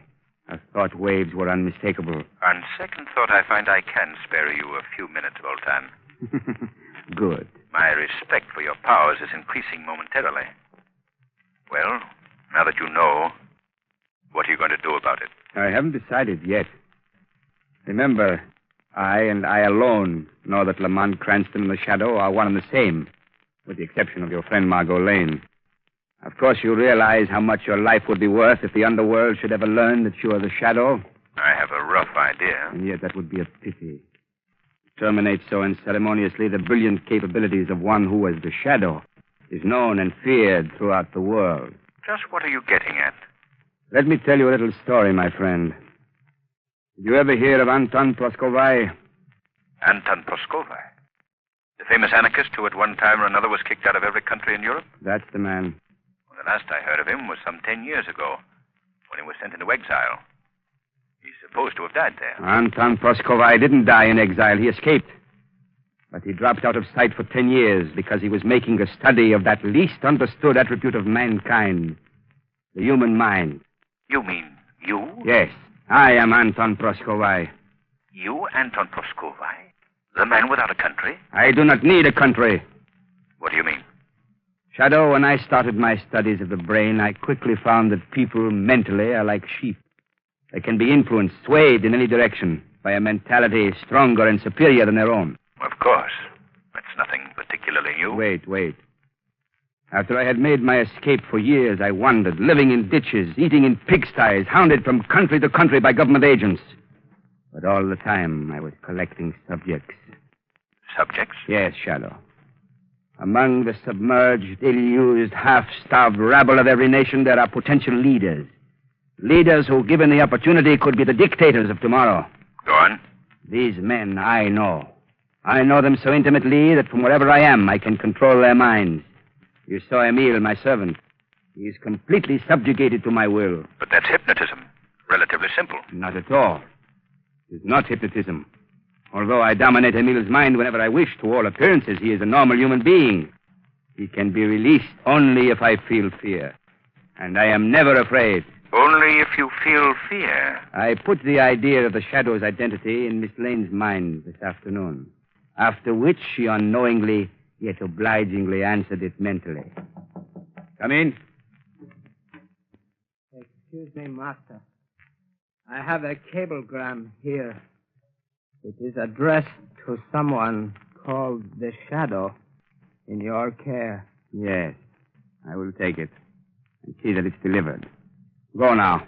Yes, Master. You see, Shadow? You mean? On the platform this afternoon, I willed one of my subjects in Europe to cable you, saying, "The downtrodden shall arise." Here, I will open your cablegram. I'll put it on the table where you can see it. Well, what does it say? The downtrodden shall arise. Well, that's amazing. Now do you believe me, Shadow? Through my subjects who are leaders themselves, I can control the vast mass mind of the rabble, the bulk of the population of the world. I suppose it's possible at that. Possible? Listen, Shadow. I have decided that in exactly 1 week, the vast uprising which I have so carefully planned for years will take place. Governments will be overthrown. Nations will exist no more. Chaos will reign. Yes, it could be done. It will be done. Why are you telling me this? Because on the threshold of releasing this world-shattering force, I hesitate. Why, Voltan? Because I and I alone can bring this chaos about. But after it's accomplished, then what? How can I control what I have created? Somewhat of a problem, I should think. Yes. I need another mind to share the responsibility. A mind which already has superhuman powers that I could train to assist me in the great work of reorganizing the world. And you want me to join you, is that it? Why not? Shadow, between us, we could rule the world. Suppose I refuse. Then I shall be forced to divulge the secret of your identity to those who would be most interested, after which I shall proceed with my plans alone. I see. But you won't refuse. Join forces with me, Shadow. Next week we will plunge the world into chaos such as it has not known since the dawn of creation. A chaos over which you and I will reign supreme.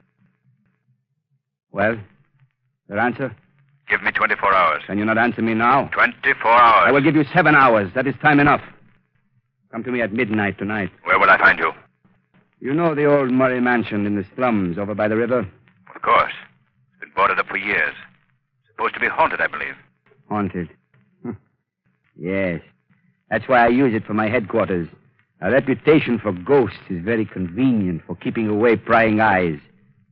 I will be waiting there for you tonight at midnight. And I advise you to come alone.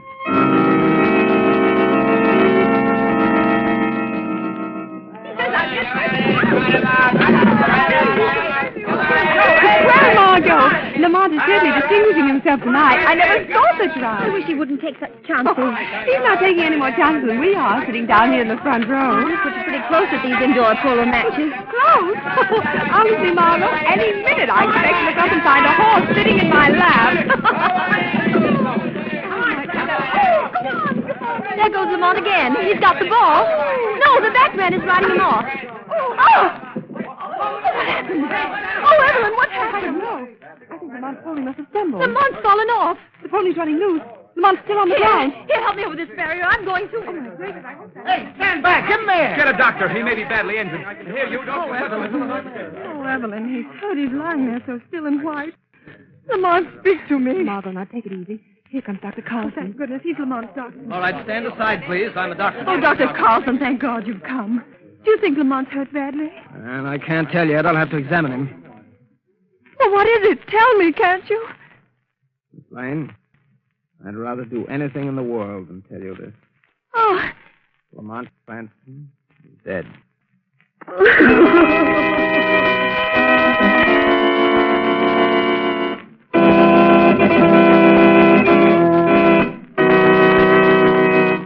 Act 2 of today's story commences in just a moment. But first, here's advice homeowners everywhere will certainly profit by following. Your nearest blue coal dealer has a real bargain for you. It's the John Barclay Summer Conditioning Service, a thorough cleaning and checkup job that'll put your heating plant in perfect shape for next fall and save you money on your fuel bill. This summer conditioning service includes cleaning all inside and outside surfaces, cleaning and reassembling the smoke pipe, and sealing all openings at joints where the pipe joins the chimney. This service also includes a thorough check of all dampers, valves, pipes, and grates, plus the painting of all doors and surfaces. In fact, it gives you over 10 vital money-saving jobs that will improve the efficiency of your furnace, all for the price of one. It's worth $12.50, yet it only costs approximately $5 for the average-size home. So next month, or whenever you decide to let your furnace fire go out, get in touch with your nearest blue coal dealer. Let him give your home heating plant, whether it's steam, warm air, or hot water, a thorough summer conditioner. You'll save time, trouble, and money in the long run. And remember, too, if you want steady, more dependable heat in your home throughout the changeable weather of early spring, order Blue Coal. You'll get better heat with less furnace attention.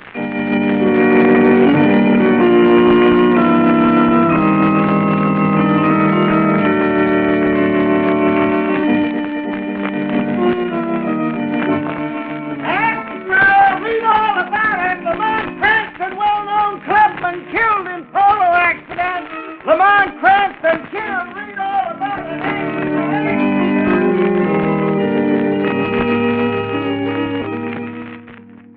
Margo, now that everybody's gone, don't you think you'd better go home yourself and rest? Rest? How can I rest?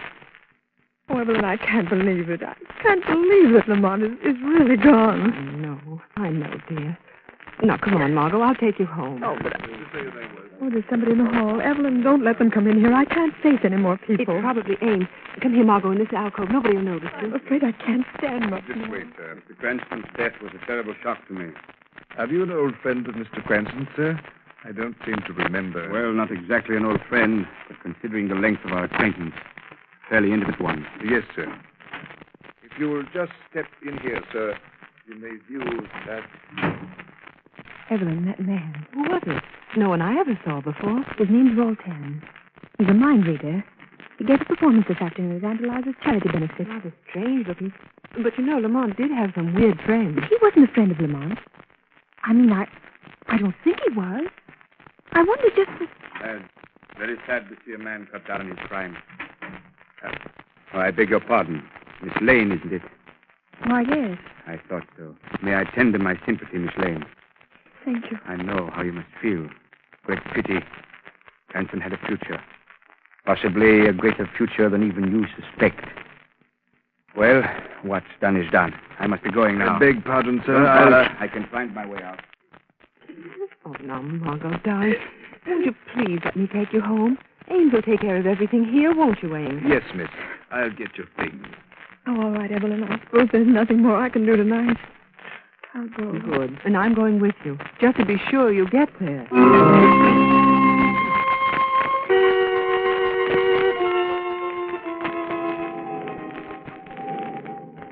It's almost midnight, Emile. You may leave me now. Master, are you sure you would rather not have me to stay here? Stay? No, you fool. Why should you stay? I do not know. I do not see how you can remain here alone, Master. Night after night, there is something about this old ruined house. It is evil. Nonsense. What's evil about it? In the neighborhood, they say it is haunted. They say the ghost... Talk. That is all. There's no such thing as a ghost. To the trained mind, a ghost is an impossibility. Therefore, it does not exist. You understand? Yes, Master. I shall be quite all right. What's that? Just a loose shutter in the wind. Master is worried? I have never seen you so before. I've had rather an upsetting occurrence tonight. I must think things out. Go, Emile. Yes, Master. The usual time in the morning? Of course. Now go. Yes, Master. Yes, I go. Fool. Emile is an idiot, trying to frighten me with this old woman's tale about ghosts. Ghosts do not frighten me. Nothing frightens me. If I knew fear, I couldn't hope to control the world. So now Lamont Cranston is dead. I must proceed alone.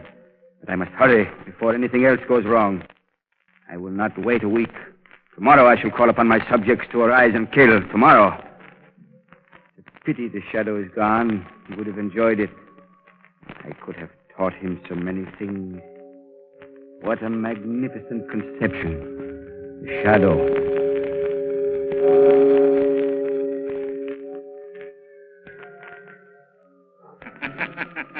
Huh? What was that? I could have sworn I heard someone laugh. No. No one is here. No one could be here. It must have been in my mind. That's right, Voltan. In your mind. Who's that? Who speaks? Is it possible you don't know me, Voltan? When just this evening you claimed to be one of my most intimate friends? Shadow. Or his ghost? No. No, it's not possible. Really? With my own eyes, I saw you lying dead. I know. So thoughtful of you to call. Stop! It can't be you. It can't. You hear me, don't you? I'm imagining things. My mind is overstrained, that's all. The shadow is dead. You see, it's midnight, Voltan. I have returned from the spirit world to keep our appointment. Spirit world? There is no such thing. There can't be. I won't allow myself to believe it. You're afraid, Voltan? No. I'm not afraid. You are afraid for the first time in your life. You're afraid. At last, the thousands of subjects you've held under your spell are liberated, are free. Who's there? It is Emile. You must remember me, Master. Your loyal servant, Emile. The one whom you've subjected to your indignities for so long. You've gone mad. Now, Voltan, it is you who have gone mad. There is but one way to deal with a mad dog. Keep away from me, Emile. Don't come any closer. This gun. I will shoot! Drop that gun. Emile. I didn't mean it. Stop, Emile. Stop following me! You wounded me, Voltan. But before I die, I am going to kill you. I'm not afraid of you anymore. You are afraid of me. No, don't touch me. Don't you... There. He's dead. I am free. At last. Oh!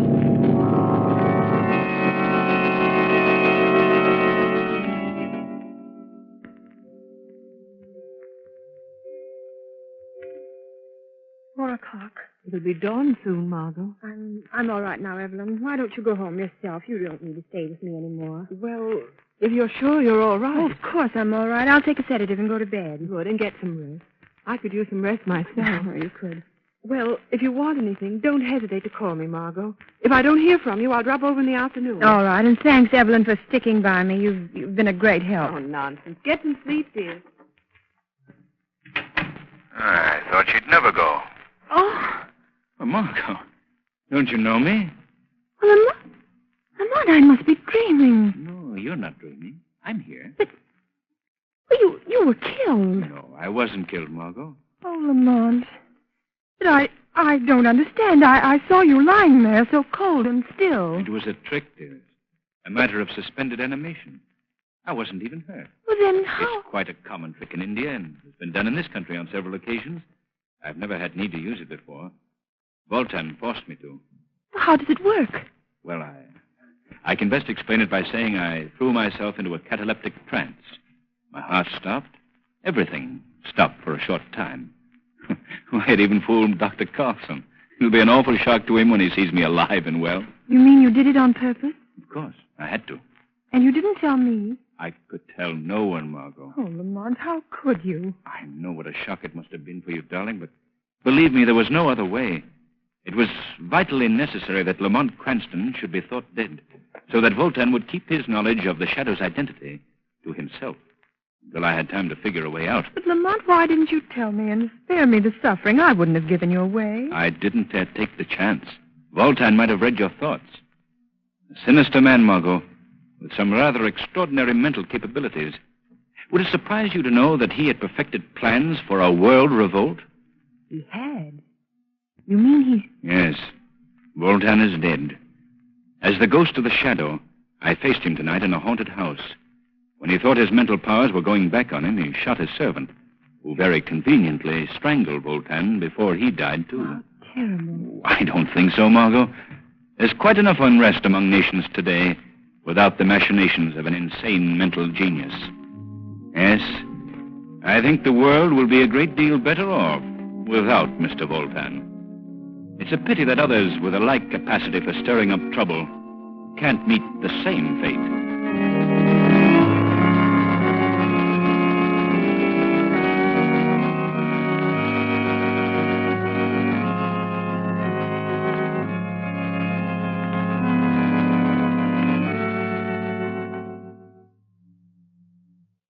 And now, friends, we have a real treat in store for you. I want you to meet two grand actors. Our stars, Margo Lane, who in reality is the charming Agnes Moorehead, and Lamont Cranston, who's known in real life as Bill Johnstone. Thanks, Ken. Well, Margo, I should say Agnes, I know you'll agree with me that it's been a great privilege for you and me to have played the roles of Margo Lane and the Shadow for the past 6 months. Yes, it has, Bill, and it's been a lot of fun besides. I can't begin to tell you how much I've appreciated being with the Shadow during his exciting adventures. And I know that we appreciate the generous cooperation we've received from our sponsors, the Blue Coal Dealers, in teaching young and old alike that crime doesn't pay. If we succeeded in driving home that moral, then we'll have accomplished our purpose. As Ken Roberts has told you, ladies and gentlemen, this is our final broadcast of the winter season. But we sincerely hope to be back with another series in the fall. Whether or not the Shadow program returns is up to you, our listeners. In the theater, you know, we actors can tell by the applause if the audience enjoys our efforts to entertain them. But in radio, the only way to know whether or not the audience enjoys the entertainment is by their purchases of the product that makes the program possible, or by their personal approval to the sponsors. So, friends, if you've liked this Shadow series and want to hear the show again next fall, won't you phone or write your nearest blue coal dealer and let him know? Your purchases of blue coal and your phone calls to the blue coal dealers will indicate to them whether or not they should bring you the Shadow program again in September. And now, on behalf of our entire cast, hearty thanks to you again for your loyalty to our show and your support of Blue Coal. Goodbye, Bill and Agnes. We hope you'll be back again in the fall. And friends, remember that you can continue to thrill to the adventures of the Shadow during the summer months by getting the Shadow magazine at your local newsstand.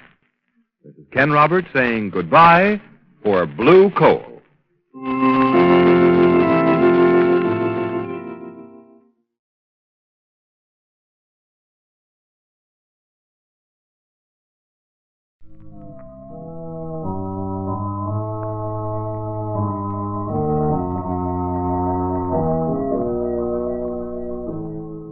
Who knows what evil lurks in the hearts of men? The Shadow knows.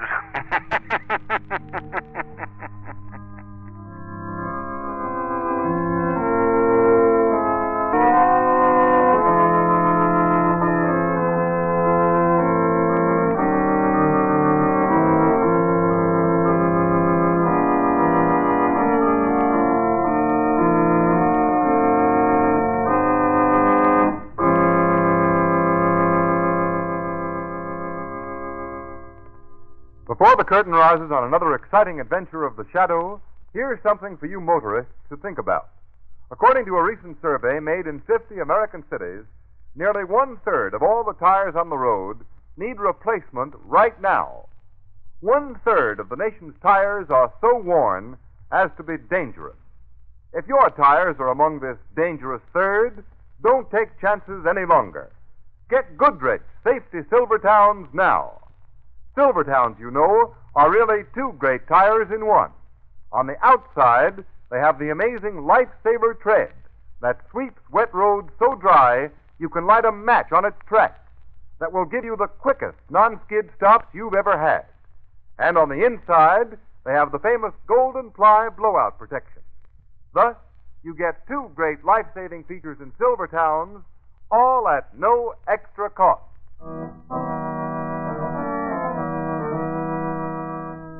The Shadow, mysterious character who aids those in distress and helps the forces of law and order, is in reality Lamont Cranston, wealthy young man about town.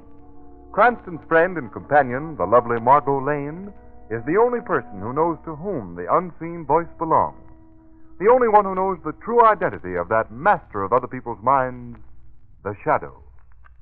Today's story, Conversation with Death.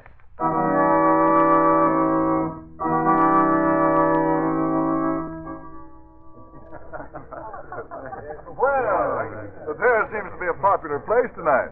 Aren't you folks dancing at all? Cranston, what about you and Margo? You're both beautiful dancers. Well, the choice is with the ladies, John. But they seem to prefer the cool of the terrace, and Dr. Latham's very interesting account of his experiences in the Orient. We can dance most any time, but it's seldom one can listen to so distinguished a scientist as Dr. Latham. Oh, thank you, Miss Lane. But I'm afraid I've been deadly dull. Oh, that, Montgomery, is a sin that never could be laid at your door. Oh, you're kind, Denise. But if I've bored you, blame it on the occasion. Being guest of honor imposes the obligation of trying to be interesting. Ignore the interruption of my rowdy husband, Montgomery. Go right on. Come here, John. Sit beside me. I tell you, Monty, and you too, Cranston, You're both single. When you marry, don't permit your wife to dominate you as this little tyrant lords it all over me. Well, you poor fellow, John. You certainly have the appearance of a hen-pecked husband. Did you look in on the children, John, dear? Yes. Billy insisted on your telling him his bedtime story. But I knew if I called you to the nursery, we'd never get you out again. Did he go to sleep? Right off. And Betsy? Doesn't even know either of us are in the world. Sleeping the sleep of... No, I won't be tried. Excuse us, please. Now the most vital part of the Porter household is taken care of. Sorry, go on, Montgomery. You were telling us about the Orient. Please. I've monopolized the conversation. But you know I never tire hearing about the Orient. Yes, I know. I remember I once held the Orient out as a bait to induce you to run off with me. Yes, DJ before John. Bernice traded that trip to the Orient for a trip to Hoboken. That's where we were married. Oh, really? 10 years ago. 10 years. I've covered a lot of ground in that time. Geographically and professionally. Yes, and I have you two to thank for that. Well, do you mean, Doctor, that John and Renice share honors for your travels and your successes? I'd say Renice does. At least she started the chain of circumstances. If she hadn't turned me down in favor of John, I shouldn't have run off to the Orient and buried myself in science. Why, Renee, you've held out a romance on me. I never suspected there was ever anyone but John. Well, I must say, Montgomery was a swell rival. No trouble at all. He went out on the first punch. It's a good man who knows when he's beaten, eh, Latham? Oh, I don't know that it was a tribute to my common sense, Mr. Cranston. I rather suspect it was the result of a flaw in my character. You see, I'm not a fighter. I'm a brooder. Oh, that's bad. Beware the brooder. More deadly than the fire that brightly burns and quickly dies is the brooder's smoldering fury which from little things arise. Remember? Hey, I resent the implication that Renice is a little thing. She's certainly the biggest thing in my life. Ah, what changes time can bring. John and Renice, this beautiful home, two lovely children. Well, it all makes me feel so terribly old. Yeah, it does seem as if John and Renice have found the true success formula. Yes, John, you must give me the formula. If you have a minute, I should like to talk over old times with you before I leave. Yeah. I'm sure the others will excuse us. Why, of course. Oh, John, take Montgomery to the library, and I'll have the butler bring you something to drink. Margot, you and Lamont will dance, I suppose? Yes, Renice, if I can speak for Margot. Of course you can, Lamont. I was beginning to think I'd lost that fatal fascination. Well, come along then, Montgomery. I've been looking forward to a little gabfest with you. If I may be permitted the role of the fond parent, I'll accompany you as far as the nursery. Always the doting mother. See you later, Margot. Yes. Right? Well, Lamont, why so pensive? I'm thinking, Margot, of that little jingle you recited. More deadly than the fire that brightly burns and, how does it go? Quickly dies is the brooder's smoldering fury which from little things arise. Yes, that's it. Silly little thing. Yet it's not without truth.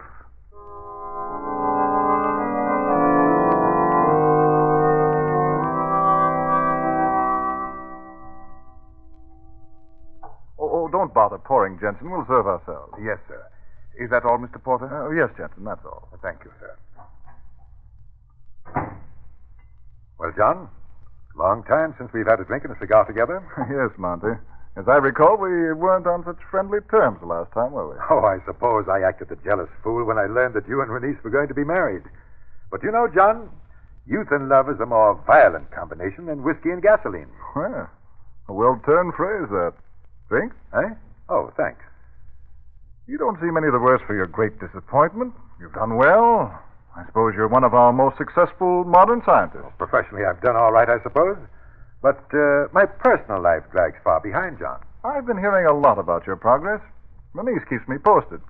She reads everything printed about you. Does she, John? Does she really? I think she told me at last count 27 formulae bear your name. 28, to be exact. 28? Yes, she wouldn't know about the last. It's still a secret. In fact, it will remain a secret. Oh, but enough of shop talk. Hey, it's not fair to arouse my curiosity about something I'm never to know. Well, oddly enough, it'll be no secret to you, John. I'm going to tell you all about it. Well, I feel honored to be thus singled out. Oh, yes. Singled out. How right you are. John, you're familiar with the potion scene from Romeo and Juliet, I suppose? Hmm? Oh, yes. Juliet takes a potion to make people think she's dead so she won't have to marry a man selected by her family. Is that what you mean? Correct. That potion was simply a dramatic device born in the mind of a playwright.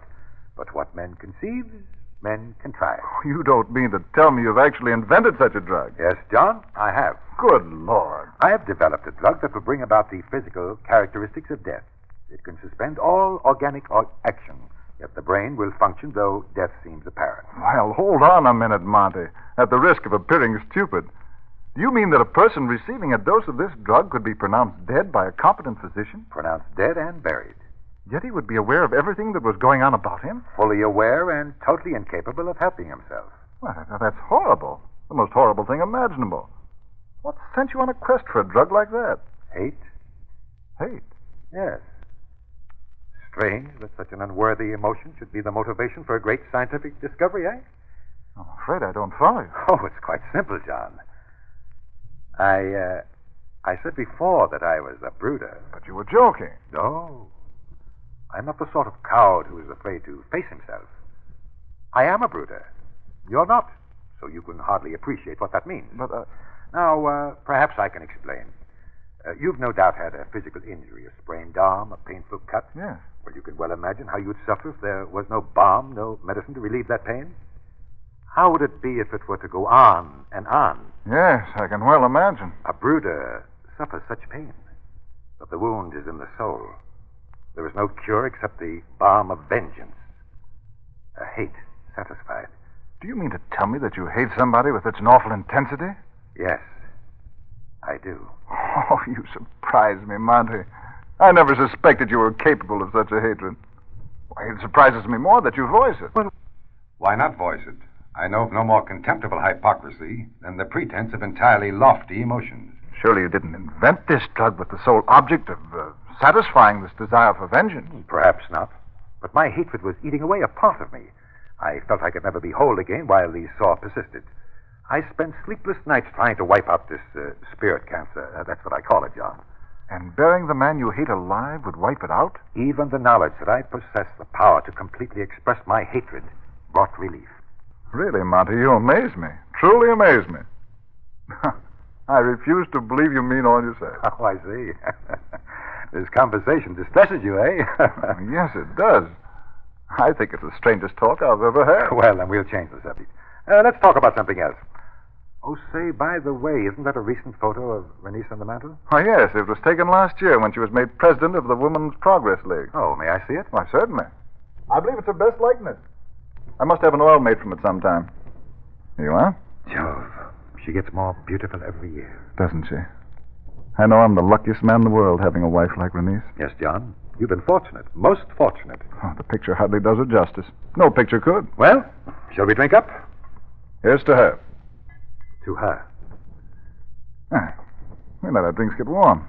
I'll pour another. Oh, no, never mind. This one is quite adequate. Quite. Mine tasted rather bitter. Oh, perhaps you're not accustomed to that particular brand. No, that's hardly the case. Oh, I suppose I can't stand these late hours as I once did. Monty, I think I'll... What's the matter, John? I don't know. The glass just dropped from my hand. Perhaps you'd better sit down. Yes, Monty, get a doctor quick. I can't move. I'm paralyzed. Yes. Yes, John, you're paralyzed. And no doctor can help you.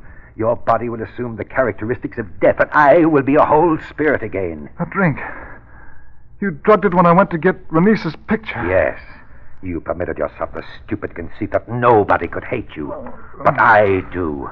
I've hated you with an intensity that threatened to consume me ever since the day you married Renice. You're mad, Montgomery. No sane man could do this. I'm free. Free for the first moment in years. My 28th formula will destroy you, John Porter, and I'll have nothing to hate anymore. For Renice's sake, Montgomery. She loves me. You can't do this to her. Soon she'll recover. I will help her through her grief, and I'll reap the reward of a consoling friend. What do you mean? Renice will be my wife. Never. Never. You took her from me. Now I take her back. That's the end, John Porter. Your heart will soon stop. You'll be pronounced dead. You'll cry out, but your voice will only be heard by yourself. And then you'll be buried. Alive. Oh, good God. Help! There is no help for you. Release, please. Already your voice grows weak. Now the heart. That is the end, John Porter. Now you shall be a helpless witness to your own funeral.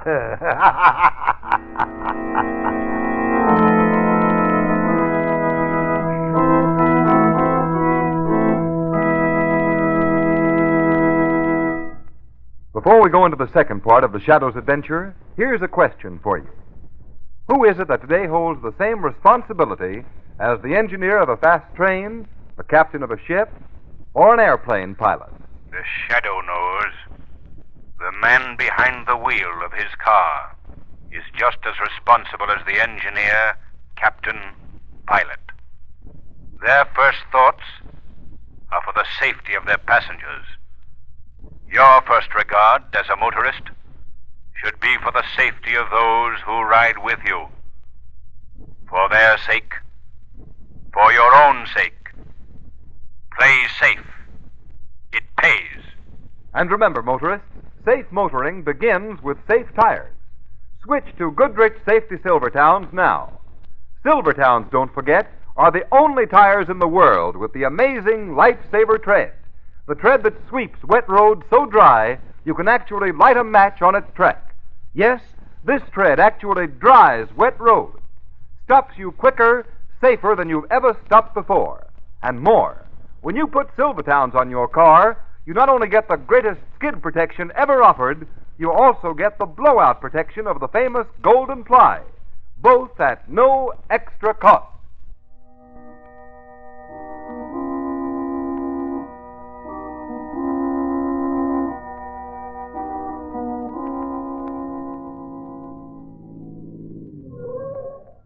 Isn't that Latham's car in the Porter driveway, Lamont? Well, yes, it is, Margo. And there's still a light in the room where John's coffin is. We'll have to wait here until it's turned off. What time is it? It's near midnight. Then we shouldn't have to wait long. You had no luck with the medical examiner, did you? Very little. I told him I couldn't bring myself to believe that John Porter died of natural causes. I had nothing to offer him in the way of proof to the contrary, so, of course, he couldn't hold up the burial simply on vague suspicion. But he did assure me he'd see that John's body is not embalmed. Why do you believe that John may be the victim of foul play? Well, Margo, I'm working entirely on hunch.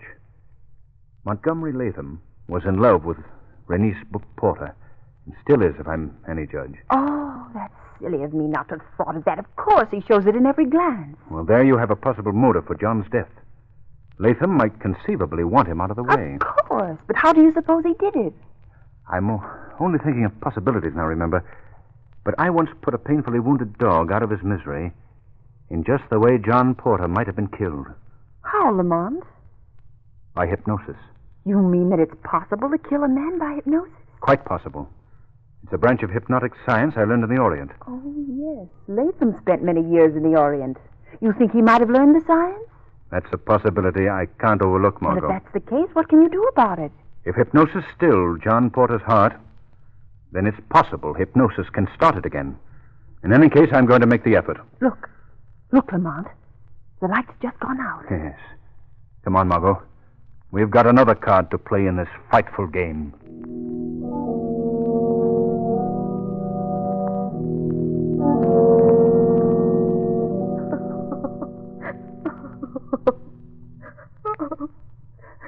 Oh, I just can't believe it, Montgomery. John dead. Even there in his coffin, he looks so lifelike. Yes, Renice. His face has lost none of its gentle character. Liar. Hypocrite. Beware of Latham, Renice. Perhaps it's only wish fulfillment, Montgomery, but he seems to smile encouragement to me. I'm not dead, Renice. I can hear you. Can't you hear me, Renice? You must go now, Montgomery. It's late. You've been so good staying near me and comforting me. That's as John would wish it, I'm sure, Renice. Yes. No. Send him away, Renice. Oh, if you could only hear me. I'm sure he wouldn't want me to desert you now. No, he'd want me to be near you. Don't listen to him. We three were such good friends. Two of us loved you. Renice, you loved me once. You might again. Let me offer the protection, shoulder the responsibility John was forced to lay aside. Please don't. Oh, Renice, hear me. Have nothing to do with Latham. A man is a team. Montgomery, you've been a dear. I'm sure John would be grateful for the comfort you brought me. I love you, Denise. I've always loved you.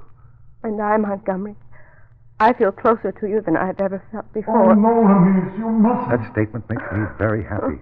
You've given me reason to hope. Renice, listen to me. You've got to hear me. Come now, Renice. It's very late. You must try to get some sleep, dear.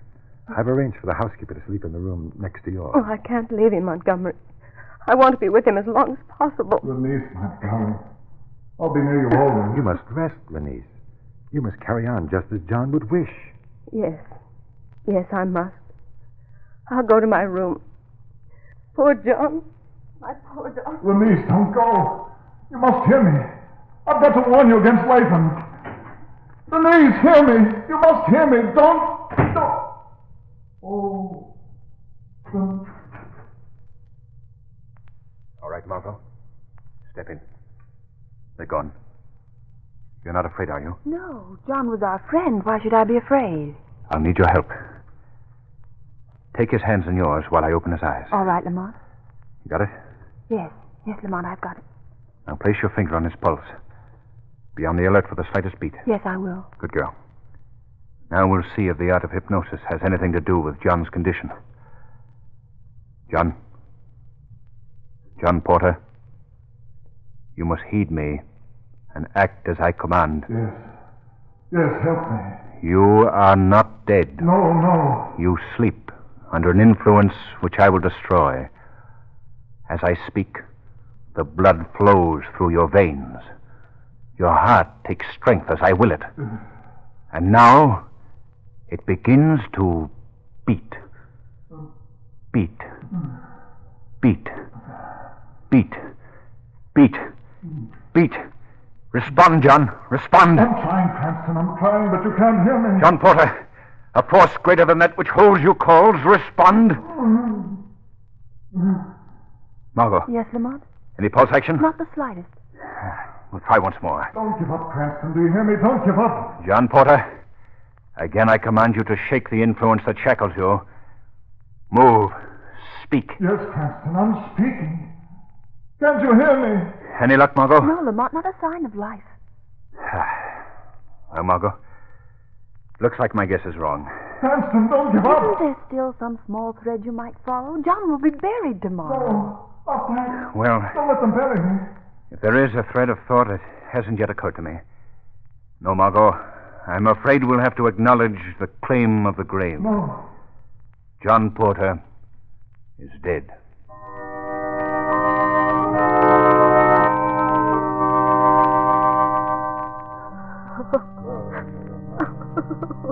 Into your hands, Almighty Father, we commend the soul of John Porter. Have mercy on him and succor his grieving widow.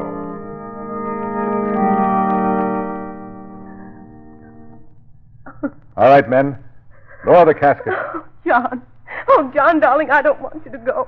I don't want to live without you. Oh, Renice, please, you mustn't give away, dear. Can't anybody hear me? Renice, Latham, mercy. All right, men. Fill in. Renice, don't let them bury me. Renice. No, please. Somebody hear me. Help me. Don't let them bury me. Help me. Don't. Listen to me. I'm not dead. I'm alive. Do you hear? I'm alive.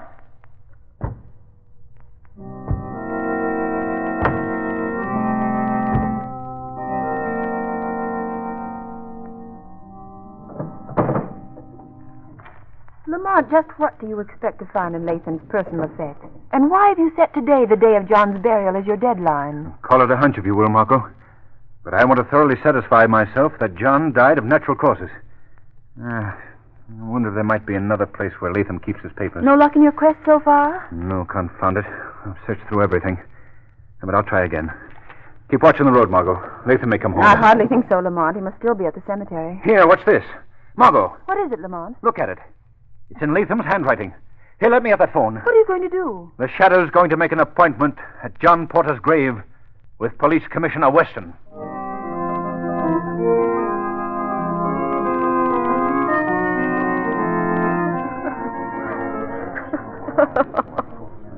Come Come along, Bernice. There's no use standing here staring at John's grave. We must go home. There is no home now. Mrs. Porter, may I offer my deepest condolences? Thank you, Reverend Houston. God bless. Why, what does this mean? Who are these men that drive so fast into a cemetery? Why, it's the police. Police? Come along, Bernice. You mustn't be exposed to more excitement. Montgomery, wait. Hold on, everybody. What does this mean? Don't anybody leave here. Commissioner Weston. What is the meaning of all this? I don't know, mister, but I expect I will in a minute. Shadow. Is Shadow here? Yes, Commissioner. The Shadow is here. Shadow? In the shadows. All right, then. Now, what's this all about? You phoned me to be Just here. a minute, Commissioner. You men there, start digging as fast as you possibly can. Bring John Porter's casket up and rip the cover off. Hurry. Go ahead, men. Do as he says. Bernice, are you going to permit John's grave to be desecrated? What's the matter? What Commissioner, is all this? have your men keep an eye on Latham. He may try to escape. Me escape? What does this mean? It means that your fiendish plot to murder your friend is exposed, Latham. Murder? Oh, this is ridiculous. Commissioner Weston, look behind you. Back of that monument. Oh, mean over here? That's it. I've placed an envelope and a small bottle there for you. Montgomery, who is this that accuses you of killing John? Some lunatic, I suppose, making a wild and stupid guess. The Shadow doesn't guess, Latham. The Shadow knows. Find them, Commissioner? Is what you mean? Yes. That envelope contains a document describing a drug that Latham gave John Porter. What? Why, this is preposterous. You can't deny it, Latham. You wrote the document yourself. It's in your handwriting. Bernice, don't listen. The man is mad. Go away. Don't touch me. What's in the bottle, Shadow? That's the antidote. If we hurry, it may save John Porter's life. Save his life.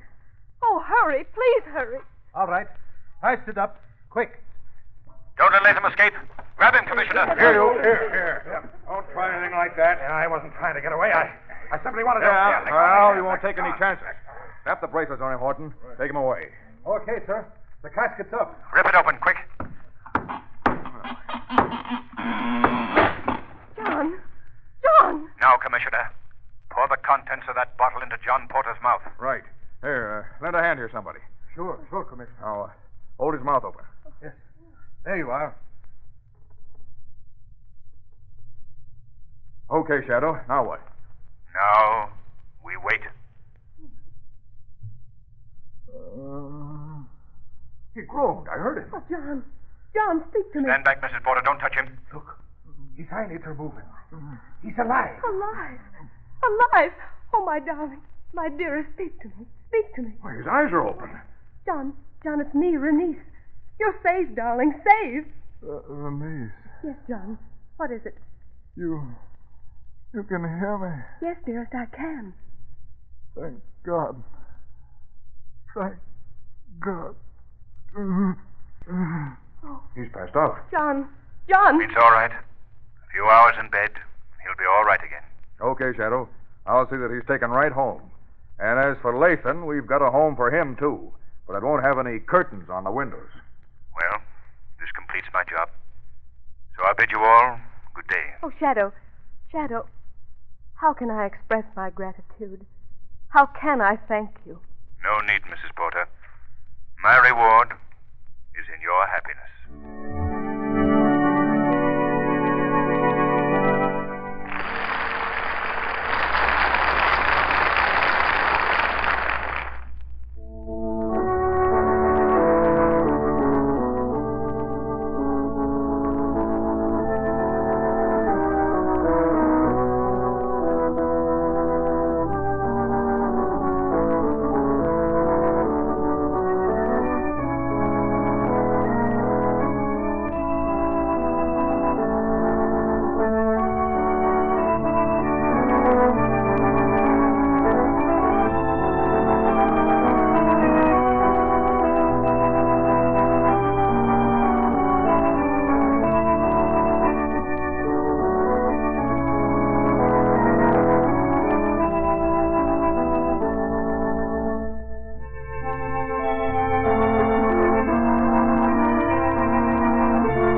program is based on a story copyrighted by the Shadow magazine. All the characters and all the places named are fictitious. Any similarity to persons living or dead is purely coincidental. The Shadow magazine is now on sale at your local newsstand.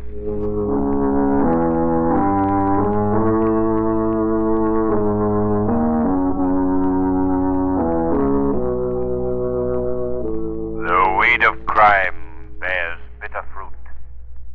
Crime does not pay. The shadow knows.